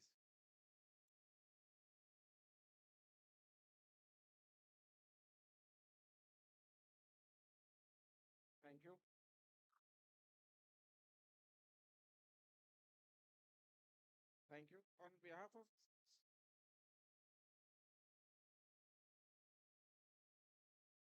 On behalf of ICI ERC, I extend my sincere gratitude to our dignitaries speaker for the insight and inspiring session for CA to CEO. Your strategies, perspective on leadership, governance, and value creations have added immense depth to the today's seminar. We also thank to EIRC, Chairman Office Bearer for program coordinating, and volunteers for this special seminars. A special appreciation to all the participants who actively engaged and committed to the professional excellence. Today, deliberations reinforce our collective aspiration to valid and compliance, professional to the strategic business leadership. Thank you all for patience hearing. Thank you.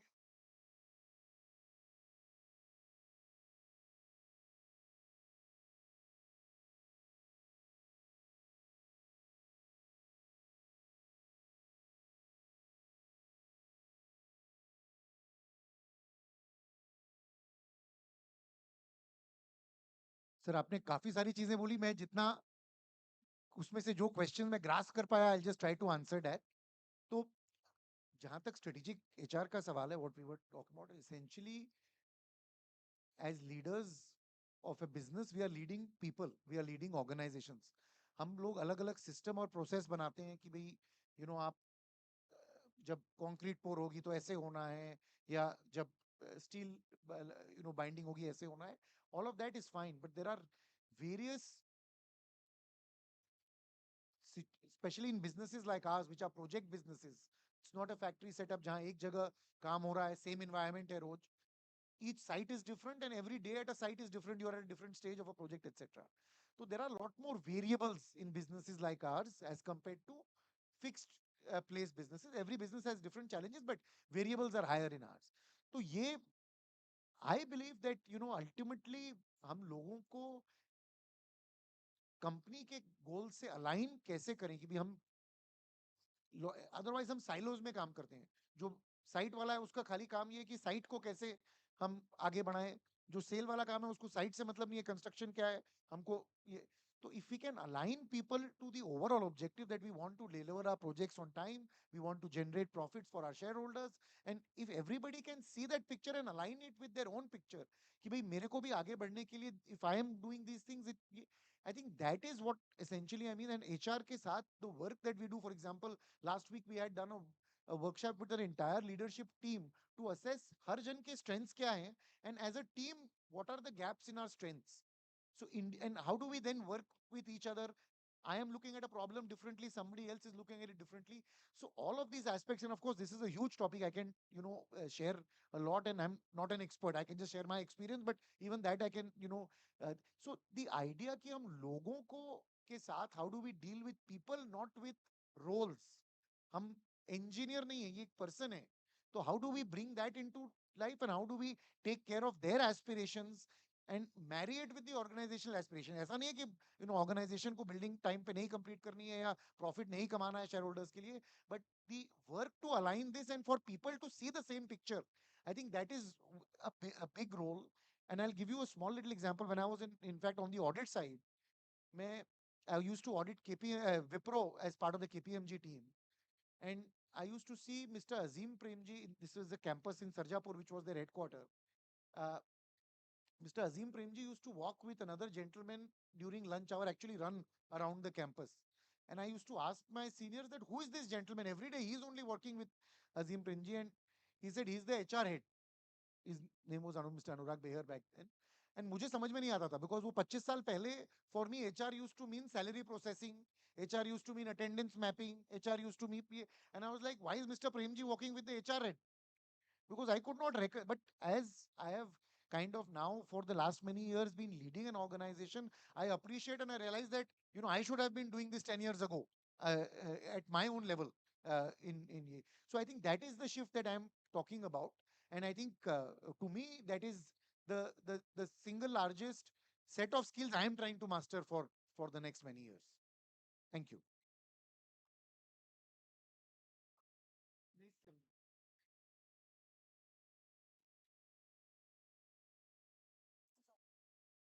Infrastructure are being taken care of by the government, and how people are, you construction builders are looking at that.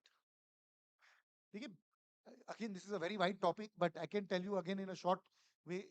See, the government, so I'm also currently president of CREDAI Kolkata, and as CREDAI, we very deeply engage with the government across national states, and I can speak more specifically about our role. And the government is at least willing to listen to, and let me give you one or two concrete examples instead of making it very theoretical. So many or a few years ago, we went to the government and kind of spoke about that if we want to make development more sustainable, how do we do that? And of course, the thinking has to come equally from private and so we told them that let us give little extra FSI to all green buildings. And now for the last many years, Calcutta Corporation, if you have a green certified building, you get 10% extra FSI thing. So there are many things like this which the government and people work together. But I think we are out of time, so I'm going to quickly shut up. But thank you so much.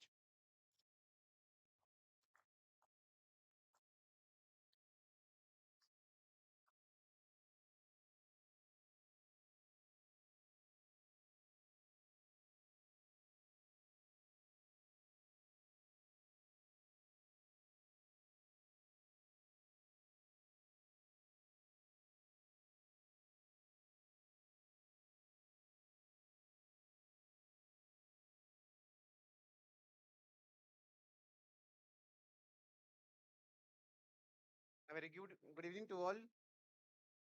I think this is the today's last session, and the point is that this is a technical season, sixth technical season, and the subject is industrial evolution and outsourcing momentum, co-piloting, and emerging role of historical content. By these words, this is CA Anil Sharma, Chairman, Raukla branch of EIRC. Sometimes earlier, I have got one client that he wanted to tell me, sir, can you complete my books of accounts or can you pass an entry, bank entry within one day? I said, how it is possible?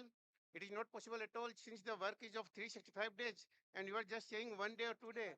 Immediately, my junior assistant came to my office and he said, he just listened this matter and he said, sir, हो जाएगा. मैंने कहा कैसे हो जाएगा? उसने कहा sir हो जाएगा आप जिस क्लाइंट से काम ले लो हम तो कर देंगे एक दिन में.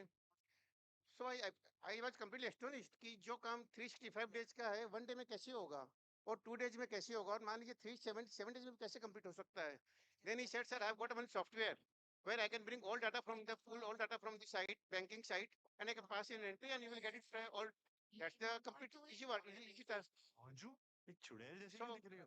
friends, now the world is going on. The stage where we are standing and the challenges which we are facing. This is not only the books of account or accounting nature or like different things. The thing is that how to save the time, how to challenge, how to participate with yourself from manual to computerized. Then computer was a challenge from computerized to since right now we are challenging facing artificial intelligence. So the point is that whether that artificial intelligence is challenge or just being a part of our profession, it's a partner. How do you deal with that? So for that, I just invite to today, I have got an opportunity to invite best experts in the hall. I just welcome CA Rishi Khator, convener, View Exchange, CACP Study Circle of EIRC. Just I requesting him to come on dash. CA Rishi Khator, sir.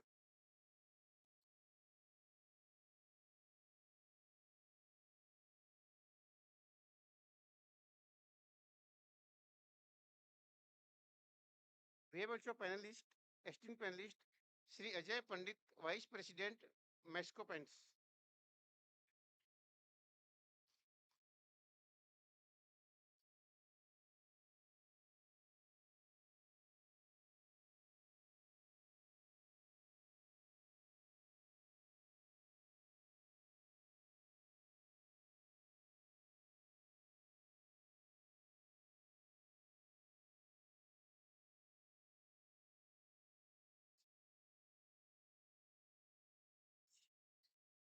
Rishi, sir. And now I request our esteemed panelist, Sri Mehul Mohanka, MD and Group CEO, Tega Industries Limited. Sri Mehul Mohanka.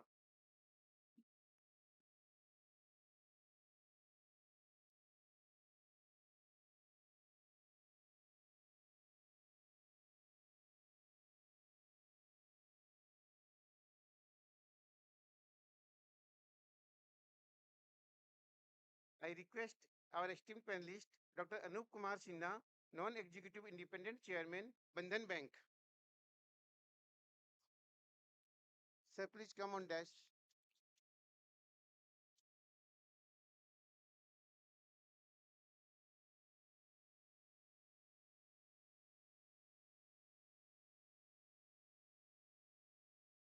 I also request our esteemed moderator, CA Vikas Jain, past chairman, EIRC. I welcome you all, sir.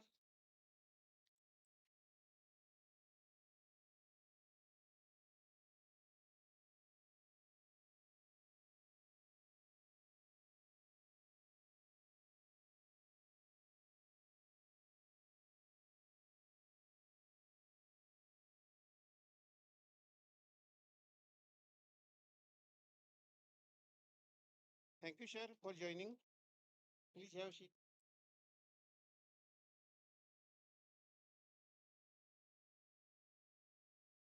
Now request our RCM members, those who are available, to felicitate our esteemed guest.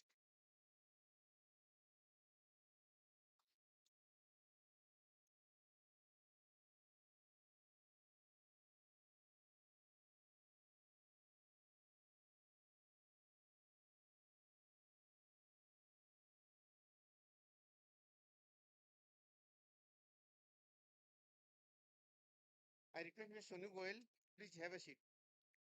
Thank you.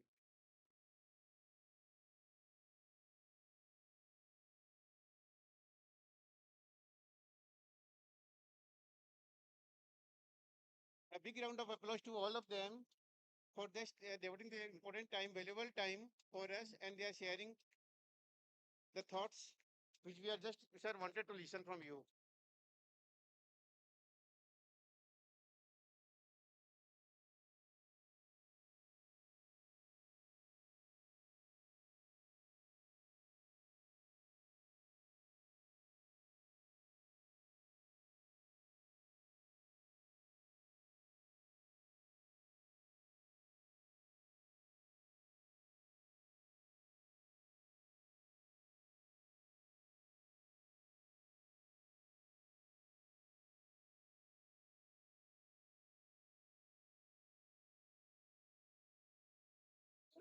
I would also like to uh, introduce our guest, Sri Ajay Pandit. Sri Ajay Pandit is a Vice Chair President of Macau Paints, bringing nearly 3 decades of expertise in retail sales, B2B business development, and customer marketing to his role. As a senior executive, he drives Macau Paints' strategic vision to be a household name across India. I welcome you, sir. We also have Sri Mehul Mohanka, who is the Managing Director and Group CEO of the company. He holds a bachelor's degree in commerce from University of Calcutta and master's degree in business administration from the University of Petersburg. And it's our pleasure to listen his thought process today in today's session. We are also fortunate that we have Dr. Anup Kumar Sinha, who is a former director of Heritage Business School and currently designated as a chief mentor. He has also served on the board of NABARD. Dr. Sinha has taught at Presidency College and Indian Institute of Management, Calcutta. I welcome you, sir, all. Now, I request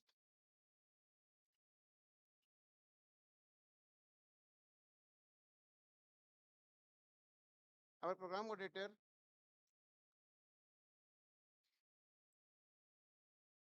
Sri Rishi Khatorji, to continue for session.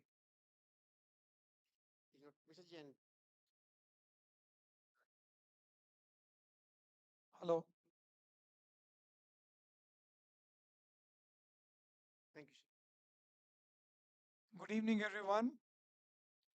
We are coming to the last session for this, the first day of this Golden Jubilee Conference of the Eastern India Regional Council of the Institute of Chartered Accountants of India. It has indeed been a very, very fulfilling day throughout, and whatever you've gathered through the day, I'm sure you'll carry home very good memories of the sessions, the takeaways that you have had this evening. This session is dedicated very specifically to industry experts. The topic, very aptly coined, Industrial Revolution and Outsourcing Momentum co-piloting an emerging role of chartered accountants. Now, what I propose is we definitely have leading experts from three different segments, three different industries. One from the manufacturing side, the other from banking and financial services, and third is from yet again, from the paint industry. What I propose, gentlemen, is we'll have set of questions that will be thrown at you, and we would like to have your views on the industrial revolution and the outsourcing momentum, how it has affected your industry per se, and more importantly, what role or what are your expectations from you as industry experts, from we chartered accountants, as how we can deliver the goods for the betterment of the industry per se. So welcome each one of you. And at the outset itself, let me thank the EIRC of ICI for having us on board and inviting us to this important session for this conference.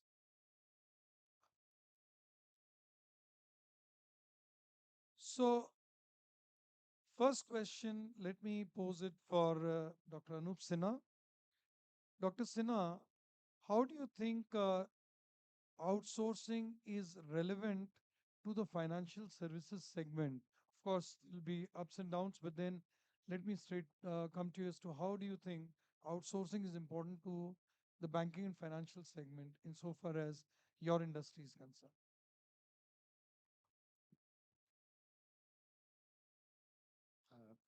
Good evening, everybody, and thank you very much, Mr. Jain. Uh, I'm currently, I'm the chairman of the board of a bank, a private bank, which is based in Kolkata. The headquarters is in Kolkata. Uh, but I come from a sector which is, as you know, all over the world. It's one of the most regulated industries that you can think of. And so I think in the banking sector, outsourcing has been minimal. And because of the risks that are perceived to be there, that keep everything in-house, only take one-off kind of help, not on a regular basis. Outsourcing is supposed to be something that is done on a regular basis. But, go to a consultant, go to an accountant for a specific audit, or go to a consultant for a specific piece of knowledge or study. But generally, outsourcing has not been, and I do not see the way outsourcing has developed in the world, and particularly India, in the last, say, 20, 30 years or so, that is going to have any immediate impact at the moment. But things are changing in the sense of, as Mr. Jain pointed out, we are living in an age of revolution in terms of technologies. So banks will be changing, but we have not been practicing outsourcing in the way that other industries have been. Right, sir. So I have your perspective that you want things to remain within the confines of the bank so that it is more under the control of the people at the helm of affairs of carrying out this important segment of banking and financial services. All right. Let me pass on the baton to Mr. Mohanka. Mr. Mohanka, the same question follows for you as to how this outsourcing is relevant to a manufacturing setup such as yours. I think for us in manufacturing, outsourcing is extremely relevant and I think almost a means of survival when it comes to managing costs. In manufacturing, it's always about make versus buy. That's the decision-making, I would say, focal point which determines whether we outsource or not. There are always different relevant operations, I would say, which drive those kind of decisions, whether we manufacture some of the products internally or we use that capacity for higher margins in some other product lines. So that's as far as manufacturing is concerned. But a manufacturing unit also has a lot of services from be it back-end, HR, accounting, IT. So an organization is run through multiple facets of different services. And global capability centers, or GCCs as what we call them today, are becoming more and more relevant, which manufacturing for sure is very cognizant of. And I think that's the future as far as managing costs in a manufacturing setup is concerned. Well, points well taken, Mr. Mohanka. Says you're introducing the flavor of why outsourcing is important, more particularly for a manufacturing setup. Having touched upon so many gamuts and facets of the business, you do find relevant that, for carrying out industrial revolution as far as our country is concerned, outsourcing definitely is gaining momentum, going forward with every segment of the business. Right. Let me pass on the buck to Mr. Pandita. Sir, your thoughts and views on as to how outsourcing is relevant to your paint sector or the paint industry per se. Hi, good evening, everyone. So, before I come to the question, Mr. Jain, I think first of all we should understand why outsourcing. Because when we talk about the topic which we have today is revolution. So, I think a part of this question is somehow when we're talking about revolution, it means competition. So, with the revolution, there comes a lot of competition. When we are talking about paint industry today, when it tells somebody that I am from paint industry, पहला question आता है, अरे इतना competition हो सकता है क्या survive? इतनी सारी companies. So, if we are talking about competition, then if you have to succeed, you need specialization. Not only specialization, you need super specialization. So, if I am making paints, so I will specialize in paints. I will try to innovate in newer categories of paints, better paints. Should I concentrate on other things as well? Lot of things which I have to do. I have to sell. I have to do a lot of other activities, financial, HR, everything. So I think this is where the role of outsourcing comes in. So in India, we are finding lot of experts, super specialists in different fields. So if I can specialize in paints, so I need to take help from others who can help me, who are specialists in their respective categories, to help me to provide better services in the market to my customer, to the field. So I will be better off than my competition. I think that is what I personally feel. And now coming specifically to paint industry, for paint industry, there are so many categories of products. And on one hand, you definitely, as sir was saying, from the banking, we want to keep everything to ourselves. We want to definitely keep that formulations, the secret of all those things with us. But on the other side, you have to definitely cater to the market. So for that, you need support from so many vendors who can help you in providing a lot of production capacity, a lot of help on providing right amount of products to the market. I think that's why outsourcing has become integral part of any industry, every industry. Right. Thank you, gentlemen. Those were the initial remarks, the initial, thought process on how industrial revolution vis-a-vis the outsourcing mechanism or outsourcing momentum is playing a role. Now, let me pose a question back to you, Dr. Sinha. One thing you made a mention that you are working within the framework, within the confines of the set policies of the bank internally. But going as per the mechanisms, there are so many bodies, external bodies that keep a regulatory check on the functioning of the banks, wherein you harp upon, let's say we as chartered accountants, you harp upon so many audit services, due diligence services, or valuation services. You have to rely on consultants such as chartered accountants, or you do take the help of taxation experts or consulting experts, or people are there who are strategizing, because you are coming from one such industry where you are from a private sector banks. There are a lot of public sector banks well entrenched, well established over a long period of time. So whatever little services that you're using insofar as outsourcing is concerned, and insofar as utilizing the services of chartered accountants are concerned, what could be the major hurdles or the challenges that you face in accepting outsourcing services? Okay. Yeah, I don't want to mix up outsourcing with our contact with any outside vendor. Obviously, we have to depend upon outside vendors in a very fundamental way to run any kind of business in any industry. But looking at outsourcing, I was looking at outsourcing more as a more of a regular contractual kind of thing, where some of my business processes, etc., support systems, etc., are given to a entity which is outside legally, not my organization, but they do it for us. Uh, Banking, as I mentioned, is highly regulated. So even if we have things like, now we have this concept of banking consultants or assistants who can go out and help in recovery or collections or can help in deposit mobilization, give us contacts. Even there, the regulator has keeps a hawk eye on is there any conflict of interest, is there anything herafiri going on, the possibility, because it is so risky and you're dealing with two sources of vulnerability. Most of us deal in business with uh, the shareholder. It's somebody else's money with which we are fooling around, let's say, quote unquote. But here we have another set of players, the depositors, who have laid trust in us. So we have to keep the depositors in mind as well as the shareholders, me coming from a private bank. Coming to Mr. Jain's question about, where exactly is the role of, say, the accountancy profession? Clearly, we are dependent in a large number of ways. One, of course, is the statutory audit process. But there again, as you know, it's not an outsourced in the regular sense. We have to keep changing. There are now two sets of auditors who have to be there. The regulator will tell us who we can employ, whom we cannot employ, appoint.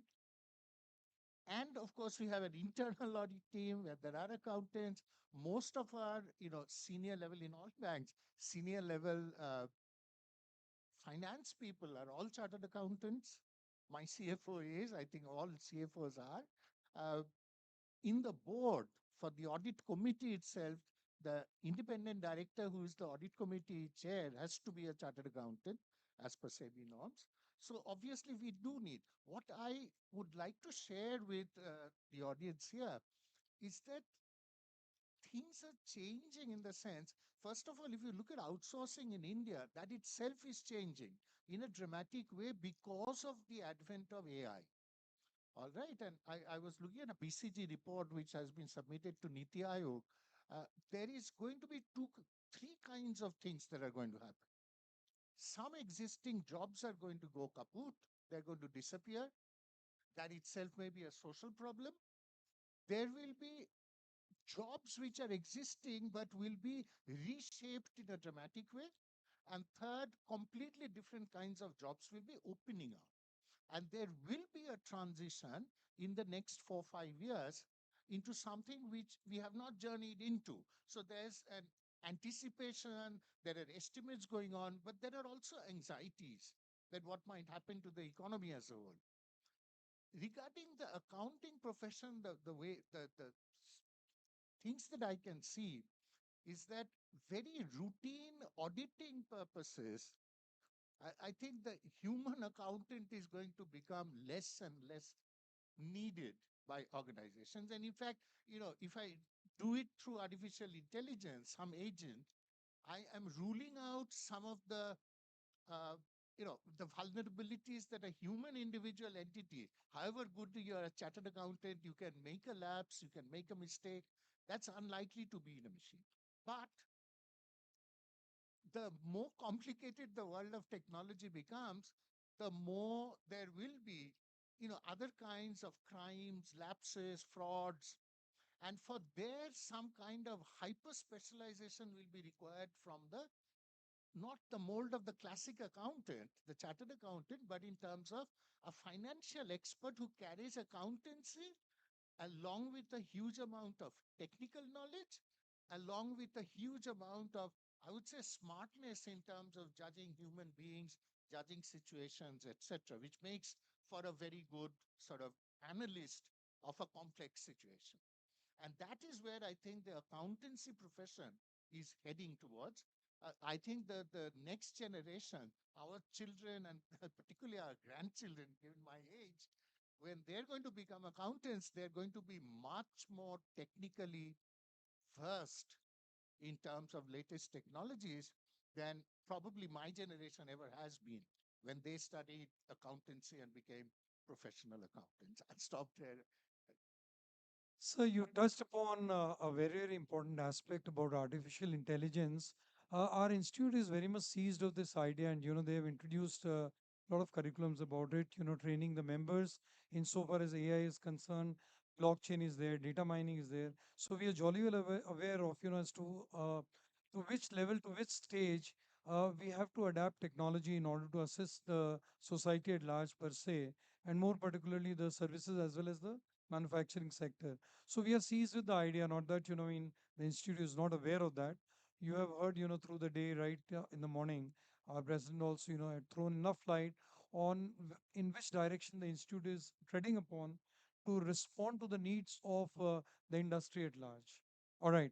Mr. Mohanka, you made a very interesting observation in your opening remark that apart from manufacturing activities, there could be services segment which you may resort to outsourcing insofar as your industrial revolutions, insofar as the mannerism in which you are carrying out your businesses are concerned.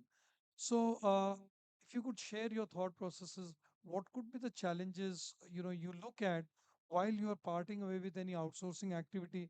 More particularly, you mentioned about say HR or accounting or the packaging segment, so to say.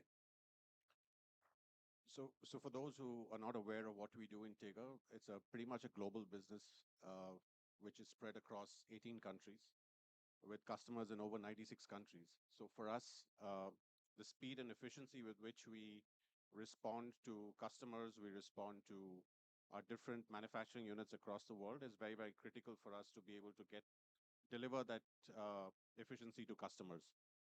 So I think it's come a point for us in Tega where we almost run like a 24/7 operation. Uh, and I joke about this in the office that when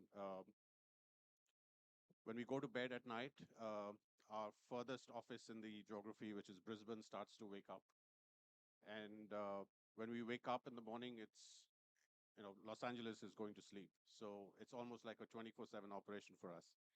And here it's very critical that in all our different operations across the world, they have support from the mothership, which is the head office here in Calcutta.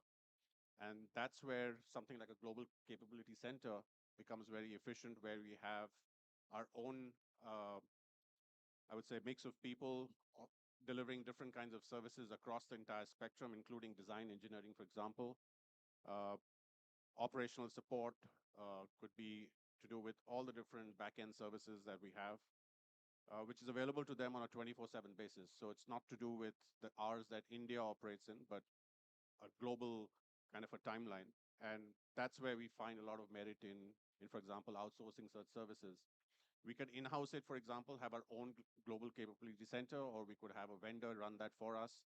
But those are the kind of, I would say, efficiencies that we need to bring in an organization such as ours, which is so global in its nature, and hence, outsourcing some of these services become very relevant for us. Very interesting perspective, Mr. Mohanka, operating in 18 countries, and it's pretty much spread across the globe. So naturally have to keep pace with happenings in most of the countries. Be it their the part of the law that you have to adhere to, or the mechanism in which financial services are operated. So thereby, what I intend to see is like there are a lot of opportunities for chartered accountants per se to acquaint themselves with the happenings of let's say rendering services to a company of your standards actually. Okay, Mr. Pandita, let me pose a very, very pertinent question to you. You have just stepped into the world of paints, and the likes of, say, Asian Paints or Berger Paints or Axo Nobel or, so many of them. Where exactly do you see yourself positioning insofar as your industrial revolution in the painting segment is concerned? And how exactly or what are the challenges you are facing insofar as outsourcing activities are concerned in your paint sector per se? Okay, as I said in my opening remarks, paints industry is very competitive, but yes, there's huge scope of business in the market. Normally, there's a thumb rule which we say within the industry that paint industry grows at least 1.5 times that of GDP growth. So it is year on year, paint industry grows. So you can see a lot of new players coming into this industry, whether it is a cement manufacturer or steel manufacturer like us. So who we are, and this is a logical expansion for us to get into a product giving the same product or giving a product to the same customer who has been using our steel, using our cement or any other product, and giving him the paint. So definitely there is huge scope. So a lot of players can adjust into this. And earlier it was a very simple combination of like three or four players. Asian Paints used to be the big brother. He used to dictate the terms and we used to follow. So now things are completely different. Every company lives its own life. Every company is dictating its own terms, and every company has its own role to play. Like if I talk for Macau Paints, we are part of Sham Steel, and Sham Steel is known for quality and trust. When we talk about quality and trust, we have to take that forward. So our management, when we are talking about Macau Paints, the main point is how can we maintain the quality within this competition, within this competitive world. When we are talking about outsourcing, when we are talking about say succeeding in this particular competitive world, so you have to provide the quality. So coming to the question, what Mr. Jain was asking about, the key challenge, I think what we face usually is, say, for example, if I have to give the best quality to the market, I have to give best quality to my customers. So I have to ensure my vendor, the person who is doing job for me, when I outsource to someone, maintains that kind of quality.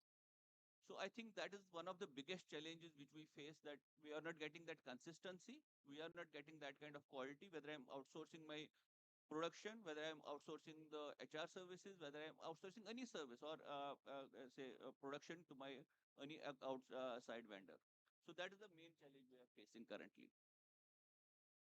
Well, gentlemen, one important aspect, I was reading a report somewhere that today outsourcing is a multi-billion dollar market. I mean, so far as the revenues to the service providers are concerned. Now, can you throw some light, per se, Mr. Mohanka? This question is directed to you, as to how do you think this would be assisting you in reducing operational cost, or planning for your capex going forward? How do you think the outsourcing mechanism, vis-a-vis the industry in which you're operating, how this could be of use to reduce the operational cost and garnering a suitable role for the capex?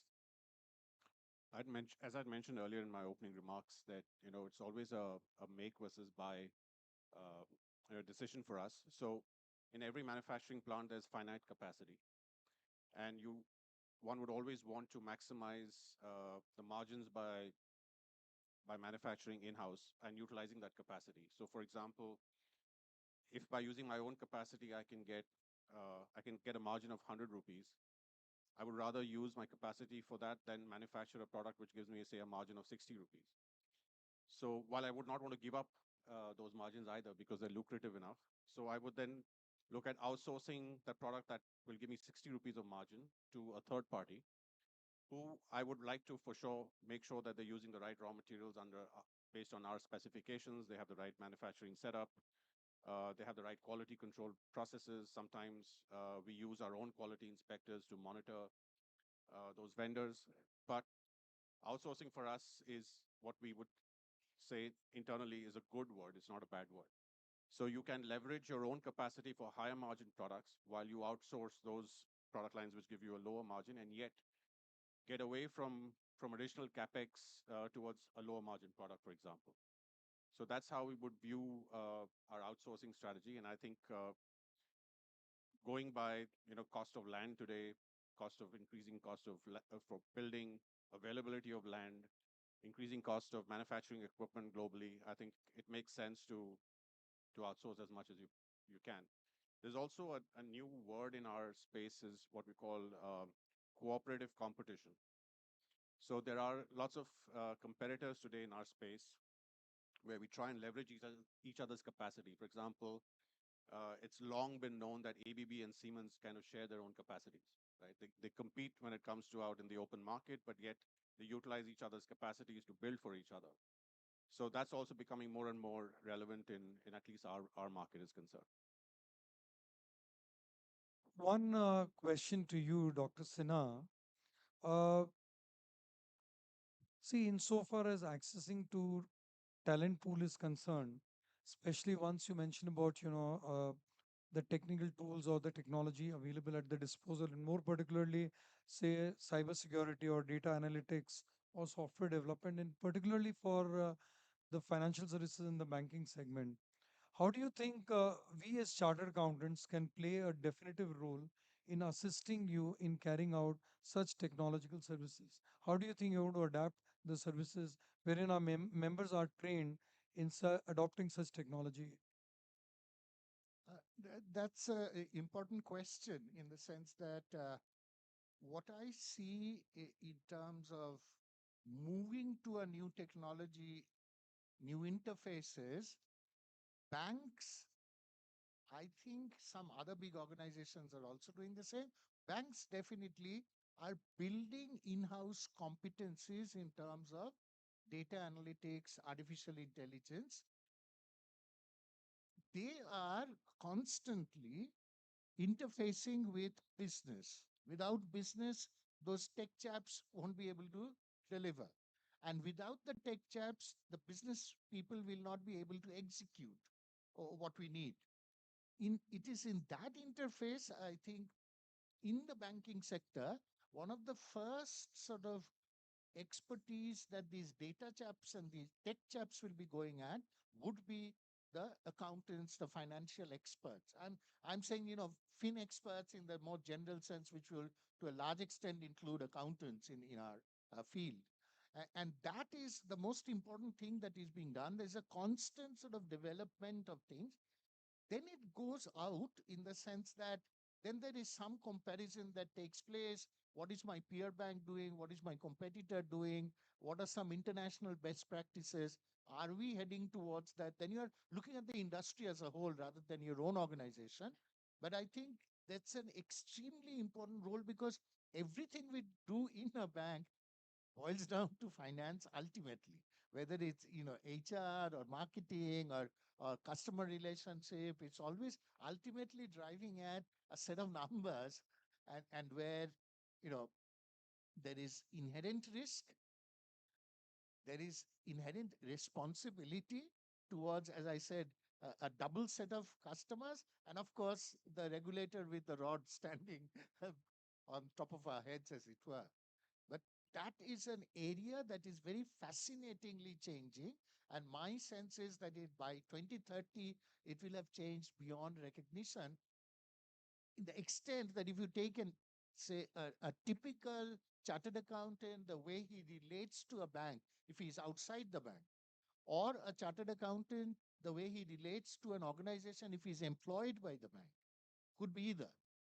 But there would be a sea change in terms of the type of things he's supposed to be doing and the things that he does now, which he doesn't need to do.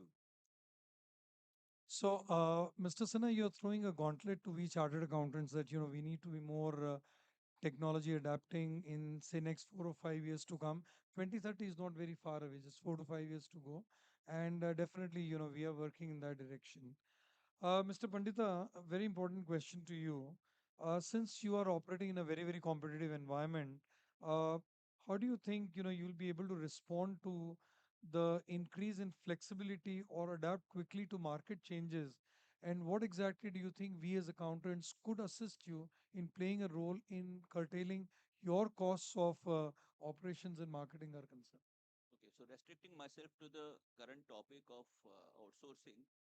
So, as Mr. Mohanka said, that is the golden rule for any outsourcing or any industry or any company. So, for example, high margin products and where your formulations or kind of secret kind of thing which you want to keep to yourself have to be manufactured by yourself, and you have to definitely outsource the products which are have giving you less margins and need definitely high capex, high investment. So that is the golden rule. So similarly, if you have to compete in the market, if you have to definitely go with the industry trends, you will have to use outsourcing. And as I was talking earlier only, it is the matter of super specialization. So don't need to specialize be the specialist in everything. So I can take that help from people who are doing well in the industry from other people, other vendors. So that is how I can manage my production, my flexibility, and compete in the market. Now, coming to the question of how CAs or how accountants can help us.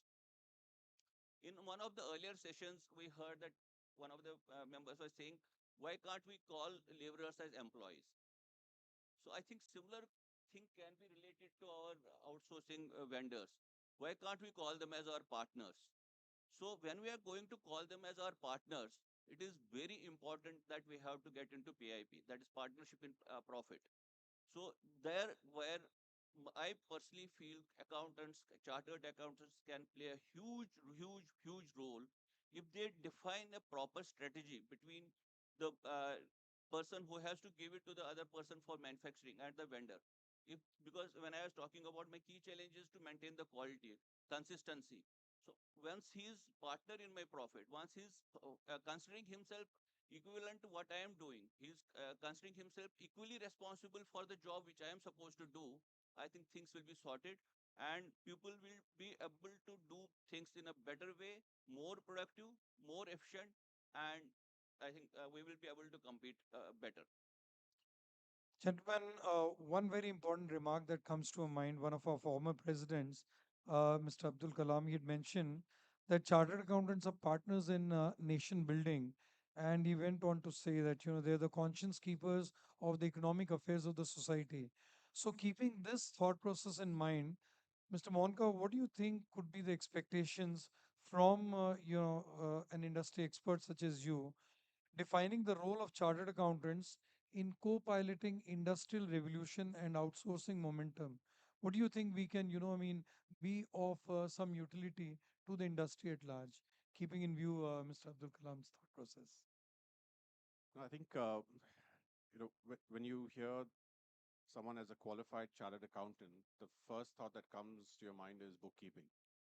But I think the role of a chartered accountant today has gone way beyond bookkeeping. I think that was something which is, a thought process which is a couple of decades old now. In today's world, I think, the role of a chartered accountant is much more beyond accounting, bookkeeping. It's more to do with, from my perspective, to do with governance and controls. Today, more and more chartered accountants I see in the industry, even in our firm, has to do with strategy, for example. Uh, all the CAs in my firm are involved in M&A, for example, mergers and acquisitions, new businesses, um, decisions around budgeting, capex, all driven by chartered accountants who are very sharp when it comes to understanding money and how to make money. So, as, and for us, I think that's really important when we keep our head grounded in terms of what we need to deliver to our shareholders going forward and how do you ensure that your business is sustainable. For me as an MD, CEO, my CFO probably is the most important go-to person for me who I would say keeps me level-headed. For example, my role is to be aggressive. I can sometimes be overly aggressive. And my simple brief to my CFO is keep me level-headed, so he's always there to ensure that I make the right decisions. I make decisions which are important from a shareholder perspective, stakeholder perspective, from ensuring that we continuously delivering value to our stakeholders. So I think the role of a CA today has become multifaceted. It's way beyond just books. I think it's not about numbers anymore. It's more about a very key material input in strategy and I would say building an organization today.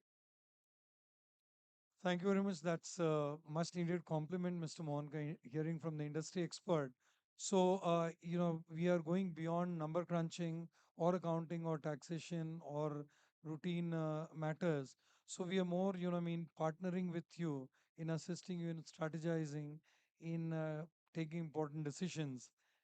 Well, I guess we had this much of time to, interact with you people. It was indeed a thought-provoking session, and I'm sure our fellow members over here, they are largely benefited by the views and thoughts of three industry experts.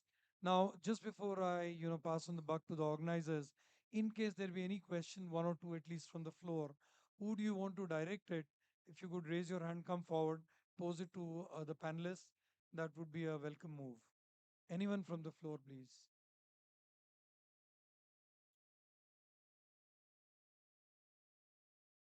Yeah, please rise and can somebody share a mic with him?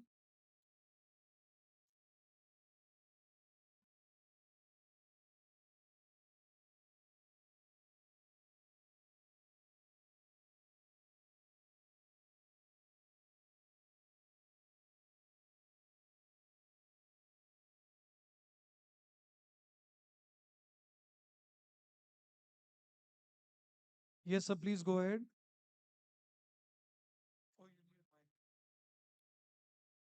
Uh, you can come nearer to the stage, please.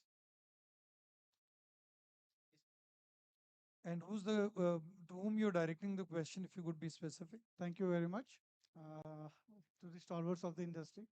I'm also in industry. My question is to Mr. Pandita that how do we leverage the outsourcing cost to the extended warranty? Because in this era, only sale of goods is not important. The overall value proposition which we are delivering to customer is important. So how do you leverage outsourcing cost to the extended warranty? Because to maintain competition, Hello. all the industries are coming up with the extended warranty norms. So this question is to you. And I have one more question to Mr. Wanka, that for new startups, uh, the people who are coming into new startups, yeah, they don't have an option to make. So what is your advice for the buy model, and how do we gauge the risks of incorrect implementation of AI into such startups? Thank you. So I think a very good question. Cost definitely is very important in the competitive world. So when we are talking about the golden rule, that we have to maintain, on one hand, we have to ensure that we are providing the products at the right cost. I think that is very important, and the right quality also. So when we are talking about outsourcing, we are saying we will outsource the products where we have lesser margins and it needs higher OPEX, CAPEX. So definitely I need, if I have to invest, I'll have to definitely invest more. I'll have to put a lot of cost, but I'll be earning less if I outsource it. So I'll be accordingly placing it in the market. It will be accordingly priced, so that yes, I know I will be having lesser margins, but it will not be at the stake of my reputation in the market. I know it will be managed well. The product expectations are similar what I am going to give in the market. So I'll be able to manage the cost. I'll be able to manage the overall capex as well as opex by doing that. But yes, the main and the core products which I have, I may not outsource it initially. I will definitely keep them to myself, and I'll be earning more, so that if definitely if I am having some cost, extra cost I'm paying for to the vendors for those low margin products, I'll be able to manage my overall account. Because see, the core of the thing is I don't need to be expert of everything. I can definitely trust some people from outside. So that will definitely save some of my cost as well. Yeah, I think the other question to me was the relevance of AI in startups. I think today for all of us who head organizations, AI is giving us sleepless nights. Uh, if you're just about thinking about AI, I mean, it's often said you're already late. So AI is becoming more and more relevant. In our organization, I think we're working very hard to find ways of where we use AI and how do we use it in the most efficient fashion. AI can be disruptive as well. So it's got the positive side and the negative side of AI. So one has to use it very judiciously, and we've found different facets of our business where AI is becoming relevant, and we can use it in a very efficient fashion. And for example, being an old economy, manufacturing, mining company, for us, design engineering is very key. So that's one of the areas where we are implementing AI. These are not tools which are readily available in the marketplace. So it's something that we are developing ourselves. So we find a lot of use of AI in design engineering, for example. We started to use AI in documentation. So whether it be using keywords to help us, draft documents, even in our legal department, they've been using AI on drafting contracts, in proofreading contracts. Our annual reports, for example, are all AI enabled today. So I think there are many different facets of an organization where today AI is becoming more and more relevant.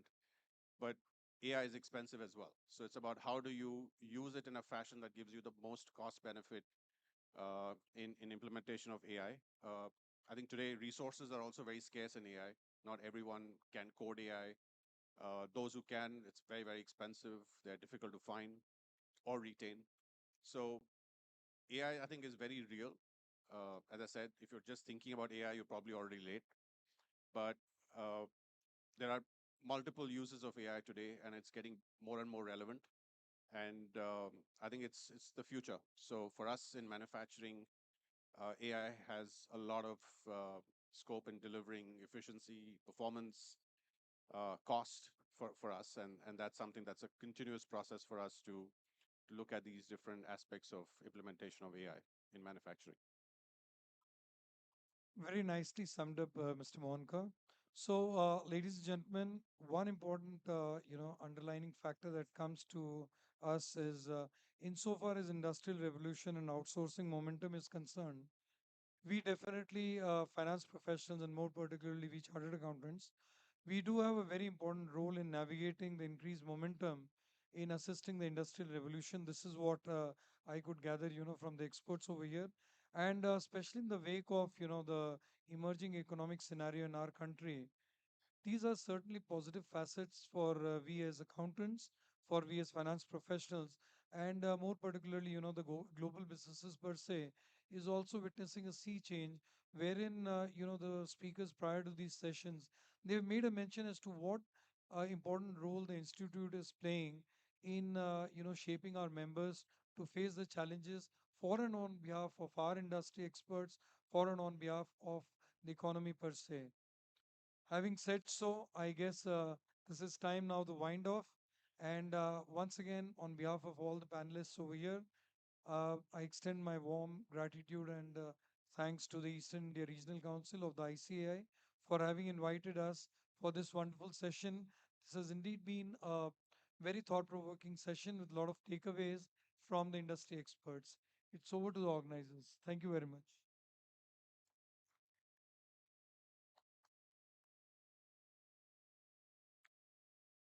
Thank you so much, Vikas Bhaiya, for coordinating the session so well. I just want to announce before the gathering that the event of Golden Jubilee Conference was fully carbon neutral. So the certificate has been awarded to the Eastern India first time in the history of EIRC. And the partner of this carbon neutral event was none other than Tega Industry, Mehul Goenka ji, Mehul Mohanka ji. So please give a big round of applause for him. Thank you so much for coming and making our country, our earth a greener one. And thank you, Bandhan Bank Chairman Sir, Anup Sinha ji, who came and consented to be here, and all other persons, all other dignitaries who consented here. Second, I want to announce that Sri Sarvesh Periwal ji, who is the title sponsor of Manoj Muntasir program, it is about to start within 30 minutes. So please be here and enjoy this event, very important. Third one is the program was on the intuition. You have heard the demo at the inauguration session. That will be done properly tomorrow. So don't miss it. It is a inner power which is required to be generated, required to be elevated. So please come tomorrow and take the use of that particular demonstrations. With these remarks, thanks a lot.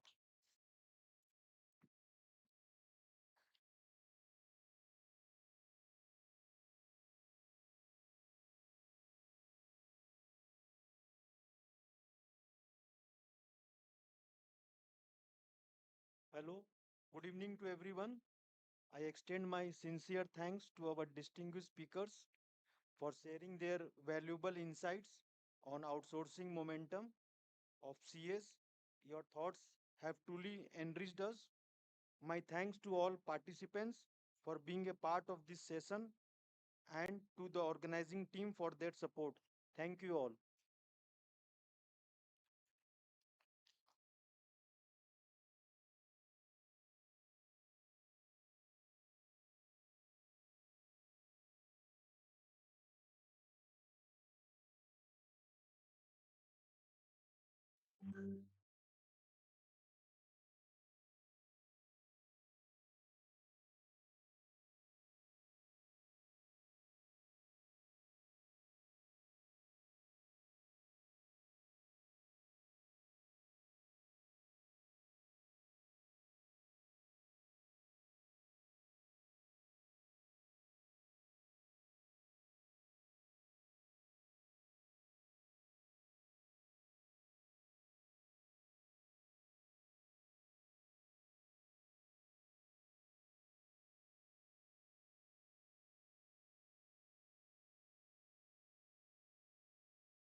Check, check, check, check. Hey, check one. Hey, check, check, check. Hey, check. Hey, check one. Check one, two, three, check. Hey, check. Hey, check one, two, three, check. Hey, check. Hey, check. Levels और बढ़ेंगे. Levels. Hey, check. Hey, check one. Hey, check. Check one, two, three, check. Hey, check. Hey, check one, two, three, check. Hey, check. Hey, check one, two, three, check. Check one, two, three, check. Hey, check. Hey, check. Hey, check. Hey, check. Check one, two, three, check.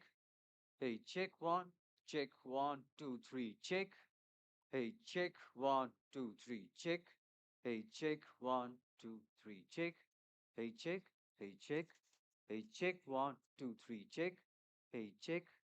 Hey, check one, two, three, check. Hey, check one, two, three, check. Hey, check one, two, three, check. Hey, check. Check one, two, three, check. Hey, check. Uh, mid lows थोड़े अपन काटेंगे क्या? Hey, check, check one, two, three, check. Hey, check, hey, check, hey, check one, hey, check one, two, three, check. Hey, check one, two, three, check. Hey, check one, check. Hey, check one, two, three, check. Or mere, can I just get 2 dB more in my in-ears? 2 dB more in my in-ears. Hey, check. Hey, check one, two, three, check. Check one, check. Check one, two, three, check. Hey, check. Check one, two, three, check. Hey, check one, two, three, check. Hey, check. Hey, check. Hey, check. Hey, check. Hey, check one, two, three, check. Hey, check. Hey, check. Hey, check. Hey, check. Hey, check. Check one, two, three, check. Hey, check. Hey, check. Hey, check. Hey, check. Hey, check. I found it. Fine. I find it too. Yeah, mute.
Hello, hello, hello. So we are going to announce the lottery for the end of the day. So whoever is yet to drop their lottery tickets, kindly drop it in the lottery box, in the drop box.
So whoever is left to drop the lottery coupon, kindly drop it right now.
रुक जा दे रहा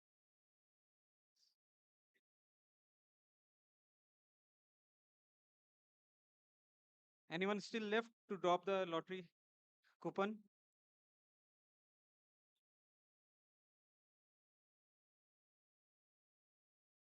Someone is coming, but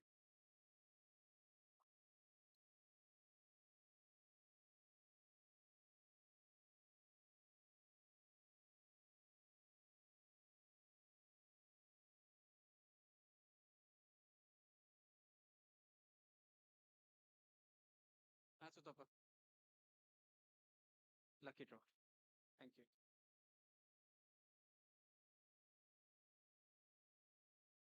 So we'll be starting with the lucky draw right now. Anyone left?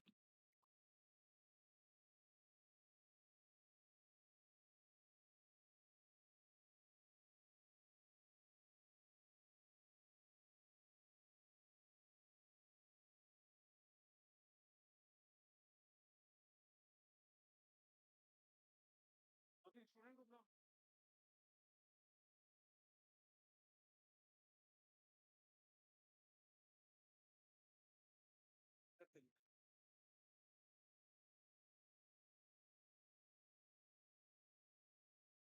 Correct, correct.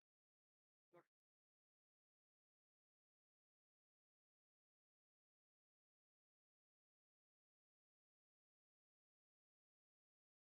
Anyone still left? Anyone still left?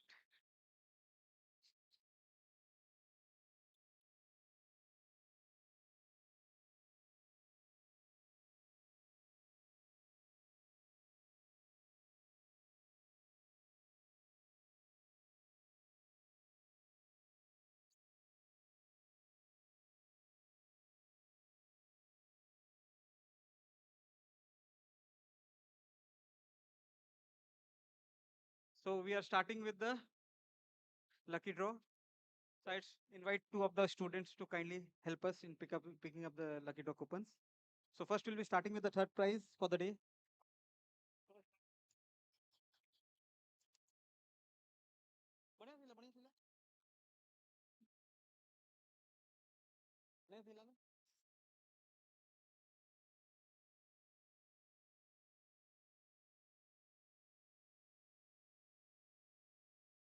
So the third prize is coupon number 449. 449. Anyone is there having coupon number 449?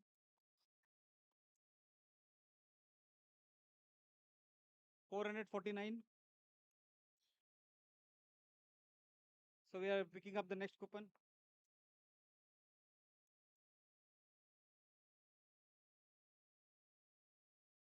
2757.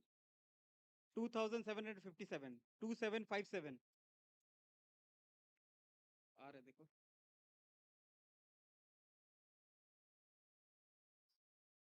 Next.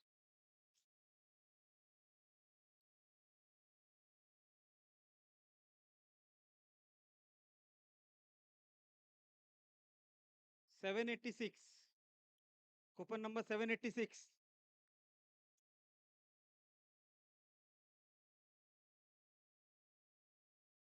$786.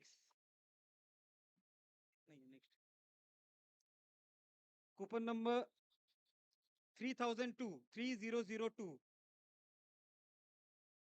3002. दिखाई भी नहीं दे रहा sir. दे दे जल्दी निकाल जल्दी निकाल. इधर आ जा तुम सामने आ जा. सामने. 510. 510. 510. ले आ भाई थर्ड प्राइज ले थर्ड प्राइज ले. हेलो. हाँ हॉल 4 में आ जाओ. हॉल 4 में. फोर्थ फ्लोर में हॉल. हाँ.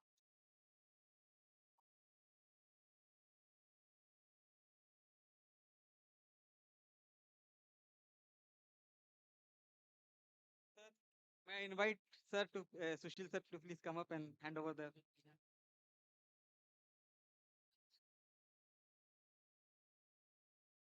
कोई बात नहीं सर रिलेटेड पार्टी में. सर गिफ्ट ही तो देना. So your name? CA Shubham Parik is the recipient of the third award.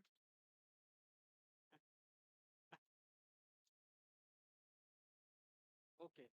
So now we are proceeding with the second prize. इधर आ जाओ, सामने. Coupon number 3029. 3029. Next, next, next.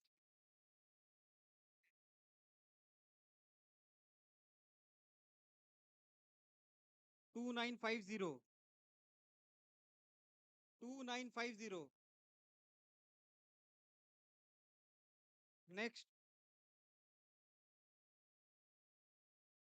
1895.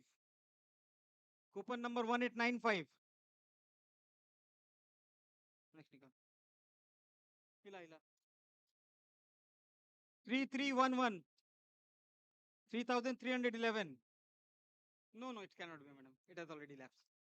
3311. Next, next, next. कौन है? आ रहे हैं? अच्छा. ले सेकंड प्राइज ले. सर नजर नहीं आ रहा है, वो पूरा लाइट आ रहा है.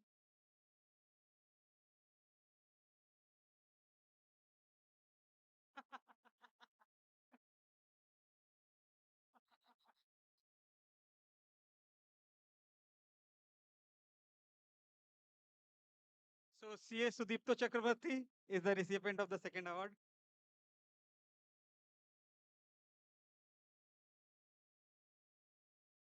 Now the first prize is a laptop. Let's see who receives it.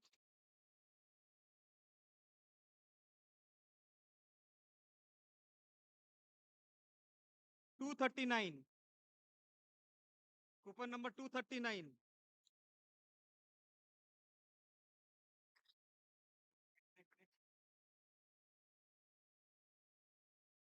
$312.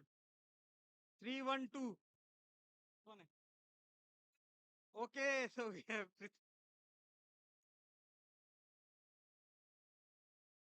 yeah.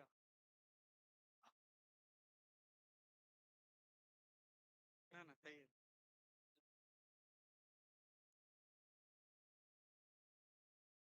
पूछते उन्हीं से.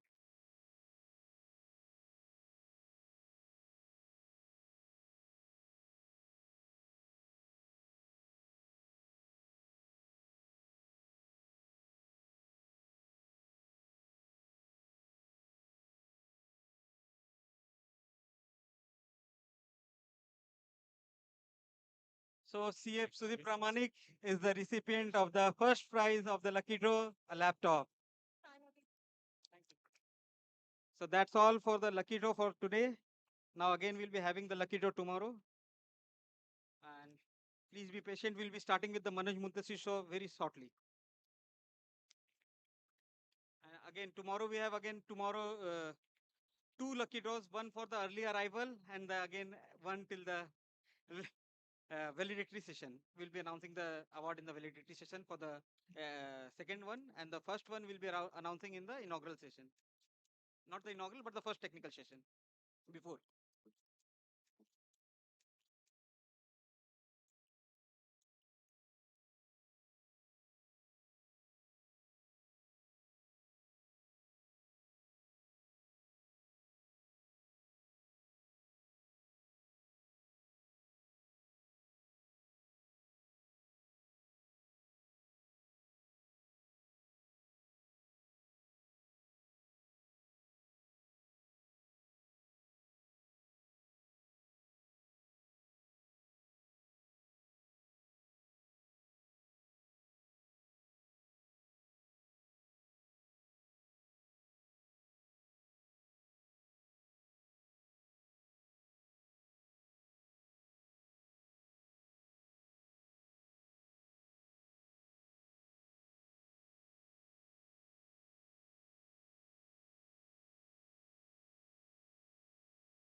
Very good evening, friends.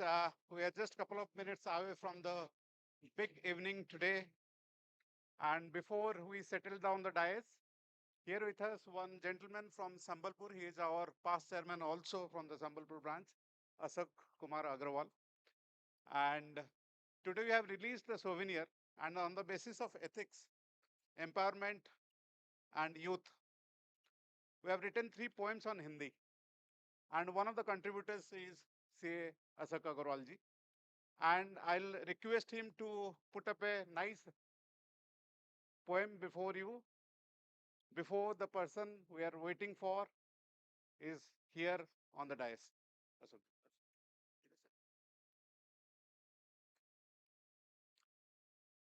धन्यवाद विश्व भैया। एक शाम देश के नाम, अभी श्री मनोज मुंतशिर शुक्ला जी उस शाम का आगाज करेंगे। और जब एक शाम देश के नाम की बात है तो यहाँ बैठे सारे देशभक्तों को मेरा प्रणाम है, अभिनंदन है। मेरी कविता हिंदी में है। लोग हमें चार्टर्ड अकाउंटेंट्स के नाम से जानते हैं। यहाँ शायद कोई बता पाएगा चार्टर्ड अकाउंटेंट को हिंदी में क्या कहते हैं?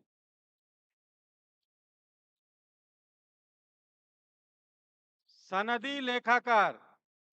चूंकि उसका जन्म सनद से होता है, सनदी लेखाकार।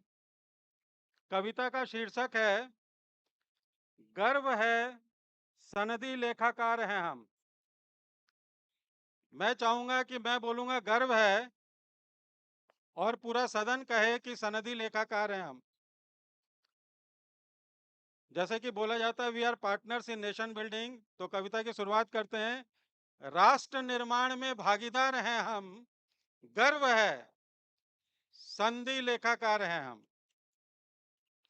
ये सम्मेलन का थीम है empower youth and ethics. Empower पर अंकों को देते आकार हम, we play with the numbers.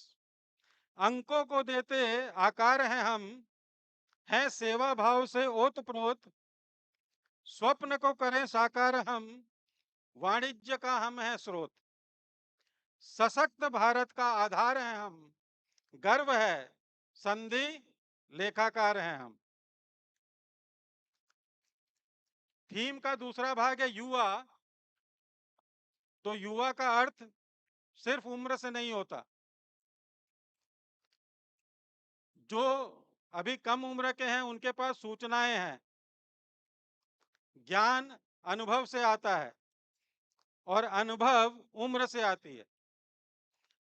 तो युवा का स्वाभिमान हम में, वृद्ध का अनुभव भी, पुरातन का सम्मान हम में, कदर हम में अभिनव की, ज्ञानवान ऊर्जा का संचार है हम, गर्व है संधि लेखाकार हैं।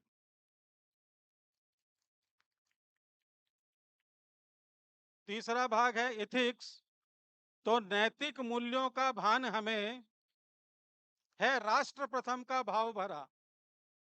जीएसटी में जितना कलेक्शन हो रहा है, जो हमारे यशस्वी प्रधानमंत्री कहते हैं कि हम वाणिज्य के ऋषि हैं, तो नैतिक मूल्यों का भान हमें, है राष्ट्र प्रथम का भाव भरा, सही गलत की पहचान हमें, है सत्य मार्ग पर पांव धरा। धर्मनिष्ठ करते व्यवहार हैं हम, गर्व है संधि लेखाकार हैं हम। तो इस सम्मेलन में जिसमें हम आए हैं उसका थीम है एम्पावर युवा एथिक्स। तो है सशक्त युवा नैतिकता पर सम्मेलन स्वर्ण जयंती वर्ष का। विषय मंथन है बौद्धिकता पर, उत्सव ये हर्ष का उत्कर्ष का। यह ऐसा सुप्तेषु जागृति। तो सुप्तेषु जागृति का विचार है हम, गर्व है संधि लेखाकार हैं हम। धन्यवाद।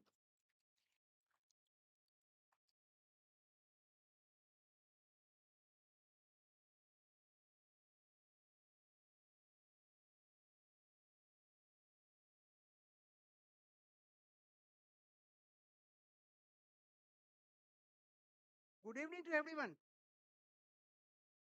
कोई आवाज नहीं। खाना खाया, नाश्ता किया, हाई टी लिया आप लोगों ने? ग्रेट। अब हम लोग क्यों बैठे हैं? किसके लिए? हाँ, मनोज सर भी पीछे हैं, वो बोलेंगे पहले पूछो कि उनकी आवाज आ रही कि नहीं आ रही। यदि आवाज आएगी तो मैं आऊंगा। तो एक बार कस के आवाज दीजिए। We are for Manoj Muntashir. Yes, very nice. Friends, Manoj Muntashir Shukla वो नाम है जिसे सिनेमा और थिएटर दोनों में बराबर ऊंचाइयां मिली है।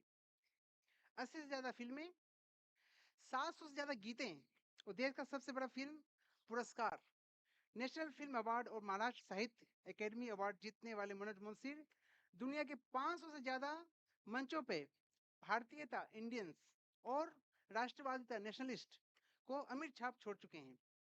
हिंदी माँ का बेटा, हर माँ का बेटा Manoj Munshi. So I welcome Manoj Munshi ji to the stage. Please give big applause for him.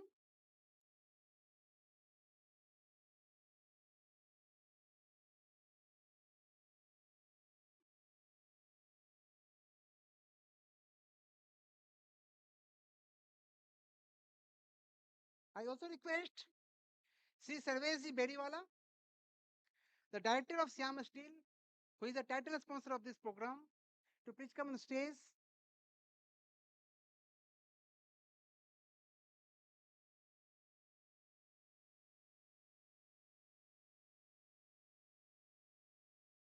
Friends, you all know this conference is carbon neutral conference. And this is the Eastern India's first conference which was carbon neutral because we are ultimately a human beings. We cannot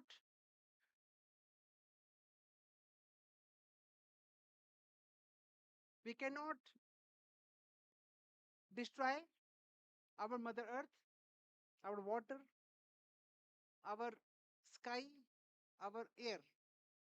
So Eastern India has taken very noble initiatives by creating sustainability. Hence today we got the national certificate of carbon neutrality from the KIA, the well-known World Organization Authority, who came today morning and given a certificate to us.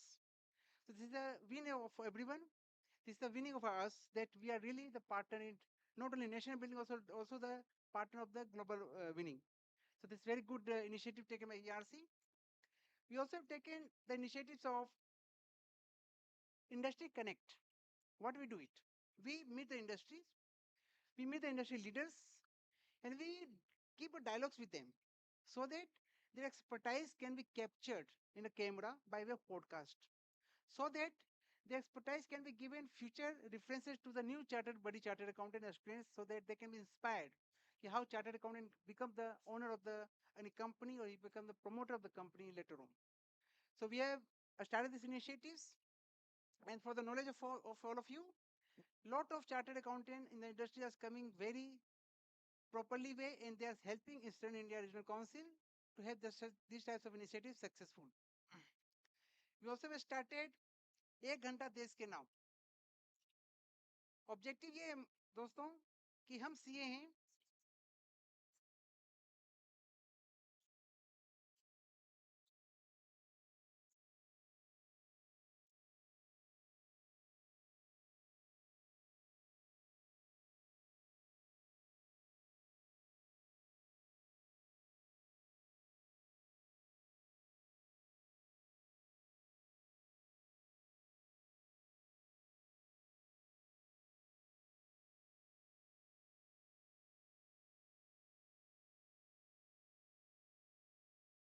एक घंटा देश के नाम, under which we से chartered accountant, आपने पैसे कमाए अच्छी बात है, आपने शोहरत कमाई अच्छी बात है, कि आपने समाज के लिए कुछ किया, कि आपने देश के लिए कुछ किया, यदि नहीं किया तो आप करें। आप एटलीस्ट अपने समय का बहुमूल्य समय का एक घंटा मंथ में एक बार अपने समाज को दें, आसपास के लोगों को दें, सो दैट कि आप अच्छा फ्यूचर क्रिएट कर सकें। ये इनिशिएटिव हमने लिया और काफ़ी अच्छा रिस्पॉन्स मिल रहा है। हम आपसे भी गुजारिश करते हैं, आप लोग भी अपने आसपास के एरिया में कम से कम एक घंटा, अपने महीने में एक घंटा आप अपने समाज को सुधारने का समय दें, so that we can say really we are the part in national building. Otherwise it will become only theory, only the books papers. So this is what I want to appeal all of you.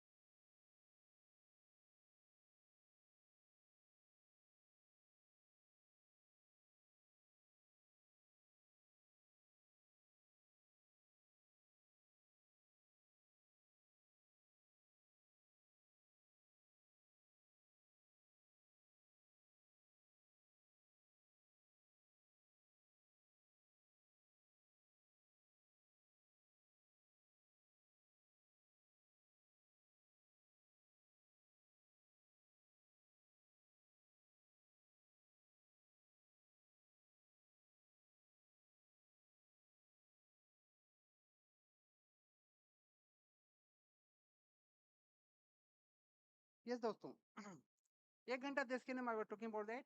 It was very nice initiatives and very noble initiatives for by the ERC. Further, it is a matter of great pride for all of us that today we have registered more than 4,600 registration, which is itself is a very big achievement. And this is a condition of all of you. You responded, we try to deliver. So thanks for you that you came in large numbers. And I think in the time to come, it should be broken. Only then I will be happy. So because the developments, once the any target is created and should be broken, only the development is concerned. I also mentioned one more thing that we tried to create hype in the Eastern India because I wanted to portray my Eastern India in terms of talent, in terms of culture, in terms of industries, in terms of our uniqueness to the entire country so that we can say we are the proud Eastern India members and we are the ERC members. So this is an important part which we try to convey, and today that's why we are having more than 600 registration today. Thank you everyone. Don't forget to join tomorrow with the intuition process which you took the demonstration today morning. This is very important thing that we must know ourselves.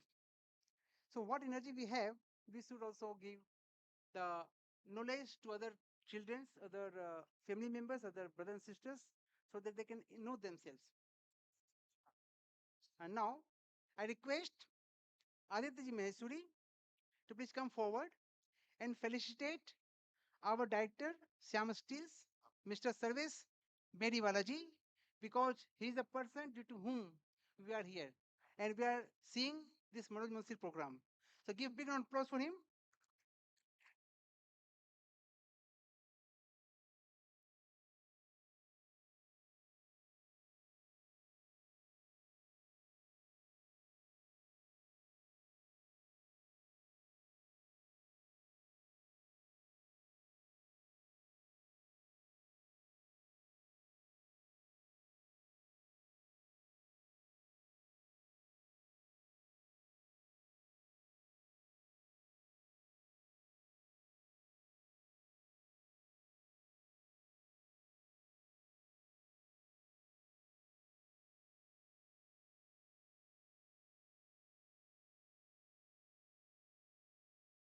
Uh, as the theme is IEYE, where the middle word consists of Y, which means youth. And I request Sarveshji Bediwalaji, who is the youth. You can see the youth person who is heading the industry from the front. So I request him to please say a few words. To the audience.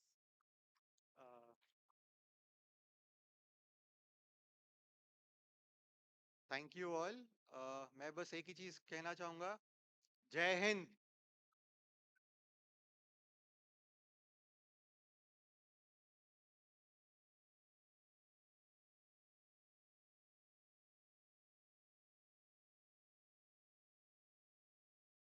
Now we welcome Manoj Muntasir.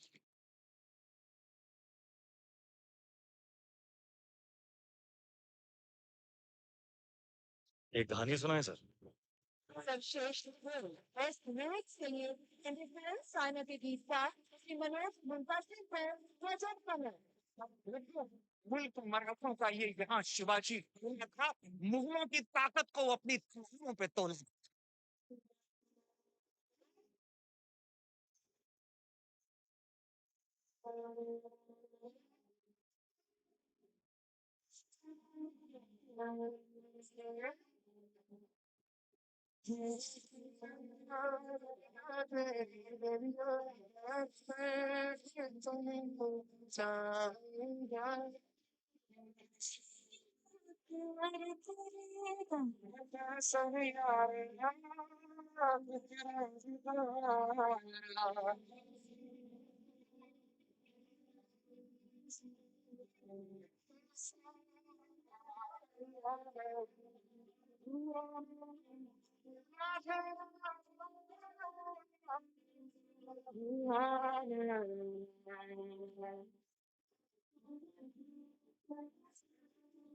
काटने वाले की उंगलियां नहीं काटते, काटते हैं उसका।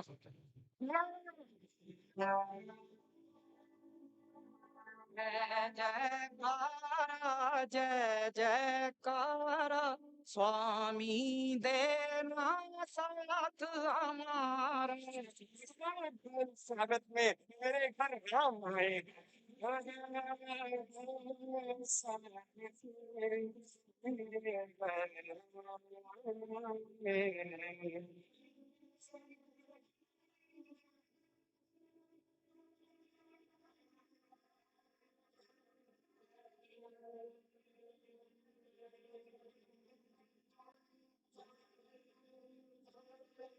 वो महीने जिसने तुम्हें पेट में रखा, 3 साल हथेलियों पर और जिंदगी भर दिल में, उसे कमरे में नहीं पलकों पे रखना मेरे दोस्त हमेशा।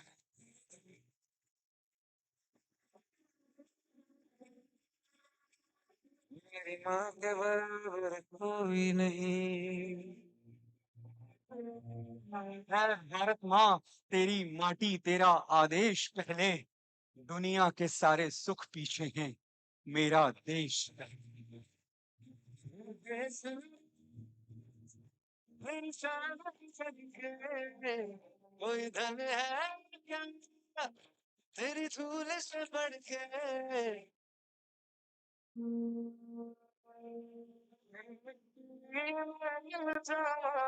बन के दिल की आरज़ू।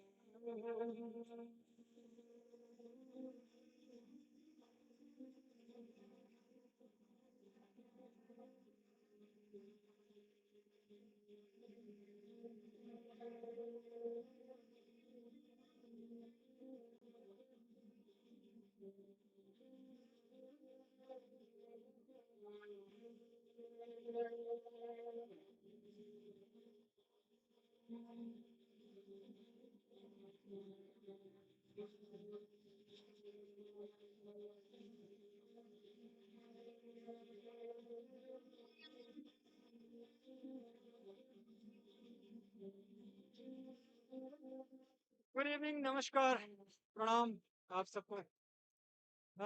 ICAI और हमारे दोस्त CA श्री विष्णु कुमार तुलसियान जी और उनकी टीम, विष्णु जी जो EIRC के चेयरमैन हैं, जहां भी हों आपको मेरा नमस्कार, आपको मेरा अभिवादन पहुंचे। देखिए सामने बैठे हुए हैं मेरे, मैंने इनसे बोला था सामने रहिएगा, मेरी हिम्मत बढ़ाते रहिएगा। बहुत बहुत आभार, बहुत शुक्रिया, आपने मुझे इतनी बढ़िया, इतनी आलीशान ऑडियंस से बात करने के लिए बुलाया यहाँ। ये जब ऑडियो विजुअल अभी चल रहा था, मैं वहाँ बैक स्टेज खड़ा हुआ था, मैं भी देख रहा था। ये ऑडियो विजुअल देख के आपके मन में क्या आ रहा था मुझे नहीं पता, लेकिन मेरे मन में एक शब्द बार बार करवट ले रहा था, आभार, थैंक यू। आपको आभार, आपको थैंक यू। उत्तर प्रदेश के एक छोटे से गांव में पैदा हुआ एक लड़का, जिसकी माँ प्राइमरी स्कूल में टीचर हुआ करती थी और पिता मुश्किल से 2 बीघे जमीन के किसान, उसे आपके प्यार ने, आपके स्नेह ने, आपके बड़प्पन ने कहां से कहां पहुंचा दिया।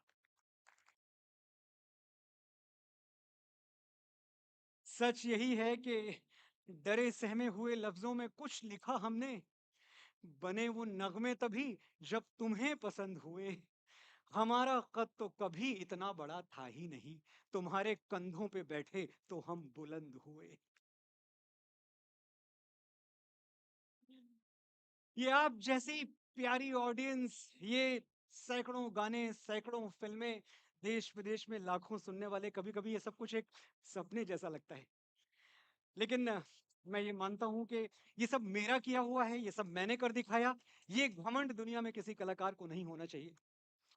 मेरे मास्टर जी जो मुझे अमेठी में हिंदी पढ़ाया करते थे, वो एक बात कहते थे जो मैं कभी नहीं भूला, कि बेटा, घमंड से तुम फूल तो सकते हो, फल नहीं सकते। बात बड़ी गहरी है।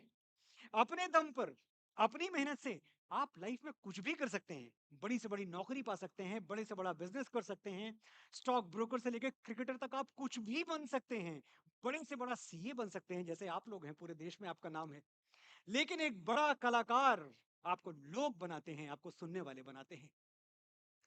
मैं जानता हूं कि मेरी सारी काबिलियत, सारा टैलेंट कौड़ियों के दाम बिक गया होता अगर आपकी तालियों ने मुझे आशीर्वाद न दिया होता। कोई काबिल हो चाहे कितना भी, बात बनती नहीं सहारे बिना। कोई काबिल हो चाहे कितना भी, बात बनती नहीं सहारे बिना। हम तो लिख लिख के मर गए होते, कौन सुनता हमें तुम्हारे बिना। मैं देख रहा हूं आपने ये कुर्सियां भर दी हैं, इस कोने से उस कोने तक, प्रथम पंक्ति से अंतिम पंक्ति तक। बड़ा अच्छा किया आपने। ये भरी हुई कुर्सियां देख के मुझे वही खुशी होती है जो मेडल से भरा हुआ अपना सीना देख के एक फौजी को, एक जवान को होती है, या फसलों से भरा हुआ अपना खेत देख के एक किसान को होती है। मेरे जीते हुए मेडल भी आप हैं, मेरी बोई हुई फसल भी आप हैं। मैं चाहता हूं एक बार अपने स्वागत में मेरी तरफ से तालियां बजा लें।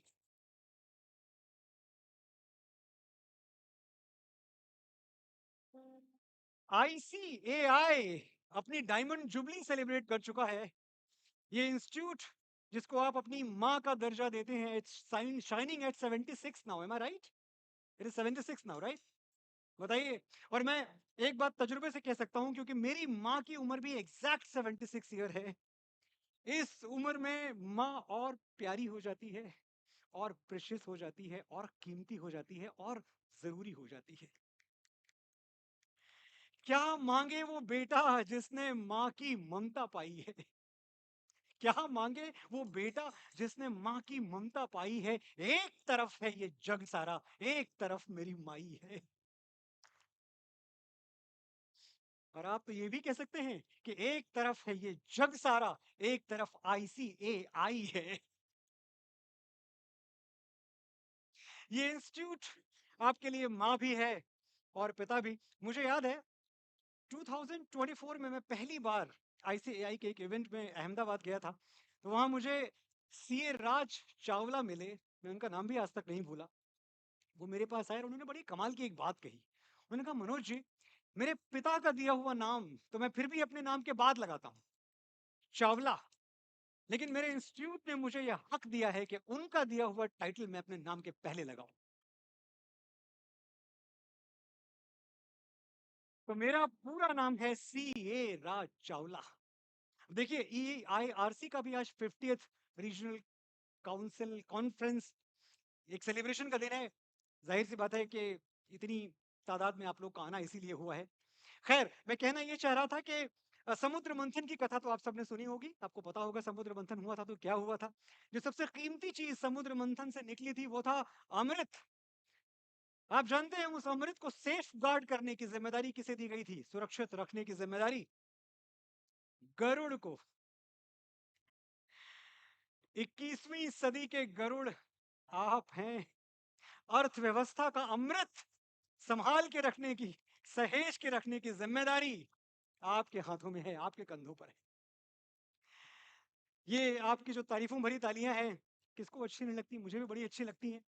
लेकिन एक डिस्क्लेमर डालना मैं बड़ा जरूरी समझता हूं कि ये शब्द और वाणी दोनों माँ वीणा वादिनी की देन है। इसमें लिखने और बोलने वाले की कोई बहुत बड़ी भूमिका, कोई बहुत बड़ा रोल होता नहीं है।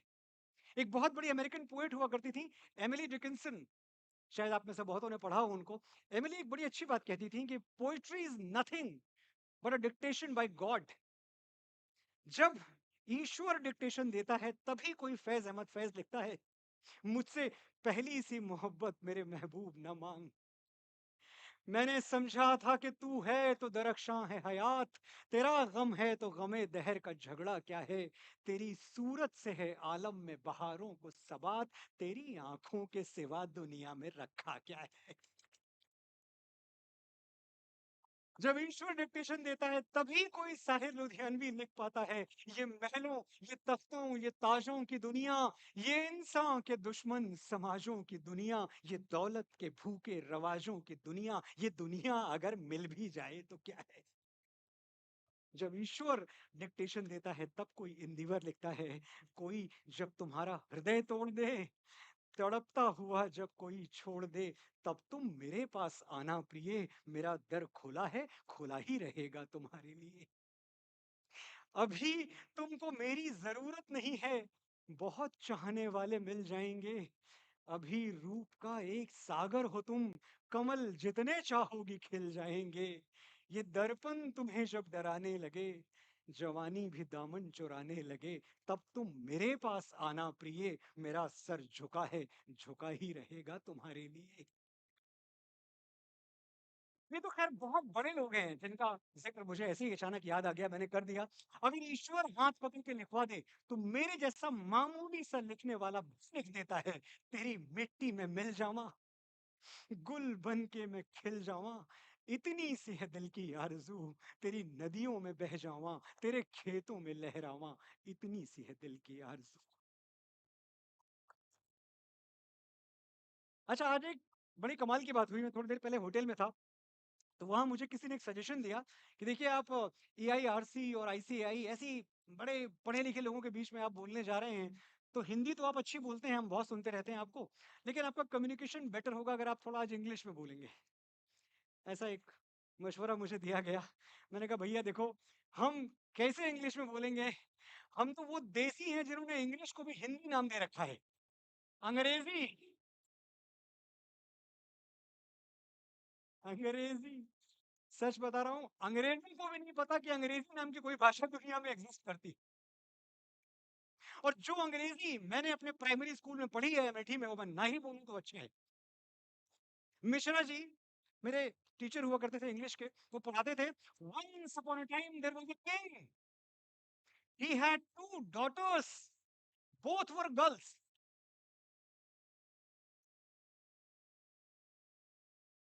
Two daughters ma'am, and both were girls. जैसे कोई और भी संभावना थी। अच्छा, इंग्लिश से मेरा विश्वास उसी दिन उठ गया था जब बचपन में मुझे निमोनिया हुआ और मुझे यह पता चला कि निमोनिया की स्पेलिंग एन से नहीं पी से शुरू होती। कहते हैं पी साइलेंट है। बताइए, एक उनकी भाषा है इंग्लिश जहां अल्फाबेट भी साइलेंट है, एक हमारी भाषा है हिंदी जहां बिंदी से बोलती है।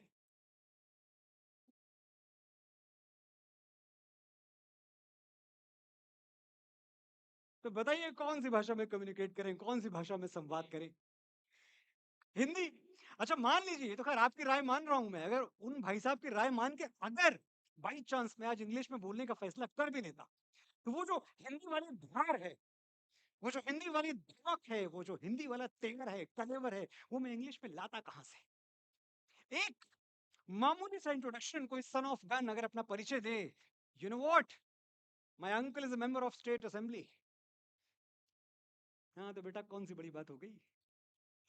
और यही बात अगर वो हिंदी में बोल दे, जानते हो बेटा, चाचा विधायक है, सरकार है।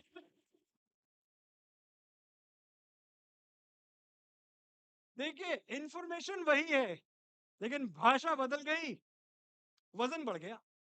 अच्छा, मैं पूरी दुनिया में सचमुच अक्रॉस द ग्लोब में जो हिंदी का झंडा लिए घूमता रहता हूँ, ऐसे नहीं है, बड़ी खूबियां हैं हमारी लैंग्वेज में, बहुत सारी अच्छी बातें हैं। एक बहुत बड़ी खूबी हिंदी की है कि हिंदी सेव्स टाइम, बहुत सारा वक्त बचाती है हिंदी। आज अगर मेरी कोई हुई भूली हुई कोई बात सर आपको एक बार में समझ में नहीं आई, तो दोबारा मुझसे बोलने की रिक्वेस्ट आप इंग्लिश में कैसे करेंगे? Mister Manoj, I didn't quite get what you just said, could you kindly repeat yourself? और यही रिक्वेस्ट हिंदी वाला कैसे करेगा?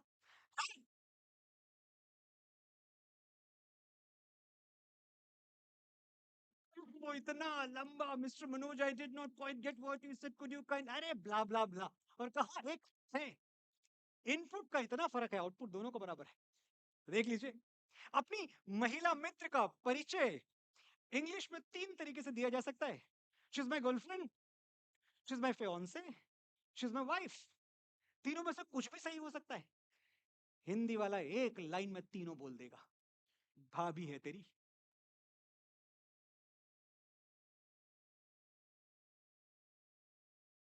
एकदम short, sweet, to the point. तो पॉइंट की बात यह है कि इंग्लिश या फिर कोई भी फॉरेन लैंग्वेज, उसको जानना सीखना बहुत अच्छी बात है, आपको आना ही चाहिए। आप 10 20 25 लैंग्वेजेस सीख लें, लेकिन इन विदेशी भाषाओं को अपनी जिंदगी में जरूरत से ज्यादा जगह ना दें, जरूरत से ज्यादा अहमियत ना दें। इंग्लिश काम की भाषा है, इसे काम वाली बना के रखें।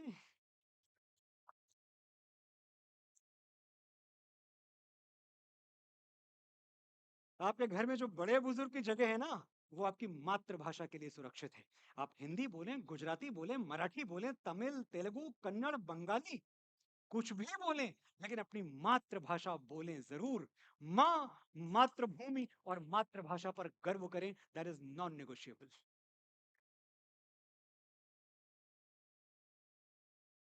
एक चीज और नॉन नेगोशिएबल है, वो है फेथ, विश्वास।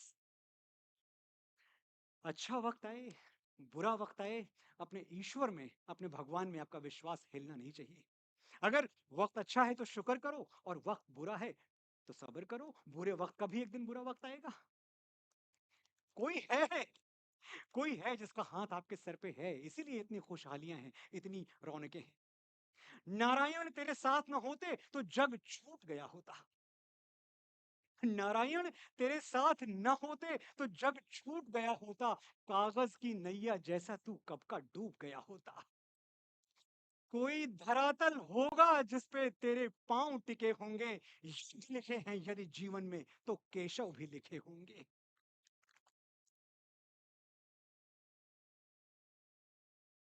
If fate has placed battles upon your path, it will also send Krishna to walk beside you. मेरा फेथ बार बार टेस्ट होता रहा। आज एक मौका है, क्योंकि बहुत सारी बातें हम कर सकते थे, बट आई चोज कि मैं अपनी जिंदगी के कुछ पन्ने जो मैं अक्सर नहीं खोलता, आज आपके सामने बांटता हूं। मेरा फेथ इतना टेस्ट हुआ कि कभी कभी मुझे डर ये लगता था कि कहीं मैं अपना फेथ खो ही ना दूं पूरी तरह से। 6 साल जब मैं अमेठी से मुंबई आया, 6 years फुटपाथों पे रहना हुआ तकरीबन 2 साल तक। बहुत कड़े संघर्ष के बाद, 6 साल जूते घिसने के बाद मेरी पहली पिक्चर रिलीज हो रही थी।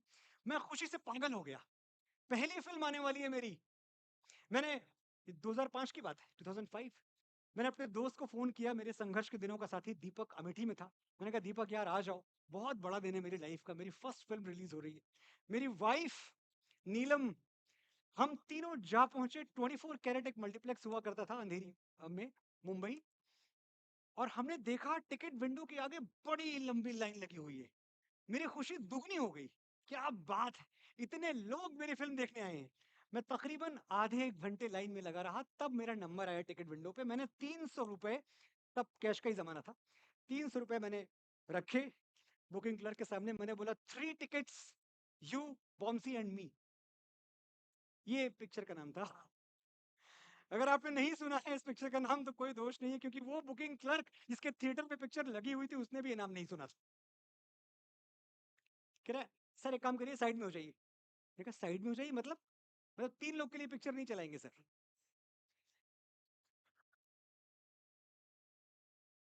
3 लोग के लिए, और ये जो इतनी लंबी लाइन लगी हुई है। अरे सर देख नहीं रहे आप, नो एंट्री रिलीज हुई है आपके साथ सलमान खान की, उसको देखने आए लोग। आप कहाँ सर, साइड बैठो सर। मैं साइड में आके तकरीबन 40 मिनट इंतजार करता रहा, कोई चौथा मेरी फिल्म देखने नहीं आया। उस दिन बहुत बहुत बहुत रोना आया मुझे, लेकिन मैंने अपने आंसू रोक लिए। बस था कि कहीं मेरे आंसुओं में मेरा फेथ ना बह जाए, मेरा विश्वास ना बह जाए, मेरे कर्मयोग में जो मेरा विश्वास है वो कहीं बह ना जाए इन आंसुओं में। Cut to 2017। अब जमाना टिकट विंडो का नहीं, बुक माई शो का था। फिर मेरी एक फिल्म रिलीज हो रही होती है, फिर मैं बुक माई शो पे जाता हूँ, 10 टिकट्स बुक करना चाहता हूँ, और एक बार फिर मुझे टिकट नहीं मिलता। लेकिन इस बार वजह कुछ और थी। मुंबई नहीं, देश के किसी भी थिएटर में 1 महीने तक एक सीट खाली नहीं थी। पूरा देश ये जानने के लिए थिएटर में टूट पड़ा था कि कटप्पा ने बाहुबली को छीन लिया।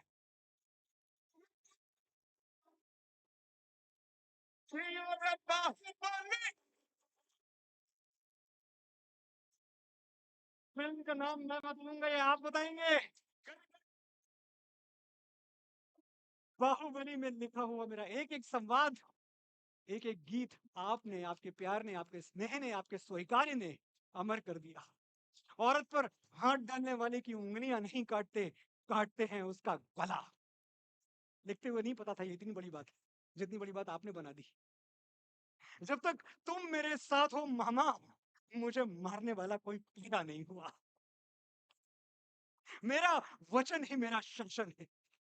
क्या है मृत्यु? एक एक डायलॉग आपने मोतियों में तोल दिया। लेकिन जो समझने वाली बात है वो ये है कि यू बॉन्सी एंड मी और बाहुबली के बीच कोई छोटा मोटा नहीं, एक डेकेड से ज्यादा का संघर्ष था। 12 साल का संघर्ष, 12 साल। मुझे रोज लगता है कि मेरी स्पीड से दुनिया क्यों नहीं चल रही है, क्यों सब कुछ पहले नहीं हो रहा। लेकिन हाँ, ये तसल्ली भी रही कि किसी को गिराया न खुद को उछाला, कटा जिंदगी का सफर धीरे धीरे। किसी को गिराया न खुद को उछाला, कटा जिंदगी का सफर धीरे धीरे। जहां आप पहुंचे छलांगे लगाकर, वहां मैं भी पहुंचा, मगर धीरे धीरे। मेरे साथियों, तजुर्बे से कह रहा हूं, आज एक भी बात आपसे मैं ऐसी नहीं कहूंगा जो किताबों में पढ़ के बोली जाती है। जो जिया नहीं वो कहूंगा नहीं। प्रकृति का नियम है कि जो खाली थिएटर देख के घबराता नहीं है, एक दिन हाउसफुल का बोर्ड भी वही देखता है। पाता वही है जो खोने की हिम्मत रखता है। जो भी मिला इसलिए मिला कि हंस के बहुत कुछ खोया हमने। जो भी मिला इसलिए मिला कि हंस के बहुत कुछ खोया हमने। ये जो सूरज देख रहे हो, जुगनू जुगनू बोया हमने। दुख जब हमसे मिलने आया, उसकी हिम्मत टूट गई। दुख जब हमसे मिलने आया, उसकी हिम्मत टूट गई। झील भरी थी आंखों में, पर कतरा भी न रोया हमने। ये जो सूरज देख रहे हो, जुगनू जुगनू बोया। सक्सेस का रोड मैप तो फिर भी विद द टाइम मैं समझ गया, लेकिन मेरे सीए दोस्तों, ये जीएसटी में बहुत दिनों तक नहीं समझ पाया। ये कहां से आ गई बात? मेरे मेरे एक दोस्त है, आईसीआई के बहुत सीनियर मेंबर है, वो भी, दया निवास शर्मा जी। आप में से कुछ लोग जानते होंगे, भागनगर में हैदराबाद में रहते हैं। तो मुझे जब भी ऐसा कोई फाइनेंशियल रोड ब्लॉक आता, मैं उनको फोन करता, यार दया, सारे दरवाजे बंद हो गए, तोड़ दो, तुम तो दया हो, तुम्हारा काम है दरवाजा तोड़ना। ये जीएसटी में इतने पैसे भर रहा हूं मैं हर महीने, जा कहां रहे हैं? एक दिन फ्रस्ट्रेट होकर दया ने मुझको मेरी भाषा में समझा दिया। मनोज जी, आपको वो एक गाना सुनते बहुत बार देखा है मैंने। मैं कौन सा? वो जिहाले मिस्की मकुम्ब रंजिश बहारे हिजना बेचारा दिल है। मैंने कहा हाँ, मुझे बड़ा पसंद है। समझते हो आप उसको? लेकिन नहीं, समझता तो नहीं हूं। तो भैया, जब बिना समझे 35 साल से एक गाना सुने जा रहे हो,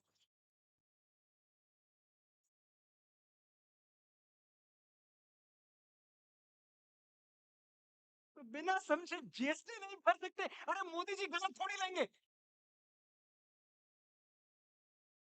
बात तो है, कन्विंस हो गया मैं, मोदी जी गलत थोड़ी लेंगे, सही होगा। उस दिन के बाद से मैंने अपना जीएसटी टाइम टू टाइम भरा, कभी कोई सवाल नहीं किया। अच्छा, एक बात मैं आपको और बताऊं, मुझे बचपन से विनर्स, अचीवर्स, फाइटर्स, ड्रीमर्स, ऐसे लोग बहुत अट्रैक्ट करते रहे। बड़ा अजीब सा पुल इनकी तरफ से मैं हमेशा फील करता रहा। इसलिए आज मेरी खुशी थोड़ी दुगनी थी, क्योंकि वो मुझे बचपन वाला मनोज मुंतशिर मन्नू वो याद आ रहा था। मैं देख रहा था कि आज मैं ऐसे लोगों के बीच में बोलने जा रहा हूं जो सचमुच सचमुच विनर्स हैं, सचमुच अचीवर्स हैं। यहां बैठे हुए लोगों के लिए नहीं, लेकिन जो बाद में मुझे सोशल मीडिया पे देखेंगे, मैं उनको बता दूं कि सीए का एग्जाम भारतीय शिक्षा प्रणाली का सबसे कठिन एग्जाम है। सबसे कठिन एग्जाम। हर साल हजारों लोग सीए के एग्जाम में बैठते हैं, और पास होने वालों का जो परसेंटेज है, correct me if I am wrong, 10 से 12%, राइट? सिर्फ इतना। आप सोच के देखें, आप यूपीएससी देख लें, आप नीट देख लें, आप कोई भी देख लें, इतना लो परसेंटेज ऑफ क्लियरेंस किसी भी और एग्जाम में नहीं है। अगर आपको लगता है क्रिकेटर बनना, फिल्म स्टार बनना ये सब बहुत चैलेंजिंग है, देन आई डेयर यू, एक इंफॉर्मेशन आपको दे रहा हूं कि सीए बनना उससे भी ज्यादा चैलेंजिंग है। और इसीलिए यहां बैठे हुए जो मेरे दोस्त हैं आज, आप सब मेरी नजर में स्टार्स, सुपर स्टार्स और मेगा स्टार्स हैं। एक बार मैं आपके लिए फिर से तालियां बजाना चाहता हूं। और रेट्रोस्पेक्ट बहुत जरूरी है लाइफ में, कि हम बार बार पीछे मुड़कर देखते रहें कि यहां तक आए कैसे। आप पीछे मुड़कर देखिए तो पता चलेगा कि 18-20 साल की उम्र में जब दुनिया की सारी चकाचौंध आपको खींच रही होगी, तब आप टेबल लैंप की एक धीमी सी रोशनी में अपनी दुनिया तलाश रहे थे। जब दुनिया की सारी ब्यूटी, दुनिया के सारे टेम्पटेशंस आपको अपनी ओर खींच रहे थे, आप नंबर्स और थ्योरम से इश्क फरमा रहे थे। उसने कहा कि देख, ये मैं, ये हवा, ये रात। उसने कहा कि देख, ये मैं, ये हवा, ये रात। मैंने कहा कि मेरी पढ़ाई का वक्त है। इस तरह का डिटैचमेंट आपको यहां लेके आया है। आज मैं एक परिभाषा आपको देके जा रहा हूं कि सीए होता कौन है। हो सके तो याद कर लीजिए या नोट कर लीजिए। जो बाती जला के दुनिया में उजाला करते हैं वो दिए कहलाते हैं। जो बाती जला के दुनिया में उजाला करते हैं वो दिए कहलाते हैं, और जो अपनी जवानी जला के देश का खजाना भरते हैं वो सीए कहलाते हैं।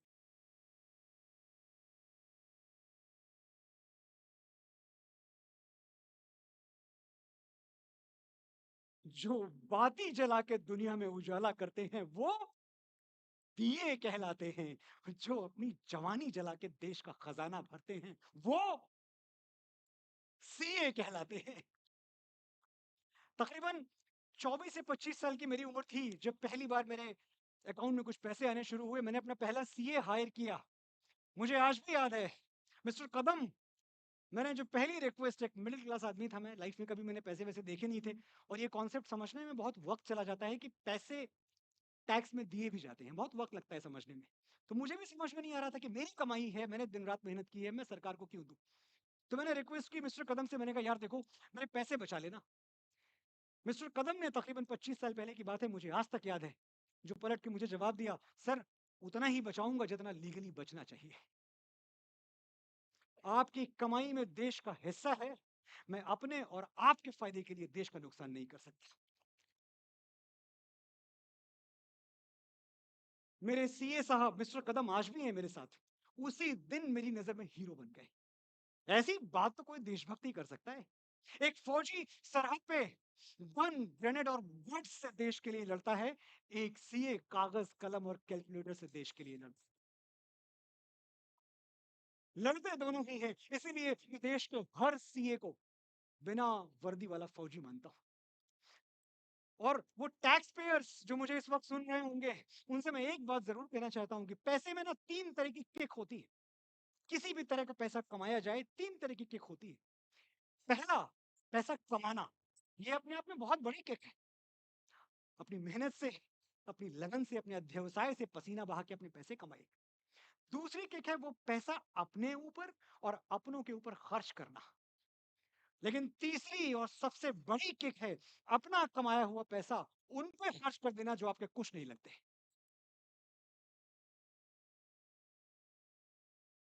जब आप टैक्स भरते हैं तो जाने अनजाने किसी गरीब की थाली में रोटियां रखते हैं, किसी बच्चे के कंधे पे बस्ता रखते हैं, किसी बीमार को अस्पताल भेजते हैं। आपके भरे हुए टैक्स से देश की सीमाएं सुरक्षित हैं। 52 डिग्री की हीट वेव और -32 के बर्फीले तूफानों में वो सिपाही जो सरहद पे पहरा दे रहा है, खड़ा हुआ है हमारे लिए, जब अपनी सैलरी वो अपने बूढ़े माँ बाप को भेजता है तो उस सैलरी में हम टैक्स पेयर्स का भी एक हिस्सा होता है जो हमने जमा किया देश के खजाने में। इससे बड़े गर्व की बात और क्या हो सकती है? हम टैक्स पेयर के दम से तिरंगा आकाश छू रहा है। तो टैक्स ईमानदारी से भरें, और इस ईमानदारी में जो आपकी मदद करते हैं उन सीएस की इज्जत करें। अच्छा, कहीं और निकल गया मैं। आप इतना ओवरवेलमिंग है, एक तो सामने बैठे हुए हैं, बोलूं कुछ भी मेरी बात सीए से पहुंच जाती है बार बार। खैर, मैं इज्जत की बात कर रहा था। मेरी भी बड़ी इज्जत हुई होती अगर मैं सीए बन गया होता, डॉक्टर बन गया होता, इंजीनियर बन गया होता। लेकिन मैं ये सब कुछ नहीं बन पाया, और इसका नतीजा ये हुआ कि मेरा पहला प्यार अधूरा रह गया, बेरोजगारी। They say the first love is the sweetest. They will never tell you the first cut is the deepest.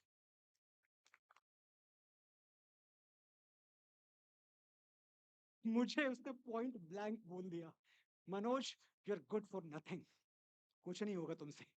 पापा की परी उड़ गई। बेरोजगार। अच्छा, एक तो ये जो पापा की परी, ये जैसे एडजेक्टिव से, इनसे मुझे बड़ी प्रॉब्लम होती है अक्सर। अगर ये लड़कियां, मैम माफी चाहूंगा, लेकिन अगर ये लड़कियां पापा की परी हैं तो हम लड़के क्या हैं? हम कुछ तो हम भी होंगे। पापा के पोपट, मम्मी के मस्कीटो, काका के कौए, मामा के मगरमच्छ, कुछ तो होंगे हम। हम लड़कों के लिए कोई रेस्पेक्टफुल हैशटैग क्यों नहीं चलाया जाता? The nation wants to know. और डिस्क्रिमिनेशन देख लीजिए, 21वीं सदी में 2025 में खड़े हैं, आज भी लड़की और लड़के में भेदभाव। अगर लड़की सीधी है तो बेचारी गऊ जैसी है, और लड़का सीधा है गधा है। एक ही क्वालिटी के लिए मैम आप गऊ और हम गधे कैसे? खैर, काम है, जेंडर जेंडर बाइस लेके बैठ गया। अपने प्यार का किस्सा मैं आपको सुना रहा था। मेरा प्यार में कोई जबरदस्ती वाला नहीं था, आपको अगर ऐसा लग रहा हो कि भाई इसने प्रपोज किया होगा, लड़की बहुत आगे की थी, ऐसा नहीं था। जबरदस्त, दोनों तरफ से था मेरा प्यार, दोनों तरफ थी आग बराबर लगी हुई। छोटे शहरों में ये होता है अक्सर, frustrated one sided love affair. मेरा एक दोस्त था तिवारी, बचपन का दोस्त था मेरा। एक दिन वो आके मेरे कंधे पे सर रख के फूट फूट के रोने लगा। कह रहा यार उसने कहीं और शादी कर ली। मैंने कहा अरे बड़ा बुरा हुआ, पर तुझे शादी का प्रॉमिस किया था क्या? नहीं नहीं, शादी का प्रॉमिस तो नहीं किया था, लेकिन 2 साल पहले कोचिंग में मुझसे पेन मांगी थी। 2 साल पहले किसी ने कोचिंग में पेन मांग ली और भाई साहब ने बच्चों के नाम सोच लिए। अच्छा, तिवारी जी जो है, इनके बारे में इनका जिक्र क्यों आया आज? क्योंकि ये भी इसी एक एग्जाम में अपीयर हुए थे और फेल हो गए थे। इनसे कभी मिलाऊंगा आपको, दोबारा कभी आना हुआ तो, या फोन पे बात कराऊंगा। ये फेल हो गए, ये फेल हो गए, वो तो ठीक है। इनकी माँ ने ताने दे दे के इनकी जिंदगी हराम कर दी, दिन रात ताने।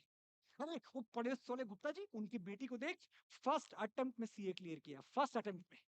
एक दिन फिर आके तिवारी रोने लगा, अरे यार मनोज, फ्रस्ट्रेट हो गया हूँ, परेशान हो गया हूँ मैं, नरक हो गई मेरी जिंदगी। जब घर में जाओ मम्मी का वही टेप रिकॉर्डर चालू, वो पड़ोस वाले गुप्ता जी की बेटी को देख, पड़ोस वाले गुप्ता जी की बेटी को देख। अरे मैं कैसे बताऊं कि गुप्ता जी की बेटी को देख देख के ही तो मैं फेल।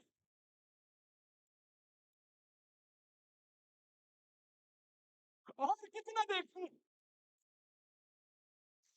पर आप में से बहुत लोग छोटे शहरों से आए होंगे, आप रिलेट करेंगे, छोटे शहरों में होता है ऐसा।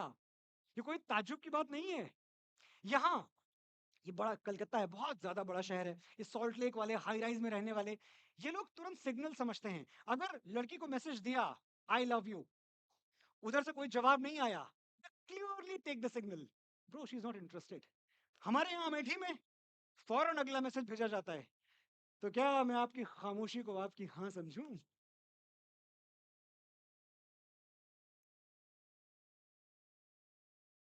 ये छोटे शहर कभी कभी बड़े शहरों से ब्रूटली डिफरेंट होते हैं। दिल्ली में कहूँ की सीमा तक भिन्न, इतने अलग होते हैं। बड़े शहरों में कोई बीमार हो जाए, फौरन एक बुके बनाया जाता है, महंगा सा बढ़िया व्हाइट वाले लिलीज वो डाल के फ्लावर्स, एक अच्छा सा कार्ड चिपका दिया जाता है, गेट वेल सून। हमारे यहाँ फोन करके बोलते हैं, अरे बड़ा बुरा हुआ, यही बीमारी हमारे मामा जी को भी थी, बेचारे चल बसे, चल बसे। हाउ कंफर्टिंग, चल बसे। पढ़ी लिखी बहू आ जाए मैम किसी के घर, पढ़ी लिखी बहू, बड़े शहरों में oh my God she is so intelligent, she is so bright. हमारे यहाँ अरे फलाने की बहू बड़ी तेज है, सबको बेच पाएगी। लेकिन एक चीज मैं कहूंगा, छोटे शहरों का दिल बहुत बड़ा होता है। रिश्ते निभाने में, एक दूसरे के काम आने में, दुनिया के तमाम बड़े शहर मिलकर एक छोटे से गांव का मुकाबला नहीं कर सकते। तुम्हारा चूल्हा ठंडा है तो हमसे आग ले जाओ, तुम्हारा चूल्हा ठंडा है तो हमसे आग ले जाओ। ये साझेदारियां होती हैं अब भी गांव में मेरे, किसी का भी हो दुख पूरा मोहल्ला बांट लेता है, गले मिलके छतें रोती हैं अब भी गांव में मेरे। तो मेरे गांव में जो कहानी अधूरी रह गई मैं खत्म कर देता हूँ। मेरे गांव में उस दिन हुआ क्या, उसने मुझे कहा गाने लिखो तुम, दुनिया डॉक्टर बन रही है, इंजीनियर बन रही है, सीए बन रही है, तुम गाने लिखोगे? अरे तुम्हें जानता कौन है बॉम्बे में, कौन तुमको काम देगा? देखो, औकात मेरे के सपने देखा करो। मुझे अपना जवाब आज तक याद है, बेबी, औकात में रह के तो किराए के मकान देखे जाते हैं, सपना तो वही है जो औकात से बाहर देखा जाए।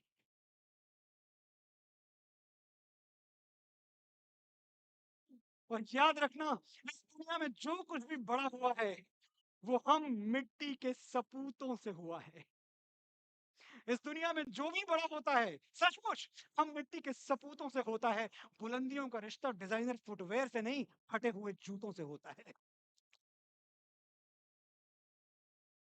जूते फटे पहन के आकाश पे चढ़े थे। जूते फटे पहन के आकाश पे चढ़े थे, सपने हमारे हरदम औकात से बड़े थे। तो ना मैं, खैर उसकी तरफ से जवाब आया, ऐसा बातें बड़ी बड़ी ठीक है, पर भूल जाओ मुझे, भूल जाओ, ये जो दो शब्द हैं ये ऐसे बोल दिए जाते हैं गैर जिम्मेदाराना तरीके से जैसे कोई कंट्रोल ए डिलीट हो। भूल जाओ, इतना आसान है। सरकारी नौकरी ढूंढो या भूल जाओ, सिंपल।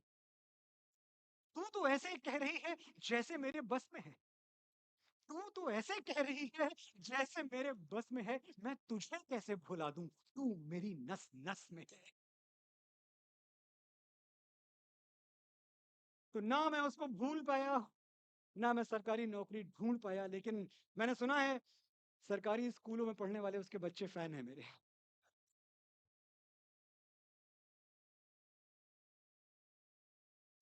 एक ने तो पिछले साल, भाई साहब, पिछले साल अपने स्कूल के एनुअल फंक्शन में फर्स्ट प्राइज जीता, तेरी मिट्टी गा के।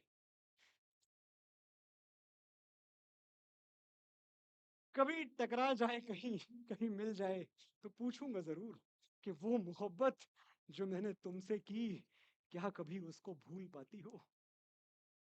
वो मोहब्बत जो मैंने तुमसे की, क्या कभी उसको भूल पाती हो। जब मुझे देखती हो टीवी पर, अपने बच्चों को क्या बताती हो।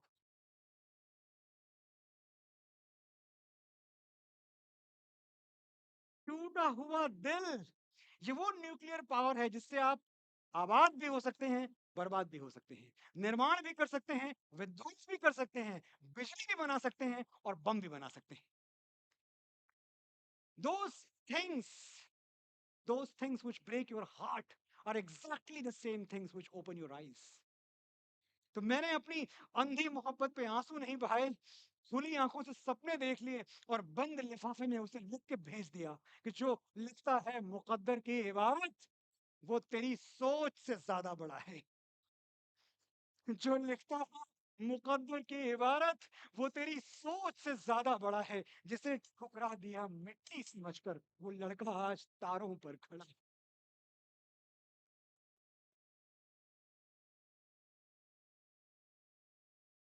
आप सोच रहे होंगे, और खास तौर से जो हमारी महिला दर्शक यहाँ हैं, वो जरूर सोच रही होंगी, तो क्या सारी गलती उसी की थी, तुम्हारी नहीं थी? नहीं मैम, मेरी भी थी। एक तरफा गलती कभी नहीं होती है, लेकिन ये भी सच है कि इस दुनिया में कोई आपको वो कहानी नहीं सुनाएगा जिसमें विलन वो खुद हो। तो मैं तो अपने हिस्से का ही सुनाऊंगा। यार छोड़िए सीरियस बातें, जो चीज जानने वाली है वो ये है कि थी बड़ी खूबसूरत वो, इतनी खूबसूरत थी कि सचमुच उसे देखने के लिए दो आंखें कम पड़ जाती थी। कभी कभी मैं कहता था उसे कि खूबसूरत है तू इस कदर, क्या कहूं, देखने में तुझे उम्र सारी लगे। खूबसूरत है तू इस कदर, क्या कहूं, देखने में तुझे उम्र सारी लगे। तुझ में जोड़ू न मैं कोई रंग नया, जैसी है तू मुझे वैसी प्यारी लगे। किसी को बदल के प्यार किया तो क्या प्यार किया। वैसे ये जो मैंने अभी बोला, मुझे अभी लग रहा है कि कुछ लोगों का फोन निकल गया नोट करने ना, आप नोट कर लो आराम से, सुनाना बहुत काम आएगा कभी। यही सब तो हथियार हैं जो हम आपके लिए छोड़ के जा रहे हैं। खूबसूरत है तू इस कदर, क्या कहूं, देखने में तुझे उम्र सारी लगे। तुझ में जोड़ू न मैं कोई रंग नया, जैसी है तू मुझे वैसी प्यारी लगे। लेकिन अगर मान लीजिए आप नहीं भी नोट कर पाए तो कोई बात नहीं, ना सुनाए तो कोई फर्क नहीं पड़ता, सिर्फ उसकी इज्जत कीजिएगा। लड़की की इज्जत करना उसे खूबसूरत कहने से कहीं ज्यादा खूबसूरत है।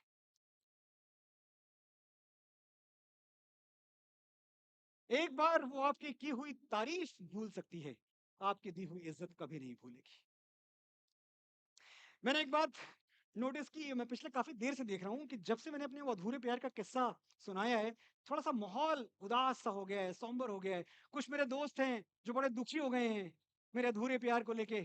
अरे भाई साहब, जब मैं दुखी नहीं हूं तो आप क्यों? अरे भैया, पहला प्यार था, आगे थोड़ी। नहीं, मेरे मोहल्ले में नीलम आई।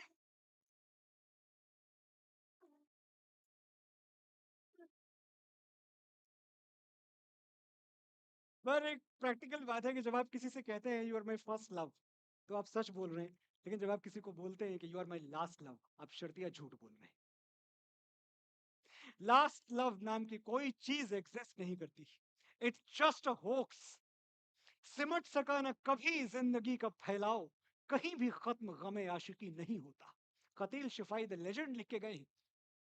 सिमट सका न कभी जिंदगी का फैलाव, कहीं भी खत्म गमे आशिकी नहीं होता। निकल ही आती है कोई ना कोई गुंजाइश, किसी का प्यार कभी आखिरी नहीं होता।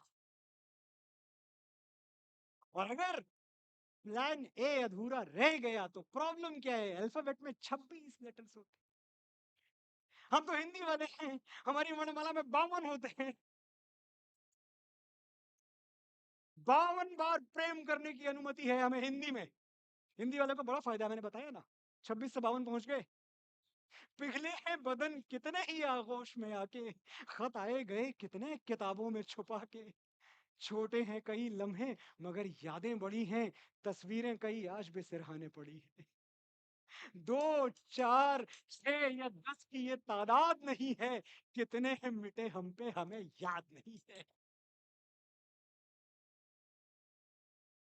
फिर से तालियों के लिए शुक्रिया, आभार, थैंक यू। लेकिन एक वार्निंग, पोएट की हर बात को सीरियसली मत लीजिएगा। मैं तो बोल के निकल जाऊंगा, फंसोगे आप। Don't put these things into practice. A warning, don't try at home. एक बात याद रखिए, pictures can't speak and poets can't be faithful. फिर से बोल देता हूं मैं, pictures can't speak and poets can't be faithful. Rahul Sankrityayan, Hindi के बहुत बड़े साहित्यकार, उन्होंने कहीं लिखा है, बोलता हो चित्र हो संभव नहीं है। बोलता हो चित्र हो संभव नहीं है। कवि हो सचरित्र हो।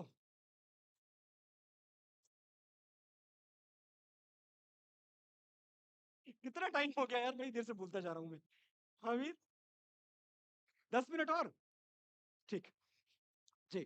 तो देखिए, वफादारी हमसे होती नहीं है और फिर शिकायत करते घूमते हैं हम कि हमारा प्यार अधूरा रह गया, हमारा प्यार अधूरा रह गया। वैसे अधूरा प्यार कोई इतनी खराब चीज है नहीं, ये भी तजुर्बे से बता रही हूँ मैं आपको। क्या करता है भाई अधूरा प्यार? अधूरा प्यार पहाड़ों पे जाता है, महफिलें जमाता है, समंदर किनारे टहलता है, यारबाजियां करता है। और जो प्यार पूरा हो जाता है वो बाजार से धनिया खरीद रहा होता है। या फिर संडे के दिन घर के पंखे पंखे मैम करवाती हैं आप भी साफ। पूरा प्यार यही करता है। संडे के दिन शादीशुदा आदमी का कोई लाइफस्टाइल नहीं होता, सिर्फ वाइफ स्टाइल होता है। जो बीवी जी कहेंगी मैं करूंगा, जो बीवी जी कहेंगी मैं करूंगा। अच्छा, ये जो मैं बार बार कह रहा हूं मेरा प्यार पूरा नहीं हुआ, मेरा प्यार पूरा नहीं हुआ, सुनिए, पूरा इसके लिए इंग्लिश में 2 वर्ड्स हैं, कंप्लीट और फिनिश। बड़ी साइंटिफिक, बड़ी रैशनल लैंग्वेज है, सोच के देखिए, फर्क है। अगर आपको सही लाइफ पार्टनर मिल गया तो आप कंप्लीट हो जाते हैं।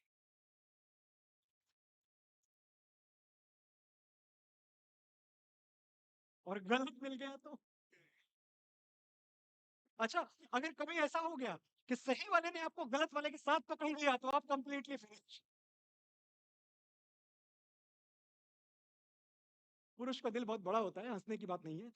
समुद्र जैसा बड़ा होता है, जिसमें उसकी पत्नी शार्क बन के रहना चाहती है। और इसकी ख्वाहिश ये होती है कि थोड़ी बहुत कुछ रंग बिरंगी खूबसूरत मछलियां यहाँ वहां टहलती रहे, बुरा क्या है इसमें, इतनी जगह तो है। उन्हें ये जिद कि मुझे देख के किसी को ना देख, उन्हें ये जिद कि मुझे देख के किसी को ना देख, हमें ये शौक कि सबसे सलाम करते चले। सबका वहां आ गया भैया, वो आखिरी कुर्सी से भी वहां आ गया, क्या बात है। देखिए एक बात और, जिस तरह का प्यार पत्नियां चाहती हैं वो कोई बेरोजगार और निठल्ला ही कर सकता है।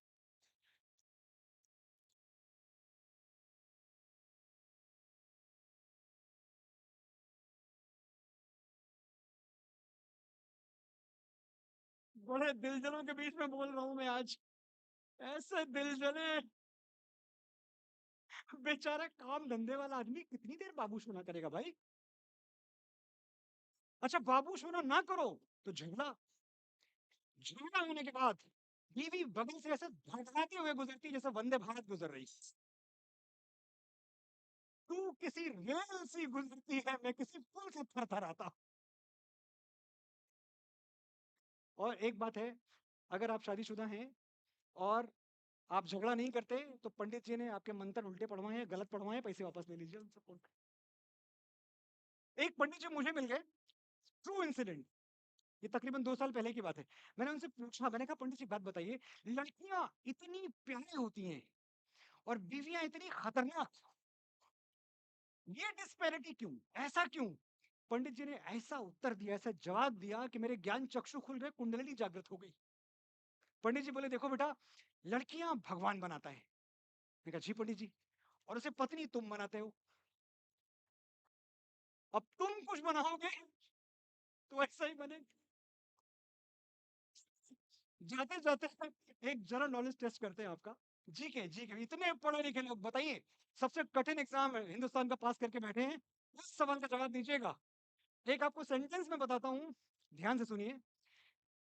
खाना टेबल पे रख दिया है, ठूस लो। फिर से दोहराता हूं, खाना टेबल पे रख दिया है, ठूस लो। इस वाक्य के अनुसार शादी को कितने साल हो गए? सर 5, 10, जी तीन, ये 3 तक बात पहुंच गई है। देखिए ये 20 वाले बड़े सौभाग्यशाली हैं, आप अलग प्रजाति के हो। 3 में देखो, यहाँ ज्यादा जो बहुमत है 3 का है जी। 10, 3, मैं 3 सुन रहा हूँ, बाकी सुन नहीं रहा। 3 बड़ा खतरनाक था। 3 अभी मतलब जुमा जुमा 4 दिन हुए, शादी हुए 4 दिन में। अरे मेरे बाबू ने खाना खाया,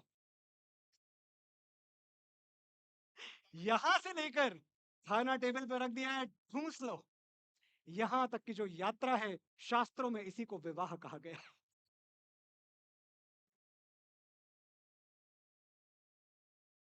और कभी ये बात मत भूलिए कि विवाह में हमेशा समझदारी से काम लेना चाहिए, गुस्से से नहीं। अगर कभी बीवी पे गुस्सा आए तो एक लंबी सांस लो और ये सोचो कि जब तुम्हें पिछली बार गुस्सा आया था, तुमने उसका क्या बिगाड़ लिया था। सॉरी भी तुमने ही बोला होगा, but the credit must be given where it is due. माता पिता हमारे पहले गुरु होते हैं और पत्नी हमारी अंतिम गुरु होती है, क्योंकि उसके बाद ना किसी गुरु की जरूरत रह जाती है, ना भैया कोई ज्ञान काम आता है। भगवान कृष्ण जैसा जगत गुरु, उन्होंने भी गीता का ज्ञान देने के लिए अर्जुन को पकड़ा, रुक्मिणी को दे के दिखाते। बट एक चीज मैं कहूंगा, लेडीज का सेंस ऑफ ह्यूमर वाकई वाकई बहुत शानदार, बहुत अच्छा होता है। वरना अपने ऊपर जोक सुनना और इतनी फराखिली से हंसते रहना, इसके लिए जिगरा चाहिए, जिगरा। मैं कुछ भी कह लूं लेकिन सच वही है जो वाल्मीकि रामायण में महर्षि वाल्मीकि ने लिख दिया है कि सीता के बगैर राम राम हो ही नहीं सकते थे। सच ये है कि राधा के बगैर कृष्ण कृष्ण हो ही नहीं सकते थे। तो एक बार यहाँ बैठी हुई सभी हमारी सीताएं, हमारी राधाएं, इनके ऑनर में तालियां बजाई जाएं।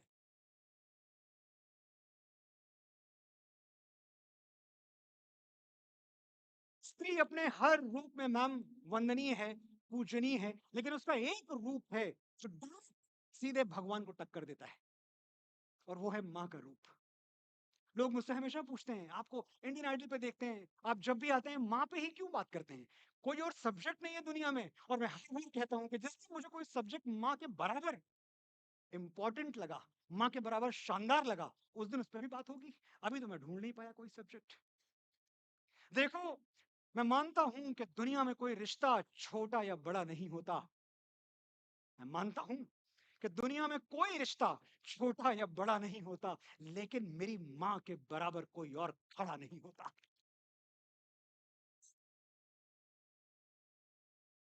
मेरे इंतजार में खुली आंखों से बस वही सो सकती है, मेरे दुख में मुझसे ज्यादा बस वही रो सकती है। माथा चूम के मुकद्दर बदल देने का जादू उसी को आता है, और उसी का हाथ है जो थर्मामीटर से भी ज्यादा करेक्ट टेम्परेचर बताता है। इतर कोई तो था जो माँ के होठों से छलकता था, वो माथा चूम लेती थी, बदन पूरा महकता था। मैंने मोहब्बत की तमाम किताबें पढ़ के देख ली, पहले पन्ने पर माँ का ही नाम लिखा है।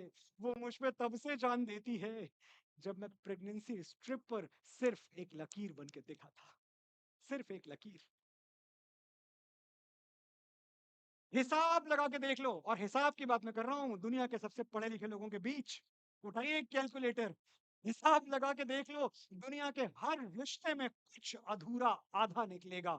एक माँ का प्यार है जो दूसरों से 9 महीने ज्यादा निकलेगा।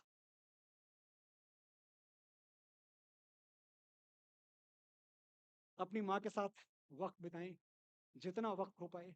हमें कई बार लगता है कि बहुत टाइम है, अगर आप आज गिनती करने आएंगे तो हैरान रह जाएंगे ये देख के कि गिनती के वीकेंड्स बचे हैं, ज्यादा नहीं है।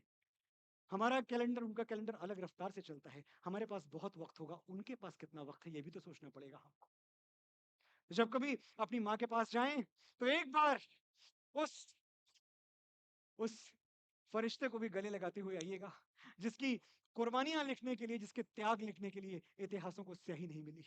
हमारा पिता, हमने कभी अपने पिता को थैंक यू बोला ही नहीं किसी बात के लिए।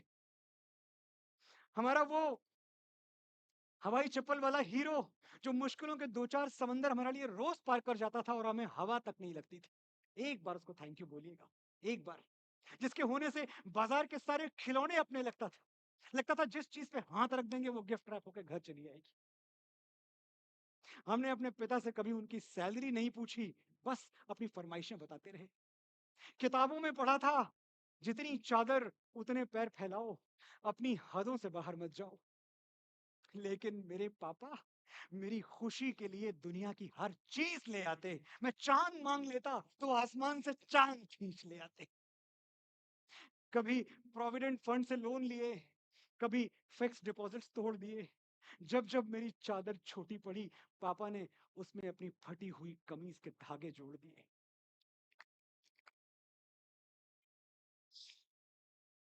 मैं बड़ा हुआ, अपने पैरों पे खड़ा हुआ, बहुत पैसे कमाए मैंने, लेकिन वो परफ्यूम्स नहीं खरीद पाया जो मेरे पापा अपने पसीने से महकाते थे। वो जूते नहीं पहन पाया जो पापा अपने पैरों के छाले बेच के मेरे लिए कमाते थे। वैसे समोसे फिर नहीं चखे जो दफ्तर से घर आते हुए वो लाया करते थे। वैसा सिनेमा फिर नहीं देखा जिसके टिकट्स वो संडे को ओवर टाइम करके कमाया करते थे। अच्छा वक्त आया, किस्मत ने मेरे पैरों तले कालीन बिछा दी, पर वैसी अमीरी फिर नहीं देखी जो पापा ने 2000 की सैलरी में दिखा दी।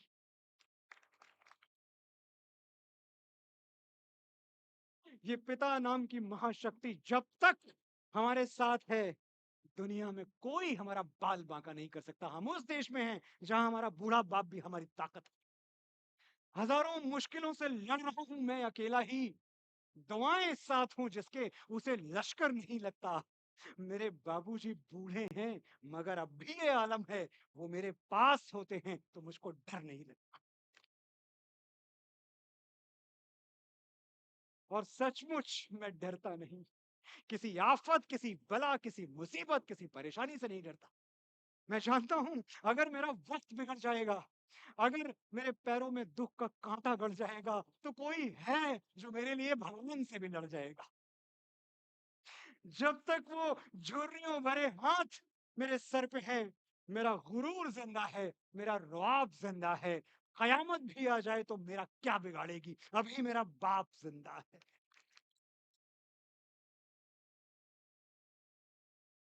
आज के लिए इतना ही। आपने बड़े धैर्य से सुना, बड़े ध्यान से सुना। बहुत बहुत बहुत आभार आपका।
Excuse me, friends.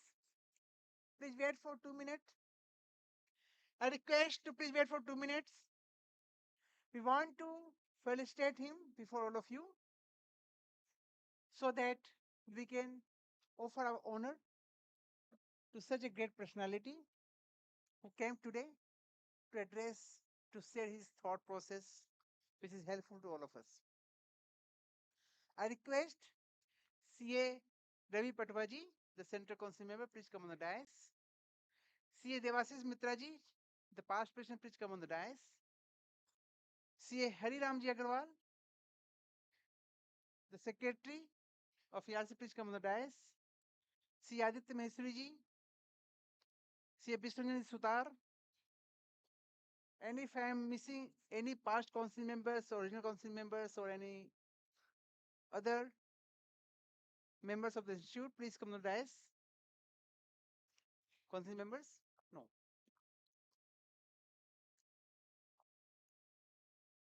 इन्होंने बड़ी एक अच्छी बात बोली. श्री मनीष गोयल जी, I'm unable to see him. Please come on the dais, sir. If I am forgetting any name or if I am not unable to see them, please come on the dais. It's my humble request. Please come on the dais. We want to felicitate our CA Manoj Muntasir ji today before all of you.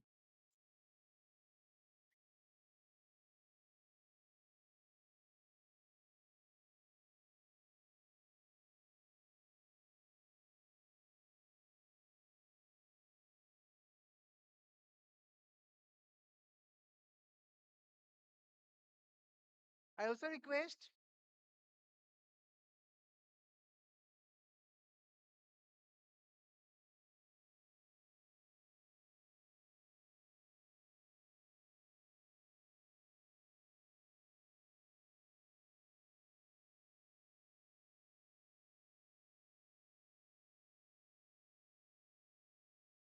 once again.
तो आपकी ध्यान से English में बोल रहा हूँ sir. It's time to felicitate our Manoj sir. May I request Chairman EIRC to kindly felicitate him with the third year. I'll also request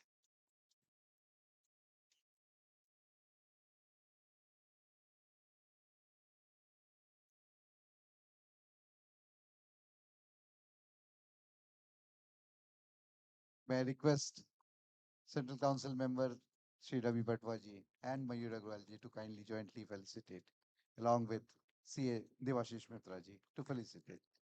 This is a small memento. एक छोटी सी यादें हमारी तरफ से मनोज सर आपके, सचमुच में कहूँ अपने दिल से तो आज सही में रुला दिया आपने.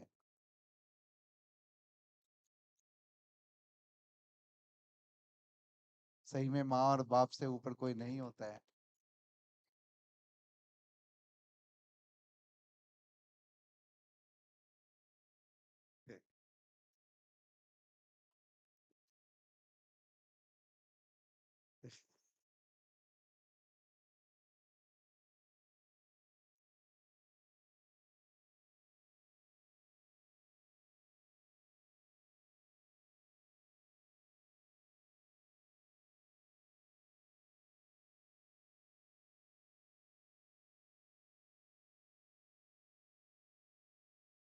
I request the First Lady, Ms. Jayashree Tulsian, to kindly come on the dais. Jayashree Bhabhi, Suman Bhabhi, Savita Bhabhi, Kavita Bhabhi.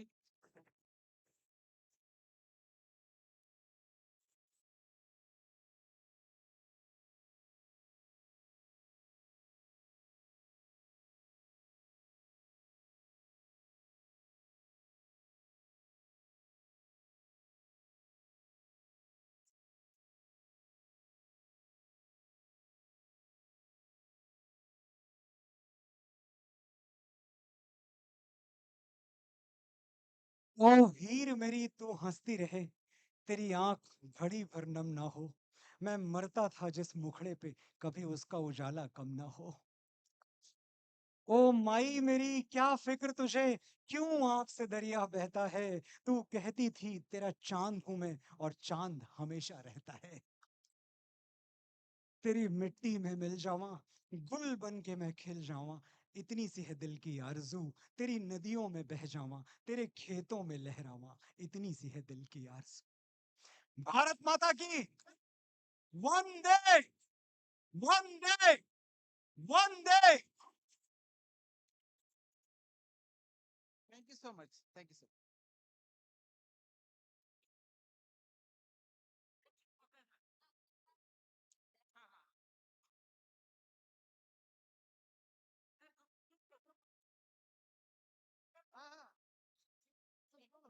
Sir लेकिन बोली क्या था एक साथ नहीं तो मैं लेके जाती.